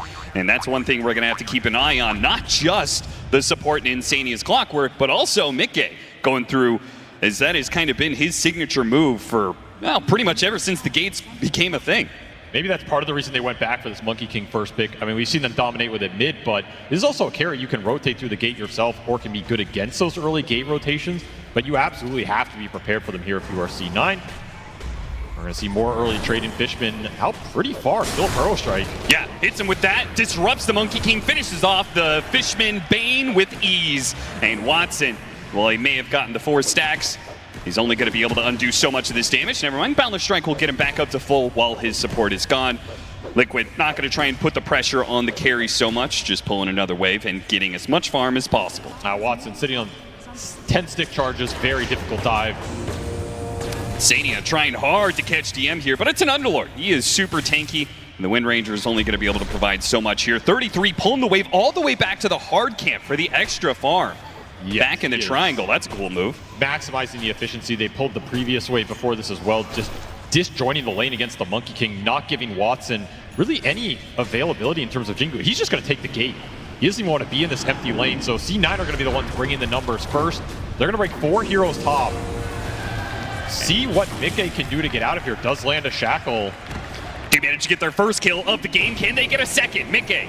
His win run is now out. Watson trying to get in front of him. Fishman slows him down with a blood grenade. Mikke trying to shoot him down, but no, Watson hops out real quickly, and there it is. No one with the rotation through the entire jungle to pick up the kill on Mikke.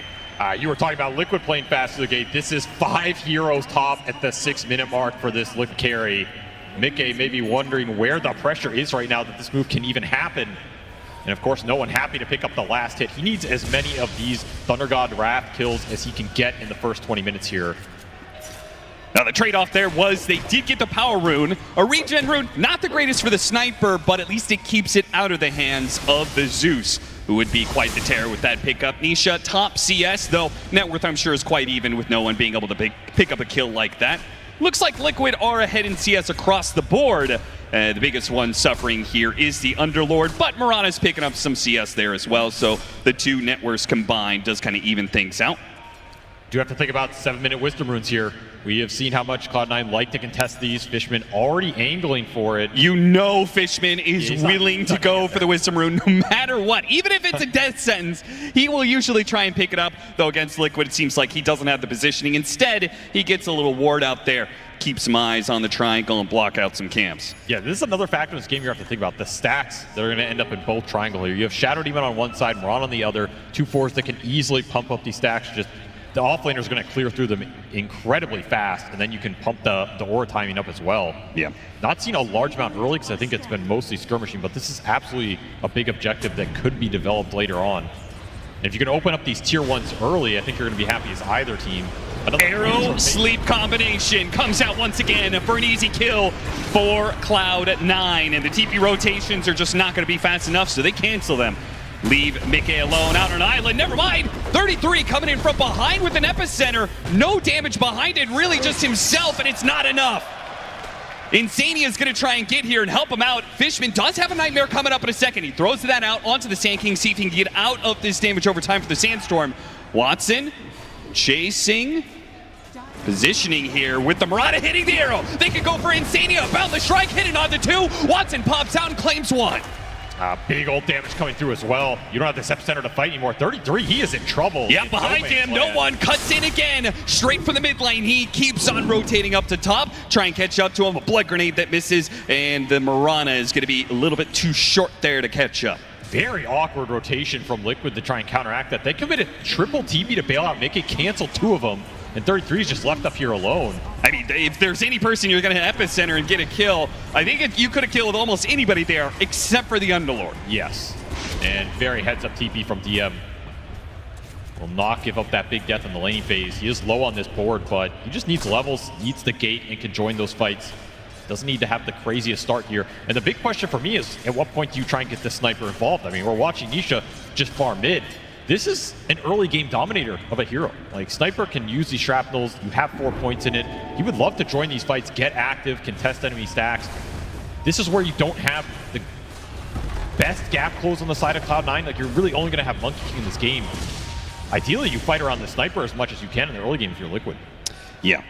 I mean, a combination of lack of gap close and then also just a lot of frontliners, right? Clockwork, Sand King, they're going to make your life really annoying for trying to get to this sniper.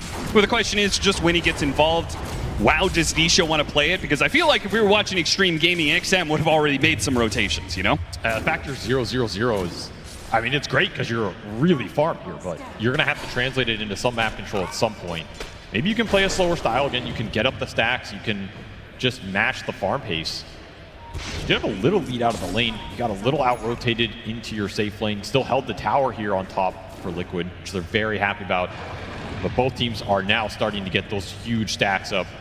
And there are a lot sitting on the triangle for Liquid to fall back on, though the Sentry did block one of their camps. Yeah, that hard camp has been blocked for a couple minutes now. But Cloud9, they haven't had the same kind of invading force, though Insania is going to defend his own area here. Going to make sure the rotations don't get unmatched. Fishman shot down from the mid lane by Nisha. Straight on the board with the sniper, and these are the type of river skirmishes Nisha is just going to be very happy taking. And looking for even more. No one. Oh, he pops the illusion, but they're still going to be able to catch him. Demonic Purge, and a shot to the back of the head will take him out as well. Nisha being enabled now, but perhaps the supports will pay the price. DM gates on in, but has no real backup with the arrow missing. And now he is the one in trouble. He's going to have to back away as Boxy and Nisha see their opportunity to aggress. A lot of long-range poke from this Liquid lineup. And now for an egress for Mickey. Caught again in the top lane, can't get out in time. What a heads-up sleep from Fishman. Just level 4 Pain with a level 2 sleep, catching a Wind Ranger on the lane. That is not an easy task, and he makes it look easy. A lot of experience that he needs in this game. Still only level 5 on this Bane at the 11-minute mark. As Liquid will go back to claim some of their stacks, they got Nisha involved. That's pretty much what they were looking for. Now this sniper is just ripping through this net worth chart. Yeah, and the Sand King is right behind him. He is catching up. He has abandoned this bottom lane since he first made that epicenter rotation up to top. He has just gone from that to pure jungling. Everyone's gone from the bottom lane. Empty lanes on the map right now for Cloud9, and they can't really exert the same pressure they want to right now because this Underlord's just not strong enough to force the straight up fight. It's gonna come down to Watson and Noah getting in good positioning, finding the openings, and your tier 1 just went down for free. Yeah, managed to get the last hit before no one could come in for the deny. This is starting to feel like Liquid are taking over the game in terms of the pace and the controlling where the fights are going to happen. I'm still worried about it. If you get a really fast pipe here eventually on this Sand King, you just mitigate so much of the Zeus's impact. Yeah. Definitely feels like Cloud9, while they may have gotten some kills in these rotations up at top earlier, it's beginning to play against them. Disruption comes out to help save Insania from some of this damage because they had a guaranteed kill on Fishman, so no trade-off here. Just Liquid taking another kill as Insania keeps on matching the attempted plays from Fishman and other heroes of Cloud9 as they try and invade, and those invasions don't work. They don't get the map control to offset what has happened in mid. Liquid are out farming them right now, and it's very hard to aggress into this lineup when they have so much long-range poke. Fishman's going to TP bottom straight back into a smoke. Oh no, it's going to be back-to-back deaths for Fishman. An amp damage for a sniper will make short work of him. A killing spree for Nisha. A high ground that is dewarded. A kill that is made, and now a push to be had. I mean, Nisha is just farming the Bane at this point. Get this man away from him. Cloud9 just feels uncertain in terms of what they want to do right now. You have your Maelstrom on the Monkey. You have your Phylactery on the Zeus. This is where you would want to take the skirmishes. You can't push the tower straight up. You're getting outranged in terms of spell power. Awkward situation. Ideally, you kind of want to smoke and get some sort of gank going with your Bane setup or arrow. You could just trade farm and hope you out-carry Liquid here with Solar Flare backing up your carries, but that seems a little risky given the position you're in the game right now. Yeah, and given the fact that you don't have any other heroes to really take advantage of that bonus damage and attack speed outside of the Monkey King. Well, right? I mean, Underlord, is he going to do it for you? I mean, Kataomi might just transition into a carry at this point. That's true. We've seen him do it before. Need the Gleipnir done on this Watson here to really start to take aggressive fights of your own. And I think Liquid are going to be content farming this map up. I say that, they already finished the Bloodstone on the Sand King, so 33 is just, he is absolutely huge right now. Yeah, if he gets in the middle of any fight, that Bloodstone is going to do a lot of work to keep him up, and they have this vision. Oh, the hook shot just a little bit shy. A big pickup could have been had, but Cloud9, they need to do something about this stack being stolen. They're bringing numbers in. They're smoked up. Cannot give Liquid this much of an economy. There goes the Thunder God's Wrath for the Vision. Fishman's going to be the first one down, dead in an instant. And Watson has to hop out. No one. 33 doesn't bother with that one too much. Already used the Burrow Strike. DM is in the middle. He just gained in the middle of all of the Liquid heroes. Surrounded. There's just no openings. Like, who goes in and takes the brunt of the first set of spells? It's been the Bane every time, but there's no big committals here from Liquid. It's not like they're using massive ults to take down a support and okay, we can take the fight 4v5. You just get decimated instantly and then you're in a 5v4 position without clear initiators. And the one person who was struggling due to all these rotations, 33 was getting free farm. Nisha was getting free farm. Mickey was the one getting shut down, but now he's joining in on fights that are going Liquid's way, and he has now gotten ahead of Watson in net worth. Bad sign for Cloud9. Let's see if they can turn around. 6,000 net worth lead for Team Liquid at 15 minutes. And they seem to be content with farming for now. No longer trying to make those invasions happen anymore. Not defending their off-lane tower. Instead, playing the other side of the map. Have to find a way to split Liquid up right now. Their 5-man is way too strong with how much farm 33 found early and how tanky this Sand King is. Yeah. Even if you throw all your spells into 33, I don't think you're winning that fight, even if you bring him down. And again, you do want to split this map up with the Bane and the Zeus giving you some global potential. If you can find isolated targets, that's where this lineup can thrive. Liquid just not giving you any openings. No, they've been playing super defensive. I mean, look at this. You're saying Sand King, it's hard to touch him. Well, the other two cores are being protected constantly. Insania is sitting on Mickey, just making sure that he's around in case there's some sort of play from Cloud9, some sort of smoke move. And Boxy shadowing Nisha the entire way, just waiting. Just waiting for an opportunity. They go on Nisha, he's ready with the disruption, and maybe Liquid can rotate. Cloud9, though, they're not looking for any aggression right now. They are just split up, farming different parts of the map. which might let them be able to catch back up in Networth, though the stacks make that a bit harder, as Mickey is clearing through those Ancients without any contest from Cloud9. They're just not controlling enough of the map. Liquid are continuing to build a significant net worth lead, and they are racing towards this Sand King pipe. And I think the second you have that, you just start to force the Roshan, force the towers. You're not afraid of the straight up 5-on-5 anymore, and no one is going to feel, well, impotent at that point. Like, you're going for an Ags here, you're trying to get Nimbus online, but it's more global single target pickoff, right? But what happens if Liquid just 5-man at you? It's not going to feel great. You will be able to get some vision on this sniper and maybe help find him on the back line, set something up for the Monkey King, get some burst damage out before the saves come through. Yeah, that would be most ideal situation for Cloud9. Whether or not Watson is able to get on top of Nisha's sniper. 33 is just vacuuming the map, though. Like, he has had the entire upper half of the map during this period. This Sand King is exploding in network. He has 230 CS. Just clearing through so many camps. And there's no smoke gate going into him right now. There's no threat even looming if he's worried about it. His pipe's just going to be done for free here. Level 15. The power of both this facet, which is great for farming, but also Stinger. He's getting those high levels because he's playing solo, so he's getting solo experience the entire way. And Cloud9, just that bit of pushback that happened in the first 10 minutes, you know, all their aggression was kind of put to a halt by Liquid being in the right place at the right times, and they've just given up on that for now. Play to farm, but they are losing that battle right now. 18-minute pipe after a Bloodstone here. This is brutal for no one. You just can't itemize through this as a Zeus. Fishman. It would be good for him to be able to break this smoke. Otherwise, somebody else is going to be the victim of it.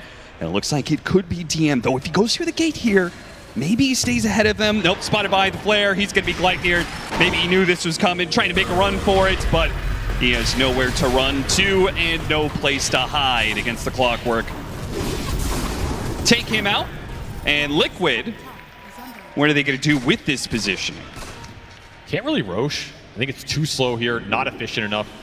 You're still just clearing through the map. You still have tier 1s you can fight around, and it'll be a smoke from Cloud9 trying to open up something here. Do have the Gleipnir on Watson for some extra setup. And Insania, he is blocking this one, but Watson's still gonna leap over him, trying to get to, no, he gets sucked in by the Cogs. He's not gonna be able to go for that kill onto Mickey. They wanted that core, they won't have him though. Arrow goes out, maybe they still will. Katomi goes in for the kill and he gets it. He's shot down, but they do manage to get at least this Fiend's Grip. Oh, Watson, he's closing the distance on Nisha. A Thunderbolt from the heavens will bring him down. Nisha falls, now a pit onto Boxy. See if they can catch up to him with DM cutting in from behind, and no one. Artillery, magic fire from the back lines is decimating Liquid. It's all up to 33 with this Bloodstone to try and stay alive against the 3. He's going for the kill on Watson. He's doing tons of damage, but the Bloodstone can only take him so far. At Stinger, he's so close. The Sandstorm won't do it. Maybe he could go for no one instead. He's going for it. They can't win this. A 1 versus 3, and it's 33 who will win it. The Rocket Flare was what got the Monkey King, I think, at the end. Yeah, Insania picks him up on the side with a very clutch flare as Watson survived on 20 HP. And I mean, we saw the power of Sand King right there. An insane find from Cloud9 to find the openings here, get a very clutch sleep on the sniper, which sets so much of that up on the second half of that fight. I mean, they will take that fight every time because you needed something like this in the game, but Liquid's still able to find a way to win this in the end. And I mean, if 33 is there at the start, that's completely different, right? They do not have an answer for this Sand King right now, and it shows. So 33 will add more coins to his pocket here as he becomes that much stronger. But we're seeing what this lineup can do. If you can start to get a numbers advantage at the start of the fight, no one just goes to work this entire time. And because the Sand King's not here, you don't have the pipe aura in any of these early kills to kind of shut that Zeus down. And what an opportunity from Fishman, recognizing that even though it's going to kill him, he puts his body on the front lines to be able to get that Fiend's Grip. It's all looking good for Cloud9 in this until they look at 33 and said, we can go one more. They took down 4 members of Liquid, but that 5th man, 33, was too much for them. Through the Underlord pipe as well, which in theory should negate a lot of this Sand King's presence. Just 1v3 some straight up monster. And that flare, boop. 50 damage is all it takes. Watson gets caught by that one. Mickey. enjoying that turnaround that happened, but it was still ultimately Cloud9 getting a lot of net worth and experience out of that they were lacking. They were farther behind in net worth than this. 5K is nothing. They were down 10K before. And this is a lot of extra gold for Katayomi, who I think is the X factor here for Cloud9. You can get this Piranha Ultra Farm, and this is probably the one core player in the tournament you would like to get Ultra Farm on top of everything else. Yeah. Like, he knows how to play this carry role from the 4 position. This is a hero that can do it. It can pick up some of that damage slack. However, that fight was good enough for Liquid that they are able to go into Roshan, pick up an Aegis, pick up a Tormentor. He tried. It was close. Boxy was low. If he got him with the Nimbus, it would have been death. But Boxy actually recognizing that threat, stopped moving and TP'd back to base instead. So this will be your Aegis period for the Sniper. They gave it to Nisha here. Feel like he's the best hero to give the second life, maybe frontline some tier 2s if you're confident enough to just push straight up. And I mean, I guess the Sand King is invincible. That is going to be a huge kill, though, if Cloud9 somehow find a way to bring 33 down in this game. Or Blink is already done. He's just looking at a second Aura in the Crimson. Would negate a lot of the Monkey King's damage in the fight, a lot of the Mirana damage. Yeah. Buff up his 2 carries. See if Liquid try and make a move deep into Cloud9 side of the map, or they're content farming during this Aegis period. I could see them make a smoke play into a tier 2 push. Definitely doable here. Little scary at this point to fight into the Monkey King Underlord when they have a defensive position. Yeah. You get stuck in the Wukong in the pit, you give a good grip to Fishman, who he's on the back line. Maybe that hook shot can't reach him. That's where the fight can become a bit spooky, but... Especially when Nisha has no escape mechanisms, right?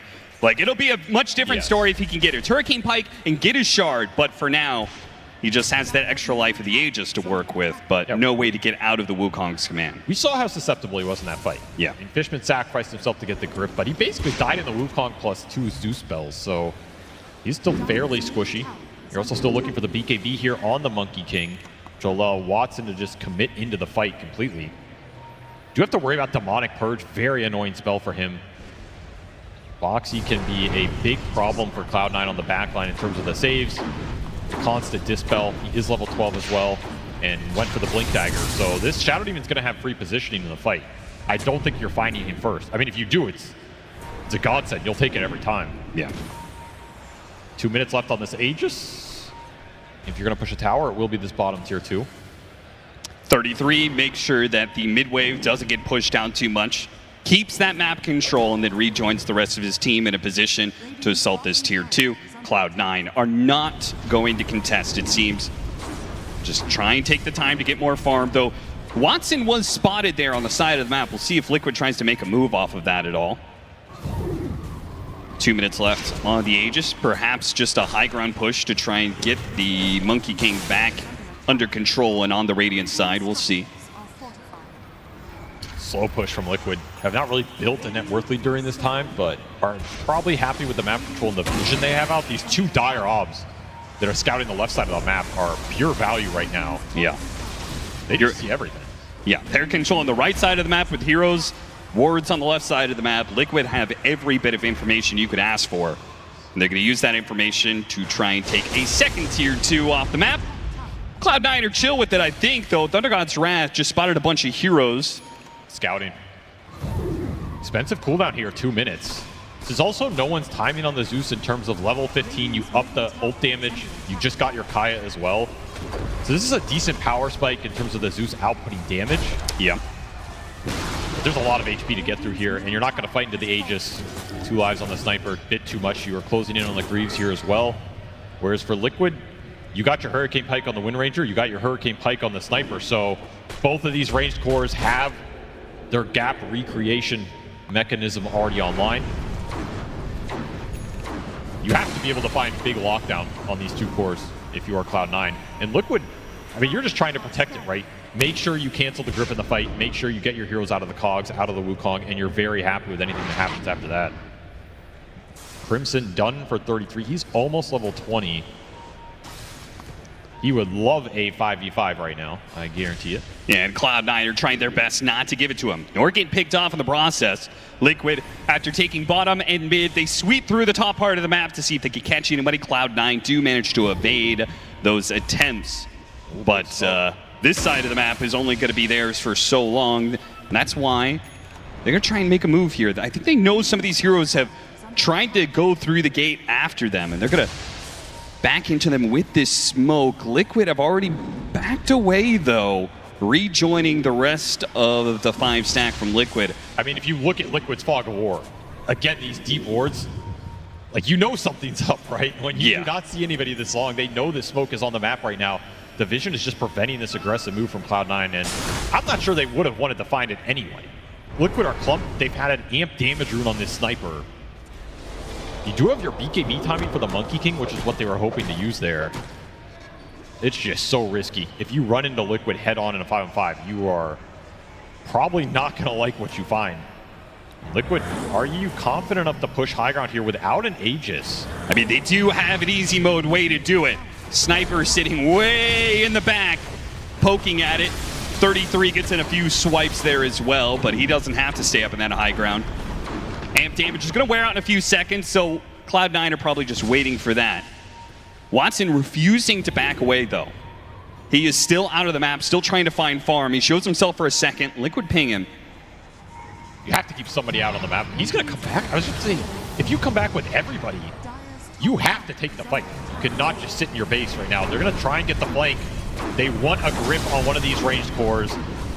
Wrapping around, getting behind them here. They might have their opportunity to start off with a Nimbus. Nisha's already at half health, and they're backing into an ambush. A Wukong's command that is surrounded 2 of the cores. On the other side, there's DM as well. McGay, he's able to get away with the wind run, and the Hurricane Pike got Nisha out of the Wukongs as well. DM's not able to finish the job, and the monster, that is the Scorpion of 33, is chasing after heroes. He gets the Mirana, bodyguards the rest of Liquid so they can back away. A 1-for-1 trade-off, support for support, but it also, the Aegis is ticked out, so Liquid may not feel confident anymore to keep up the pressure. Huge plays for these Liquid supports. That could have been a disaster of a team fight, but they're able to bail Mickey out of the middle of that Wukong. They cancel the grip. They kind of mess with the Underlord on the backside. Watson's unable to connect on the Windrun Wind Ranger. It was a very clutch disruption from Mox. He absolutely bailed that fight out. Liquid were not ready for that angle. Like, Watson got in exactly where he wanted to be. Had a 2-man boundless strike on 2 cores, the 2 ranged cores in this game. And Fishman with his patented Wisdom Rune steal will eventually find one. Classic Fishman. He gets there eventually. So Cloud9, hold on, 9K net worth. Feel like we said that a few times. 14-10, 29 minutes in. Cloud9 and managed to stave off some of the early aggression from Liquid. Scaling up, though, do you feel confident that Cloud9 are going to be able to take the same fights against Liquid at 35, 45 minutes in? For this Zeus, no, but for Solar Flared Monkey King, it's pretty dangerous. Yeah, if Watson can get to 5 or 6 slots here, he has Underlord auras to back him up, and then you can just throw some other weird spells on top of him, or if Katayomi can, you know, make a presence for himself with Hurricane Pike plus something else. Yeah. I can kind of see the damage being there. A lot of it is dependent on how that setup goes, and Liquid definitely have tools to deal with it, like we saw there. The disruption, the hook shot, 33 just being on the front line. This Sand King level 25 talent is still a beast of a talent. You have to respect some of that, and of course, you know, 5 or 6 slots on Ranger plus Sniper here is going to be pretty terrifying, especially if one of them has an Aegis. You get to things like the Wind Ranger Ags. You are not automatically winning late game as either team here, but I think Liquid are very comfortable with their position right now. They're not in a rush in this game. 33 toying with Cloud9, epicentering right in front of their face, threatening it anyway, not completing it. Smoke up from Cloud9, and they're going to once again push through this bottom lane behind no one. Smokes are so hard when you have limited room to work with. At least you have DM out on the map. He wants to gate in this play, though. Insania scouts him. And if Insania catches him first, oh! He was just behind the tree. Insania doesn't spot him in time. Close call. And thankfully, in part 2, a ward there helped DM get out. Liquid still get what they want, though, which is another wasted smoke out of Cloud9 here, which is another smoke you're not going to have for this next Roshan contest, which is what you have to think about right now. Watching that last team fight, I felt like Cloud9 did a lot of things right, and it still didn't quite go their way because the Shadow Demon disruption was able to stop the Fiend's grip.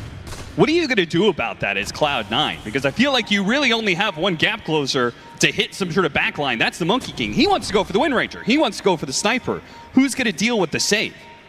I mean, you don't really have anybody who can deal with it. You don't have anybody who's building an Orchid getting on the back line. You don't have Global Silence or really much control for them. You just have to kill them faster. Need more damage on Watson. No one spotted, hit by the Burrow Strike. Watson is set up on the side here, but they had vision of him too. Hit him with the hook shot. Now Watson has to pop down. Pop his BKB, got the Wukong's command, and should be able to deal with Insania, but the other heroes are out of the Wukong's command, and they're kiting him around. DM trying to come to the rescue here. See if he can help out Watson. The Epicenter is doing big damage with the BKB going down. Watson's got to rely on the life steal. Can he get a left life steal? He cannot. Not enough. Kataomi with the bag, with buybacks coming out from Cloud9. They are going to outnumber Liquid, but can they win it? An 8 versus 5. They need as many heroes as they can give. They got the Fiend's Grip on the Sniper. They're doing out the damage. Their Whirlwind is not quite enough. They may have finished off the bait. Finally, it goes down. Nisha throwing for big damage. Finally, they get the fight that they were looking for on the side of Cloud9, and it still doesn't work. They threw hero after hero, and none of it was enough. 33 just pushed through again. A 9 for 3.5, I guess, if you count Boxy's buyback here. And there is only one god in this game. It is the Sand King. It is 33, 4-0, and 11. They're nowhere close to bringing him down. He just has way too much sustain with this Bloodstone going through, and the Aura's up in the fight. He's almost level 25 now. 9 lives for Cloud9, and they used them all up. They did not get the initial go that they wanted in this exchange, and Mickey just diced them up here. Nisha's just sitting at the top of your screen right here, just pew-pewing everybody as well. Nobody was on top of this Nightmare, on this Sniper, and he absolutely decimated Watson in the second half of this. Oh, yeah. I mean, Mickey took a bit of damage, but Nisha had a free game until this moment with just sheer numbers. Cloud9 tried to rush them. Nisha stood his ground. Mickey stood his ground. They both fall, sure, but 33. He is inevitable. You can't stop this man. And very clutch shackles from Mickey. Like that last shackle on the Monkey King when Watson comes in a second time, basically gets nothing done. You got a Boundless into shackle into 100-0. That is going to be Roshan for Liquid here. I don't think you can just run out and contest this again if you're Cloud9. No. You're running out of time, running out of lives in this game. And this Sand King is already going to be 25 for the next high ground push. You can't kill the Sand King. Somebody else is going to have it Aegis. These cores are also just hard to kill as is. I mean, 2,700 HP on the Sniper, plus he's got the Silver Edge. So he can maybe get away from you, reposition the team fight to his liking. Mickey has his win run and an extra life. He's the one who's going to take it. He also has 3,000 HP. Yeah, there's just no easy targets anymore. Cloud9 going to have to put together perfection for this next one if they want to have a chance. Otherwise, we're going to be going to a game 2 with a 0-1 for Cloud9. Insania trying to get some early vision up. Cloud9 just hoping that Liquid gives them enough time to get more items in the tank, but Watson's way too far away to get the MKB in time, I think. You're looking for MKBs on the Monkey and the Morana, and Liquid, well, they might not let you get there. If I'm Liquid, I'm just pushing down lanes right now. Yeah, it seems like maybe Liquid wants the BKB on Nisha before the high ground, but I'm not sure if it's necessary. Definitely not necessary if you execute the fight well. Comes down to how confident 33 is in just walking up the high ground. He looks confident. Yeah, he did it before. He did take the Epicenter Pulse's talent for his 25. He's eyeing up a solo kill. Almost caught him, but Katomi just a little bit faster there on the leap. Slowed down a bit, but he will get out. I mean, that's a little bit more time, but their base is under assault in the meanwhile. Yeah, look at the deep ward. Insania just got out. Sees everything in the base. And they know Fishman. Fishman who's trying to sneak around the back. He'll be caught in the act. No maneuvering for you. Now we're 4 versus 6. Watson forced to come back before he finishes that MKB here. He's missing a lot of effective damage he needed for this fight. The glyph will only delay by seconds. They spot the ward, but the buildings, they're crumbling. Cloud9 are going to be rushed to put together this defense. And to do so, and get that perfection that they need to be able to win the fight, seems an impossible task. 15 seconds until they have all 5 back up again. But that's going to be Megas. They decide they can't put it together in time. They need the Bane. They need every bit they can get here. They need a great angle on the backline as well. Maybe they could still find it. No one is completely behind this Liquid squad right now. They managed to spot both the Monkey King as well as the Mirana. 2 damage dealers as well as no one in the middle of nowhere. He went for the shield rune and it didn't make a damn difference. Katomi's going to be up next. Watson, last man out here in the end, does have the Wukong Sman and is hitting 33. Watson, you might be strong, but 33 is beyond strength. They have nothing to deal with him. A trip through the gate will not happen for Fishman. A trip out of this game is all that he has on his itinerary. That is Liquid taking game 1. I mean, it was not completely one-sided, but it did feel like Liquid had a lot of the map advantage throughout that entire game. They took over that map early, and there was a 5-minute period there where I think 33, he did not see an enemy hero for that entire 5 minutes. He saw a lot of neutral camps, and he just vacuumed everything up. He became invincible. This Sand King did not post a single death this entire game. He was the bane of Cloud9's existence, as the bane was, well, not anything to Liquid in this match. No, he was not. He was just a little speed bump their way to victory in game 1, but a full series best of 3 is still ahead of us. That's right, it's in the upper brackets. Of course, Cloud9 wanted to give it the red hot go. They wanted to go the distance, but going 1 game down here isn't the end of the road by any means. It is a best of 3. Game number 2 will be coming up, but before that, game number 1 here, SVG was talking about how for he thinks roughly 5 minutes this Sand King didn't see a single enemy hero.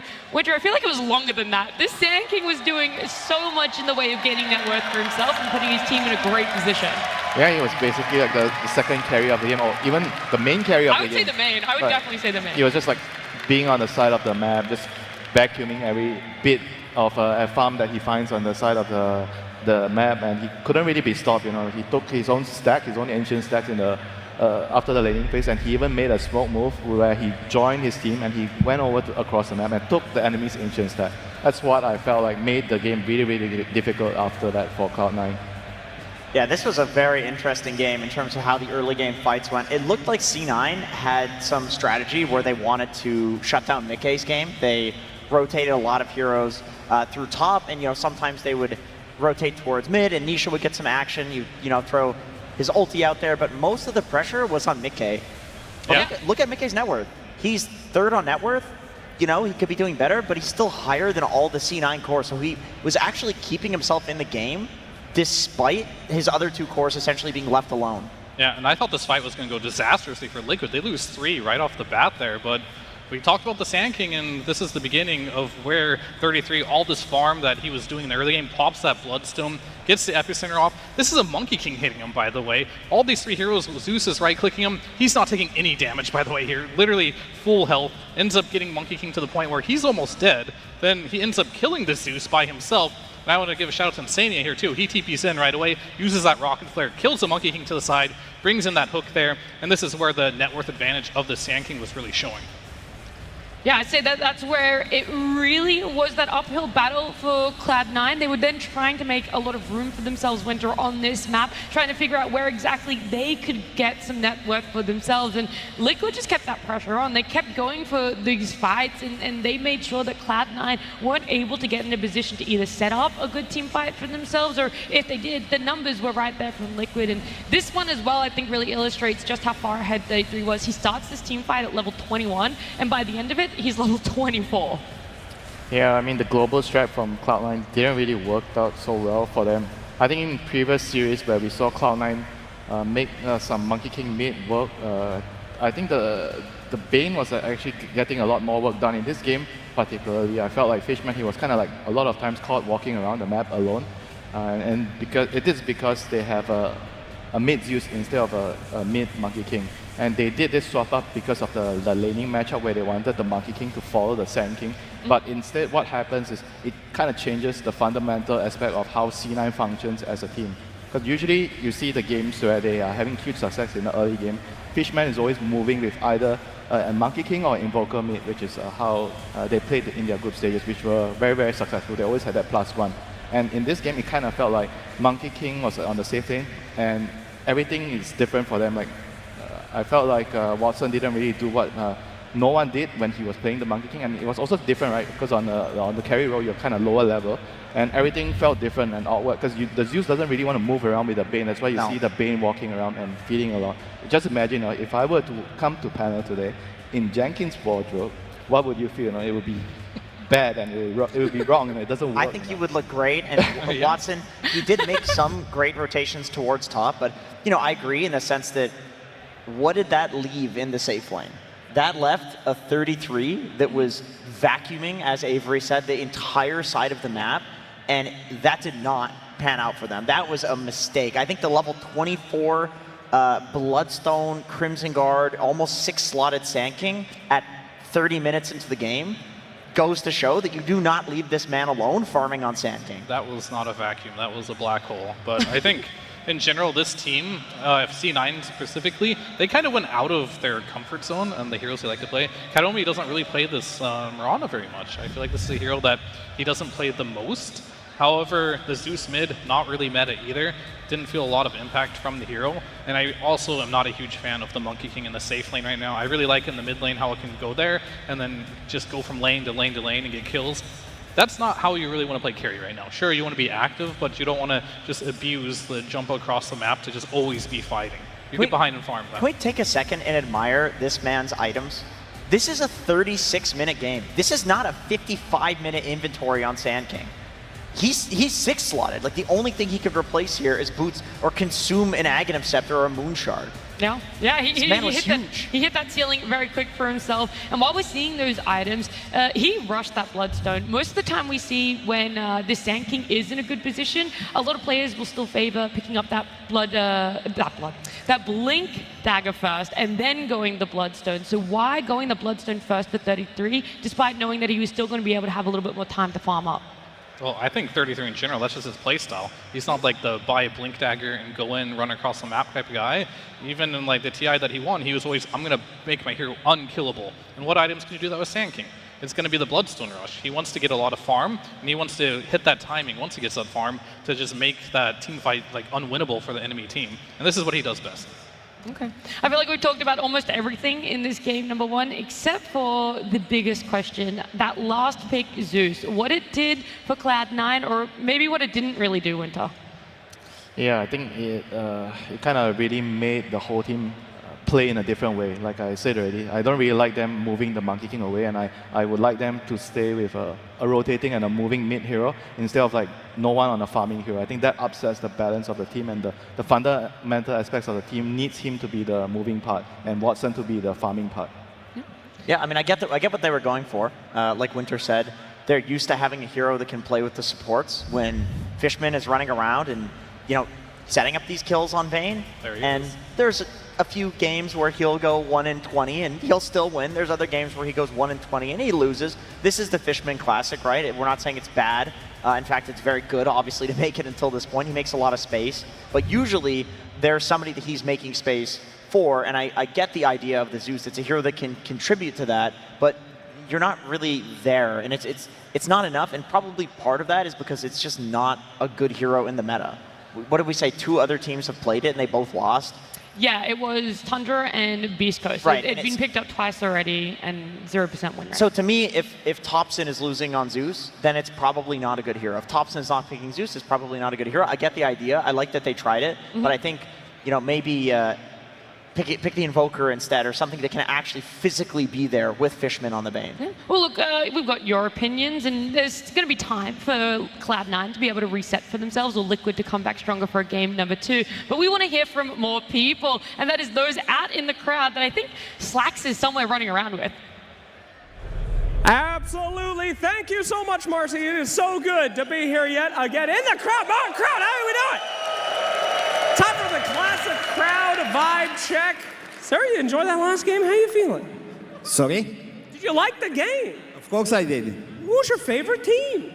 Liquid. What's your name? What? Where do you live? I live in UK. Address? Okay. Doing good. What do you think about that series? Who was the best player, best MVP of that series in your opinion? I think this game was sandboiled. Yes, it was very good, very wonderful. Best player for you? Mr. Stutter 3 isn't obvious. Saiyan King, yes. He was practically immortal. No one can kill him. He killed everybody. He's the best player. Pretty much everybody's immortal now thanks to the double down token, so not that impressive, but yeah, it's all right. What'd you think of that series? Best player? You think these teams are pretty good? Yeah, I do. I think Fishman was Liquid's best player. Okay, all right. Very good. The Bane, the stealing bounty runes. Sir, what do you think about these players? They any good? Man, can I just watch some Dota, man? Stop bothering me. Listen, random fan, I do not need to be flamed by you. This is a crowd segment. What do you think about these teams? Are they TI quality in your professional noob opinion? Man, these guys suck. All right, thank you very much. Take it easy. Take it easy. Thank you so much. All right, ladies and gentlemen, give it up for the legend himself, Mr. Puppers. Hell yeah, fantastic.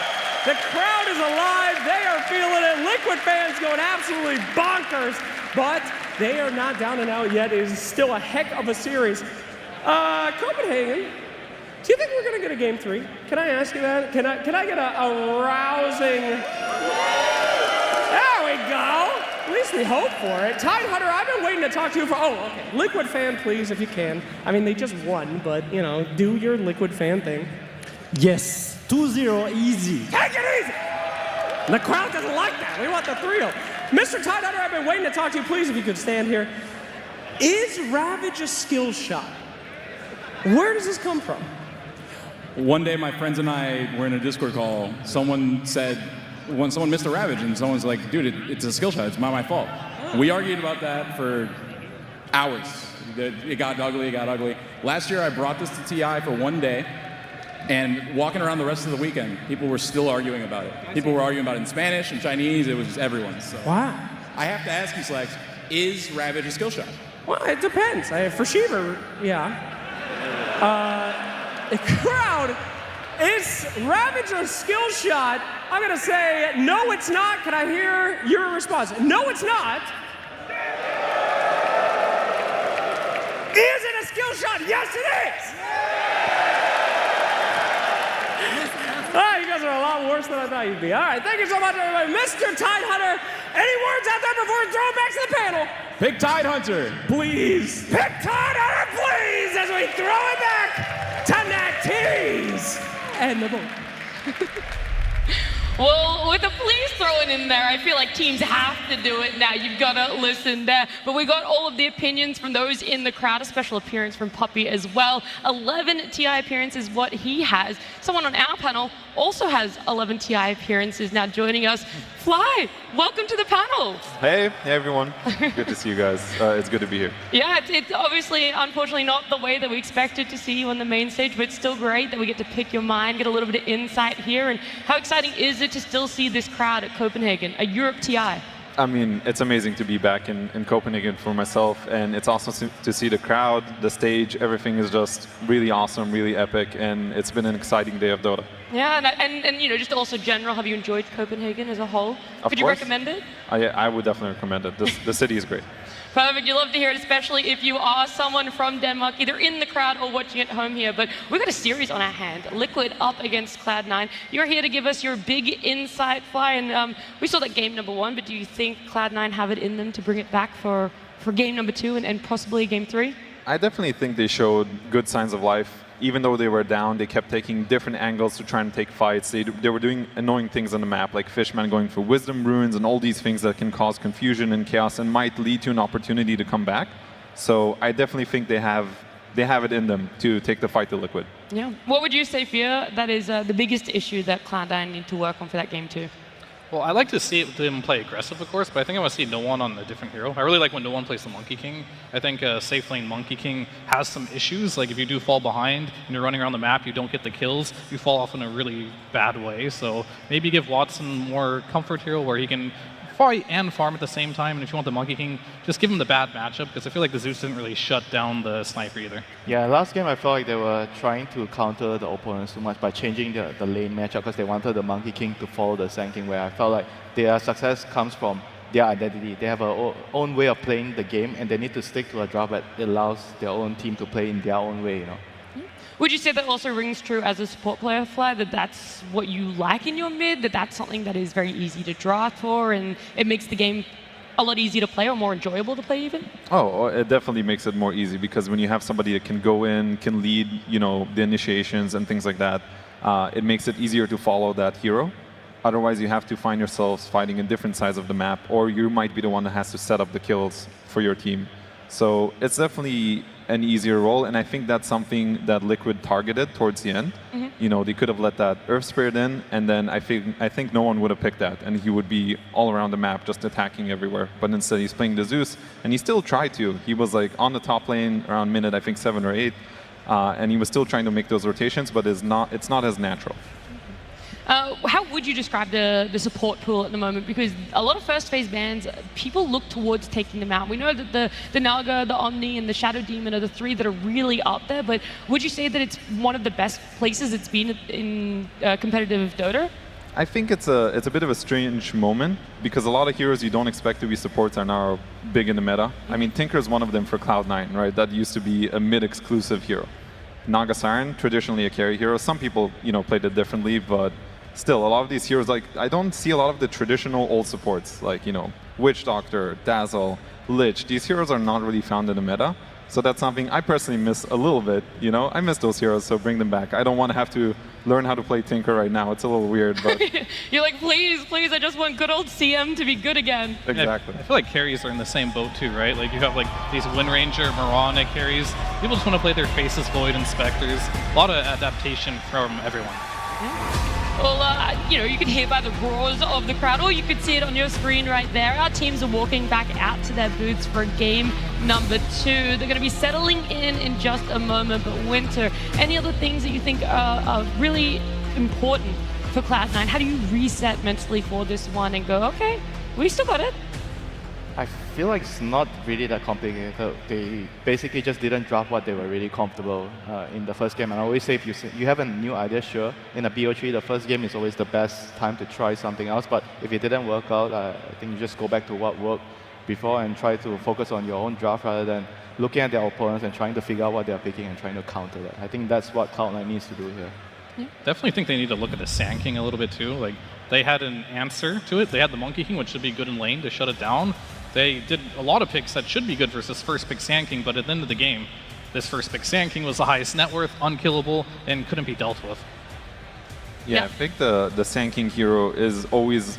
A lot of teams are trying to counter it, and there's so much that has to go into dealing with the Sand King. You have to deal with him in lane, you have to stop him from farming stacks, you have to have heroes in the game that can actually kill him as well. It's so much to deal with one hero that I think you should just save the headache and just ban it. Yeah. We saw that earlier today as well, I think, in the Falcons game. So that would be my advice to... I hope they came up with a backup plan of changing it up. Maybe they get choice, they get to first pick the Sand King if they want to. But I would opt to change my strategy and try something else. Okay. Yeah, that's right, though. We don't know exactly who's going to be having that first pick right now, and that could be something that really leans into it. These are our Sand King stats for the road to the International and the International itself. It's got 18 first phase picks and still has an almost 62% win rate. Teams really favoring it, teams wanting it in that first phase because they know it's most likely not going to get through in that second phase, Winter. But are there any other heroes that you think sit on that same level as a Sand King where it's tough to counter, but on top of that, it just scales? It's hard though. I think like a hero like Naga, people usually don't really want to play against it. You know? I think Naga is probably the other one that, in terms of like the tier of the hero right now, I think Naga's definitely maybe even higher than Sand King. But people just rather play against the Sand King than play against the Naga. I think Sand King is very, very unique in a way where it's a hero where it farms really quick, even though he has a bad laning phase, and you need to do so many things, like Power you mentioned. There's so many things you need to make sure you have in the draft when you're trying to give the hero away, and sometimes it just creates too much of a problem and it affects your own draft, you know, because you're thinking, oh, we give them Sand King and we need this, and this. It might not be in your original draft that you wanted those things in your your hero pool. But then you have to change. Yeah. Well, look, we've done a lot of talking about it. The only thing left for us right now is to actually give you our game number 2 draft.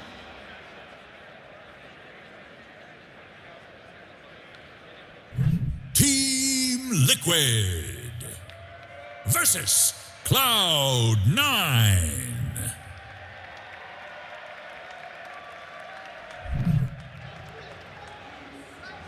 It is game number 2 here. Liquid taking away that game number 1. It was a lot on this Sand King. He was able to get a fantastic game for himself over on 33, their off-laner, and now it's all up to Cloud9 to make those adjustments.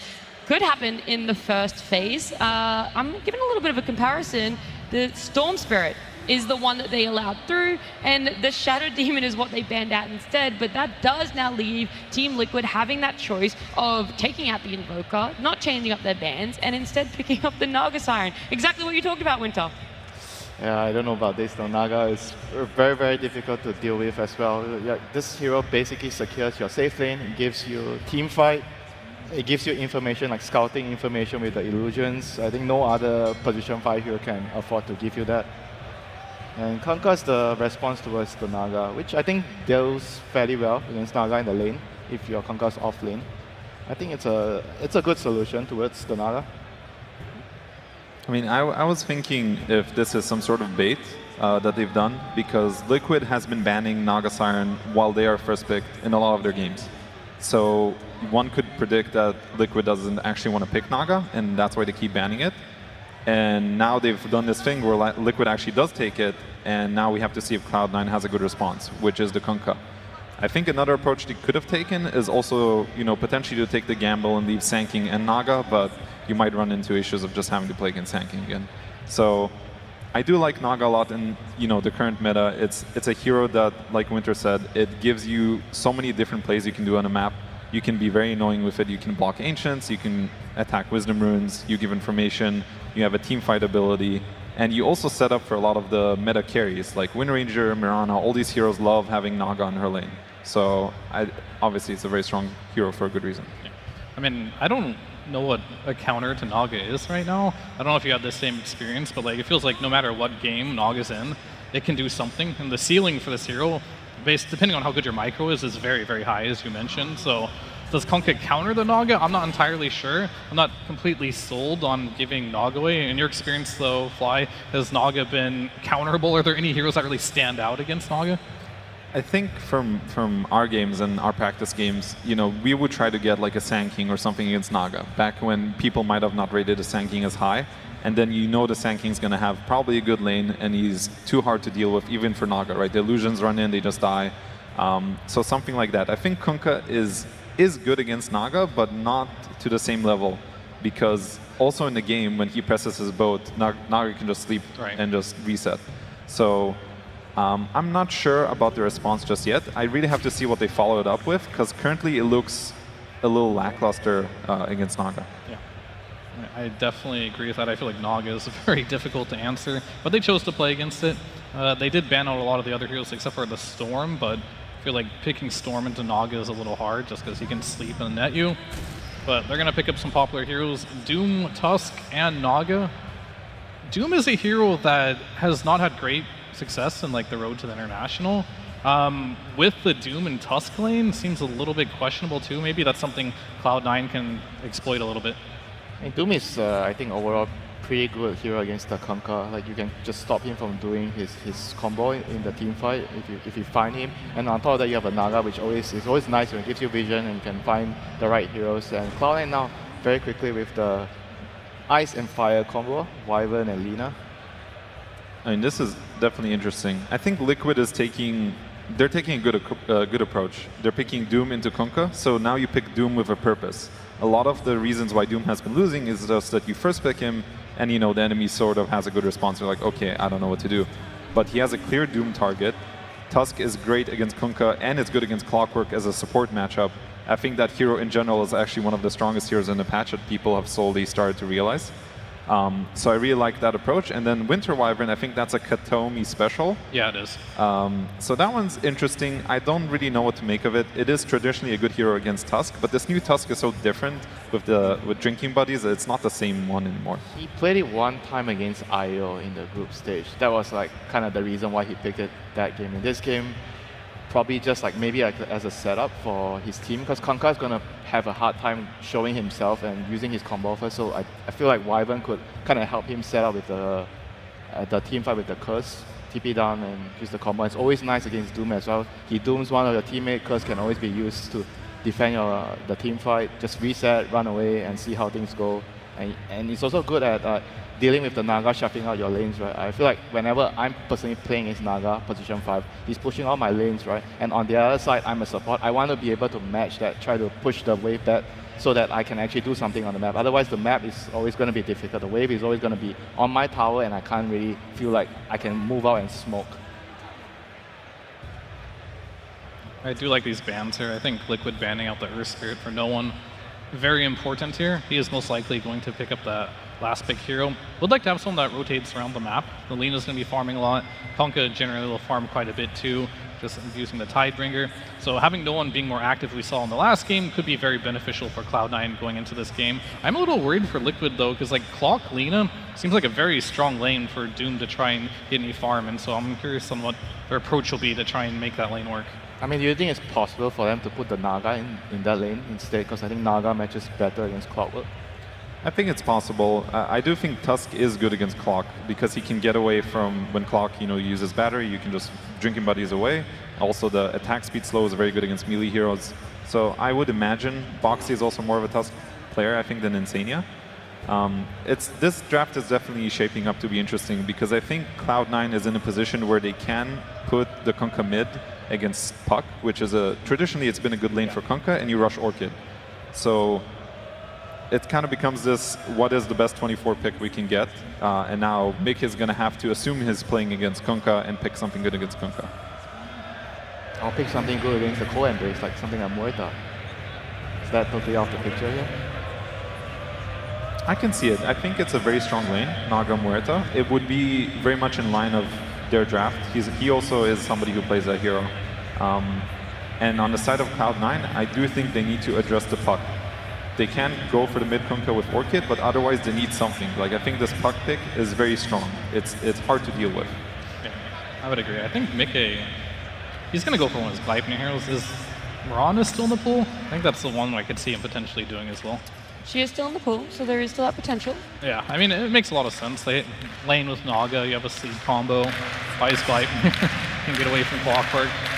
Could be okay. Muerta is a very risky pick. It works sometimes, but the hero's just so squishy. And he's going to go with his other hero, and the Razor, which, yeah, I guess it's good in lane versus the Kunkka, but not particularly good versus Lena in the game unless you can get on top her, which is not easy. But it's definitely Mickey's style. He likes to pick one of the heroes that he's comfortable on. I feel like Liquid just really want to play for the tempo. I feel like you just put Kunkka mid right now. You have to just find another hero for the offlane. Okay, hear me out. What if they do Wyvern position 3 against Razor? Because that should actually be a good matchup. Now you're the Gunner like special. A real nouns Yes, player. the Gunner special. Okay, I had to bring the nouns in here a little bit, I do think throwing Kunkka offlane can be a little dangerous right now. Like Razor is a very good matchup against you in lane, and you have a mid lane that you're happy with. I do agree about the Lena being a good carry matchup against Razor, but I think Liquid decided that with Puck and Doom, they don't need to worry about Lena so much. Like those heroes will help address that, right? Like Puck scales like crazy, Doom scales like crazy. Razor's job is to have a good lane and just be this guy that goes in with Doom together to like set up the fight for everybody else. What about Centaur? That's something that DM loves playing. Could be good versus Doom and Razor potentially to help Lena reposition. I think the lane will be good. I could see some issues in the game against Naga Net and the Puck Coil, like the Stampede loses a bit of value. I really would like a hero like Wyvern. I think it would be cool. It's a little risky, okay, but I feel like very risky. Sense. Like, did you ever feel the volatility when you guys were putting something like the Wyvern or the Tusk in a role that really isn't played by any other teams? Definitely. Okay. Tusk did not We work need out reality, for us, all right? I think Wyvern we usually ended up picking in like a very good position that it made sense, versus a hero like Troll Warlord or something. And then it worked out for us. But if you pick it blind, it tends to be bad. Okay. Is that often like the discussion in these last seconds? Like, do we want to just pick something stable, or do we just want to do a gotcha pick here?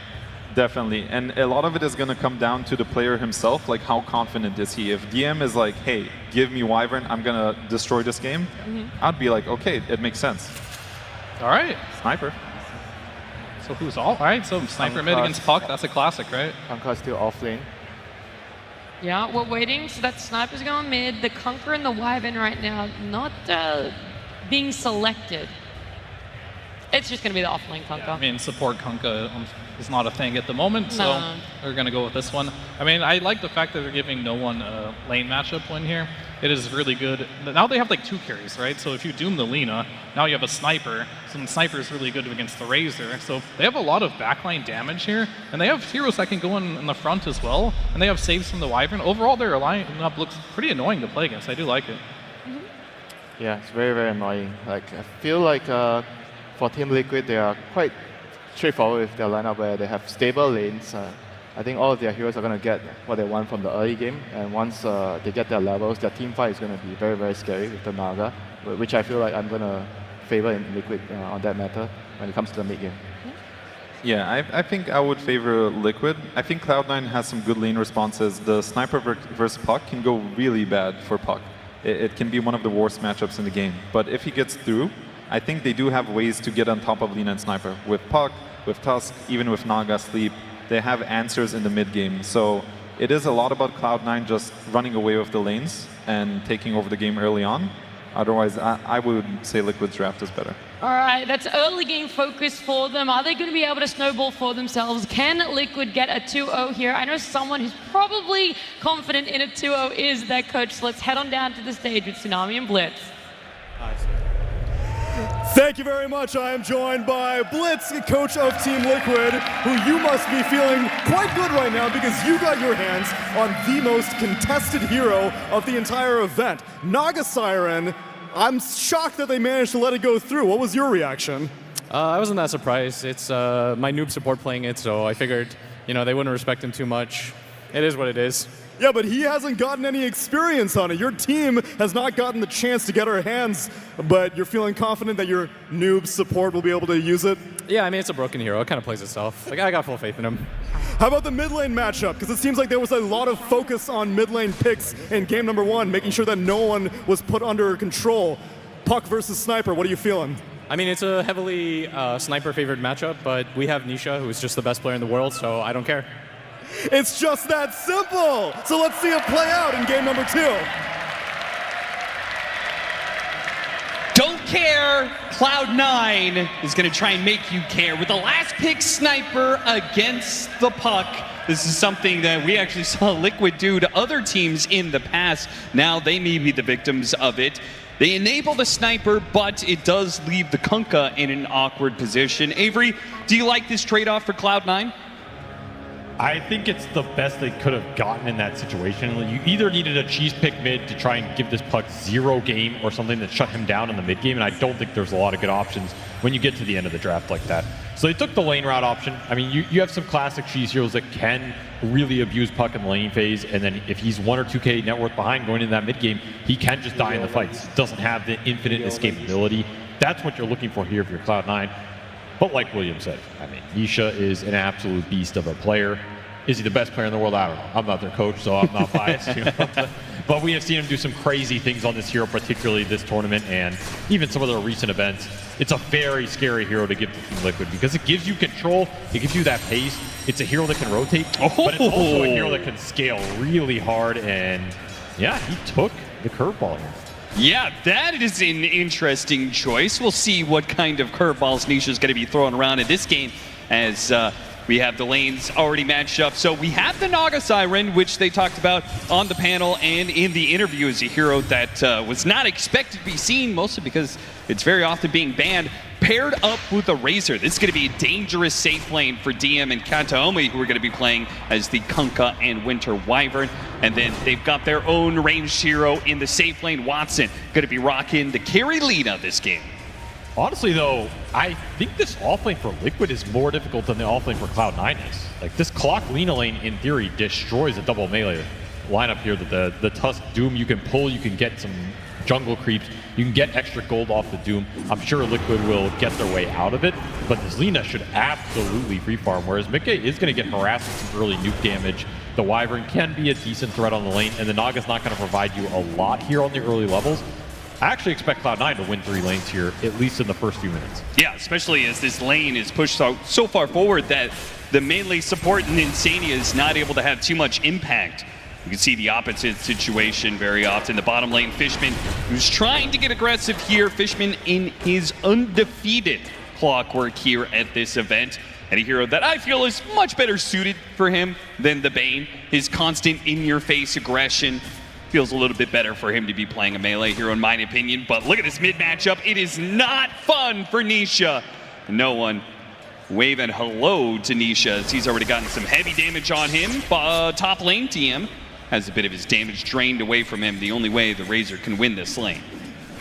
I think C9 have played their early waves on this top really well, though. They got the lane back early. This set a lot of the first few minutes up really well for DM. He did not get a huge amount of his resources burnt. You're looking at the mana on this Razor, it's basically out for Mickey.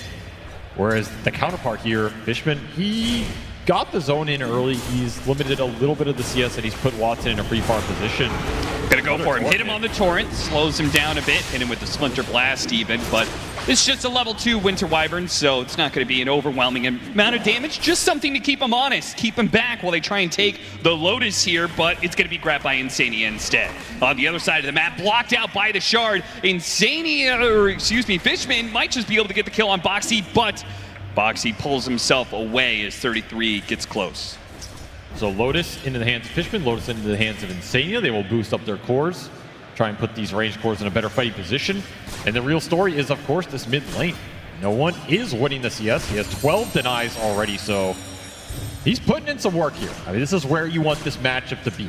It's not the worst I've seen it, but it is getting up there for Nisha right now, as this is where this lane just becomes absolutely miserable. You have to rely on water runes. You have to rely on maybe some bottle refills. Nisha praying one of his supports dies right now so he can get some extra resources. Seriously. Nisha might have gotten that first CS over No One, but No One's definitely getting the last laugh here in this lane. As the counter pick matchup, the lane wins 16-13 compared to 9-3 for Nisha's Puck. He is getting water runes though. There's no sort of support rotations to deny the resources to make this lane even worse.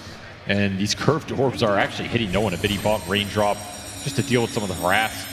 So Nisha's not in a bad position in terms of resource management, even if he's getting out CS, but I mean, that's gonna happen in this lane no matter what. Kataomi. Ooh, getting pulled in by the reel in from Insania, but maybe that's not where they want him close. Boxy barely survives on the other side of the map. Mickey continuing to take damage, and the Splitter Blast will catch him in the end. Kataomi throws a long lob from across the lane on the DM, bounces over, and gets them the kill. Trading 1 for 1, Kataomi's certainly going to be happy with that trade-off, though, as they managed to get the first blood. Oh, absolutely. I mean, this is your Kunkka Razor lane where the Kunkka's killing the Razor. They just played the first few minutes really well up here. And that was through the Lost Lotus as well. So Cloud9 very happy with how this offlane Kunkka has been going. And you got to remember, they put this pick here to give you the advantageous mid matchup, which No One's very comfortable in. Much stronger early game from them out of the laning phase here. His support didn't die, but Nisha will still get that refill on bottle. You just have to give resources so he can stay in the lane. And honestly, he's doing pretty well. DM trying to get a little stacking action in. Kataomi's still going to be here in time to help DM. Will it be enough, though? With all the damage drained away, the slows are not going to be enough to separate the two. DM goes down, and Kataomi's chased out of lane. Barely maintained that link there. That was very close to breaking. Otherwise, he lives. Another courier death for Watson. He has been sacrificing these couriers. And it does give you a decent amount of gold. I mean, you're looking at this net worth chart despite some of these kills in the early CS. Blocks him off, make sure he can get the last hit on the ward. I feel like Liquid's actually happy with how all of this progressed. Despite some of the early advantage, like this Doom has been farming up a decent amount in the jungle. He didn't give up any bad deaths. Boxy sacrificed a lot of his game to give 33 this type of early laning phase, so this Tusk is very poor. But you're okay with this because you have seen 33 just absolutely crush teams with Doombringer this event. Managed to get him inside the cogs. Boxy He's going to go the other direction here, see if he can put a little pressure on Watson to make sure 33 is going to be fine with the extra bracers. 33 is far too tanky for Cloud9 to deal a killing blow from 100% HP. Kataomi, are they going to go on the Wyvern? They're going to go on the Kunkka here. Split focus from Liquid, and no one's going to make a much more clear vision for Cloud9. An easy target in Mickey, not even needing the assassination. Heads up, TP. I think that is worth it for no one here. You were also bringing the Tusk in for the 7-minute Wisdom Rune. Boxy, in theory, gets this guaranteed. Yeah, if he can get there in time, the Snowball stun should be able to get him if he times it correctly. Snowball goes out, hits him with the stun, snatches away that Wisdom Rune. Got both. That's a huge win for Liquid here. I think they're now very happy with how some of these lanes progress. Absolutely. Boxy will certainly die for this one, trying to do some shard shenanigans to bump him away, but there's nowhere he can go to when there is a Kunkka in the midst of it with X marks the spot. So gives up his life for the Wisdom Rune. Typically that trade is worth it for the first Wisdom Rune. But still, Cloud9 up in net worth off of that one. This is also freeing some of the pressure off of Nisha in that mid lane. True. Like every time you rotate the sniper out of here or you get involved in these skirmishes like that with the Rune, there's no ganks going into the puck. There's no momentum being built. Oh, got him inside the Snowball just in time for the LSA, and now it's Watson in trouble, out of mana and out of health, gets burned out. It's a 33 Doom, stands tall, and Insania slips in from behind. An ensnare on one, a blood grenade on the other, but both will be able to back away as Liquid are out of punch. They got the kill that was worth it though. Watson going down, a big turnaround from Liquid. Very heads-up play from Boxy. This is why you give him these melee fours. Oh, look at no one though. Ace Rune, he's looking to help Fishman. Fishman's dead. Can no one get the revenge though? With a Haste Rune, he should be able to keep up with Boxy, no problem. Eventual death. Boxy pops the Lotus to get the kill on the Courier. A spiteful play that also gets him back into the tower, not giving the full net worth over to no one. Look at this net worth chart. Again, another fight no one's dragged into, which means he's not getting that 1v1 versus the puck, and that's just recovery time for Nisha here.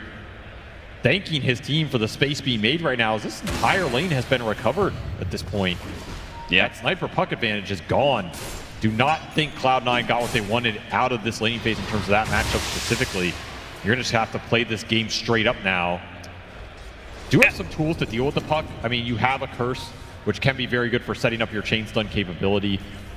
I don't think you're going in Orchid on this offlane Kunkka, but Lina can be obnoxious in the late game. I think one of the biggest problems for Cloud9 right now is experience, as they are the ones who keep on dying here. They're going to try and torrent both, but it was off the mark. Didn't have an X to pull back in the Naga Siren. Instead, an X on Anisha. But with the Orb, he gets the kill on the support and walks away from the Kunkka, no problem. While on the other side, the other support is in trouble. They are not loving their experience right now, as they're going to be shy of those level 6s due to the Wisdom Runes being taken away. And if they die, just being off the map is only going to make that problem worse and worse. Need to find the ult, especially for this Clockwork. He is a big initiation tool Cloud9 are missing. Now you're just reverting to some stacks as Liquid starting to take over this transition period. It's going to be another game where you just start vacuuming up camps as 33. You get a fast Midas on this Doom. He's going to be massive. Once more, he's the most farmed hero out of the laning phase against the lane I thought was going to be a lot more tough for him than it was.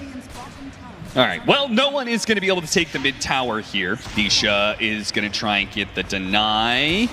Who's going to get that last hit? His damage is not enough. It's no one who snags it over Nisha. A good pickup, good bit of bounty. Keeps their net worth even with Liquid, though they are going to trade out this bottom tower. But the sniper is now no longer has a tower in front of him, can continue to make some moves. You said the puck is a counter to the sniper, or excuse me, the sniper a counter to the puck in the lane. What about outside of this laning phase? On an even net worth, what does this matchup look like? I'll tell you one thing, I think Nisha, he thinks he's going to be invincible this game. There's not a lot of lockdown. You can get Gleipnir's up. If you're super ahead of net worth, then you can stop that puck getting to some of the later defensive items, and you can punish him in that mid game. But he did recover a decent amount here, so a lot's going to come down to whether you find those key 1 to 2 kills on the puck in that like 20 to 30 minute mark. If that happens, you're going to feel comfortable going later. If that doesn't, this puck is going to have another one of his, hyper carry, ultra late game terror fest. And yeah, Nisha already had one of those in the group stage, so You also have to think about the power runes here. Like a big thing about this matchup is if you win the lane, you take the tower. Ideally, you stop the puck getting power runes either through supports or just continually pushing the lane in.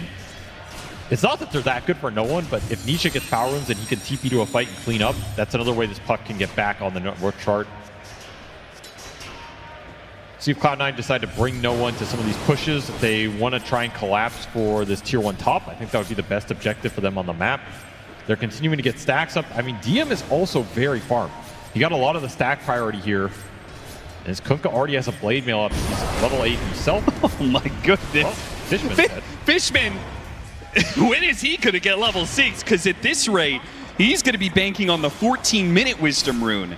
And I think that's one of the biggest limits for Cloud9 right now is they've got some farm cores, but they don't have the support ultimates to really make it all okay. Nice phase shift dodge there on the X. He's still level 4 on the clock. It's bad. It is very rough. I mean, at this point, you're just missing a hero. You give this man a lane and protect him. You're going to need it. Yeah, I mean, they gave him bottom lane. It didn't last for long, though. 33. Yeah. Doom tanked. Yeah. What more can you do? He just instantly pulled the trigger on that ultimate. Not shy about it at all. Another reason I think this tier 1 top is really important for Cloud9 because you're going to open up the lanes and you can get some more experience here. Right. But they're just continually defending though. And now like Boxy's sitting up here, you know, he's level 6.5. He's chilling. It's like, I'm getting a free lane. No one's attacking me. My Doom's basically free farming with Midas. It feels similar to game 1 and there's not a lot of aggressive pressure going into Liquid during this period. Which is okay if you're content with your scale and you're matching them in terms of, you know, economic stacks, but that's a big question mark. Are you happy with your scale going into a late game Naga lineup? This is a hero that can just make the late game teamfights feel impossible at a certain point with the amount of sustain and control she brings. And a carry that Liquid is very comfortable going late with, right? We've seen so many of the mid-A Razors, and they don't seem to feel like, oh, we're super pressured to end the game by 30, 35 minutes. They've gotten plenty of 45-minute, 50-minute games with this Razor, and it really does turn into a monster.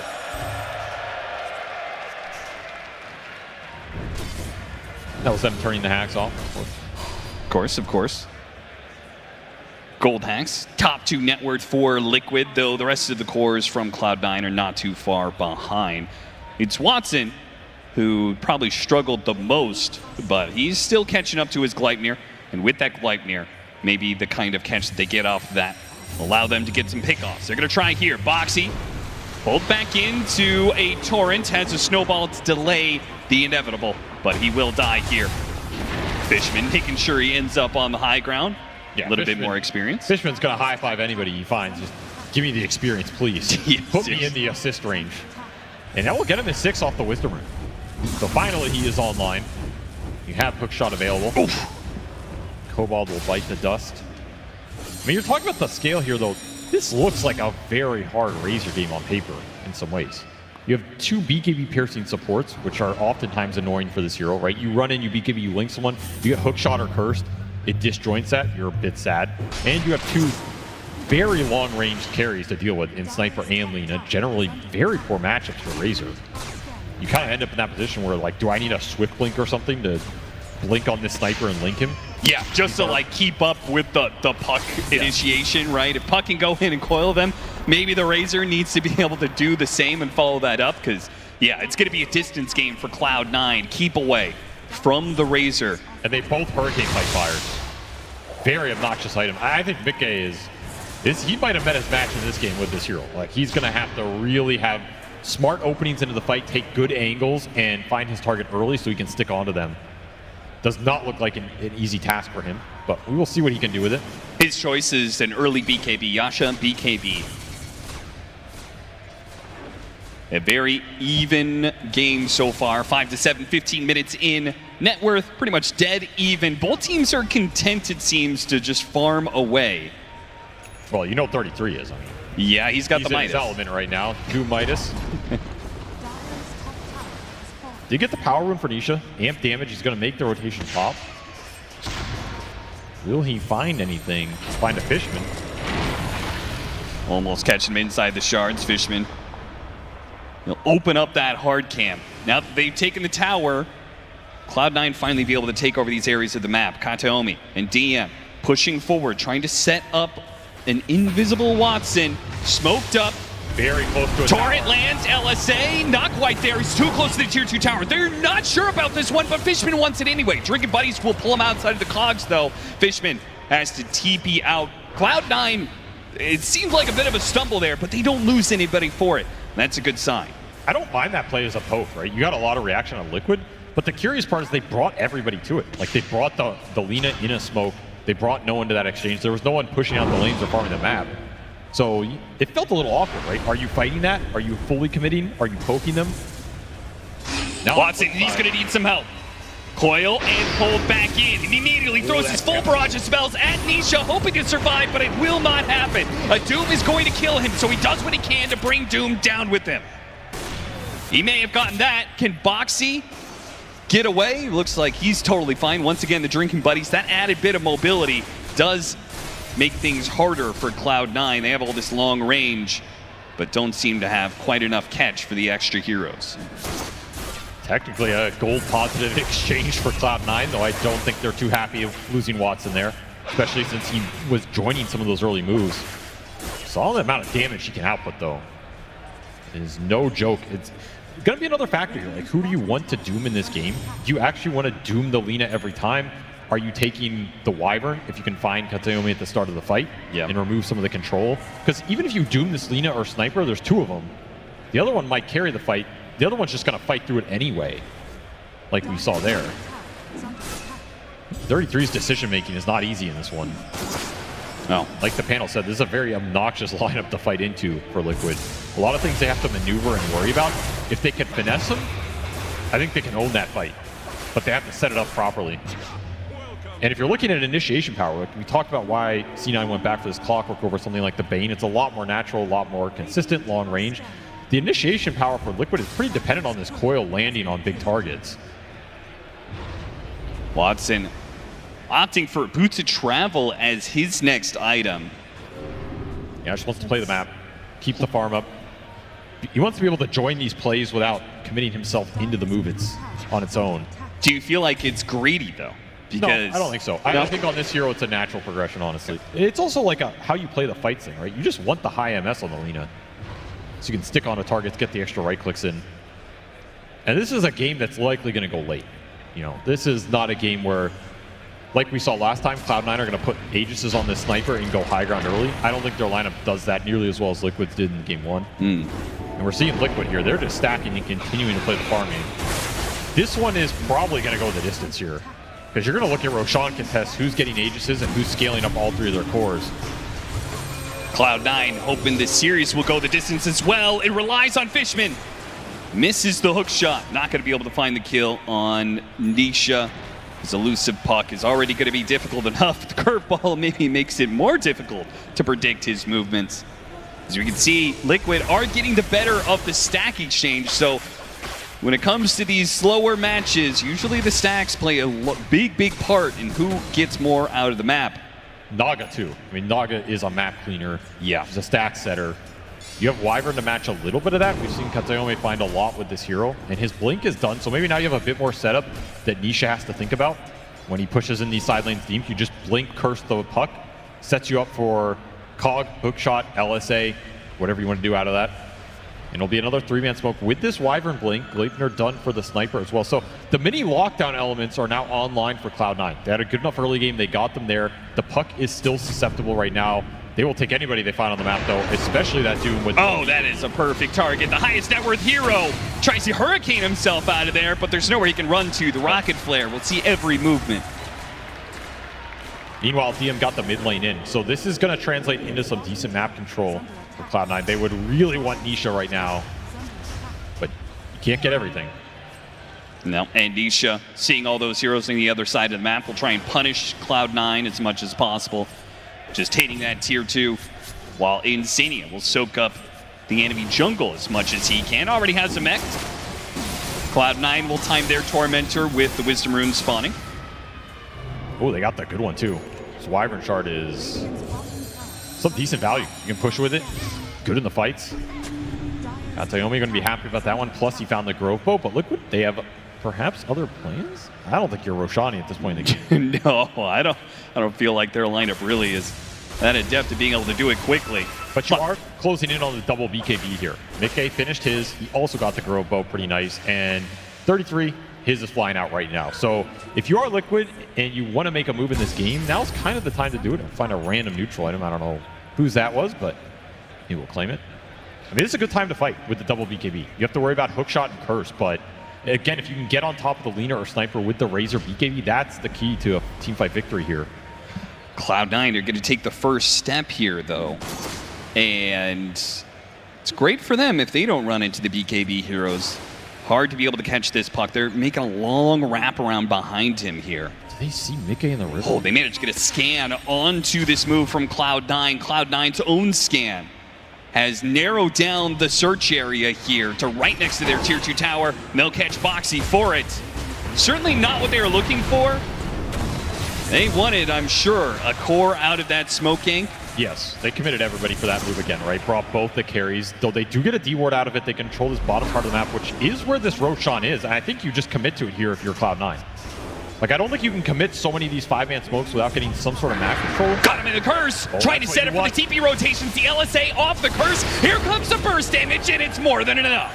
That is exactly what you were looking for this entire game if you are Cloud9. It does not take too many puck deaths this game to really swing the momentum in your favor. And now that Roshan, it's open for 40 seconds here, no puck. You can run back towards bottom. Yeah, felt like Cloud9, they were a little timid about taking that Roshan with just a support pickoff, but a core pickoff, they are certainly better set up to start it. Can they actually take it, though? Liquid, I mean, are they going to contest? The issue here is you don't have BKBs on your cores, and you're playing against Naga. This is a scary Roshan to commit to because Insania walks in there, he gets a good sleep. Could just be an absolute disaster of a team fight. Liquid, they're not going to give this one up for free. Cloud9 know it too. Good read by them. They're going to back away from the Roshan pit here. Concede this area. They don't really have to worry too much about Liquid taking it. What they have to worry about is getting jumped on. A blink forward, not going to find him quite yet. No one. Immediately uses the Hurricane Pike to try and separate the two. Got the Gleipnir onto the Tusk. See if they can kill him before the stop. But there it is, the song. Now the reset of the team fight. They've got a Doom on the Kunkka as well, so he's not going to be able to help out. They just surround this poor sniper. There's no way out of this one. Fishman trying to protect him as best he can with the cogs. They have the Embrace, slowing down the damage as best as possible, but Mickey sticks onto the sniper with his BKB. No retreat possible for Cloud9 sniper. They bought back DM Kunkka, who just died to Doom on the backside of that. Doesn't get to do anything in this fight. Watson's just out of here. A buyback that doesn't seem worth it because the trade-off was nothing. Absolutely nothing for him. I mean, maybe you could say you're stopping Liquid from doing Roshan, but I'm not even sure if they were going to go for it. Yeah, I don't think they had plans. So was a smoke to prevent Cloud9 doing it.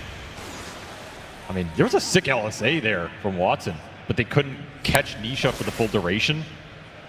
It just skirts out of there. And that's one way to use a sleep in this game. You can use it defensively, but if you can just sleep the sniper, get the Razor straight on top of him, not much you can do about it here. Yeah, you really needed Curse in that sort of exchange. That was a big factor there for Liquid and why they made that aggressive move. Curse on cooldown from that mid play earlier was around 15 seconds from coming back up. That was something that could have bailed your sniper out of that situation, but they just didn't have that tool. Yeah, there was multiple targets there for a potential Curse, but as you said, Liquid knew the timing, played it accordingly.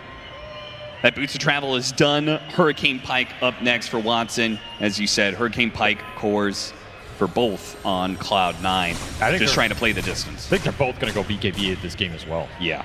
You just need to be able to BKB and land the LSA on the puck when you need to, or BKB fight through a Doom. 33 continues to find a lot of farm in here. Even took Philosopher Stone on this Doom. The greed is good, he says. Once more, he is very large. Shiva's done going back for another Midas. Just keep buying the Midas. Philly Stone Doom, I've seen it all now. And he's about to get that Philly Stone completion, that big chunk of gold that comes in now after it's done. With a Shiva's and tier 3 item to replace it soon, Liquid's going to be very strong in 2 minutes time, but they haven't managed to use that strength to actually claim a net worth lead too much. Eyeing this dire side Roche. That's the other thing about this, is it switched sides since Cloud9 were unable to claim it, which means this Roche is a way better setup for Liquid right now. Straight on their outpost. This is where their vision is. They're just going to get this for free? seems like a Cloud9 just playing more of the map, despite having an offlane tier 1 tower, which is usually pretty okay for contesting a dire side Roshan.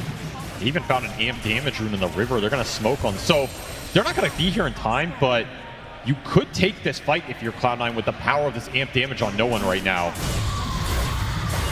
What this Naga Siren does in this moment is going to be super important because they have the Aegis. Now it's just Liquid.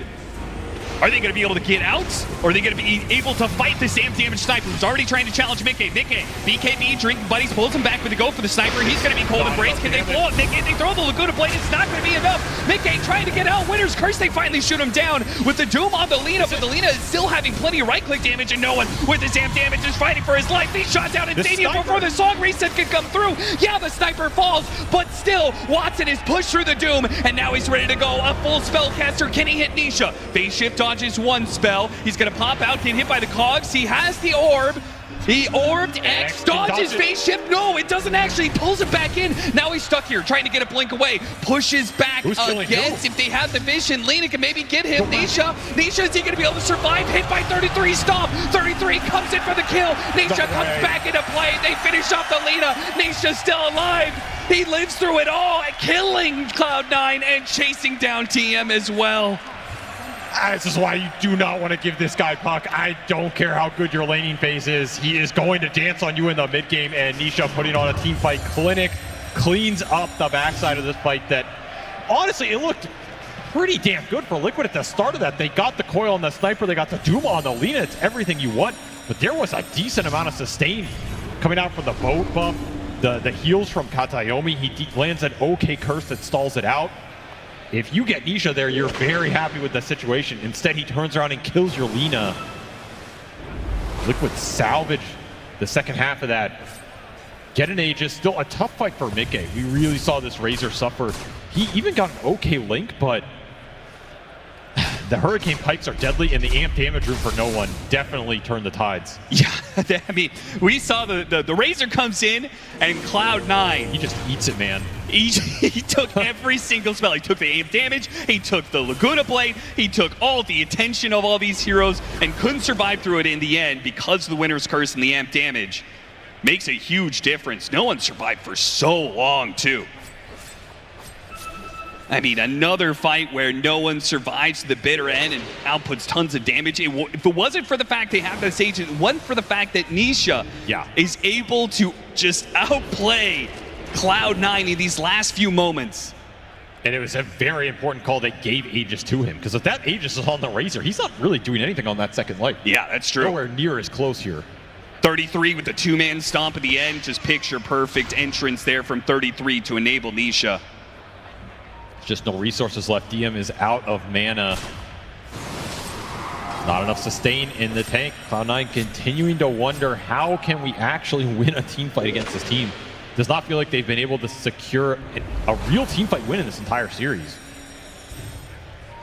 Now with the shard picked up for Insania, those song resets, as you said, when you could use it offensively if you want to, but if you choose to use it defensively, it's going to be a big boost of health for Liquid. Sustain. Yeah, he's big on this Naga. He found the farm you want. He has the dreams to start. What? It says, don't you block my Ancients. Laguna plating an illusion to clear it. I mean, he got it. He got the Ancients. Coil down. Coil down. But Fishman still stuck in a rough spot here, trying to pull him off the cliff. Fishman is going to be saved by a Lotus. He is very tanky. You have to be careful how much you commit on some of the random supports in this game. They are deceptively hard to bring down. But we're seeing the BKBs come up for Cloud9. I think Liquid wanted to fight in this period before those two big ones came out. And at this point, no one's is done. And Watson, well, that's why he Laguna'd that illusion. He's got to get the Ancient Camps going to finish his. It's going to be a big timing for Cloud9. Yeah. What they choose to do with it here. I mean, if they choose not to fight during this period of time, they say we can't fight. You know, there's no harm in using Laguna Blade like that. Relatively low cooldown. See the player comparison here. No one trying to keep up with this puck. Certainly far more than him, but is still falling behind in net worth as Nisha Big winner of that last team fight, thanks to an Aegis. The control that Cloud9 has is what both teams are going to try and play around. 'Cause to me, that's the deciding factor. How does this curse land? Who does it land on? What does it set up? And if you're Liquid, can you get the initial coil jump? Like, can you find big targets with it, lock them at least a little bit, or force early BKB so then you can song during the BKB, potentially isolate a target, let Mickey go to work? Would you ever consider Linken's because on Liquid because the curse is so important, right? Every curse is led into a Torrent, Boats, LSA, Laguna Blade. Like there's a full combo of spells that follow up after that curse is used. Is it that important to consider Linken's block? I mean, Mickey went for one. So you have a Linken's on the Razor. He has BKB as well. You got to remember, if you're BKB, this curse will not affect you. So if Liquid just commit them all at the same time, you can mitigate the damage that's done through the spell. 33 makes a jump on a Fishman here. Fishman's got plenty of backup though. No one's going to be the first one on scene. DM quick to follow him. 33 has to use the BKB to get out of here. I think more players were both confused by that more than they understood what was going on. Hey, there's the BKB for the Lina. So Cloud9 have just reached a big point. They may be down 4K net worth, but it doesn't feel like they are disadvantaged at all. No, there's a lot of net worth on Kataomi here. He's going to continue to scale, and there's a reason they like this Wyvern. I mean, this is the 4th position of the tournament who has found the most farm on average in any given game. This is a hero that can use it really well in the late game, right? Yeah. You're looking at one of the best ags in terms of damage output scaling as the game goes later and later. He does an absurd amount. It's a factor Liquid have to consider as this game progresses. And he has enabled his initiation, knowing how important that curse is. A Blink Dagger and a Shadow Blade. The Naga just runs straight into no one. And he instantly songs to try and keep himself up. Will blink away, running to the rest of Cloud9 here. Gets Gleipnir, instantly trying to take that off. Hook shot, and does manage to get him inside the cog. So Insania does die for this. A smoke move. Yeah, a sacrifice from Insania. The rest of Liquid will be able to get out. So what can Cloud9 get off this 40 seconds with no Naga on the map? Fishman goes bottom, looking for Bounty Rune, maybe some setup. These setups have to be really fast if you want to catch this puck. Nisha already Octarine done, plus a gem on him. He's just controlling a lot of the map right now. He's playing so bold too. Just he's constantly hitting that tier 2 tower. He's been caught assaulting those towers before though.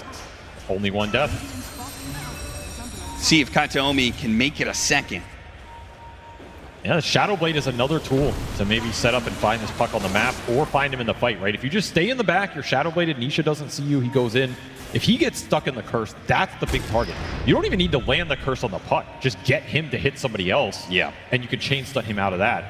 That's where it goes back to, like, do you want to find this Wyvern with the Doom? Smoke's gonna run into the Wyvern here. Kataomi. See how fast he reacts to this one with the Shadow Blade. He's got a Blink Dagger, field hop away over the Plasma Field. Oh, it's a close call. Mickey. Another amp damage on no one, though. Ooh. This is a fight that I think Cloud9 would want to take right now. Fishman's hunting for it, and he's already broken the link there. Mickey, he's not feeling good about this one. He wants to get out of here, but Fishman's already got him inside of his hook. A jump in from Nisha, trying to stall this one. See if he can get him out, but it got him. 33 jumps in, hits the Doom onto Sniper, but he doesn't care. Mickey tries to blink after him. Either way, none of it's good. Liquid have failed their initiation or their counter jump to be able to get Mickey out of there, but I guess it works. Mickey does manage to walk away from the fight. Cloud9 say, okay, that's good enough.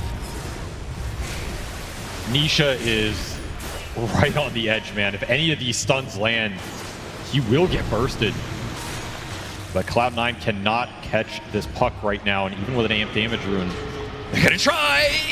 Got him on the curse. It's a short curse, but they hit the LSA, and full wombo combo will bring him down. Finally, they get Nisha up for the second time. And that was the gem as well. Huge pickup for Cloud9.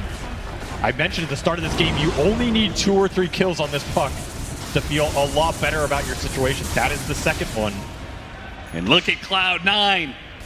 Full of vim and vigor, straight to the high ground off of a single pickup. They say that's good enough, maybe more. A hook shot lands on the Mickey. They know he doesn't have BKB. This is a perfect catch for Cloud9. A second core dying from Liquid, and back to the high ground assault. Wait, no one's gonna back up here as the illusions were cutting the waves. You still know Doom's on cooldown though. It's coming up in 10 seconds, so Watson, he wants to push high ground, wave or not. going to send a message, hit some back door.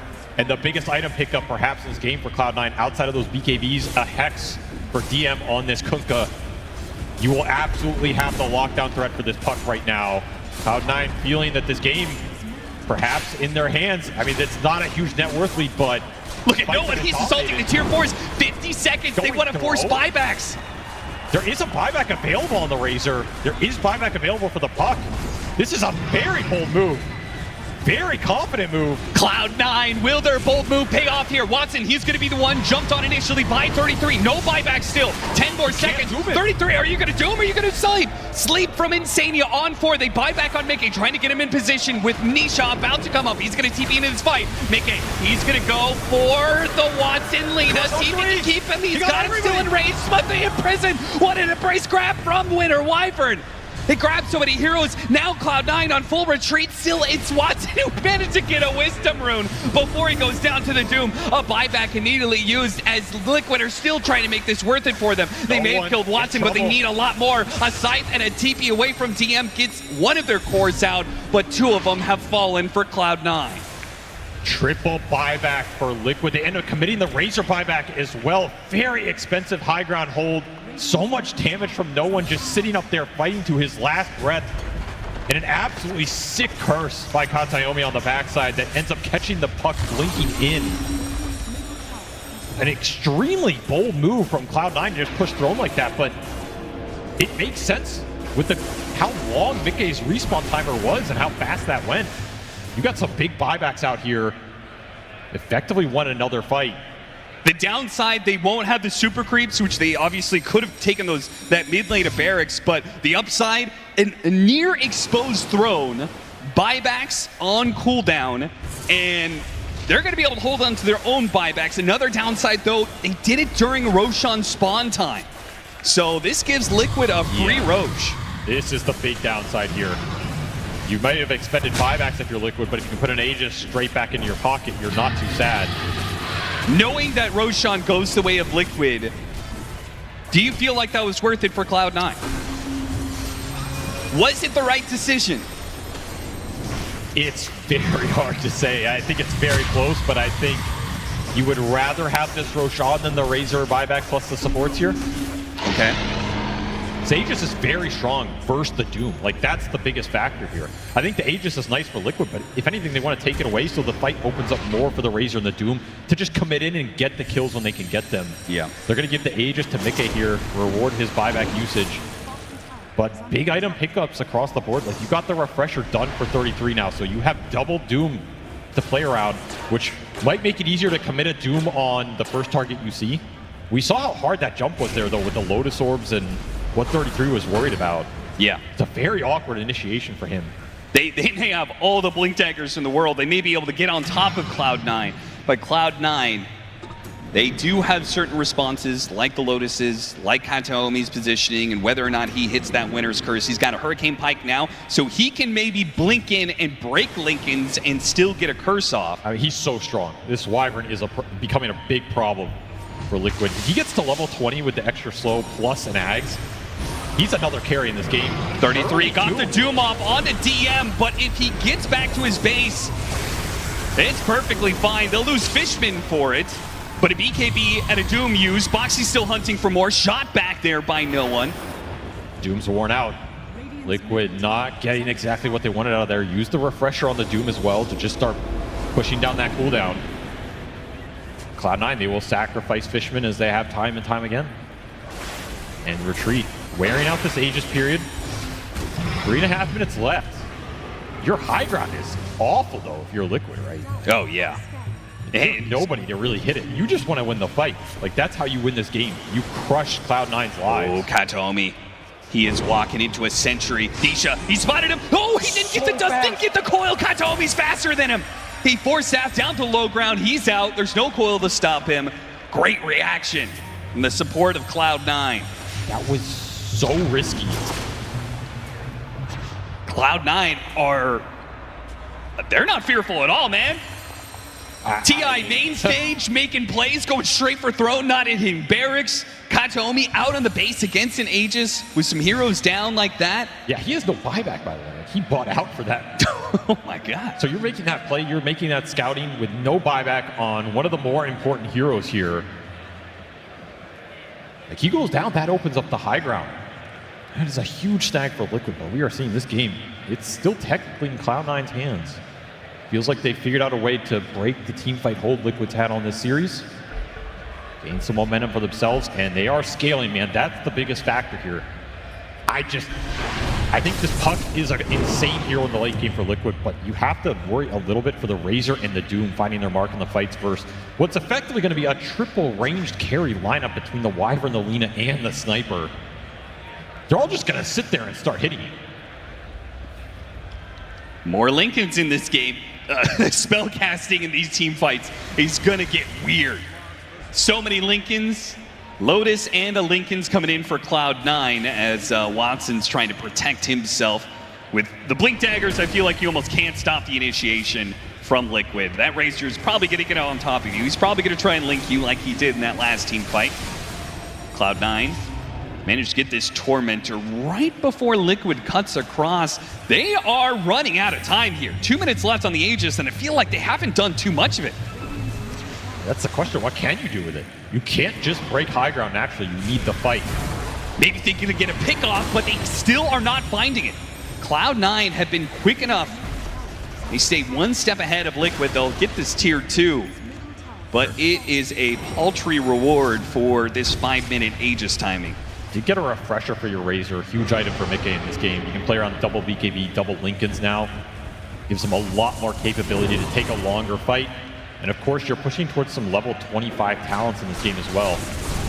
A lot of level 24 heroes right now. The only level 25 is Nisha on that Puck. Does have the debuff immunity piercing Dream Coil. Could be a huge deal. Again, if you can find the coil on the Sniper, on the Lina, suddenly that goes a way longer way than it did before. Yeah, you combine that with the Aghanim Scepter as well. He's trying to build up. Level 20. He is scaling, man. He is scaling. He's going to be the real big damage factor for Liquid in these late games. You need to catch this Puck in a curse, and you probably can't throw it on him unless you have a very clutch Lincoln's break. Katomi trying to go shove out these waves. Will not be caught in the process. Once again, Cloud9 just 1 or 2 seconds away from getting caught. That's your Aegis period. 30 seconds, it's out. Cloud9 can push out of their base and take another aggressive fight if they want to. And in fact, they are already smoked up in preparation for this expiration. Mickey farming aggressively, 10 seconds left on this Aegis. Cloud9 looking to make a move around this Aegis expiration. They also want to play around Vision. Got a high ground ward here. And a tier 2 tower right next to it. Be a great area for Cloud9 to be able to take a fight. Liquid are not going to trespass onto that area. Gotta get these lanes out. Your Cloud9, Liquid continuing to farm up the map. Push towards those level 25s. In fact, they got the Razors. It's another big talent in this game. Getting the attack speed with Steel. Very nice on these ranged carries. And now that you have Refresher, potentially double Link, double BKB, it is a lot of damage gone out of your lineup, and you can connect the Razor in the team fight. Boxy Blink could also be pretty influential. You saw some decent snowball saves versus a lot of the Kunkka spells, Wyvern spells, LSA. 45-minute game, 17-17, dead even net worth. But it could all come apart off of just 1 or 2 team fights. Cloud9 have smoked up and looked for it, but Liquid, they seem to know something's going on with some of their deep vision and the bottom wave pushing in. You know, back behind their towers, knowing the smokes much harder to find purchase against those objectives. Doom applies mute. It's up, as is the shard for Boxy now. These Dooms are brutal, but can you land them? Yeah. That is the big question. There's a lot of interrupt. There's a Lincoln's now on the Lina. There's a Lincoln's being built for no one. Lotus Orb and Hex on DM. So if you go in with this Doom, you don't pre-BKB. You risk getting instant Hexed. So you have to throw them fast, but you don't have a lot of time to throw them out through these Lincoln Spheres. And currently 33 is playing with War Stomp, so he cannot break these Lincoln Spheres on his own. Gonna be a big problem for him. Yeah, what does Liquid do about that? Feels like he's got to change neutral capabilities. Yeah, they have no Lincoln's breaking capability in this lineup. Basically zero. Yeah, I think with the Winner's Curse problem that they're featuring, you don't want to risk anybody else breaking that Lincoln's for you, because then you're just naturally grouping up. Exactly. 46-minute Power Rune. Any little advantage you can get. Cloud9 are searching for it. Mickey finds an Invis Rune instead. Probably not making much use of that. Aegis spawn time. It's gonna be coming up here pretty soon. Okay, running in Invis. Nisha looking for not afraid of the side device box. He's gonna go for it. He managed to hit out snowball onto the Lotus. That's gonna pull him out of here. Oh no, no, no, no, no. DM in some trouble. Fishman, oh, they got the hook shot onto Nisha. They didn't have the follow-up though. They got the Doom out onto DM. Maybe not the best target. They threw a coil on after that. The second Doom onto the Sniper with the link onto him. That'll definitely do it. Watson's gonna have to carry this one. No one's gonna buy back. They're losing some of their supports. Can no one and Watson push through this second part of the fight? Liquid seeing these buybacks and the TPs coming in are trying to retreat now, but DM is trying to catch them. You got a slow from Kataomi, slowing down 33. But DM, he wasn't able to get the X to grab anybody. Now, those buybacks, he didn't reward them at all. They throw out an assassination. Wait a minute, the Doom's caught up on the high ground. Insane, he has to use the song to try and save him here. Watson, he runs forward with his BKB, hits the Gleipnir, tries to catch her after Drinking Buddy's gonna pull him back. Meanwhile, the hook shot onto Insania, manages to get off the mirror images. Nisha's gonna jump away from Cloud9. They're pulling him back, but the curse, maybe it holds him in place long enough. The LSA, it does, chaining the stun. Mickey's tanky though, down to half HP. Watson might be able to finish him off, he does manage to get that much, but the Anisha, he is still on top of them. Orb after orb, Cold Breeze, healing up Watson as long as possible. Here comes the bow, lands on a 2.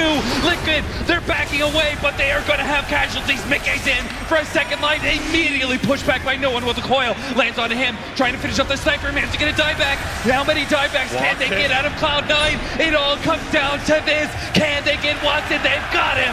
Watson dead. DM on the run. Another dieback coming in for Cloud9. Liquid. One fight is all it takes. Buybacks committed, but they get what they were looking for. Running down this Lina at the end of the fight.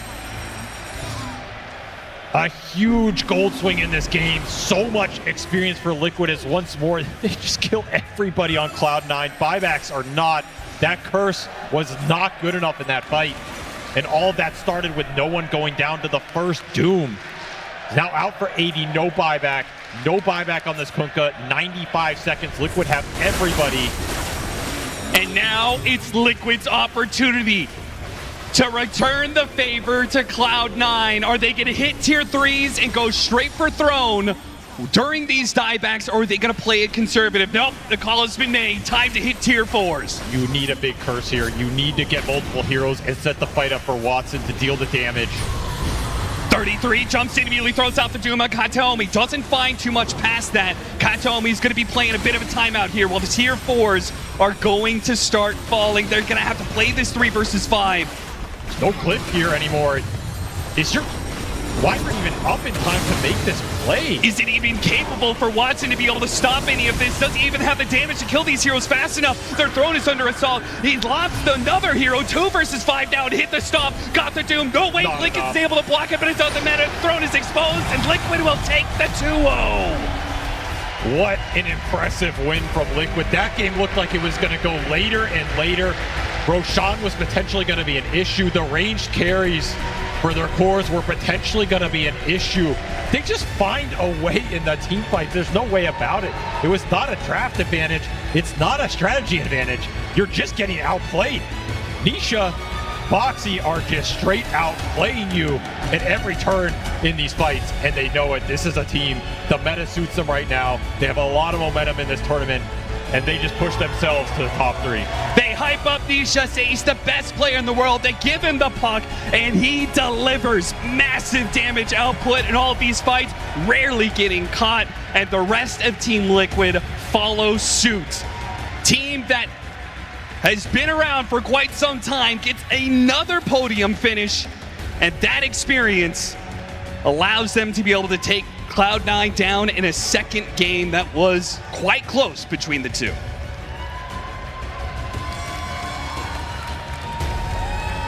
demonstrated performance from Team Liquid here on the main stages.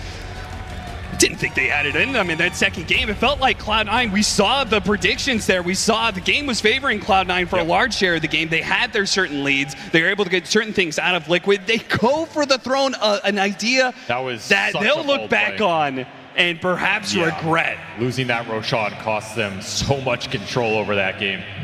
Definitely a decision. You watch that replay 1,000 times, you will never find the right answer, but it did not work for them there.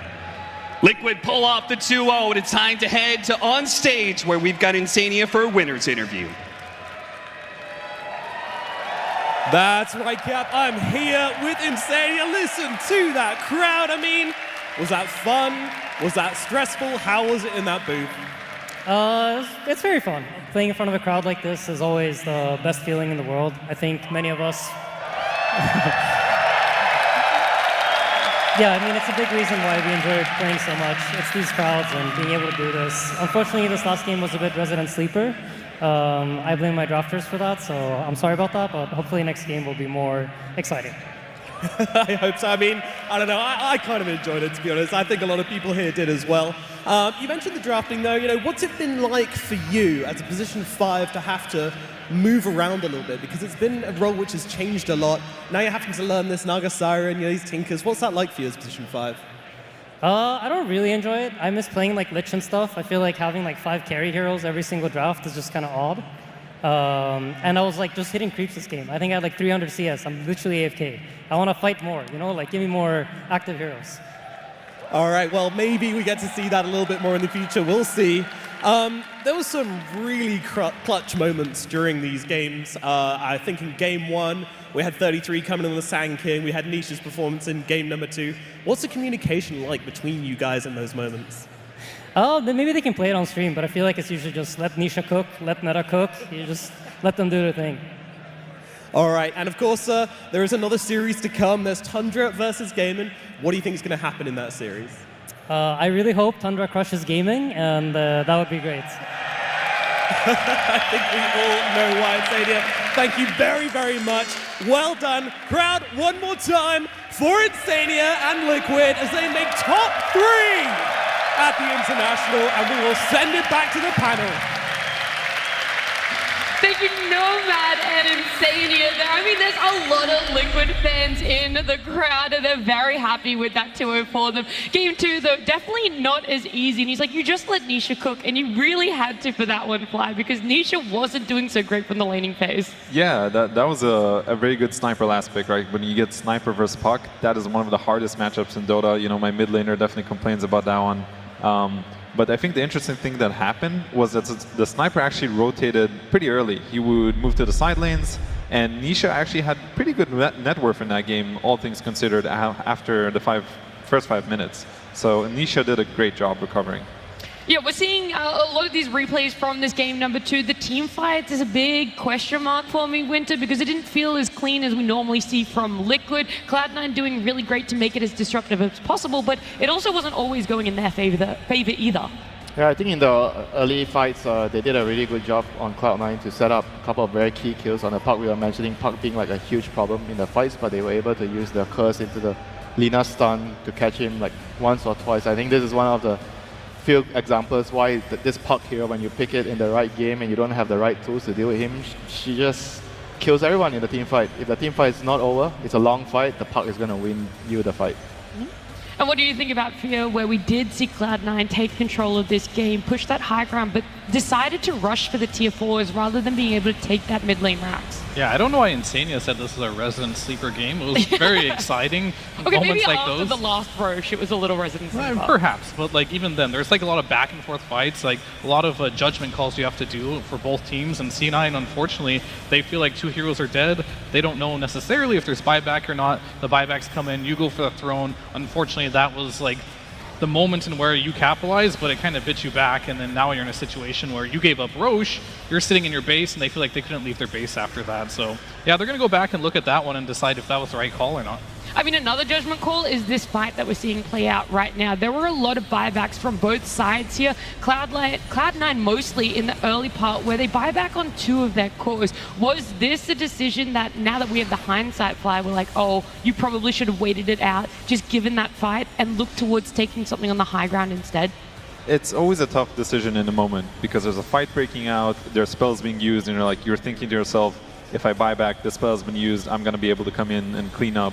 And something we actually talk about in our team is that you should at least give it, 2 to 3 seconds before you buy back to make a good judgment call.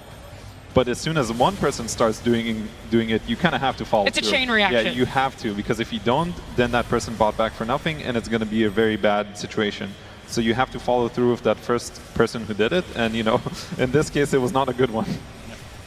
Yeah, well, like we said, we have that hindsight. We can take it a little bit slow. We don't feel the high pressure of that. But Liquid, they didn't feel the pressure either. It was a big question mark when we saw 33 join this roster at the start of the year for Liquid. It wasn't off to a great start for them, but now they've secured top 3 at TI13. And Fear, it's a roster that's really coming together. It feels like it's not just this patch that's working in favor for them. A lot has changed within the team to allow for this adjustment and be able to hit a lot of different play styles. Yeah, I mean, Team Liquid is a team that has always looked really good. The only issue is when they meet Gaimin Gladiators in the grand finals, to be honest with you. So Insania is hoping for that not to happen again. But you never know. It's a different time. It's a different TI. Maybe if they do meet, this could be the best I've seen Liquid play in a long time. So even against Gaimin, I'm a little more optimistic. Yeah, and then what about the side of Cloud9? Because they're not eliminated by any means. They're going down to that lower bracket, though. So they're still in that top 6 right now, Winter, but they're going to have to go up against Falcons tomorrow. I feel like they have a lot of takeaway in this series. They have to try to make some adjustments. I think in terms of I think the draft, like finding a balance between drafting heroes that your team is really good and trying to counter their opponents, and try to just find a balance between that. I think overall today, in the second game especially, they showed that they could come back after a rough first game, find some solutions, and try to play another game. And they almost had a really good chance to win the game, but unfortunately, Liquid just out-executed them in a couple of really, really good moments. It does come down to that, Fear. I heard that there's a specific moment in the game that you were hoping to have a look at. Yeah. I mean, I wanted to highlight a little bit the Wyvern pick and the item build that he went. Like, this was the item he just picked up, the Shadow Blade you'll see in his inventory. Before that fight, when they went for the throne, they were able to catch the puck, and that was very critical for them, like potentially getting in that position. So a nice honorable mention of itemization to really help them kind of deal with Nisha in a way. Unfortunately, it wasn't enough. Puck does have a lot of... if you don't have enough silences or stuns, you can get away with it, but they definitely helped him with that Shadow Blade. Yeah. I mean, the other thing being how timing dependent it was for Cloud9 as well, Fly. I mean, it just felt like things were down to the millisecond. Yeah, for sure. I mean, it was all like a chain reaction of things, like, catching the puck and then catching this Razor on top and potentially being able to close out the game.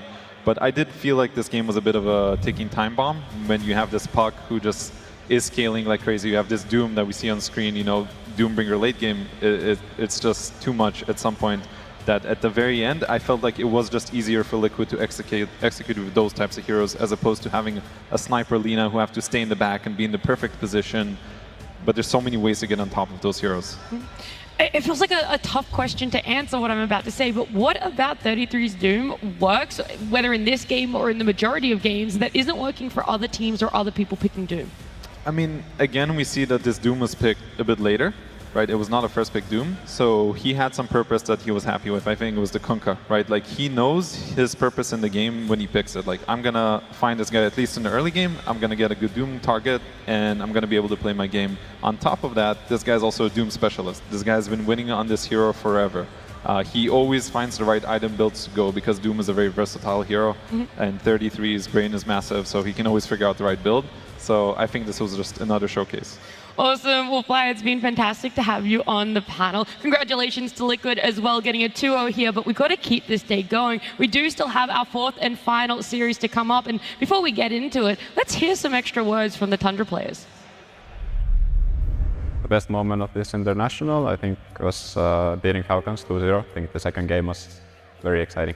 We won them by just, I don't know, like, over skill. We know everyone, like, each other so good. Like, we even screamed them today, yesterday, 2 days ago, 5 days ago. We scream them every day.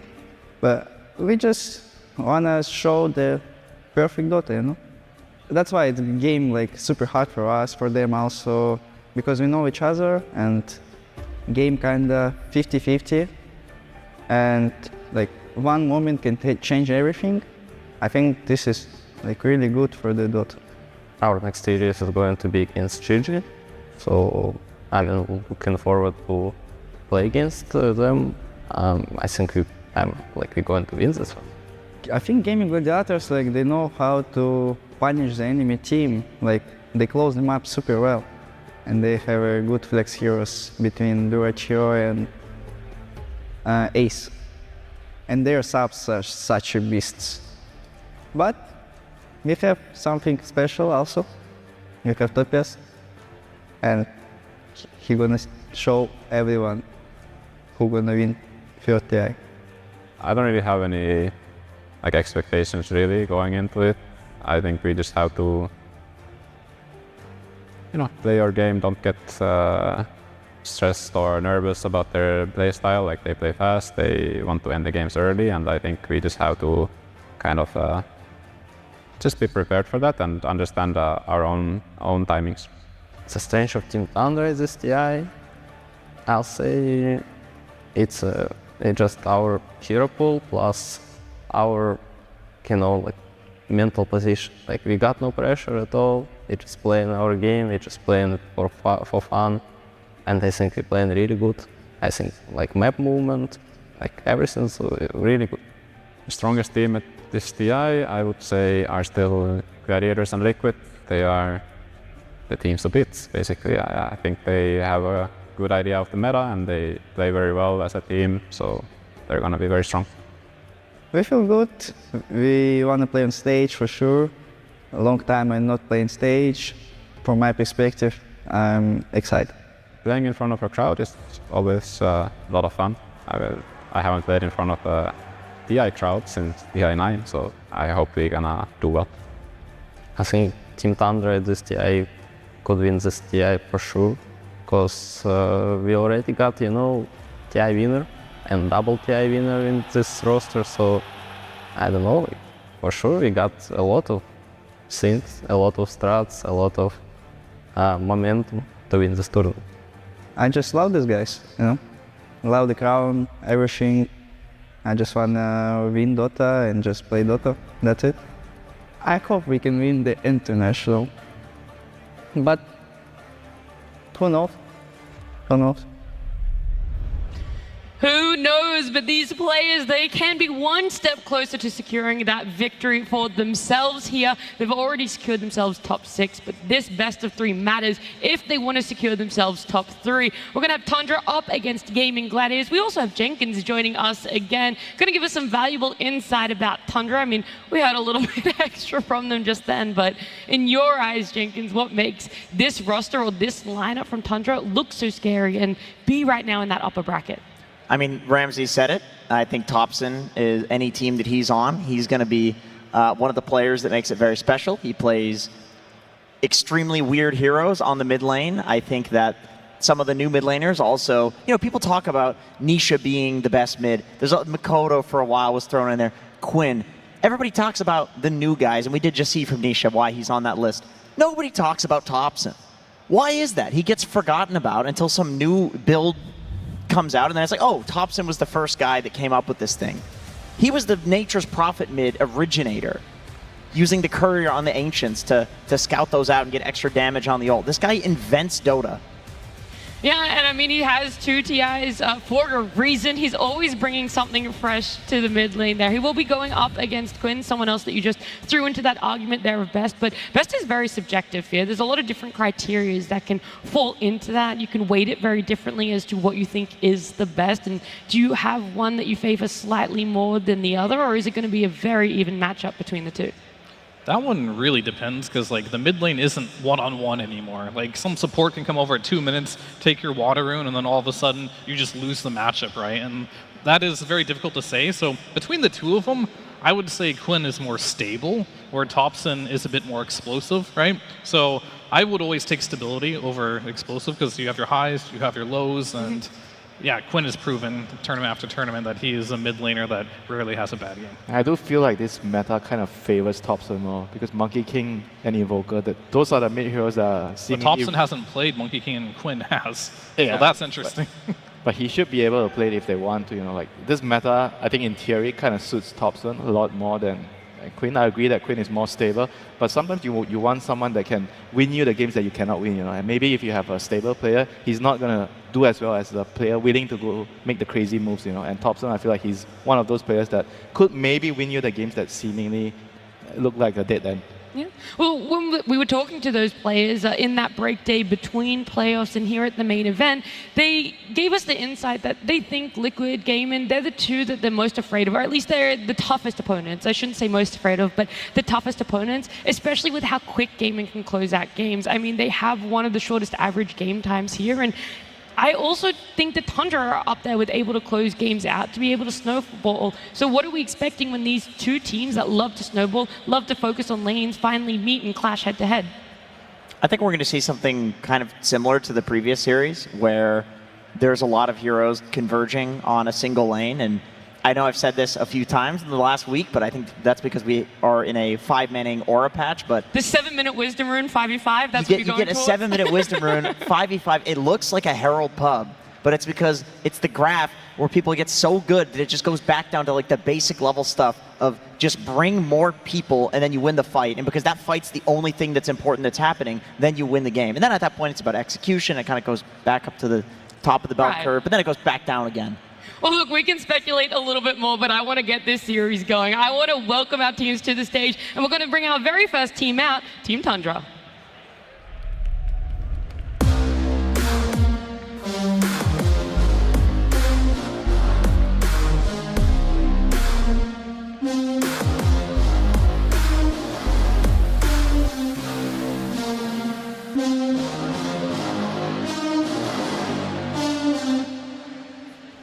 Welcome on stage, Tundra Esports. The 5 players walking out on stage right now may not be the 5 that originally qualified, but right now with the stand-in of Saxa, they are doing fantastic. They're on that upper bracket run. Right now, though, they have to see if they can continue in the upper bracket as we bring on out their opponents.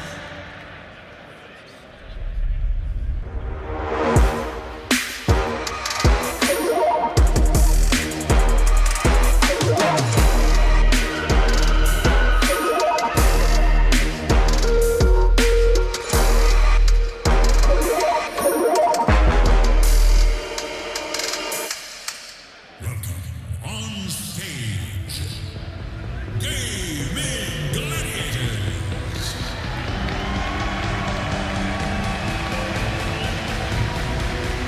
This 5-man roster dominated all of 2023. They just fell short at TI12, coming second place, but right now they want to make a name for themselves. They want to make it at least to top 3 minimum. See if they are able to do it here at TI13, but in upper bracket, best of 3, their opponents being in Tundra. We'll see if it's possible. We'll see what they have prepared for themselves in fear. Seeing these two teams now out on stage, the banter between them, what can we really expect when it comes on down to the nitty-gritty? I mean, you can expect Gaimin Gladiators. They're in their comfort zone right now. They were used to being on the big stage for 2 years in a row now, and we heard from Ramses himself. It's been a while since he's been on the stage here. So Gaimin Gladiators, they're in their comfort zone. This is a team that likes to play extremely fast, but Tundra is aware of that. Even Tops in the interview says, we know they're going to play fast. We just have to be prepared for it. So a lot of eyes on me are going to be like, what has Tundra prepared for this Gaimin Gladiators early game? Yeah. That is something that hopefully we'll get an answer to when the game number 1 draft does begin. But before that, these guys are settling on into their seats. Gaimin Gladiators, I feel like the pressure isn't really there the same as it was last year winter. And I think that's a lot to their advantage. But both of these teams almost have that to their advantage, that not a lot of people were expecting them with the year that they've had to be in that upper bracket, to be secured top 6. Yeah, expectations can be toxic, some may say, and having no expectations or low expectations can be a very good thing for a team, like for the players itself. The important thing is you can able to focus on the game. You don't want to really think about other stuff that's happening outside of the game, what the fans are saying, what the talents are saying, what everyone else is saying. You just want to go in the game, understand your role, think about what you need to do in the game, and just focus on that. You have to block everything out. Yeah, I agree. They've had a very decent year for Gaimin. I mean, they won Riyadh. I'm sure they're very happy with that. Last year's TI, I assume at the start of the year, probably weighed on them a little bit, how close they were. But this time around, there's a different aura about this team. And I do agree that this is the sort of team that I feel like they can mentally recover if they did get knocked down to a lower bracket, or if they did lose game 1 and then go into game 2. They can have that talk. I don't know if it's CY or just because they've been a team for so long with the exact same 5 players, but they're incredibly resilient, and that is something Tundra is going to have to deal with in this series. Both of these teams, they have one thing in common right now at the tournament. They're very good at controlling vision. Like both of these teams have a very good amount of wards killed for their opponents, and also their own wards, their own vision game. They are not as easily dewarded compared to other teams, So that says a lot about teams that are doing really well. The vision game is going to be particularly very important. Like for Whitemon, he's also one of the few players that in some of their games places a very high amount of wards, and I think the vision is going to be very, very crucial in this matchup when it comes down to who can play faster, So the vision is something that we're going to focus on when we get into that game. But what about beforehand? What about Draft, Jenkins? How diverse are these two? And is there a lot of overlapping that we're kind of worried about? How meta do these two like to fall in line with as well? There's a good amount of overlap. I know Winter was saying that, Quinn is not necessarily the Monkey King mid player that Topson has been in the past, but Topson actually hasn't played Monkey King mid in this tournament yet. And Quinn has. It's his second most played hero. So there's some of these heroes where the overlap is not necessarily in what was picked for them in this tournament, but what they're historically comfortable with, which I think is quite interesting. Like, being good at a hero, but being like, I have enough of a read on this hero that I don't think it's good in this game. Well, here's a graphic to visualize just exactly what is overlapping between them and what is very unique to the sides as well. I mean, looking at that Sniper and the Mirana, the Sniper slightly favoring Gaimin Gladiators there, Mirana slightly favoring Tundra. They have a very impressive win rate on this Mirana, by the way. And so now I wonder how much of that makes it into that first phase. Do we see another game where you're letting through this meta like an Omni or a Naga support, and you have those answers to it? Because what is very unique on the side of Tundra was that last pick Night Stalker that they did get a win on against Falcons, which led them to being in that secured top 6. Yeah, I mean, I think you definitely have some niche picks for Tundra, but there's some heroes that Tundra love playing, and you don't really play on Gaimin. Mars is a good example of that. Ramsey's really good at it, but at the same time, Ace, he won't play the hero. So those are heroes that you can be like your throwaway bands to just make sure they don't have that. I think there's going to be a big difference in the offlaners in this series. You do have like Ace, who loves these Brood Mothers, these lone druids that nobody else is playing, where you do have Ramses. This is a player that wants to play these blink initiators or be some type of form of like initiation for the team, and this is when Tundra looks the best. We talked about it all through the road to the international. Ramses must initiate for this team for them to look at top form. Meanwhile, Ace, he doesn't really have that pressure on him. He can sit back and farm a little bit more if he really needs to. Not that he can't initiate, but they really like to play different styles of Dota. Yeah, we've seen other teams try to make the Brood offlane work, and it just doesn't. It seems like this is only something that either Ace can execute or Gaimin knows how to play around the Brood offlane really well, which I think, given that Duraccio has this history of being an incredibly aggressive carry, even on patches when aggression wasn't the name of the game, which, by the way, it is. This is a great patch for him, which is why I think Gaimin is very successful in this tournament. Another thing that I think is interesting is Pure playing Morphling as his most played hero. Yeah. And you don't see Duraccio playing Morphling. In fact, I think in an interview, they've said that if there's nothing left in the pool, then they'll pick Duraccio his Morphling. But he's one of those, there's always one point in the game he'll die at 1 HP and just get one shot. It's going to happen. So they don't want most Morphling players? That's most Morphling players, but not Pure. And I do think Morph functions as a pretty nice counter if you can play around it to a lot of the current carry meta, where you're getting an early game carry if you're good at it, but then also that late game scaling hero that counters the carry to carry matchup. I'm actually glad that you actually brought that up. because I feel like the difference. I've been always talking about support pairings, but I think in this particular instance, the offlaner, what your offlaner likes to do and likes to play, and pair it with what your carry likes to play. I think both those players have a lot of things that you do in a game together, and if your offlaner is like Ace, he tends to take more auras and he farms more, then you want to carry exactly like Duracho, because he's really, really aggressive. I think that is what makes it work.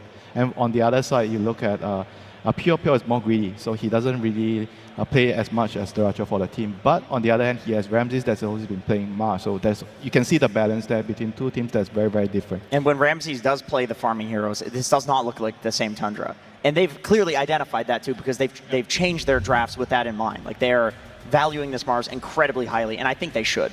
Well, looking at this hero pool, just for Duracho as well as Pure here, but mostly I want to talk on the Gaimin Gladiators side. What a lot of people said was a key to their success last year, and the shining moments throughout this year was Ace in that off lane. He was very stable, he was very consistent. If you shut him down, you were almost guaranteed to get a really good game against Gaimin Gladiators. You're almost guaranteed to close it out. Is this the patch or playstyle, something different from Gaimin that doesn't adhere to that, and we can't really push that narrative anymore? I think it's the supports being so strong in the early game, because when you think about offlaners being greedy, right? What enables them to be greedy? I think it's mostly the support. What the support does in the early game. Their supports are very, very aggressive.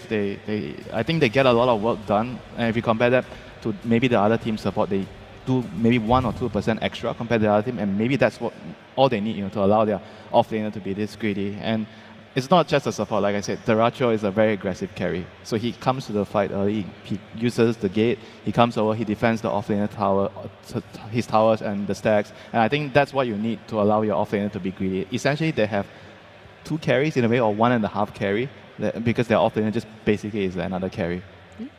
So you've been kind of quiet. Do you want to share some of your thoughts about this Tundra and Gaimin lineup? Tundra with a very different roster having this stand-in right now, and how maybe that's also shaping and changing what they're able to do at TI here. Yeah, I think they already ironed that out by now. They're already within the top 6, right? So, I mean, Sox is a great player. He has been on the stage many times before, winning TI, in fact. So. Did you know the last time he was on a TI stage, he won it? Well, there you have it. Because he was not present last year. That's true for Thompson as well. No, because Thompson in front of a crowd. He was in playoffs last year, which had a crowd in Seattle. Well, that's not what he said. I'm just saying.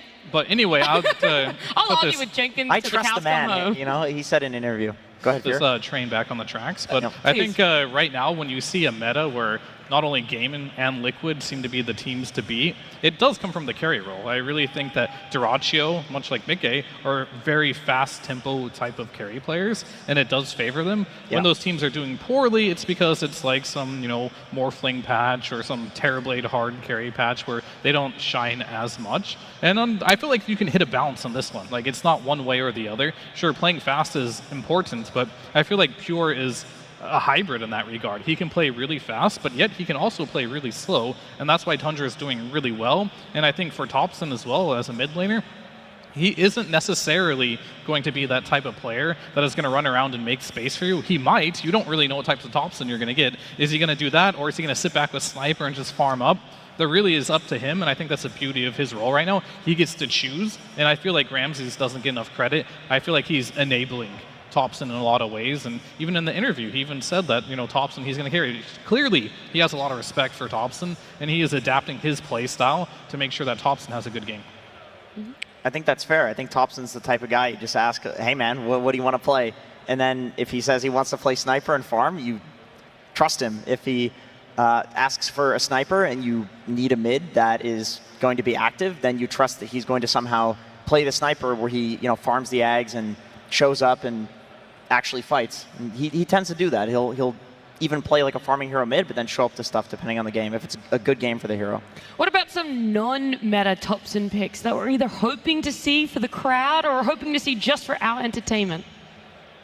That hasn't been picked yet. No, he could have been picked maybe once, or not picked.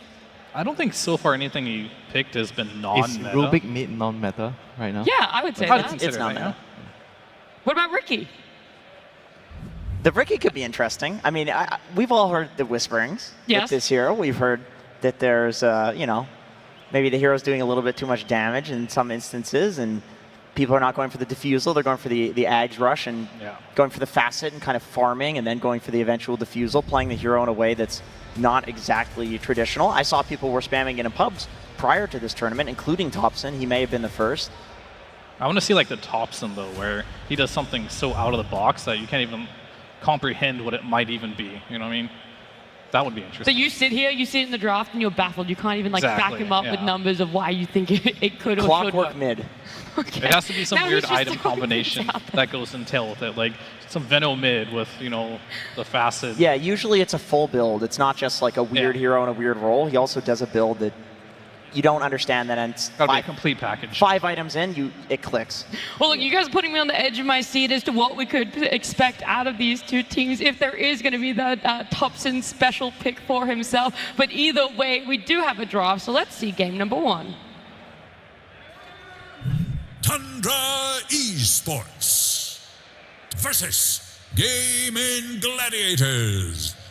Game 1. Well, that's it. Game 1. We've got a lovely audience filling out our Royal Arena here in Copenhagen, Denmark, and we're going to see just what's happening. That Invoker getting a massive respect from Gaimin Gladiators, taken out right off the bat. Tundra, though, focusing a little bit more on those supports that we have hopped on and on about over the last week and a half. That Naga and that Shadow Demon. No bar from Tundra at all. I do want to say one thing about the Invoker. We saw in the first series of today, this got first phase banned as well. And I would imagine that it's probably because on the last day before the break, we saw some very successful Invokers. And I'm just guessing that this hero was in every single scrim within the break. And then also, you don't want to give this to Topson. Like, this is his most played hero in the tournament, and he looks extremely good on it. I'll add the second point for Nat there. Okay. The last series they won was versus Falcons 2-0, and they had an Invoker both games. There you go. And there was this one game as well, they actually picked Invoker blind, you know, because before the tournament I thought Invoker was a hero that you needed to still see your matchup and pick it, but they picked it blind and the game went really well. He didn't really suffer in the laning phase as much, so that kind of changed my opinion on Invoker. He's like a hero that I feel like you can just pick, and you don't really care about the matchup as much, and you're going to be doing a lot, like just running around the map. He's very similar to Monkey King in a way, I think. You're just getting your levels, and after that, you assist your side lanes very well. You go swap, you run around, you get kills, and it helps your whole team. The game that you're talking about is the Heroic series, and the Invoker won the lane against TA. Yeah. I remember that, and we were like, okay, I guess this matchup is just not the same as it once was. I will say one of my favorite things when we see teams come on stage or finally play again after a 4 or 5 day break is seeing what they either ban out due to what's in the meta, they ban out due to respect, which is that Invoker, or maybe something's happening in the back end of the scrims that we haven't seen. This Visage, maybe Tundra place it very high, and because they don't have that first pick, they don't want Gaming to be able to get their hands on it. So that one, the Visage, is it a respect? Is there something else going on for it? Either way, it does leave Gaimin Gladiators to pick up the Marana. I think Visage is very similar to like a Doom. I kind of like to categorize these two heroes together, because when you talk about playing fast, right, these two heroes creates goal out of nothing, out of thin air. So it kind of speeds the game up really quickly. And if you're Tundra, if you're thinking about, maybe we do want to slow things down, we don't want Gaming to be playing at a very high pace. So those are probably the heroes that you consider banning. But definitely not, I didn't expect the Visage to be banned out. Yeah, and I don't think Gaimin's surprised about the Mars coming out here. Surely they have something planned for this one. But even if you plan for it, Mars is just one of those heroes that, if you're Tundra, it's just a staple. You pick it up, he gets the Blink Dagger, he runs around the map, he makes a space. This allows Topson to play literally anything he wants in the mid lane. And I think that's really important for heroes like Sand King and Mars, and why Tundra like it so much. It allows Topson to have complete freedom to just dig deep as he wants to into his hero pool. And he also doesn't really have any bad laning matchups right now, right, as Mars. I feel like he's always going to be able to do okay in the laning phase. Yeah, as long as you lane with a ranged position 4, Mars will get something out of lane stage or potentially win it. And you're often laning against ranged carries, because that's all that is popular right now. The heroes that beat Mars in lane are Slark, Ursa, like any heroes that if they hit you, they gain some sort of stacking thing on you that will eventually kill you. Mars does not like playing into that. All of those heroes are bad. Yeah, and I think a lot of people don't remember what Mars' facet does as well. If If you give him a good early game, he gets a couple bracers. His fastest is, if he's outnumbered, he has extra health regen, right? So it allows Soxa, not only if he wins his lane or does decent, to leave him alone and then go help mid lane, which is something he does a lot. Yeah, I'd like to see what Gaimin has planned for this, because Mars is Ramsey's most picked hero. They've played 4 games of it. They've won every single one convincingly. The games where he's not on an initiator, like Mars, Tundra looks like a completely different team. So there has to be some answer. They're not just leaving this in. And then going, oh my goodness, they picked Mars, I'm shocked. No, this is definitely expected.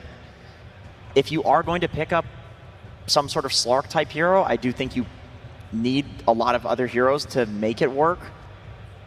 I mean, one thing about Mars, I would say, is he doesn't build auras, right? So maybe you're thinking of trying to abuse that, and you get an off laner, because Gladiators mostly they build auras on their off laner, so they can kind of use that to their advantage. We're going to get our auras a little bit faster, because usually with Mars, you pair with supports that will build the auras, and normally it just comes slower, you know? And yeah, you are going to have a window where your auras come a little bit faster, and maybe you can take advantage of that. I could see that paired with maybe like an alchemist strategy, something where you build the auras, you have Alk who's going to have a, Mars doesn't necessarily dumpster lanes. He'll do fine in lanes, especially against these ranged heroes, but an Alk would farm just fine, and then you hit this timing with like Radiance, Blink, BKB, something like that, plus the auras that you're talking about, and maybe that's how they plan to, okay, well, that was unexpected. I was actually going to mention that, but I didn't think they'd pick it now. I was going to say, the worst hero that Mars can play against is Lone Druid in the game,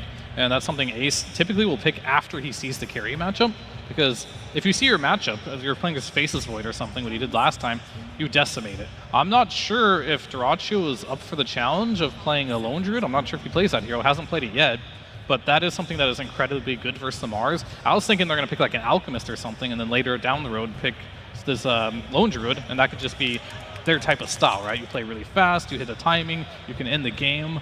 We typically don't see the Lone Druid picked up this early because there are some bad lane matchups. This hero particularly doesn't like to play against a lot of ranged carries, and this is a ranged carry type of meta. Man, this is a death ball strategy coming out of You already know. This is going to be a very quick game if Gladiators manage to. It's either going to be a quick game or a long game. Chen versus Enchantress. Yeah. That's an age-old question. Which one of these heroes wins in this matchup?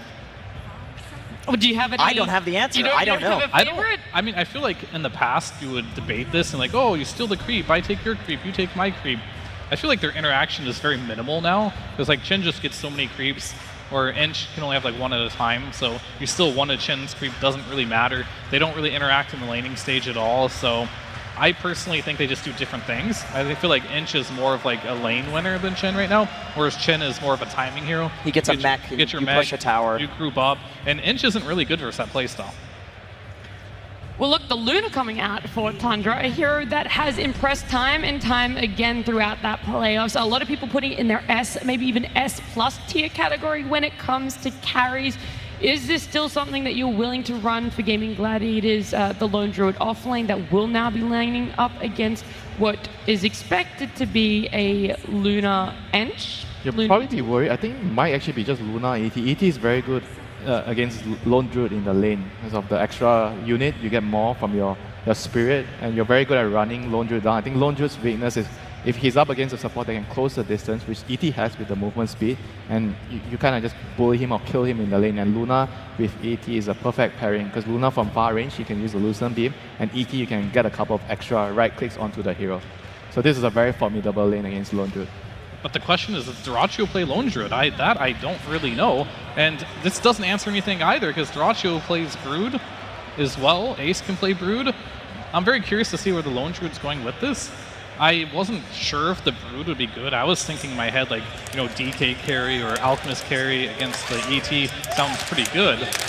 They've got to ban Earthshaker right now. I think that is an instant loss, yes.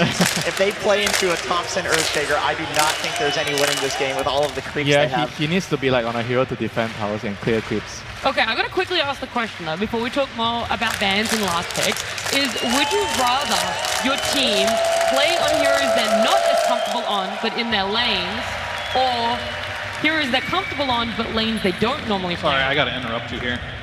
Dyrachyo has played 7 games of Lone Druid in his pubs in the past 8 days, 100% win rate. 100% win rate. So yeah, he's this is a. I mean, if I know Dyrachyo, whatever he plays in his pubs, you know he's going to play it on like competitive. Yes. 100% of the time. Yeah. And he is 7-0 on this hero in pubs. Dyrachyo's playing this Lone Druid. It confused me at first. Like, yeah, Mars, it's really bad versus Lone Druid, but I don't see why Ace would pick it up. He doesn't see his lane yet. But it was a debate all along. He saw the Mars. Dyrachyo wanted to play that Lone Druid. It was an incredibly good lane and game matchup.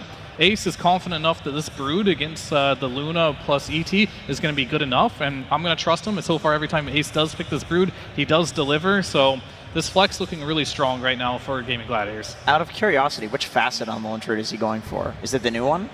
I would have to check that real quick. Because there's 3. There's the one where you now have the 3 slots on the main guy, but you're gaining... Oh, he's getting the one where you have 3 slots. Okay, that's interesting. Yeah. I've not seen that in competitive yet.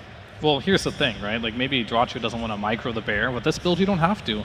You just buy all the items on your hero. You go for the Gleipnir and Harpoon and, like, treads on your hero. The game's going to be over before you have too many items to micro. It's kind of genius, actually. That's exactly what they want. It's the pace they expected, and it's easier to execute. 2 things that they do love here. We're still looking at some of these last bans. Dazzle taken out from the side of Gaimin Gladiators. Puck as well. They're going to look to take out another mid laner, but what exactly? Catch. They need catch. They have very little catch right now. Thompson. I'm still going to die on this Earthshaker hill here. I feel like... Okay, but Tundra are banning right now. Yeah, I mean, Gaimin has to pick first here, so Quinn, he definitely needs to pick one of his Spirit-esque heroes, something that rotates on the map. Whenever you play the Broodmother, it's best to have a mid laner who can just pick up a rune, walk to the Brood's lane. Then all of a sudden, Brood just gets a bunch of spiders, and all of a sudden, Brood takes over the whole map. And I think the whole reason why that works is because your mid laner can make rotations there. But you are picking it blind, so he has to weigh his options here to make sure there's nothing. He wants a melee hero, right? Because they are banning Dazzle, most likely. Yeah, most of the spirits are like the melee guys outside the Storm Spirit, but I'm not sure if that's what he's looking at. Void Spirit. Ember, just because you didn't say it, I thought I'd throw that one down. They don't really have to be spirits. They could be like a tiny. They could be Shaker themselves, right? I was thinking about that. Leave the Shaker in and take it for Quinn. Yeah. All you're thinking about Jenkins is Earthshaker. I just think that they're thinking about it. Okay, you got to give more. Yeah, because if they don't want to pick it, they kind of have to ban it. Yeah, I agree. But it is a decent Earthshaker game for them as well. They banned Batrider. I mean, these are like... Storm it is. That is a spirit. I mean, now Thompson, this is where he thrives. He is last pick. We get to open the Tundra egg and see what the Thompson surprise is in here. Fantastic analogy. That's how it feels like watching Thompson play. It's like, what am I going to get today? What am I going to be treated with as a last pick here? He sees everything. He gets his lane. He's not going to get Puck, which is like the big one. And we're going to get an Alchemist, probably in the mid lane. Tower defender. There's your Thompson surprise right there. Yeah, Acid Spray tower defender. And Acid Spray is also really good against Lone Druid. I'm actually liking this elk. I will say though, okay, this is cool and everything, but you are playing versus a Brood Lone Druid Chen lineup that is incredibly fast. So if this doesn't defend the towers, which I don't think Acid Spray really deters Chen very much, this could get ugly fast. But if they manage to get a couple defenses, they have an additional carry now. Yeah. So it could be interesting. Yeah, I mean, Tundra could also win the lanes really hard, and then maybe they won't run into damage issues, but if they don't, I do see ET Enchantress supports with the Mars. Where's the damage? It's not coming from the Alk until he gets a few items. It's got to come from Pure on the Luna, honestly. Like, Pure has to play active this game. You talked about him being able to play both active and greedy. Well, Luna is a hero that can do both. But in this game, I think he's not going to want to be the guy that's farming stacks. Like, he needs to show up to fights and use that ult, because otherwise they don't have damage. Yes, but you're using your ulti into Chen creeps, Spiderites, and Lone Druid Bear. The ult's not going to be super effective this game, but his right click will. It seems like a bit of a greedy draft. I'm not sure if it'll work out. Yeah, is that reflected as well with the facet that he's going for Luna? Because that is one of the most contested facets that we have on a hero. It is almost down that 50-50 split of what people want to go for. Right now, he has selected the Moonstorm. So does that lead into exactly what you would like for him? I think so. I mean, that tells me that he wants to win the lanes and play off of that, which if he wins the lanes, he can go through the portal, he can get active and do the damage that they need. All right, we're going to get some more words, not from you guys, though, from one of our coaches down on stage with Slacks. Thank you so much. Yes, indeed. Hello, my friends. We have CYATY yet again. Match made in heaven, of course, but a match made here in the hometown. How's it feel to be in hometown, baby? Oh, it feels great. All right, fantastic. The crowd feels the same way. Now, my friend, quite the aggressive draft here. I mean, second Lone Druid. Last time you and me talked, came through the lower bracket. You picked Lone Druid. Things didn't really work out too good. But this time, confidence. Why pick such a counterable hero so early? You feeling pretty okay? We're feeling pretty good. I think we have the best Lone Druid in the world. And now we actually have 2 players as well. So I feel like we're pretty hot on it right now. Absolutely. Now, the Broodmother has been a staple for you guys. You've been doing very well. I saw you banned out the sniper yourselves this time instead of picking it up. Would you be able to care to share why you would do that against these guys? It's just one of the most annoying heroes in the game. Well, I think we can all attest to that. Absolutely. All right, now, I got to ask you, you pick some heroes that are kind of counterable. You know, you got the Broodmother, Lone Druid, all that. They're going to end things with the Alchemist.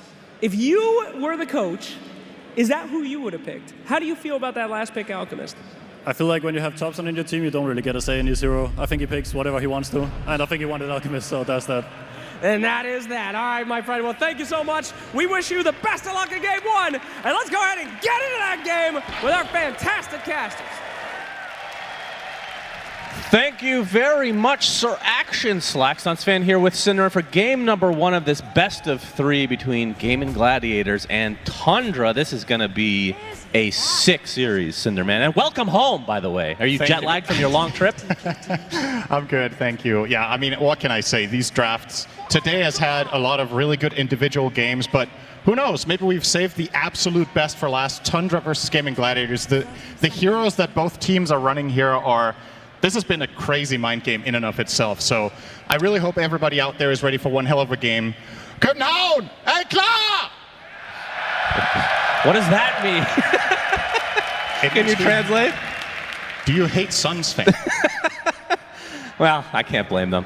As we get into this game, you're talking about this lineup, Cinder. This is a disgusting zoo lineup, if you want to call it that, from Gaimin. Yeah. What can Tundra do to try to contest it? Well, first of all, obviously, as the panel talked about, it's a lot of the time when you're playing against Zoo like this, it's either having heroes that have a lot of AoE damage that hit multiple targets, and especially something like Echo Slam that they talk to death with, amplifying itself. Either you have that, or you need some big boys that stand in front of the tower and make it difficult to take. So in this case, Thompson's going to play the Alchemist. I was thinking to myself, maybe something like a Timbersaw could have been a possibility. That archetype of hero where effectively you're trying to just stall. Buy time and get to your items on, in this case, the Luna.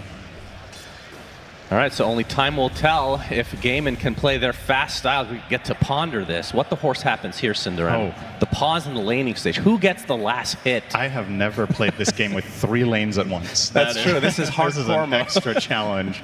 I think Quinn will get his melee creep. You see the tower shot is about to hit that one, and he's mid-animation, so I'm pretty sure he's got that one on lock. All right, that makes it a lot harder. I don't think anyone can really... This is the deadlock perspective here. You got to kill the souls that pop up after you last hit, of course. All right, your $50 has been deposited in your Steam account. Thank you, Gaben. Appreciate that. I'm really cheap, apparently. But yeah, this is going to be an epic series because I don't know if you disagree with this. I don't even know if this is that, contested of a statement, but I think Pure has been playing the best carry of the entire tournament. Would you agree with that? I think he played at least the best individual carry game on his Luna. I think the game they had against Falcons was insane. So many split-second crazy decisions, extremely mechanically gifted player, and as we saw in the pregame, he's only 20. So, this guy has Feels a like lot he's of been years around a long time, too. Right. So I think he probably made his splash in the scene when he was like 16 or 17, right? And he's been growing and improving as a player. This was a player that used to, I want to say 2 years ago, have games where he just crumbled, like made key mistakes, the higher the stakes were, the less you could count on him. And I feel like he's just completely overcome that. Well, It's I been think really part cool of to that see. is because he's not on B-Blob squad anymore, right? That's probably a big part of it, in fact. Since he's changed to this team, it has been smooth sailing for the most part. Of course, they're not playing with their regular position 4. We've talked about this many a time, but 9 class not able to make the tournament. But Sox, I mean, could you think of a better replacement for a position 4? This is a guy that used to be on the old Digital Chaos team that I was a part of, Cinder. And I remember when we were trying him out, both Bulba and I were like, this is the best position 4 I've ever seen in my life. Yeah. And I think the cool thing with this meta is because these heroes scale so well and they go into the late game. Remember when he was, we're going to see a big concoction here on the Quinn, but he will live.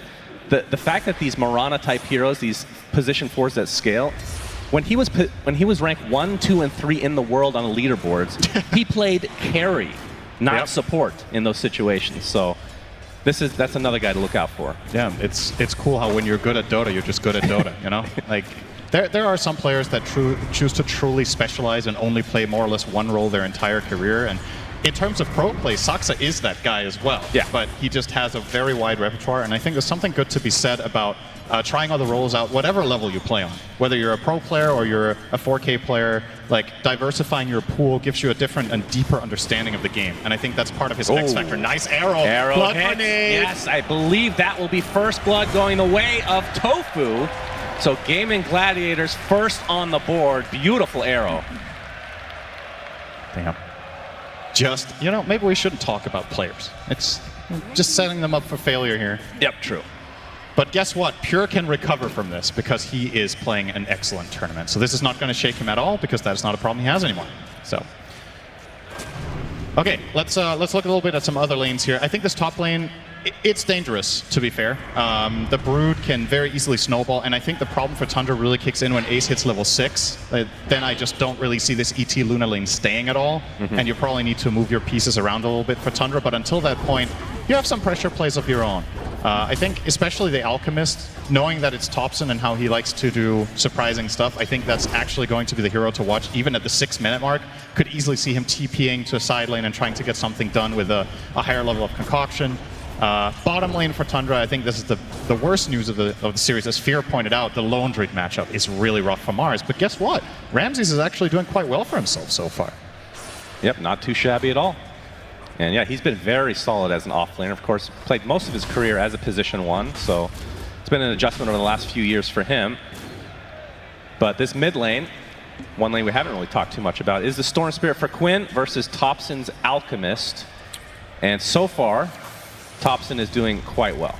Yeah, I think nowadays a lot of melee heroes that used to maybe struggle a little bit more against Storm do better. I would say Alchemist always would do okay in this matchup. You throw down the Acid Spray and you get some CS, and if Storm wants to come in for CS, especially in the past, you had to walk into the Acid Spray. Nowadays you can kind of go around it with the Static Slide, but yeah, Alch should be fine here. And of course he has the benefit of starting with additional gold, with the seed money facet. How did the first bounties go? Was that was a 3-for-1 split for Tundra as well, so even more went in their favor before the lanes actually began. Well, I want to talk a bit about the Bear. Obviously that was a big discussion for the panel. Doraccio not known as the Lone Druid player. Ace is typically that. Yeah. A little bit of a fake up, so you get the Brood in the off lane now, and Doraccio for the Lone Druid. This facets in there, where you only get 3 slots, which just clicking on the hero just looks weird, first and foremost. But secondly, have you seen this in play yet? I've not seen it in a pro game. I've seen it in pub games, and I think what people usually go for is something like what Doraccio is doing here. You just get some really cost-efficient, smaller items. He's going to start out with the Bracer here. I would imagine the second circlet turns into a Wraithband. Let's see. He's actually not going to complete that one for now. He's working on treads, by the looks of it. But yeah, I think it's really strong, and more so than anything, I think it's really strong for the way Gaimin Gladiators play the game, right?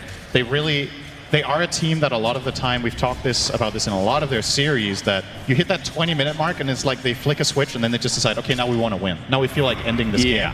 And you have a facet like this that just empowers your hero with fewer items. Talk about a match made in heaven for this team, right?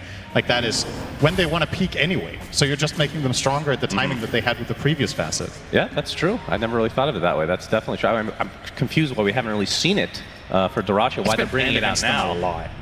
There's been a lot of teams that have first phase banned Lone Druid against them, and sometimes it's made it through to the second phase and then been banned. And Gaimin didn't first pick it this series either, right? It was a second phase pick. Yeah, it rate Mirana over everything, which I think is very understandable. I think Solar Flare has been the spell of the tournament. Oh yeah, 100%. It is incredibly good. And they've built a lineup here where they have 3 cores that all benefit a ton from this physical damage that Mirana's going to give them.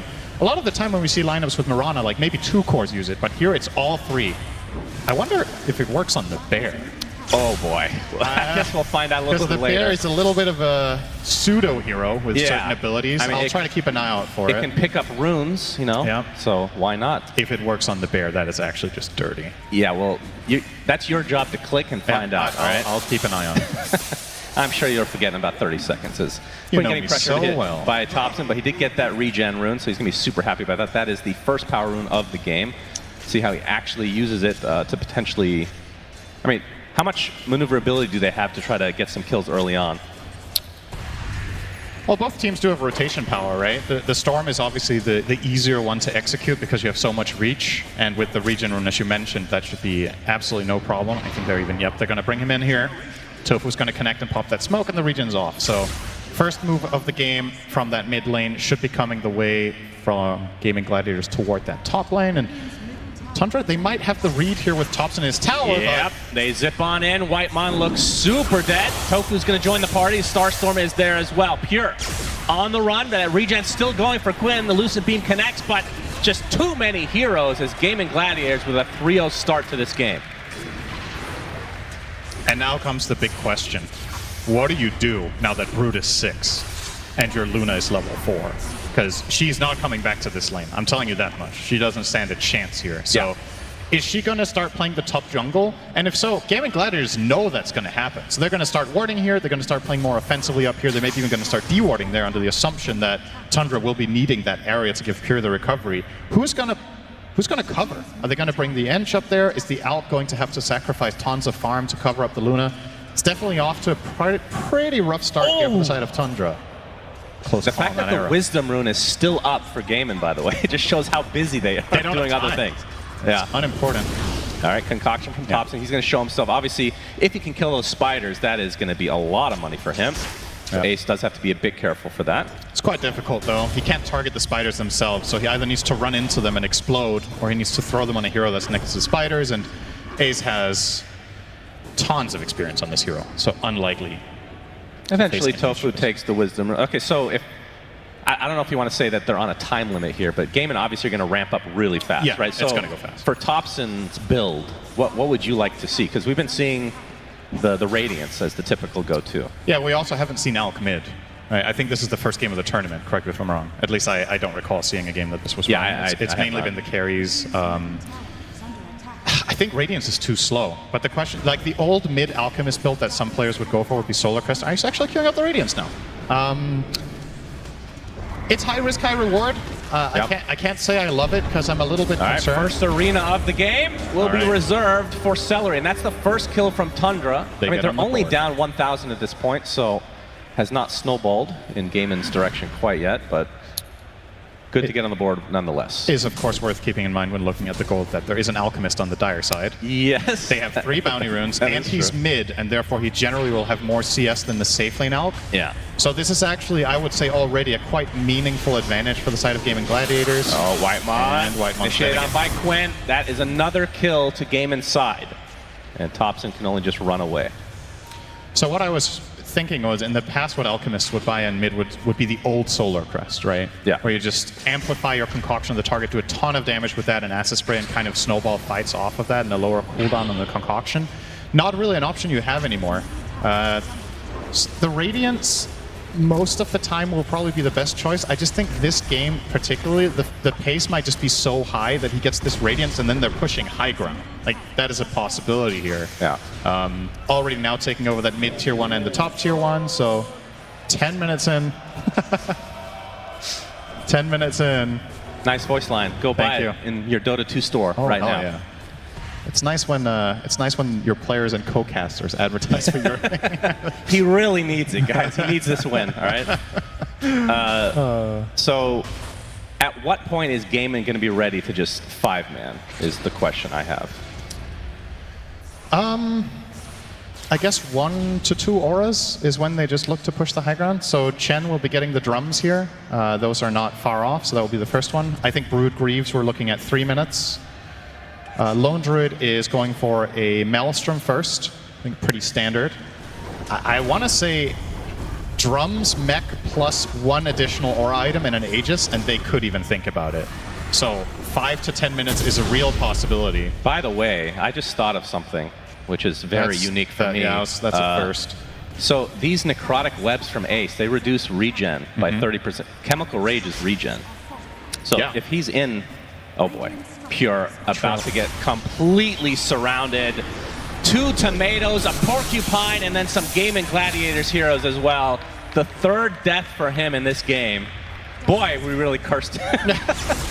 Good lord. Soxa trying to pressure the tier 1 tower. In the meantime, Quinn will casually right-click him down. Soxa does not have his ult yet, so feels like, oh, he's actually regenerating quite a bit as Quinn running out of mana, but eventually does get the kill. I will say, so you say we're cursing Pure, but I think if anything, this goes to show when one of the best carries, if not the, of the tournament in terms of performance individually so far is this much in trouble, it goes to show that Gaimin's prep and their strategy is really strong. Yeah, that's true. Because Pure has not had this much trouble in any game this tournament that I can remember, just getting absolutely run over, and his plan B is getting countered too. So now it's time for plan C. We'll see how long he gets to play this one before they take away the next area of the map. Ramses will be acting as wall here, but he can't cover it alone, so they're going to need to bring in the enchant as well. Arrow, gonna connect on Whitemon, no dive available. But Gaimin Gladiators own 60% of the map. We're 10 minutes in. Yep. It is a major concern for Tundra, and they need to very quickly get to something meaningful, and it's not going to come from Pure. So the guy you're looking at right now is Thompson getting his first big eye out. That's not the way to do it. I think denying yourself with a concoction at the Ancients is not a get-rich-fast scheme. Maybe he knows something we don't, Cinderin. Yeah. Oh dear. That's going to slow him down a bit. Took a lot of damage. Yeah, that stack will give him Radiance, though, if he can eventually finish it. But while he's thinking about that, the tier 2 tower top is gone. Would you believe it? They've made us patch to this game, so now there's 2 Tormentors. He found the second one. Soxa. He's dead. Very dead. Does have his ult now, but still. Just too much damage. And bottom lane, Dyrachyo. He is surrounded. There's the arena. The Eclipse coming out. His Thompson with Dyrachyo somehow kills Ramses before. And now Pure will get the trade. So not as clean as you would like if you're Tundra, but you do take out Dyrachyo at the very least. He traded in a 1v4 and forced like 2 or 3 TPs to that tower. It doesn't get much better than that. Okay, he had Hand of God, so let's call it a 1.2 against 4. That was, the fact that he gets that outcome, I think he's pretty happy with it. Sure, yeah, he's a nice kill for Tundra and all, but again, now you've effectively, what this play did is it forced all of Tundra down in this area now. And for Gaimin Gladiators, this gives you the option of, we talked about constricting the map. Are you going to try to flush them out of this area now? And if so, where are they going to go? You have Vision top. You know the Storm is inhabiting that area. He just lives up here now. Oh. It's his new home. Well, showing off the Radiance is Thompson, so do have to be a lot more careful with those little spiders. I assume, I mean, he's going to have to go like a Blink BKB or something to that effect as Ramses will find Quinn, or is it the other way around? 9-2 start for Gaimin as, again, you talked about it, 5k lead against a core Alk. As Thompson, he will run into Dyrachyo, gets off the concoction. Yep, Pure's in the area as well, gets off the Lucent Beam. Here comes Tofu, though, trying to block them out, puts down the GG branch. Dyrachyo's stuck in a corner. Big kill for Thompson. Showing some signs of life is Tundra. And Quinn, pretty low on mana, but he does have the rune bottled, as Thompson will be stunning himself again. Look, and just his prime casually mistake farming is away. the Ancients, and this time he actually does explode next to the creeps. But didn't actually mean to farm those, so. Yeah, they stem the bleeding a little bit. It's good for them to find another kill onto Dyrachyo here for Tundra. But Gaimin Gladiators still feels like this game is theirs to win. If they can keep the momentum up, if they can get the Roche, keep snowballing, get the last 2 tier 2 towers, and then it's just a matter of which items are you waiting for. Because I think if they take these next 2 towers and have the Aegis in hand, they effectively get to decide what happens in the game in the next 5 minutes. I think initiative is extremely limited for Tundra's lineup. I think a lot of the ways that their lineup could have found initiative had to happen early, but the lanes were so difficult that that stage of the game is kind of over. Enchantress didn't find much success. The Elder Titan didn't get too much done. And your mid hero is Alchemist, so he needs to tread this difficult line between finding farm and actually being active. And he's been resorting mainly to the farm aspect on tops. He's barely ahead of Brood. Yeah. He's a mid-alk, and they have about the same GPM going on here. So, okay, is this build that Doraccio is going for normal? He's going Gleipnir on the ranged lone druid, so the bear is not nearly part of this strat, it seems. I mean, this is such a new thing for me that I don't really have much of a frame. All right, there of was a reference, time when this was a thing, actually. As Pure will be able to TP out just barely. That was very close. There was a brief 1 week window in Dota 2 history where ranged lone druid was a thing. What voice line is that? Wait, what? That's a Luna voice line? I guess. Hell yeah. Purchase it now at the Dota 2 store. I love Luna. Along with Cinderins. Very good. Well, Pure's gotten a little bit of space, but we can see in terms of the net worth, still bottom of the cores, and on a Luna, that is very bad news. Getting a little bit closer to his eventual Manta style, though, which will help amplify the farm quite a bit, but he needs time, Cinder. I'm not sure if he has it. And now the pipe comes out for Brood. So mech pipe complete. I'm assuming the Greaves are next to follow. Chen with the drum, soon a Solar Crest. Lone Druid with the Gleipnir as well in 50 gold. Tofu now has the Shard, so he's not going directly into a utility item, but will be able to scale himself as well. A little bit of a, you would call it like a backup plan, and also the fact that because they have so many good Aura buyers, it's kind of a luxury game for the Mirana where you can kind of buy whatever you feel like, I think. Yep. So we'll see what he puts this gold to use for. Well, you say that today, it almost bit Snake King in the ass getting a Satanic on the Mirana instead of some more helpful items. There might have been a better item in that game. But they won. It worked, technically, yes. The champions always get to write history. No one will remember that he bought the wrong item because they won the game. Yeah. And everybody would have criticized him if they lost. So that's how it goes. All right, I believe it's time for Big Stone Man to meet half the population of the world of Dota. Yes, one go. That's quite the zoo this is they've quite got here. The home invasion here. All of them. This is like 50 units on Roche. He's spotted, so he will likely just be the trade for Roche here. And the Aegis will be taken by Quinn, as we've talked about many a time, one of the best Aegis carrying heroes in the game. Nothing's changed on that front. And Aegis, yeah. Some TPs here, but Pure will be able to get away. And Manta still not quite finished yet. But he's not that far behind Quinn, if you look at the core net worths right now, so things are evening out a bit. In fact, you can see the lead has gone down to 2K, so that's the Alchemist effect. Would you believe the win expectancy for this game is 50-50? Is it really? Yeah. Really? Wow. I mean, so the thing is here, we've talked Gaimin Gladiators up in what position they are in the game, and I still feel like you have the feeling that it's impending, right? That they have this insane push coming. But the thing about a strategy like this is if you trip up once, if they have one failed push, their lineup could extremely quickly run out of steam against the lineup of Tundras. And they find Quinn. Quinn's really low. The Echo Shot not quite enough. He zips away just in time. How cool is Celery to not Hand of God there? He probably just forgot. Good luck, Quinn. I mean, he did have Aegis, so wouldn't have been the worst thing in the world, but Saksa, he's going to be found and eventually will be brought down as well. In the meantime, we have Doraccio's bear. He's like, what does this bear even have on it? It's just branches, for God's sake. But they're going to come with some backup. It's Pure in the backline, be able to take out Doraccio in tow. Quinn, he gets the kill. Ace actually gets the kill on Thompson. And the Aegis still remains online for Quinn. That is still a very nice kill for the side of Tundra. Sure, you lose your Alk, which sucks, but you killed the bear twice. He resummoned and died instantly on that lone druid, and this is going to buy them a little bit of breathing room. He's barely using the bear, Cinder. It has branches on it. Yeah, maybe it doesn't matter. It doesn't yet. Maybe when he moves the items to the bear, it will matter. So See, you're saying he should have gone stats. That's the old lone druid pup build from Dota 1 when people did not want to micro. Not because it was actually good, but because people were lazy and didn't know what to do. I don't know if I agree with that here.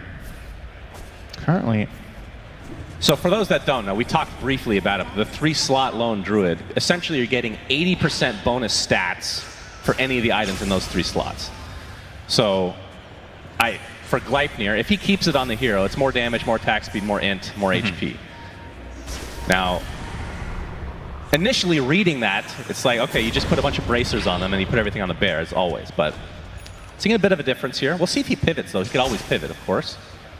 Yeah, very interesting, though. I'm very curious to see what the idea is here and with the build, especially if the original idea fails. Like, how does this build change if you lose the mid game on this hero? I mean, generally, you don't really pick Lone Druid as a late game solution of any sort, but you know, some games just go that way, and you have to deal with it. Ramses will Crimson Guard the tower, and they will glyph it as well, buying some nice time here, and the siege creep will actually be taken out. And now Thompson with the Manta will be harder to push into. Just maybe Tundra have managed to buy themselves enough space. I still think it's difficult, but with a Manta on Alk, I'm starting to believe more and more in their ability to just stall out as long as possible while Pure farms up a Storm. He's level 16 on the Luna, by the way. Really? Higher level than anyone on Gaimin Gladiators. Wow. The highest level on their side is the Storm with 15.5. So Pure, despite dying 3 times in lane, he's 1 in 3. He's still the highest level hero. And what a beast. And now the Tormentor will get ganked pretty hardcore. Look away, children. Who gets the shard? White Oh, God. Points a bit late to the party, but he he's wants going to anyway. fight, apparently. Uses the Electric Vortex, gets speared into a tree. Again, still has Aegis for less than a minute, so Tundra not going to expend much more resources on him. But they're just going from tower to tower with this Aegis advantage. Another tier 2 will fall. In fact, all of them are now gone. All right. Now what? Now, what are you going to do to now maintain you move this? the items to the bear, right? That makes no sense at all. That's so cool. I love seeing this new stuff. I think it's you can be very creative with this. I feel like this is the kind of thing where the builds haven't necessarily been discovered yet. There might be 1 or 2 paths that would actually be crazy that players just haven't figured out. Quinn will be confident taking away this rune. He still has Aegis for another 15 seconds, and Tundra uninterested in forcing that. So he's going Echo Saber into Harpoon on Duraccio, by the way. Yep. So usually the bear items sometimes. Yes. So that's like when he's in melee form, obviously the Echo Saber will work, otherwise no. That's really strange. We'll see. We'll see. Maybe it's really good for... How long does his ulti last? So 40 seconds, you're really strong, and then after that you have to swap your items over. I don't know. It's like a little mini game in the middle of the fight. I mean, we've seen it before. I think Koikva might actually be out in the audience right now. He's just cringing so hard. Dude, you don't understand this hero. It's just like, he has probably played this hero 5 times, no, let's say 100 times more than Duraccio. Maybe, you know? Yeah. He has committed his life to being a bear. I could see that, yeah. So if anyone would know what to do here, it would be him. But unfortunately, we don't have him. I can't phone a friend right now. That is against arena policy when broadcasting. Oh, Ramses gets a nice spear onto Quinn. There's the hand of Gaben to keep him healthy. Thompson now on the run. Doesn't have his ult for another 20 seconds, so of course he's in these webs, so it's not nearly as effective. As Quinn will use most of his mana, in fact, just to zip away to the other side. So neither side really looking for a full fight yet. And Pure showing himself level 17, has the Manta, Dragonlance, and what's next? Looks like he'll actually finish the Hurricane Pike. Yeah, I think he wants a way to reliably disengage from the bear. Oh, Gleipnir initiation. Speaking of. Into the arrow, Sox is dead. Yeah. Good start here for Gaimin. That was their smoke pop, though. They still have Quinn smoke, but the rest are now visible, so I think Soxa might have just taken that one for the team. And once again, let's keep in mind that the name of the game here for Tundra is not winning fights, it's staying alive. You know, very rarely, a lot of the time when we cast, I'm a champion of, you know, you gotta take low percentage plays to get back in the game or whatever. Yeah. And a lot of the time when you look at this game state as Whiteman is dead, that will be what I would be preaching is, all right, the Dire have to group up, make a smoke play and try to get something done to stabilize the game and get back. But in this particular game, the solution is actually to farm. You just dodge, dodge, dodge. It's hard. It's hard to play that way, but I do think it's the best solution. And these teams are obviously world-class, so they can pull it off. I would not advise people to use split push as their primary strategy in Dota in the last couple of years, but sometimes it's the way you got to do it. And they've in my opinion, done a pretty admirable job at equalizing this game. 7k gold lead, you have Alk. I know it's not pretty, but it's definitely not out of the question. Now, what auras do Gaimin Gladiators have left to buy? So Chen just finished Vlad's. They have Pipe Greaves. They have Solar. And AC. Yeah, so Shiva AC is still missing. I don't know if they want either of them right now. Oh, we have an arena. Oh, but the missed spear doesn't really matter. Though Celery is basically a creep within here. Pure and company will. Okay, the pipe save level the waters. Duracho going in with the harpoon, doing so much damage to this Mars. Ramsey's just abandoned by his team as Thompson will concoct and attempt to run. He might be stunning himself, but the arrow is upon Soxa again. We've seen it time and time again in this game.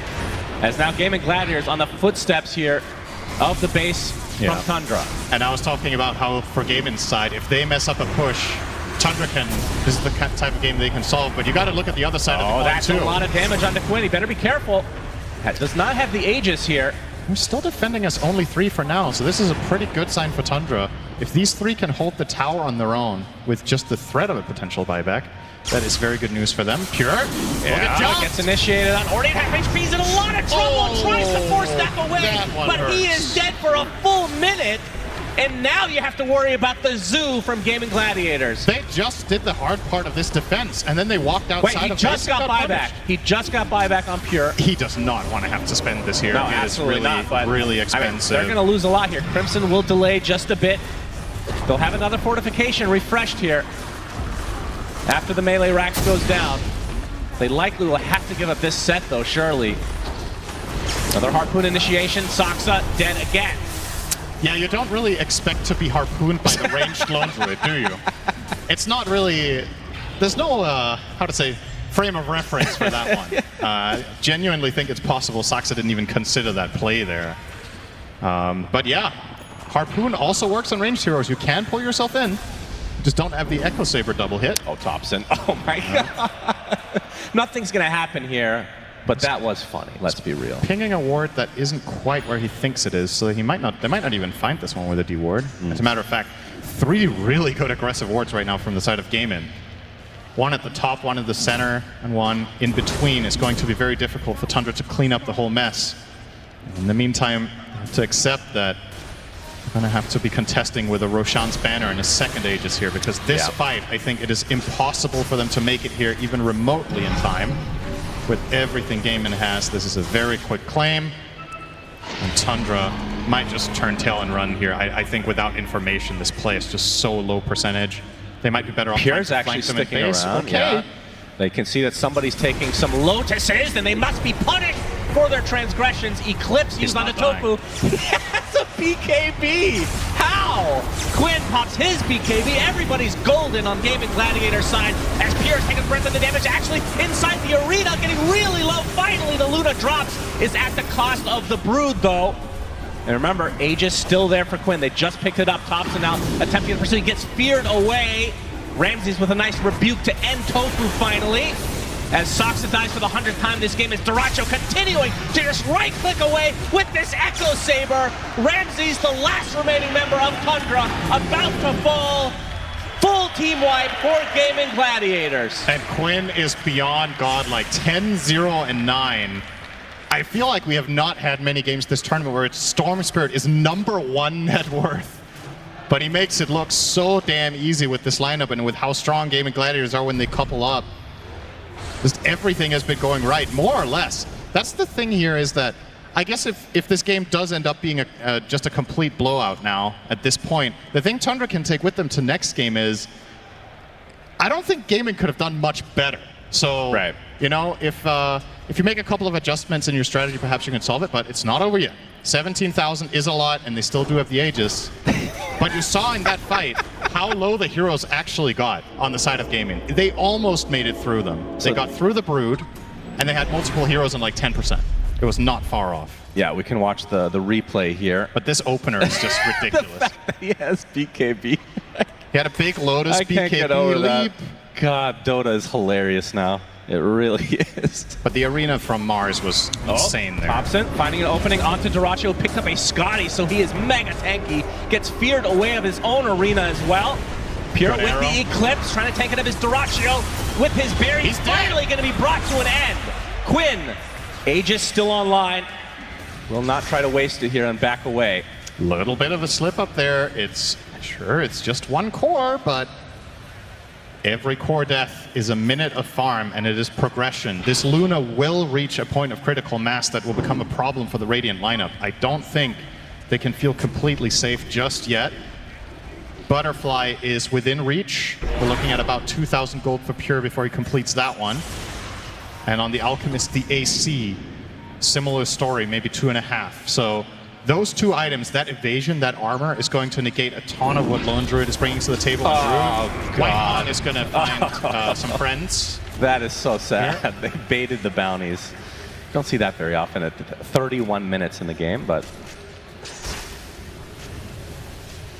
yeah, Gaimin Gladiators definitely in the driver's seat. They'll still have plenty of time in this Aegis to try to push yet another lane once Duracio's back into the fray. So he doesn't have boots. His mobility is Harpoon. All his trash items that he had on his hero previously are on the Bear. Yep. So the Bear is the recycling bin, in other words. Yep. Very cool build, I have to say. The second-hand Bear here. Yeah. Just passing it down to the next generation. It's very beautiful. Although it is a little bit savage that he just has his Bear run out in front of him. It's maybe a little bit uncalled for. Anyway, high ground attempt potentially. So in ranged form, he has almost 5,000 health, by the way. In ranged form. Yeah, this is ridiculous. Is absurd. That is actually God, that is insane. Oh, they might be catching Ramses here. Quinn gets Lucent Beam. Electric Vortex is there. He's taking a lot of damage from Sox on the other side, though. Ramses finally uses his arena and dies shortly after. And Quinn continuing on with that BKB. Thompson, concoction onto 2 BKB targets because everybody has that item on Gaimin Gladiator side. 2 dead for Tundra. And just like that, we're in a 5 versus 3, not including Aegis. Tundra will just and our buildings will melt. Uh-oh, another kill. Yeah, opening up onto Soxa again. No buybacks. Having a really rough game. Still 2 cores of life for Tundra, but surely they cannot defend this. This is minimum megas if that's what they want. They could even just full-on push for tier 4s. Yeah, they will try. That massive siege damage from Duracio's Bear with the branches still in his inventory. And they're going to try to go on top of the Luna. Pure dead again. Does AC have all right. And Thompson, last remaining member for the time being, inside of his fountain. Just trying to kite them. Duracio's Bear tickling him as GG is called. Gaimin absolutely manhandled Tundra in game number 1. And just a little detail toward the end of that. First of all, I didn't see if the Bear had solar flare. We talked about that. I forgot to check it. You were right. You forgot. Yep. Good. The Lone Druid himself had 500 damage per hit in ranged form with these 3 items on him and all the auras that they had. That was completely overwhelming. Just an overwhelming ball that Gaimin brought to the table here. And Tundra, they have to change things up for game 2. Absolutely. Let's see what the panel and Jenkins have to say about Lone Druid. Well, I can definitely ask the panel and Jenkins just exactly what they think here, because you guys knew just how dominant this Gaimin Gladiators early game was going to be. But we thought there could have been ways in for this out. This last pick could have been something that tied Tundra over if they could survive that little bit. And whilst they technically could survive Winter, it wasn't them coming out on top in survival. It was literally bare bones just surviving. I mean, I had the impression that the Elk was going to be maybe more active early, maybe had a different item build instead of the Radiance. We see them do this Elk Radiance one time already in the group stage when Ramses played, and this time I feel like it's a very similar case. You know, they have 2 carries in the game. They couldn't really slow down the game enough for Luna to get herself back. She had a disastrous laning because she was like so poor from the start, and she was like always constantly just playing catch up, like waiting for the Mars and the Elk to help you get yourself back into the game. But if your Elk is also buying a Radiance, then I feel like that's kind of a very, very hard position to be put in, you know, as the Luna. So what is the build on Alk then? Because I mean, I feel like he got pretty farmed, but he just didn't do anything. Like, I did not feel any impact from the Alk in that game. Yeah, I'm not sure if it's just the build Blink or just Orchid or something. Yeah, just how he played, or it's the build.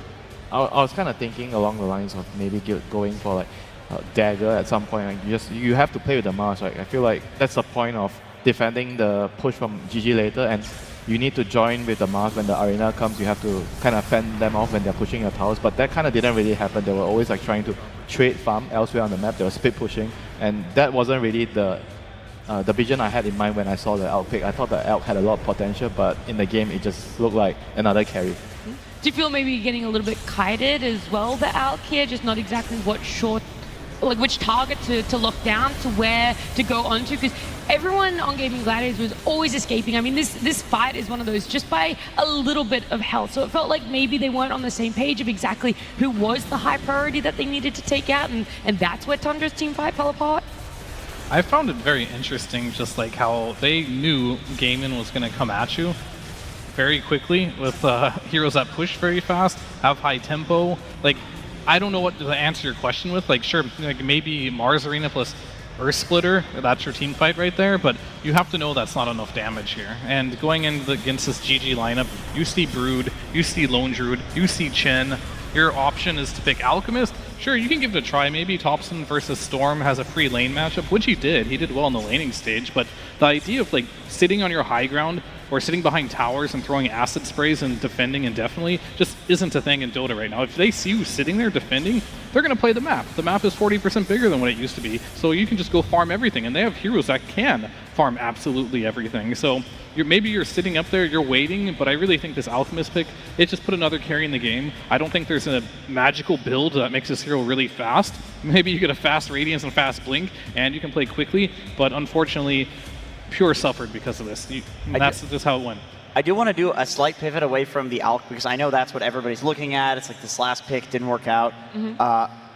It might have also gone that way if Topson was just on a normal hero too, because to me, the absolute MVP of this game was Tofu.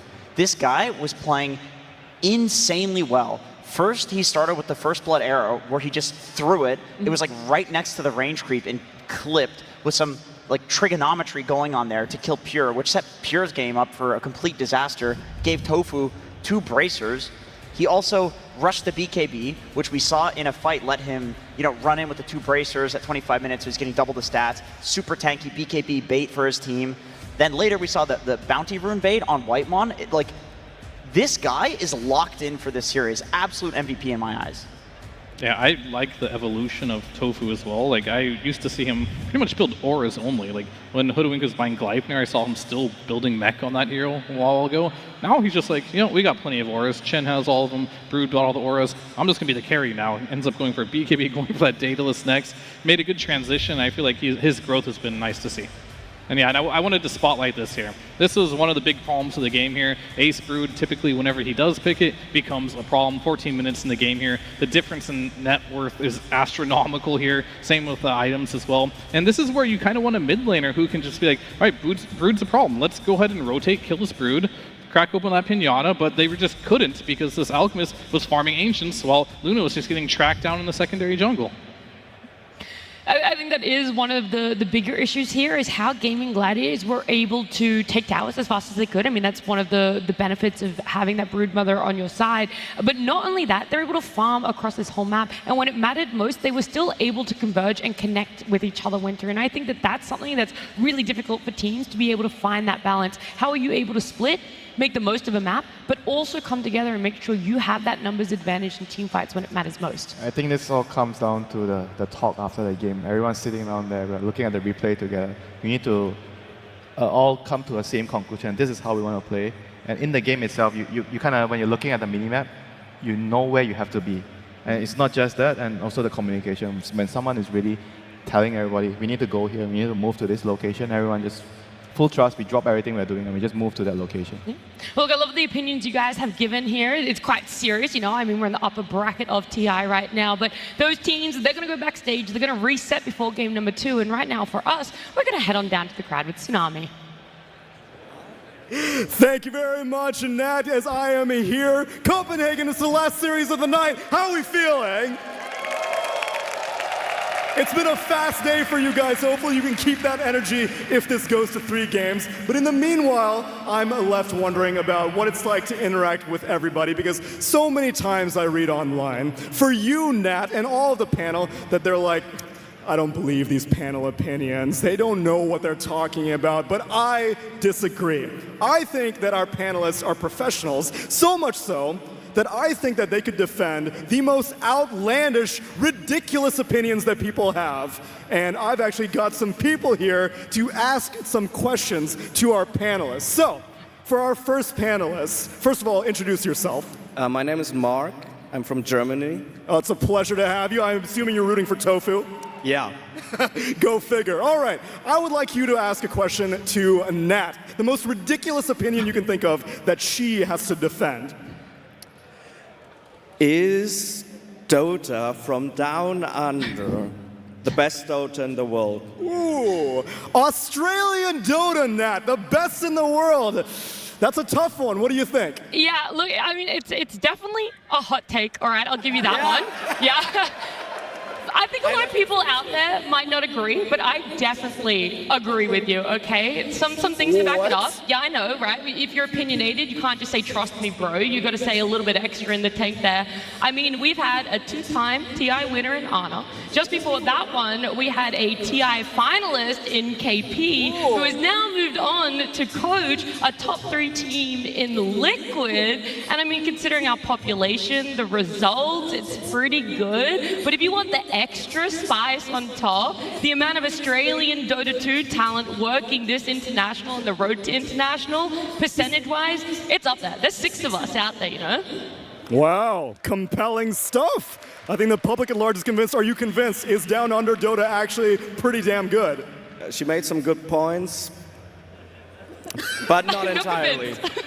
You'll have to win her over a second time, but we got more panelists on that desk.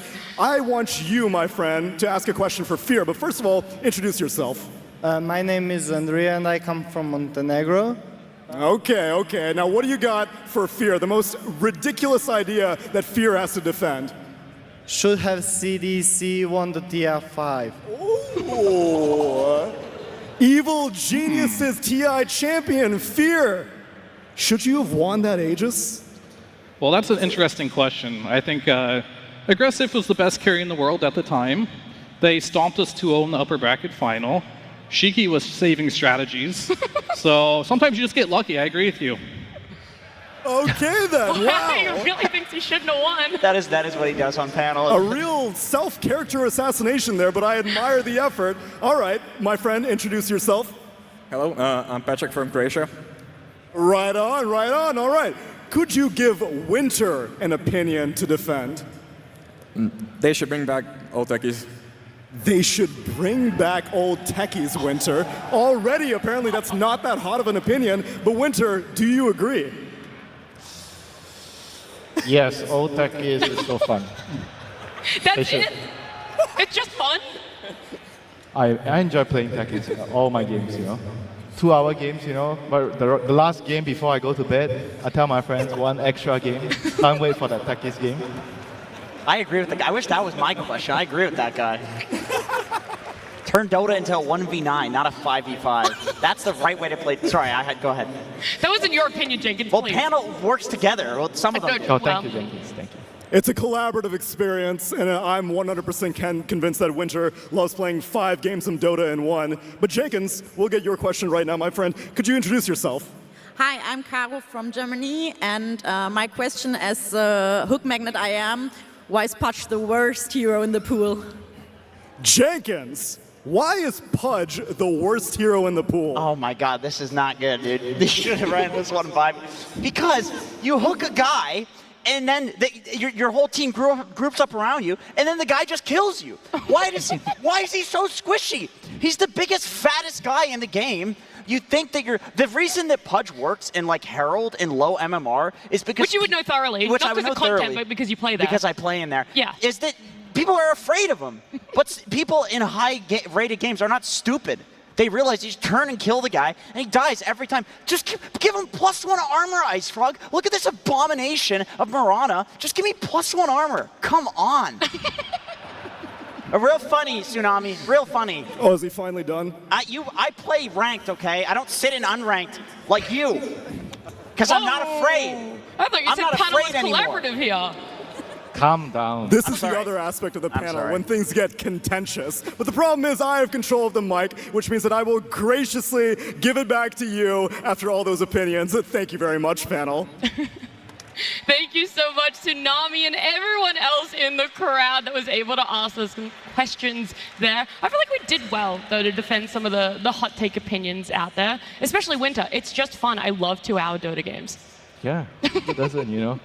The one game before you go to bed, it just happens every time. The techies game. Yeah. I'm sure you had one of those games. I mean, yes, definitely. Everyone's had that. I feel like it doesn't really happen so much in this patch. And when we look towards our competitive games as well, it really doesn't happen. Very rarely, Jenkins, even in this event, have we even gotten to that 60-minute. It has happened, but it's really rare compared to the previous internationals and It's happened in a couple of the game 2s today, so I would love Elimination mostly, I feel. Yeah, that's true. When the pressure is on, I think that's when people are a little bit more afraid to make moves. That's when some of the mistakes get made, and so you have comebacks. You have comebacks in both directions where the games go very late, but still, I would like to see that game 2 trend continue. You know, let's see some 60-minute Dota here. Okay. I mean, if it's going to happen, it's down to the coaches as well of what they want to draft. For me, it's really down to what is Moon saying to the Tundra players right now, because it was a beatdown. Let's be real. They couldn't survive that early game in a position fear to even have a potential mid to late game, to even want to be able to take fights that aren't you being 5v1. Yeah, I mean, Moon had more papers than CY did in that locker room there, but I wonder if that's what they need, a strategy adjustment. Looking at the picks, what they're going to play against, what they're going to pick to counter that. They clearly knew Gaimin was going to do this, but they just didn't have the answer. So hopefully they have a secondary answer to this, because I don't think Gaimin's going to change their style at all. They're going to play the same way. They're going to keep playing that way until you prove to them that they can't play that way. Then they'll still play that way anyway, because that's just how Gaimin plays. Look, they do find a playstyle that works for them, and they keep going, and even if there is that minor setback of a game, they will still go back for it. But both of our teams are right now coming out on stage, Gaimin Gladiators, with that one-game advantage right now. We said that we love when Hobson goes out of that meta, when he picks up something new in that mid lane. Credit to him, Winter. The mid lane was very even. It wasn't this beatdown where an Alc mid lane felt like it couldn't work. It was just that later part of the game where it wasn't that impact. Yeah, I always say I'm a very big fan of trying something in the first game. If you have an idea that you think you can break apart the meta game, I think go ahead. You know, if it works, it gives you such a big advantage in the next game. Now, unfortunately for them, they have to go back, you know, to what works, but it takes a lot of courage, you know, to try something in the first game, and I give them that. I agree. I think that's probably the talk that Moon had. He's like, all right, guys, we tried some. It's my fault, guys. Crazy no stuff. No strat saving. Right, exactly. Like Theo was talking about. Yeah, I picked some weird stuff. Let's just go next, and we'll play something a little more normal. And you know, normal for Thompson is still abnormal, but that was very abnormal. If he could have gotten his last pick Dazzle, or you know, we talked about the Earthshaker, like something like that, I think the game would have been entirely different. And also, I don't want to just say it's the Alc mid. I also credit to Gaimin Gladiators. Like Quinn was incredibly active in the early game on his Storm. The very first rotation, he was completely out of mana from shoving the lane. He had a regen rune, and then they smoked and killed Pure, and at the same time, Dyrachia was coming through the portal. So these guys were just crazy coordinated in the early game, where I feel like the Alc is almost like a red herring in a way, where Gaimin...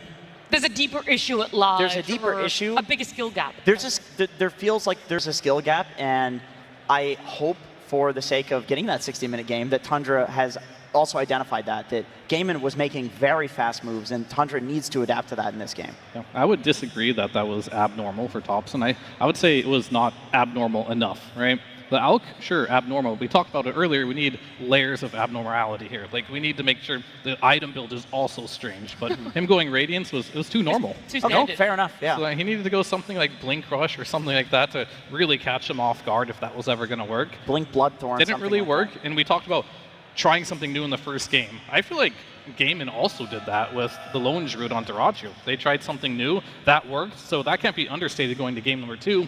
You try something new, it works, and that gives you even more momentum, and especially Lone Druid, of all heroes. This is something that Ace is so good at, right? Now you're just scared of this hero when no one else is playing this hero in the entire tournament. Yeah, and on top of that, he kind of didn't really play a perfect game as well. He had a couple of bad deaths in the first game, but it was still good enough for them to win. So that itself is such a big advantage. You know, going into the next game, do you have to use one ban to deal with it, or you have to come up with a much better solution?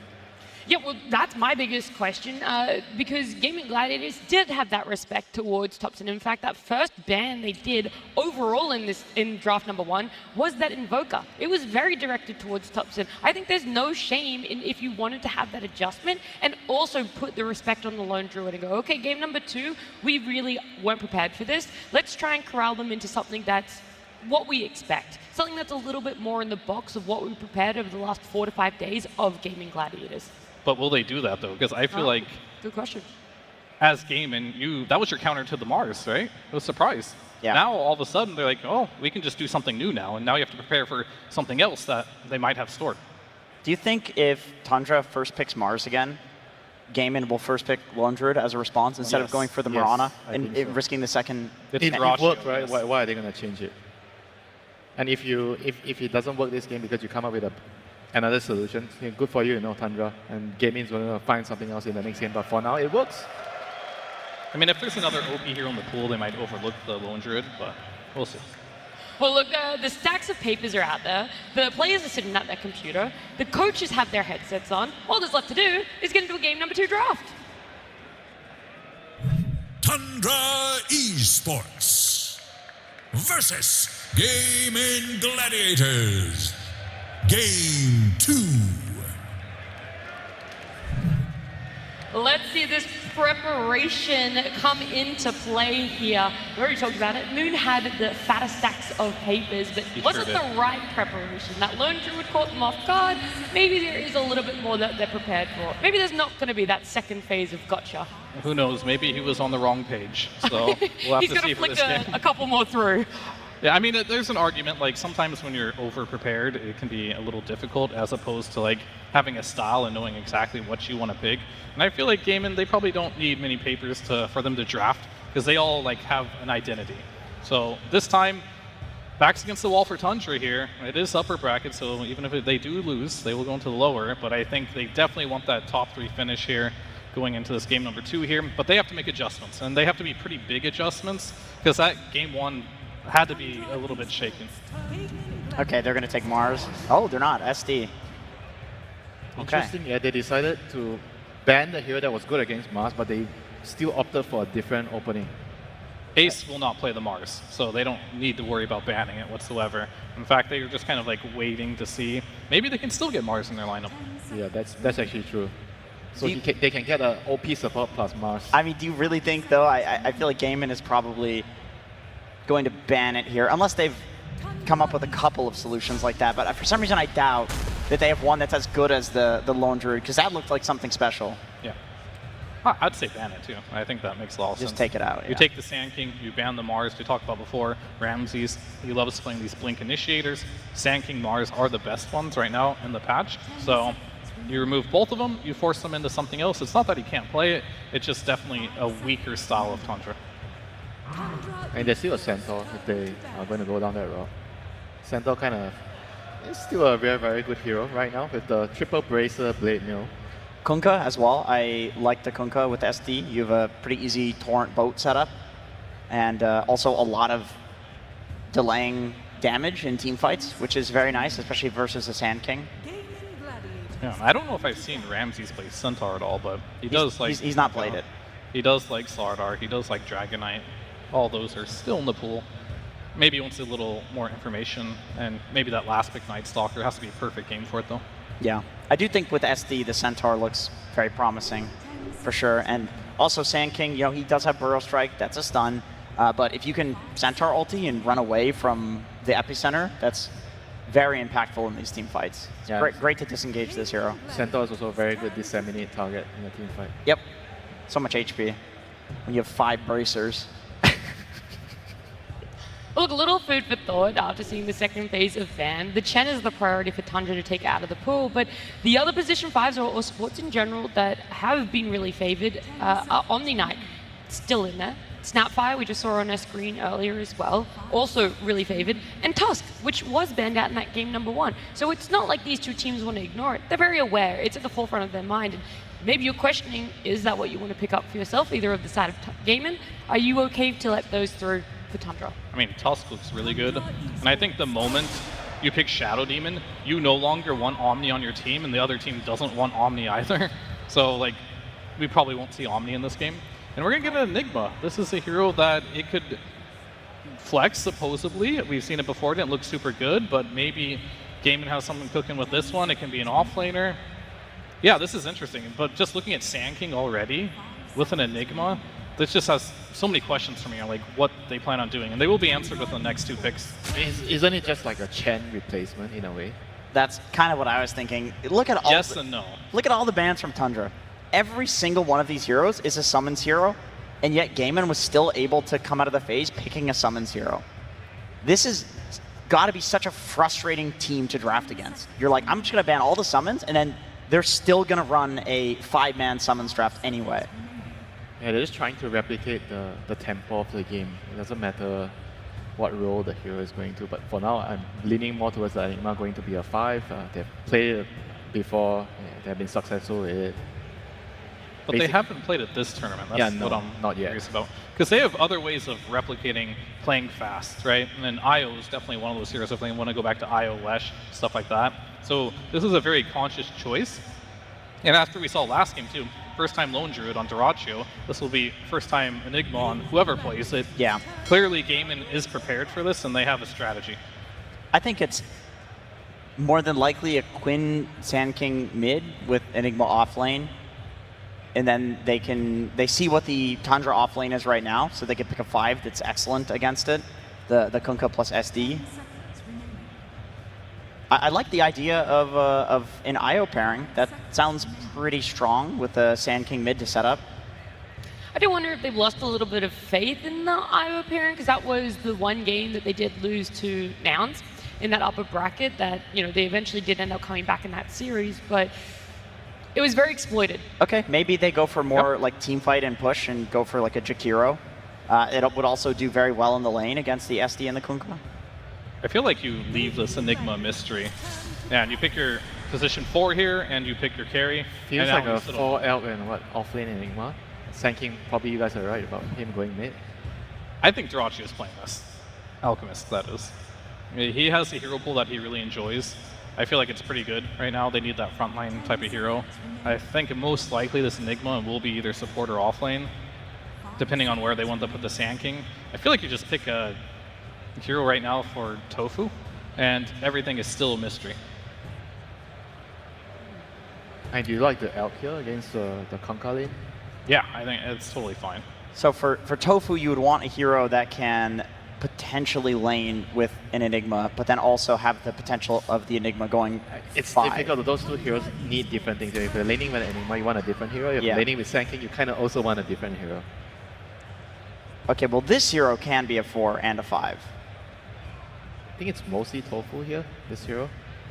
Yeah, Seller has not played it once this tournament yet. I mean, that's the cool thing about these drafts. We all have a slightly different opinion of like what they might be doing. You can't know for sure. Like, it's very open-ended. It could be support Alchemist for all we know in a mid Snapfire with a position 5 Enigma. Who really knows? Like, the best read I have is that they're going to see one more pick here, and then after that, they're going to decide where this Enigma's going to go. I think Dyrachyo, he has his hero pool. He does like the Alchemist. He's one of the few players that are still playing it, so he'll most likely pick that one up. You see the puck. Now I guess it's up to Quinn to really decide here. Yeah. Does he want to take the Sand King mid? Do they just want to throw it on the off lane, make Enigma 5, and then all of a sudden pick a new hero for the mid lane for Quinn? These are the answers that they'll have to have for this. My pitch, my elevator pitch here would be that I think that with all the summons heroes banned out, the hero that they're going to get tempo through is Enigma. It's one of the few left that they could get tempo through, and I think with items, that's going to give them the tempo. If he's a 5, then they have to pick an offlaner that either wins them late or something like that, but that doesn't seem very in-game in style, or they need to pick an offlaner that also provides tempo, which like all of them are banned out. Well, that was going to be my question, is what exactly does a support, most likely a position 5, Enigma give you? Is it purely to focus on those lanes, and you're hoping that there's this big save ultimate black hole that does do damage in the later fights? What are you exactly waiting out for, and what window timing does he slot into that gives that advantage for Gaimin to make that swap? I think as a support position 5 Enigma, you kind of you get to farm, right? He's one of the better ones if you're talking about like farming position 5s outside Chen, Naga. and it kind of enables your team to not buy the aura, so because you can buy everything, you can farm, and everyone else can just get their core items a little bit faster, and the whole game just feels a lot faster when you have this type of support that can farm the aura items. All right, hear me out here, all right? You're going to have Enigma 5 with Alchemist, and they're not going to really play to win the lane because it's impossible, but Enigma is going to use his Eidolons on this hero to just stack for Alchemist, and then he's just going to go head to the jungle, and then Enigma will just try to hold the lane. Because I really think this Enigma's 5. Yeah, not a bad idea. They're banning mids too. Like, sure, you see Ricky, you're like, that's a mid. That is a mid against Puck. I wouldn't be surprised to see a Dragonite or a Void Spirit get banned out on the next one. Void Spirit seems like an incredibly good ban. You are playing versus Kunkka and a Puck. Yeah, Shadow Demon plus all the backline supports very vulnerable towards the Aghanim's from Void Spirit. I mean, they're definitely lacking a hero that can deal with the Puck. And all the heroes that they have right now, they're not exactly the best at catching Puck. Or maybe there's a better support that adheres to the let's try and look down and catch the Puck, and now it's even better about argument. Lion, something like a Lion. I was thinking. I was saying Lion without saying Lion. I was thinking about Lion or Skywrath. Either of those two heroes, they kind of do the same thing. Sky would give you more burst. Lion would give you less of a terrible hero. But it does make the lane a little bit weird, because then that would be like Sky Enigma or Lion Enigma, which is very strange. They do go for the Void Spirit ban, so they're thinking of a Puck answer from the mid lane, which I agree with. I think that's the most likely here. Now it comes down to, is that mid counterpick to Puck mid worth picking, right? Or do you just throw the Sand King mid and do what you guys are talking about? A lot is going to be in the pool still. I think versus Puck, is there, no, Monkey's banned, okay. Dragonite's the last thing I can really think about that does really well versus Puck in the mid lane. Maybe there's more. Like Tiny, I like that. Sure. I mean, we saw snipers as well. Oh, now I really like Tiny. Yeah, Drow's going to be that last pick for Tundra. That's going to be their carry, so Pure will be picking it up for themselves. And you're saying the Tiny, once coming out of that mid lane, it's going to be able to really jump on top of the Drow and just burst her. Is that the idea that you're having towards what he can do out of the lane? You toss her in. I mean, she doesn't like to be, she's all about positioning. Tiny's the best hero at disrupting positioning. It beats the Puck in lane. It can jump the back line, SD, and the Tusk, and one-shot these heroes.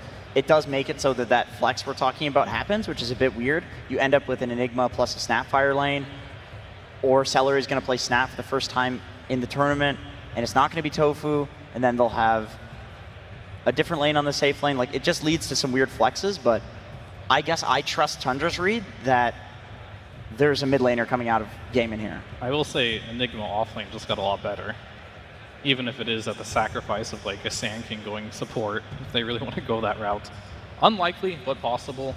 I'm really thinking, if I'm Gaimin, how can I make this Enigma work in the offlane? If not, then just go ahead and pick a mid for Quinn here.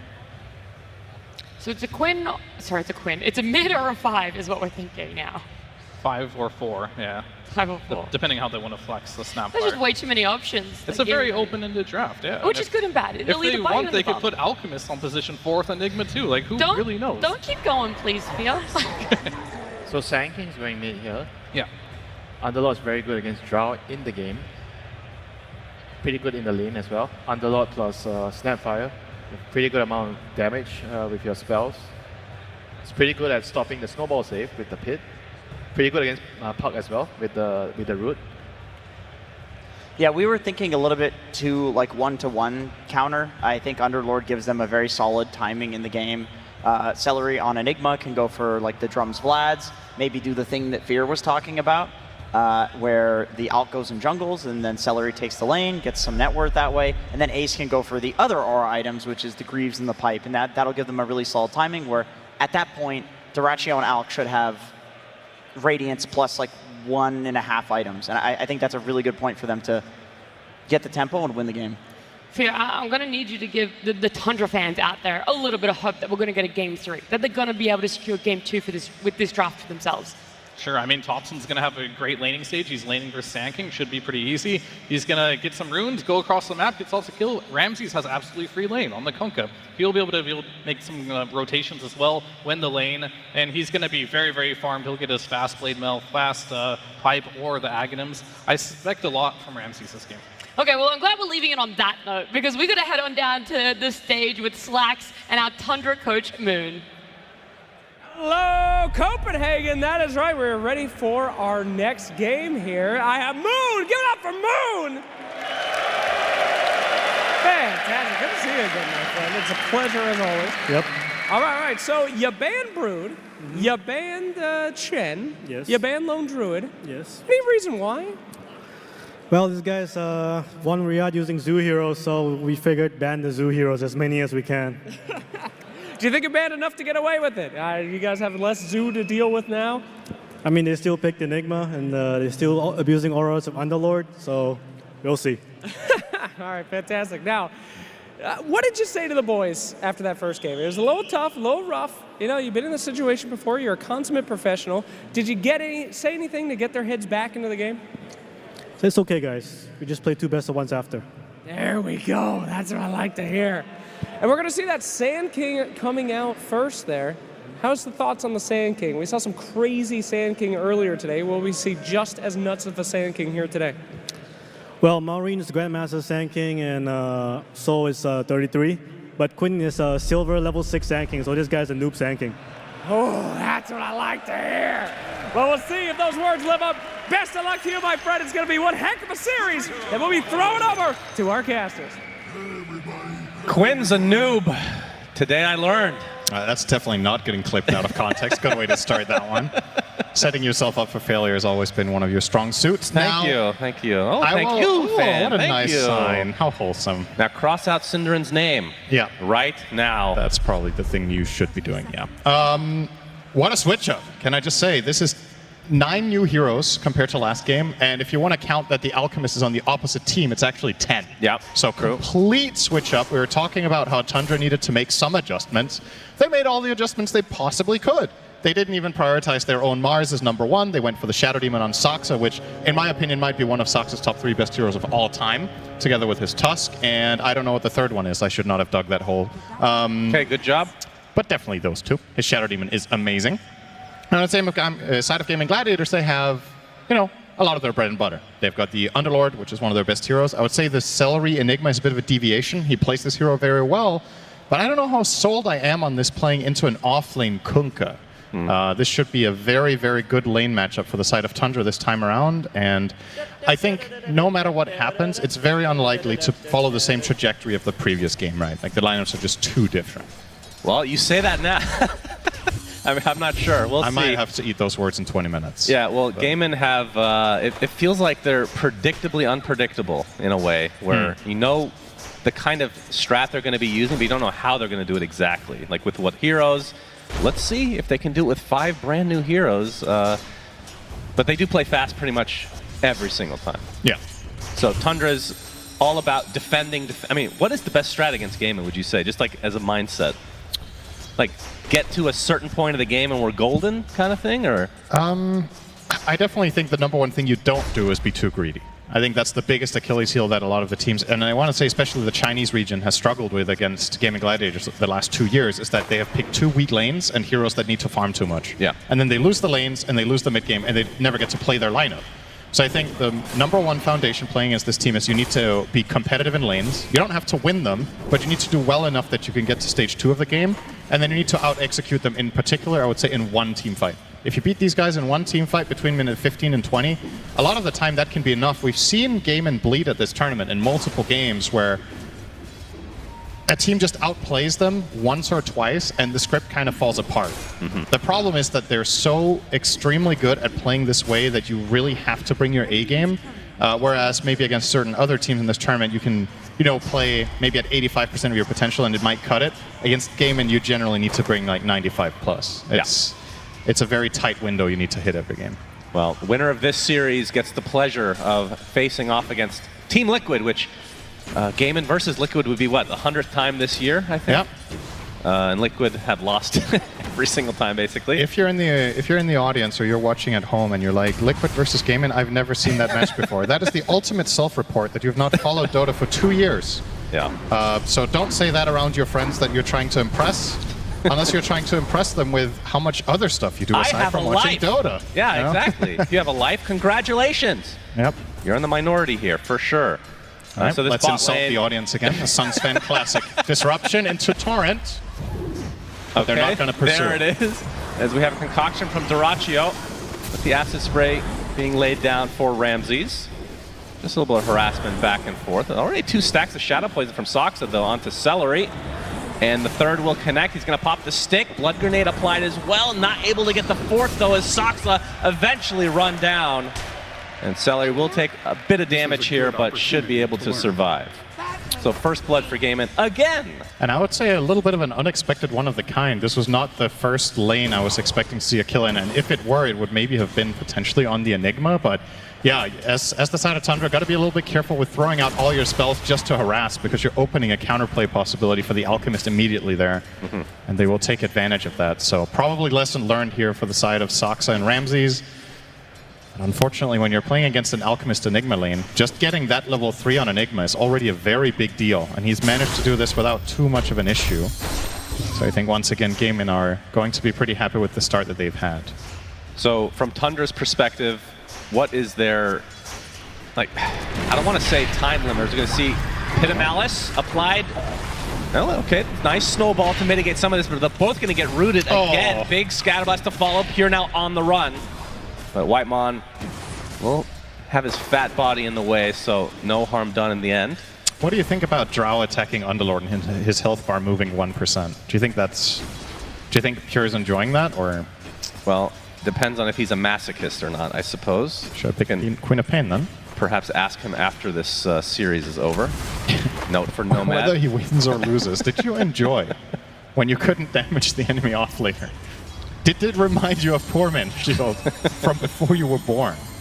You know, the funny thing is, I'm completely segueing here. It's not related at all to what you just said. When I think of Ace as a player, Cinderin, I actually think of Underlord. I know he plays a lot of heroes, but Underlord's, like, for some reason, his signature that I think of. I would agree with that in particular because it's the hero he plays the most that others don't, right? I think that's why it stands out, is that he prioritizes it so much more than every other team in this tournament. And there was, I also think a part of it is when Gaimin kind of made a name for themselves, Underlord was one of their pocket strategies in the beginning. And then it just became a standard strategy that everybody came to expect. But it was one of the, I believe it was one of the first, I'm blanking on which tournament it was. It was when the, it was when we got the bigger map, I think. Yeah. They ran this almost immediately with great success because he has a global ability and he is able to farm a lot, buy auras, and take advantage of all of this new potential. Yeah, Fiend's Gate has really changed how this hero, well, not really. It's changed the way the hero plays in the mid game where you're actually transitioning to other lanes as opposed to before. I feel like it was more of a getaway. You'd rarely see it used. Yeah. The old ult, which I can't, it was Dark Rift, actually, I do believe. But of course, Cinderin had a great idea for an ult for Underlord, sent it to Ice Frog, and they put it in the game. Which it turns out someone else had that idea 10 years earlier on the Play Dota forums, but you know, I'll take credit. That's what they tell you to make you feel bad, Cinderin. It was all you. All right, you're a good friend. Occasionally. Pure, okay. And you really try. Duraccio. Classic Duraccio ganks through the gate. And that's going to be a stun on himself as Pure going to get cooked by Tofu. Shards. Shards going to force Whitemon away. And Pure, he's taking a decent amount of damage, but more rotations come from Soxa and company. So this little wraparound from Gaimin not able to find a kill. Really good play from both teams there, to be honest. I think the rotation from Duraccio there was not an obvious play, so that initiation to begin with was quite clever, but Tundra did a very good job line of sighting him, so he's done himself, and then Whitemon with some really crucial ice shards blocking off Enigma from finding Malefice onto Drow, which would have been a 100% kill. You mentioned this matchup. Ramses is 50-14 versus Duraccio's 31-5. Yeah. Wow. I didn't think it would be this bad. That's pretty crazy. Fortunately, Quinn has a haste run and he'll go kill the enemy carry, so Duraccio's still far ahead of Pure. And now they're going to die. Whitemon cookied up. He's level the snowball. 5. Yeah. Onto the siege. And he's but he is surrounded and will eventually be killed off. Only question is who will get credit for it. It will be Ace. And now the tier 1 tower is next. Straight back to mid for Quinn. Job well done. He got 2 kills on the bottom lane, and now he's going to get back to defend his tower and farm. Easily top net worth in the game. Maybe Moon inspired him a lot with that great speech. Moon has been known for his speeches. Oh, yeah. And he really lit a fire onto Quinn saying he's bad at this hero because he's only level 6. Yeah, Quinn definitely heard that through the soundproof. That's a fair point, but sometimes you just feel the vibe. You know, he saw Moon. Okay, he saw Moon walk out onto the stage to be interviewed, and he knew what it was about. He didn't need to hear anything. That's fair. Heard enough of them. Yeah. Nice block off here as Quinn actually cannot get to the low ground. Will burrow strike Thompson though, who waning rifts away. Soxa. Good damage. Rotation over as well. Thompson will be able to get away and secure the invisibility rune. And we even tried to get that kill with a deep, with the full bore scatterblast, but not quite from Tofu. He had already jaunted away on the puck, so still looking like a good start for Gaimin Gladiators, which is, you know, how it tends to go in a lot of their games. Yeah. But I will say in comparison to the previous game, as I mentioned, the nature of the strategies are very different, and I wonder if Gaimin can still find this balling up window. They're going to be relying on a different nature of building the auras. As the panel talked about, Celery can buy them on Enigma, but I think it's likely he'll get them slower than on Chen. He won't have that global heal, which is an addition to that aura strategy. Instead now of the Brood, they're running the Underlord, which I would say on average farms slower than Brood, so I think it's a bit of a plan B as well. So all in all, probably not going to hit the exact same window, but it could still be the same trajectory just 5 minutes later. And Tundra will do everything in their power to try to avoid that. Currently what Thompson's doing mid is very good for that. That's almost taking the mid-tier tier 1 tower on the puck minute 9. Drinking buddies with the coil attached. Oh, he actually does not break it. He's still in the high ground. The snowball does secure the kill, but Ace has come in with the Pit of Malice now onto Whitemon, who's eventually going to get chased out, so it will likely just be a 1-for-1 trade. Here's your shovel! Dig! As the Firestorm and the Necro Book will assist. Yep. In case you don't know what that is, it says that it summons Necronomicon units, and it's on you to Google what that means. That's right. That's information for old players. If you're a young or a new player in Dota 2, certain things are just... So there's a rite of passage in Dota. Exactly. Sometimes you just got to look it up. That is a very good way of phrasing it. That so is mid-tier 1 down. Stacks. Thompson will get the mid-tier 1 tower sub 10 minutes as puck. I want to say that's very, very unusual. So took good advantage of the fact that Quinn was rotating to put some pressure on the tower and just never left. He's kept pushing this tower the whole time. He's still 1,000 gold behind the Sand King, which I find quite surprising. But, you know, it's Sand King. So maybe I shouldn't be surprised that even though you have barely left your lane on the puck. It's Quinn Sand King, as Moon put it, right? As Whitemon, he's going to break this smoke. Tofu and Quinn. Okay, he actually puts down a ward as well. Oh, he walks into them. Yeah, they see him in the trees. Can he juke? Oh, Burrow Strike missed. He can. Quinn Sand King, as the great Moon Meander once said 10 minutes ago. You learn this stun on level 10 as Sand King. I don't mean hero level, but of course Dota Plus level. Yeah, Dota Plus. Very unfortunate he was actually level 10. That made the joke really bad. I was going to say, I think Silver is level 10. There's Moon Meander on the bottom right as we have a gank here. Quinn, he's going to get the Burrow Strike correctly used here as Whitemon will take a tumble. It was just a setup to bait more heroes to rotate and then make the same play again. And Thompson, just being a bit of an annoyance, will use the Illusory Orb to jaunt away. So he's going for the Witchblade. You can see Duraccio, obviously the Alchemist Radiance, no big surprise. I mean, I guess last game was kind of up in the air what Thompson wanted to go for just because it was a mid, but position 1, pretty much always going to be Radiance. Now on the other side, you mentioned the Kunkka. He's top net worth in the game over an Alk who has 70 CS minute 11. So Ramses has got 125, including 2 massive stacks in their own area. So really prioritizing getting an early pipe on him. And it seems to be the mindset here for Tundra. Similar to a previous game, just that in the sense that they want to defend their towers. But I think this time around, Ramses can find a much, much bigger impact with how good of an early start he has. You add the Rum to that from the Ghost Ship. And they have some amazing teamfight combos with the puck plus coil. Speaking of coil, will be used. Thompson's already kind of low on HP as the Fiend's Gate's coming. Mortimer's Kisses doing a decent amount of work as Ramsey's going to get stuck inside of the pit. The Burrow Strike will be there as well. He gets Drinking Buddies though. Soxa will self-disrupt. Likely will fall here as the Black Hole comes from Celery. That's the death of Soxa, and Ramsey's probably next on the list. Indeed he is. And they even find Thompson on the other side. So Gaimin Gladiators, they look at their HP. Like, nobody's even damaged here, basically. It's a 3 for nothing. You've got to be super careful with fight selection. They have some good skirmishing heroes, but yeah, as you said, the damage isn't really the best just yet. Puck needs the Witchblade. You ideally need a couple more levels on the Shadow Demon and the Tusk to pull this off. And when you're playing offlane utility Kunkka with Pipe first, this hero doesn't deal good damage. That was a 5-on-4. Pure never joined, so they're missing that carry output. To be fair, I don't think he should have joined. I just think they shouldn't have taken that initiation to begin with. And Gaimin Gladiators say, thank you very much for going on us. We're going to gate in and just crush you with numbers. That was very, very easy. You got to be careful as Tundra already now. That was a very big mistake. And that snowballs fast. It was a 2K lead for Gaimin before that with Alchemist, so probably roughly even. 6K now after one fight. It snowballs really fast. Yeah. Dyrachyo, Sacred Relic in tow, just about 100 away from finishing. Actually, full Radiance has now. it. I wonder why maybe he's waiting for the TP scroll as well, I guess. But yeah, that's going to be a 13-minute Radiance. Not the fastest, but it's solid. And overall, the course of the game is fine for them. It's off the X. The Torrent did not hit, but they should have enough damage. Obviously, Celery without the Black Hole still. It's such a slow kill, though. Still. Yeah, they just don't have damage, do they? Yeah. I mean, Drow is going to be their damage if Pure can get there. Yeah, there's a reason this hero hasn't been particularly popular this tournament. She's not that great in lane. She's not that fast to come online.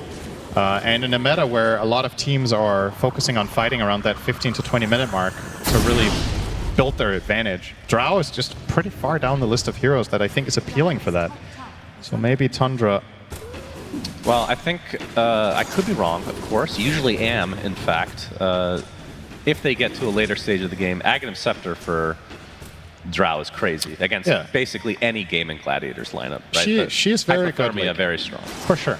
But again, as we've talked about in the previous series, this is the mistake that a lot of teams make against Gaimin, is that they think too far into the game. Yeah. I think against this team, you should think about what's our strategy for the first 20 minutes, then you drill that, figure out how you do it, and then whatever comes after is second consideration. I think any lineup where you're planning for minute 40 is a mistake.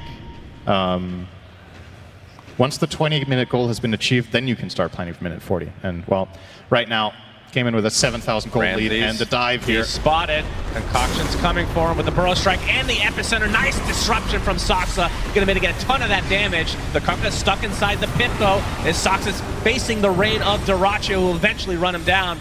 Ramses is actually the first to fall, though, as Soxa somehow living this long, across, but not for much longer. So it is 2 kills for Gaimin.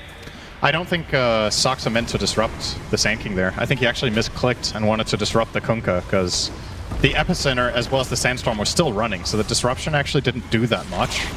But in all honesty, I don't know if it really matters. I think if he saves him for another 5 seconds, what's that going to do? He got all of his spells out in the Kunkka. The simple version of this is they just can't fight. There's not enough in the tank right now versus this incredibly strong mid-game lineup that Gaimin Gladiators have right now. 10,000 gold, minute 16. Remember when I said it was going to be the exact same game as the last one? Everybody remembers that. Waning Rift onto 2, Thompson with very little mana, and there is the Pit of Malice. He's going to use the phase shift and be able to Illusory Orb out. And Whitemon, nice block, but there's not going to be any follow-up. I mean, Pit of Malice against any mobility hero is so hard to deal with. It's a problem when the highlights for Tundra right now is not dying. I was like, that was a good play because Puck got away. That really seems to be the state of the game. Pure, let's see if he can make a good play and escape this one. Yep, he's going to attempt to TP out, but the Burrow Strike from Quinn and the Scatter Blast eviscerates him. Oh, Thompson already jaunted. Thompson will have to use his coil in retreat. He's going to take a drinking buddies and run away. The fact that he jaunted already is going to force him to use ult. So now they don't have that either if they were ever planning on anything. I suppose with the current game state and their inability to fight, I guess it doesn't really matter that much having the key cooldown on that. In a lot of other situations, that would have been a bigger deal. Oh boy, where are they going? 5-man gate to kill Soxa! Get wrecked! They really hate him. And now the mid lane, they will try to push their advantage even more. They haven't even gone for the first Roche yet. This has just spiraled out of control. Quinn gonna force Thompson out again. And he now find has Ramsey's top as well. I wonder if there's going to be any rotation here. This is going to be a quite long chase, but they're going to start it off with a pit. TP coming in from Sand King and out from the south. Yeah, Ramsey's and Quinn has now made his way over. This should be the death of Ramses again. Surrounded Actually on uses all his sides. boat.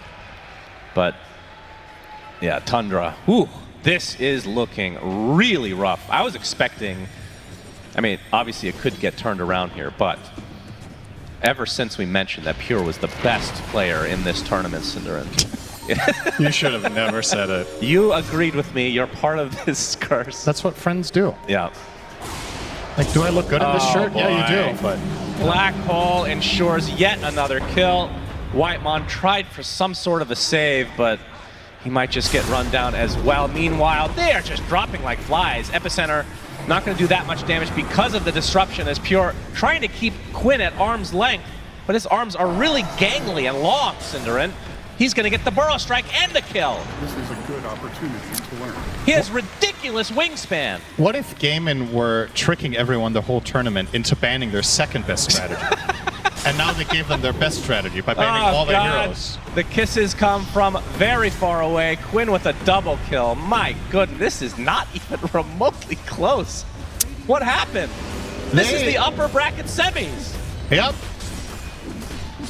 Gaimin are making Tundra look just awful. But Gaimin, they are just on another level right now, it feels like. They get the tier 3, and now looking for their first set of racks at 19 minutes. No Roche even attempted yet, by the way.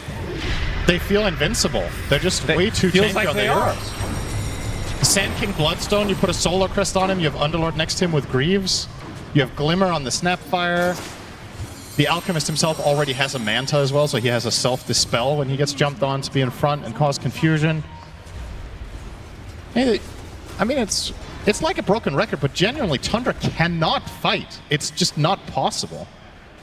So what do you do? This is the catch-22 you face yourself with in a lot of Gaimin Gladiators games is, well, when the early game goes poorly and you reach this mid-game and you can't fight them, what is your plan, actually? Yeah. Are you going to play keep away and try to out-farm them and just dodge them? Are you even going to be able to match their farming speed in that case because they control 75% of the map?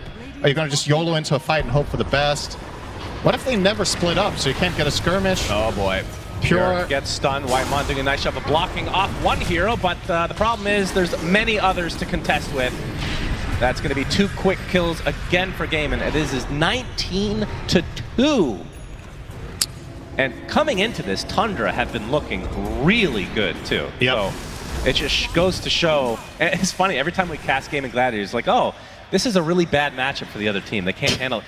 What's a good matchup against Gaimin? That's the question. Yeah. I mean, how many tournaments have we seen them have a semi-slow start, which was also the case in the Road to International this time. It wasn't like they had a flawless group stage or anything. Yeah. They've just learned from the games they lost. They've come to the right conclusions, as they seem to do in general. And they've leveled up super hard. So it's not necessarily the other teams having a poor showing or being worse. It's just Gaimin Gladiators are bringing a completely different level to the table than they did on day 1. Yeah. And now you're the ones who need to play catch-up. In this game, unlikely to happen, but of course, this is an upper bracket match, so you have a second shot as Tundra unless you pull off the most ridiculous comeback of this tournament while being down 20k Goldman at 21. Yeah. Unless you can somehow find this way. The silver lining is there's a lot of tape to study, a lot to learn, and arguably this is more than likely going to be the hardest matchup you're playing until you might meet them again ultimately. Most likely, that is correct. Dyrachyo, okay. Do they have the damage to kill him off? No. Oh, he mances off the X. Wow, my God. Perfect timing, and now the runaround is here. Quinn, the Epi, gonna slow Ramses to a crawl. The Black Hole, everybody's just having their own separate fights, Cinderin. Thompson is dead, Ramses is next. As Celery eventually will fall. That is the 3rd kill for Tundra now. Soxa gets beat down to a pulp. And it looks like Pure and company will just have to try and run away. As Whitemon inside. Okay. Couple buybacks. They absolutely have to get a kill here on a core hero. Nice disruption from Soxa to dodge the concoction, but it's going to be probably too little too late. So we do have the 3-2-2, by the way. Let's hear some cheers in the crowd for that. As Pure with the gust, stuck inside to get drinking buddies. Snowball back into it, though he gets rooted again. Oh dear, that is not what you want to see. It was better than not snowballing, because then they would have both been stunned. Now it was only the Drow that died. Yeah, screw the Drow. All right. And Gaimin, again, no Roche attempt in this game. They are not afraid to continue on here. Here comes the boat from Ramses. He's been trying to work on this Aghanim Scepter for quite a while, but it is not coming together for him. The punch into the air, Quinn taking very little damage. He's unkillable at this point. Ramses been rooted 3 or 4 times in this engagement, it feels like, as the coil already used, and they just stood there because they don't do any damage. And the second Rax is upon Gaimin to claim for themselves, as Tundra can only look on, although Gaimin are backing away. Perhaps a soft reset. Another beautiful Manta, man. What was that game called where you had to Manta dodge things? Training Polygon? He's been playing that. He's been playing Training Polygon. All right, so what is your voice line? Since we have plenty of time to talk now, what does your voice line mean exactly? It means cheers. It means cheers? Yes. Okay, that's something that people, hold that thought. Celery, okay. Got a lot of kisses going on. He's actually basically making out with them with so many kisses. Get a room already as Ramses stuck in a horrible position. They're just going to call it GG. Gaimin Gladiators absolutely destroy Tundra 2-0. And they're going to go to the upper bracket finals here at TI to face off against Team Liquid. And if you showed up in the audience tonight and you were like, man, we have to get dinner before we watch this show or the restaurants are going to be closed, I have good news for you. It's 8 minutes to 9. So you might still be able to get a dinner order in because Gaimin Gladiators, they're hungry. They want to get out of here as fast as possible so they can enjoy a delightful meal after already completely munching on Tundra in the most one-sided game of the entire day. What a complete beatdown. Yeah, I was not expecting this at this stage of the tournament. This is like a group stage match. I mean, Gaimin Gladiators, like we talked about, just on another level right now. And it might have something to do with how aggressively Quinn chews his chewing gum, because it's, look at him. Like, he's very aggressive. Look at the jaw movement. Very precise. Yeah. Look at him. Yeah. What a good lad. So Gaimin Gladiators 2-0 in a fashion we were not expecting. So Tundra go to the lower bracket. Like we talked about, this is not an elimination series. I mean, looking ahead just real quickly, Cinder, and don't go on one of your monologues, but Gaimin Gladiators versus Liquid. What are you expecting this time? Closer than this. Oh, okay. There you go. There's my non-monologue answer. That's very good. It might just be, you know, both teams play fast. They play aggressive in the early game. I think it's the best match for Gaimin Gladiators right now with how they're playing, but unfortunately, historically, it's not a great match for Liquid most of the time. But they've been better against them this year than last year. So I think that could be really exciting when we get there. Yep. I mean, they've had enough time to face each other to learn a lot over the last couple of years. So I'm sure they're going to have some juicy stuff for us. But I believe we have an interview. Let's take a look. Thank you very much. Yes, indeed. I'm here with the winning team's captain. It is Celery. Celery, how are you doing, my friend? Yeah, pretty good. What about you? Not bad. I mean, what happened? Did you have like a dinner reservation to get to or something? That was ridiculous. Nah, we got some nice heroes. I was surprised. We lost 20 scrims in a row, but now we're back, I guess. You lost 20 scrims in a row, and then you come to this. I mean, I guess losing is learning. You did a lot of learning? I guess so. All right. I mean, but seriously, though, like, what caused this absolute smackdown of a series? Now, what do you see in the series that went so well for you and went so wrong for Tundra? I'm not sure. We just had a really nice game. Lanes, we were just able to play our game. They played a bit too slow for how we like to play. And I think we just executed really well. I'm very proud of how we played. Very well. I mean, you should be, because this was an absolutely dominating performance. And now you're going into the upper bracket finals like this. Are you expecting the same thing to happen tomorrow against Liquid? No, it's never easy. I'm sure Liquid is ready. They saw us too many times. I'm sure they're ready this time. All right, Celery, thank you very much. And finally from me then, have you got anything else up your sleeve which you're yet to show us at this tournament? Yeah, I mean, we have a lot of nice threats. We have a Danish coach, so he's super excited. So give it up for CY. Give it up for CY. Give it up for Gaimin Gladiators. And give it up for Celery as they secure themselves top 3 at the International. And we will throw it back to our panel. Thank you, Celery. Thank you both so much. All about Gaimin Gladiators fans in the arena, loving that series because it was a phenomenal 2-0. There is no other way to put this. There was a massive skill difference. I don't know, Jenkins, if it was an aspect of a completely different Tundra that we saw 5 days ago, or if there's 20 scrim losses in a row, or exactly what Gaimin needed to be able to come in so confidently and know what they wanted to draft, what worked for them. I'm going to be honest, I feel like at this point, Gaimin doesn't even know what makes Gaimin win because every tournament that they end up winning or doing very well at, usually you hear that same narrative where it's like, we just keep losing scrims. We can't win. Yeah. They're all giga depressed. And then somehow on the first day of groups, I asked Seaway, I was like, bro, how is scrims coming into this? And he goes, I don't want to talk about it. He was so depressed. He went to walk away from me. That's how little he wanted to talk about I it. have a theory about this. I think that Dyrachyo just gets bored. He gets bored of scrims, and you see it in the game, in the Lone Druid game. It was too easy, so he walks into the enemy triangle alone and then dies. You know, he gets bored, but when he's engaged, when he gets a hero that he really likes, when he's, you know, I don't know what's going on with him, but he played this game flawlessly. His gaming was definitely showing off with the Manta dodge or with the X-Mark, and he disassembled his Radiance when he got disrupted, you know. I mean, that's a real theory, by the way. Like, when I played with Sumel as well, we lost every single scrim. He wasn't trying. Then we get on to the actual tournament. He actually tries, and we're a different team. So, not saying that's what's happening here, but... It's a theory that's working. It's a theory, and it doesn't have to be Dyrachyo. It could be anyone, right? Like, sometimes in scrims, you don't have the same energy. And then when all of a sudden everyone's trying, and it's an official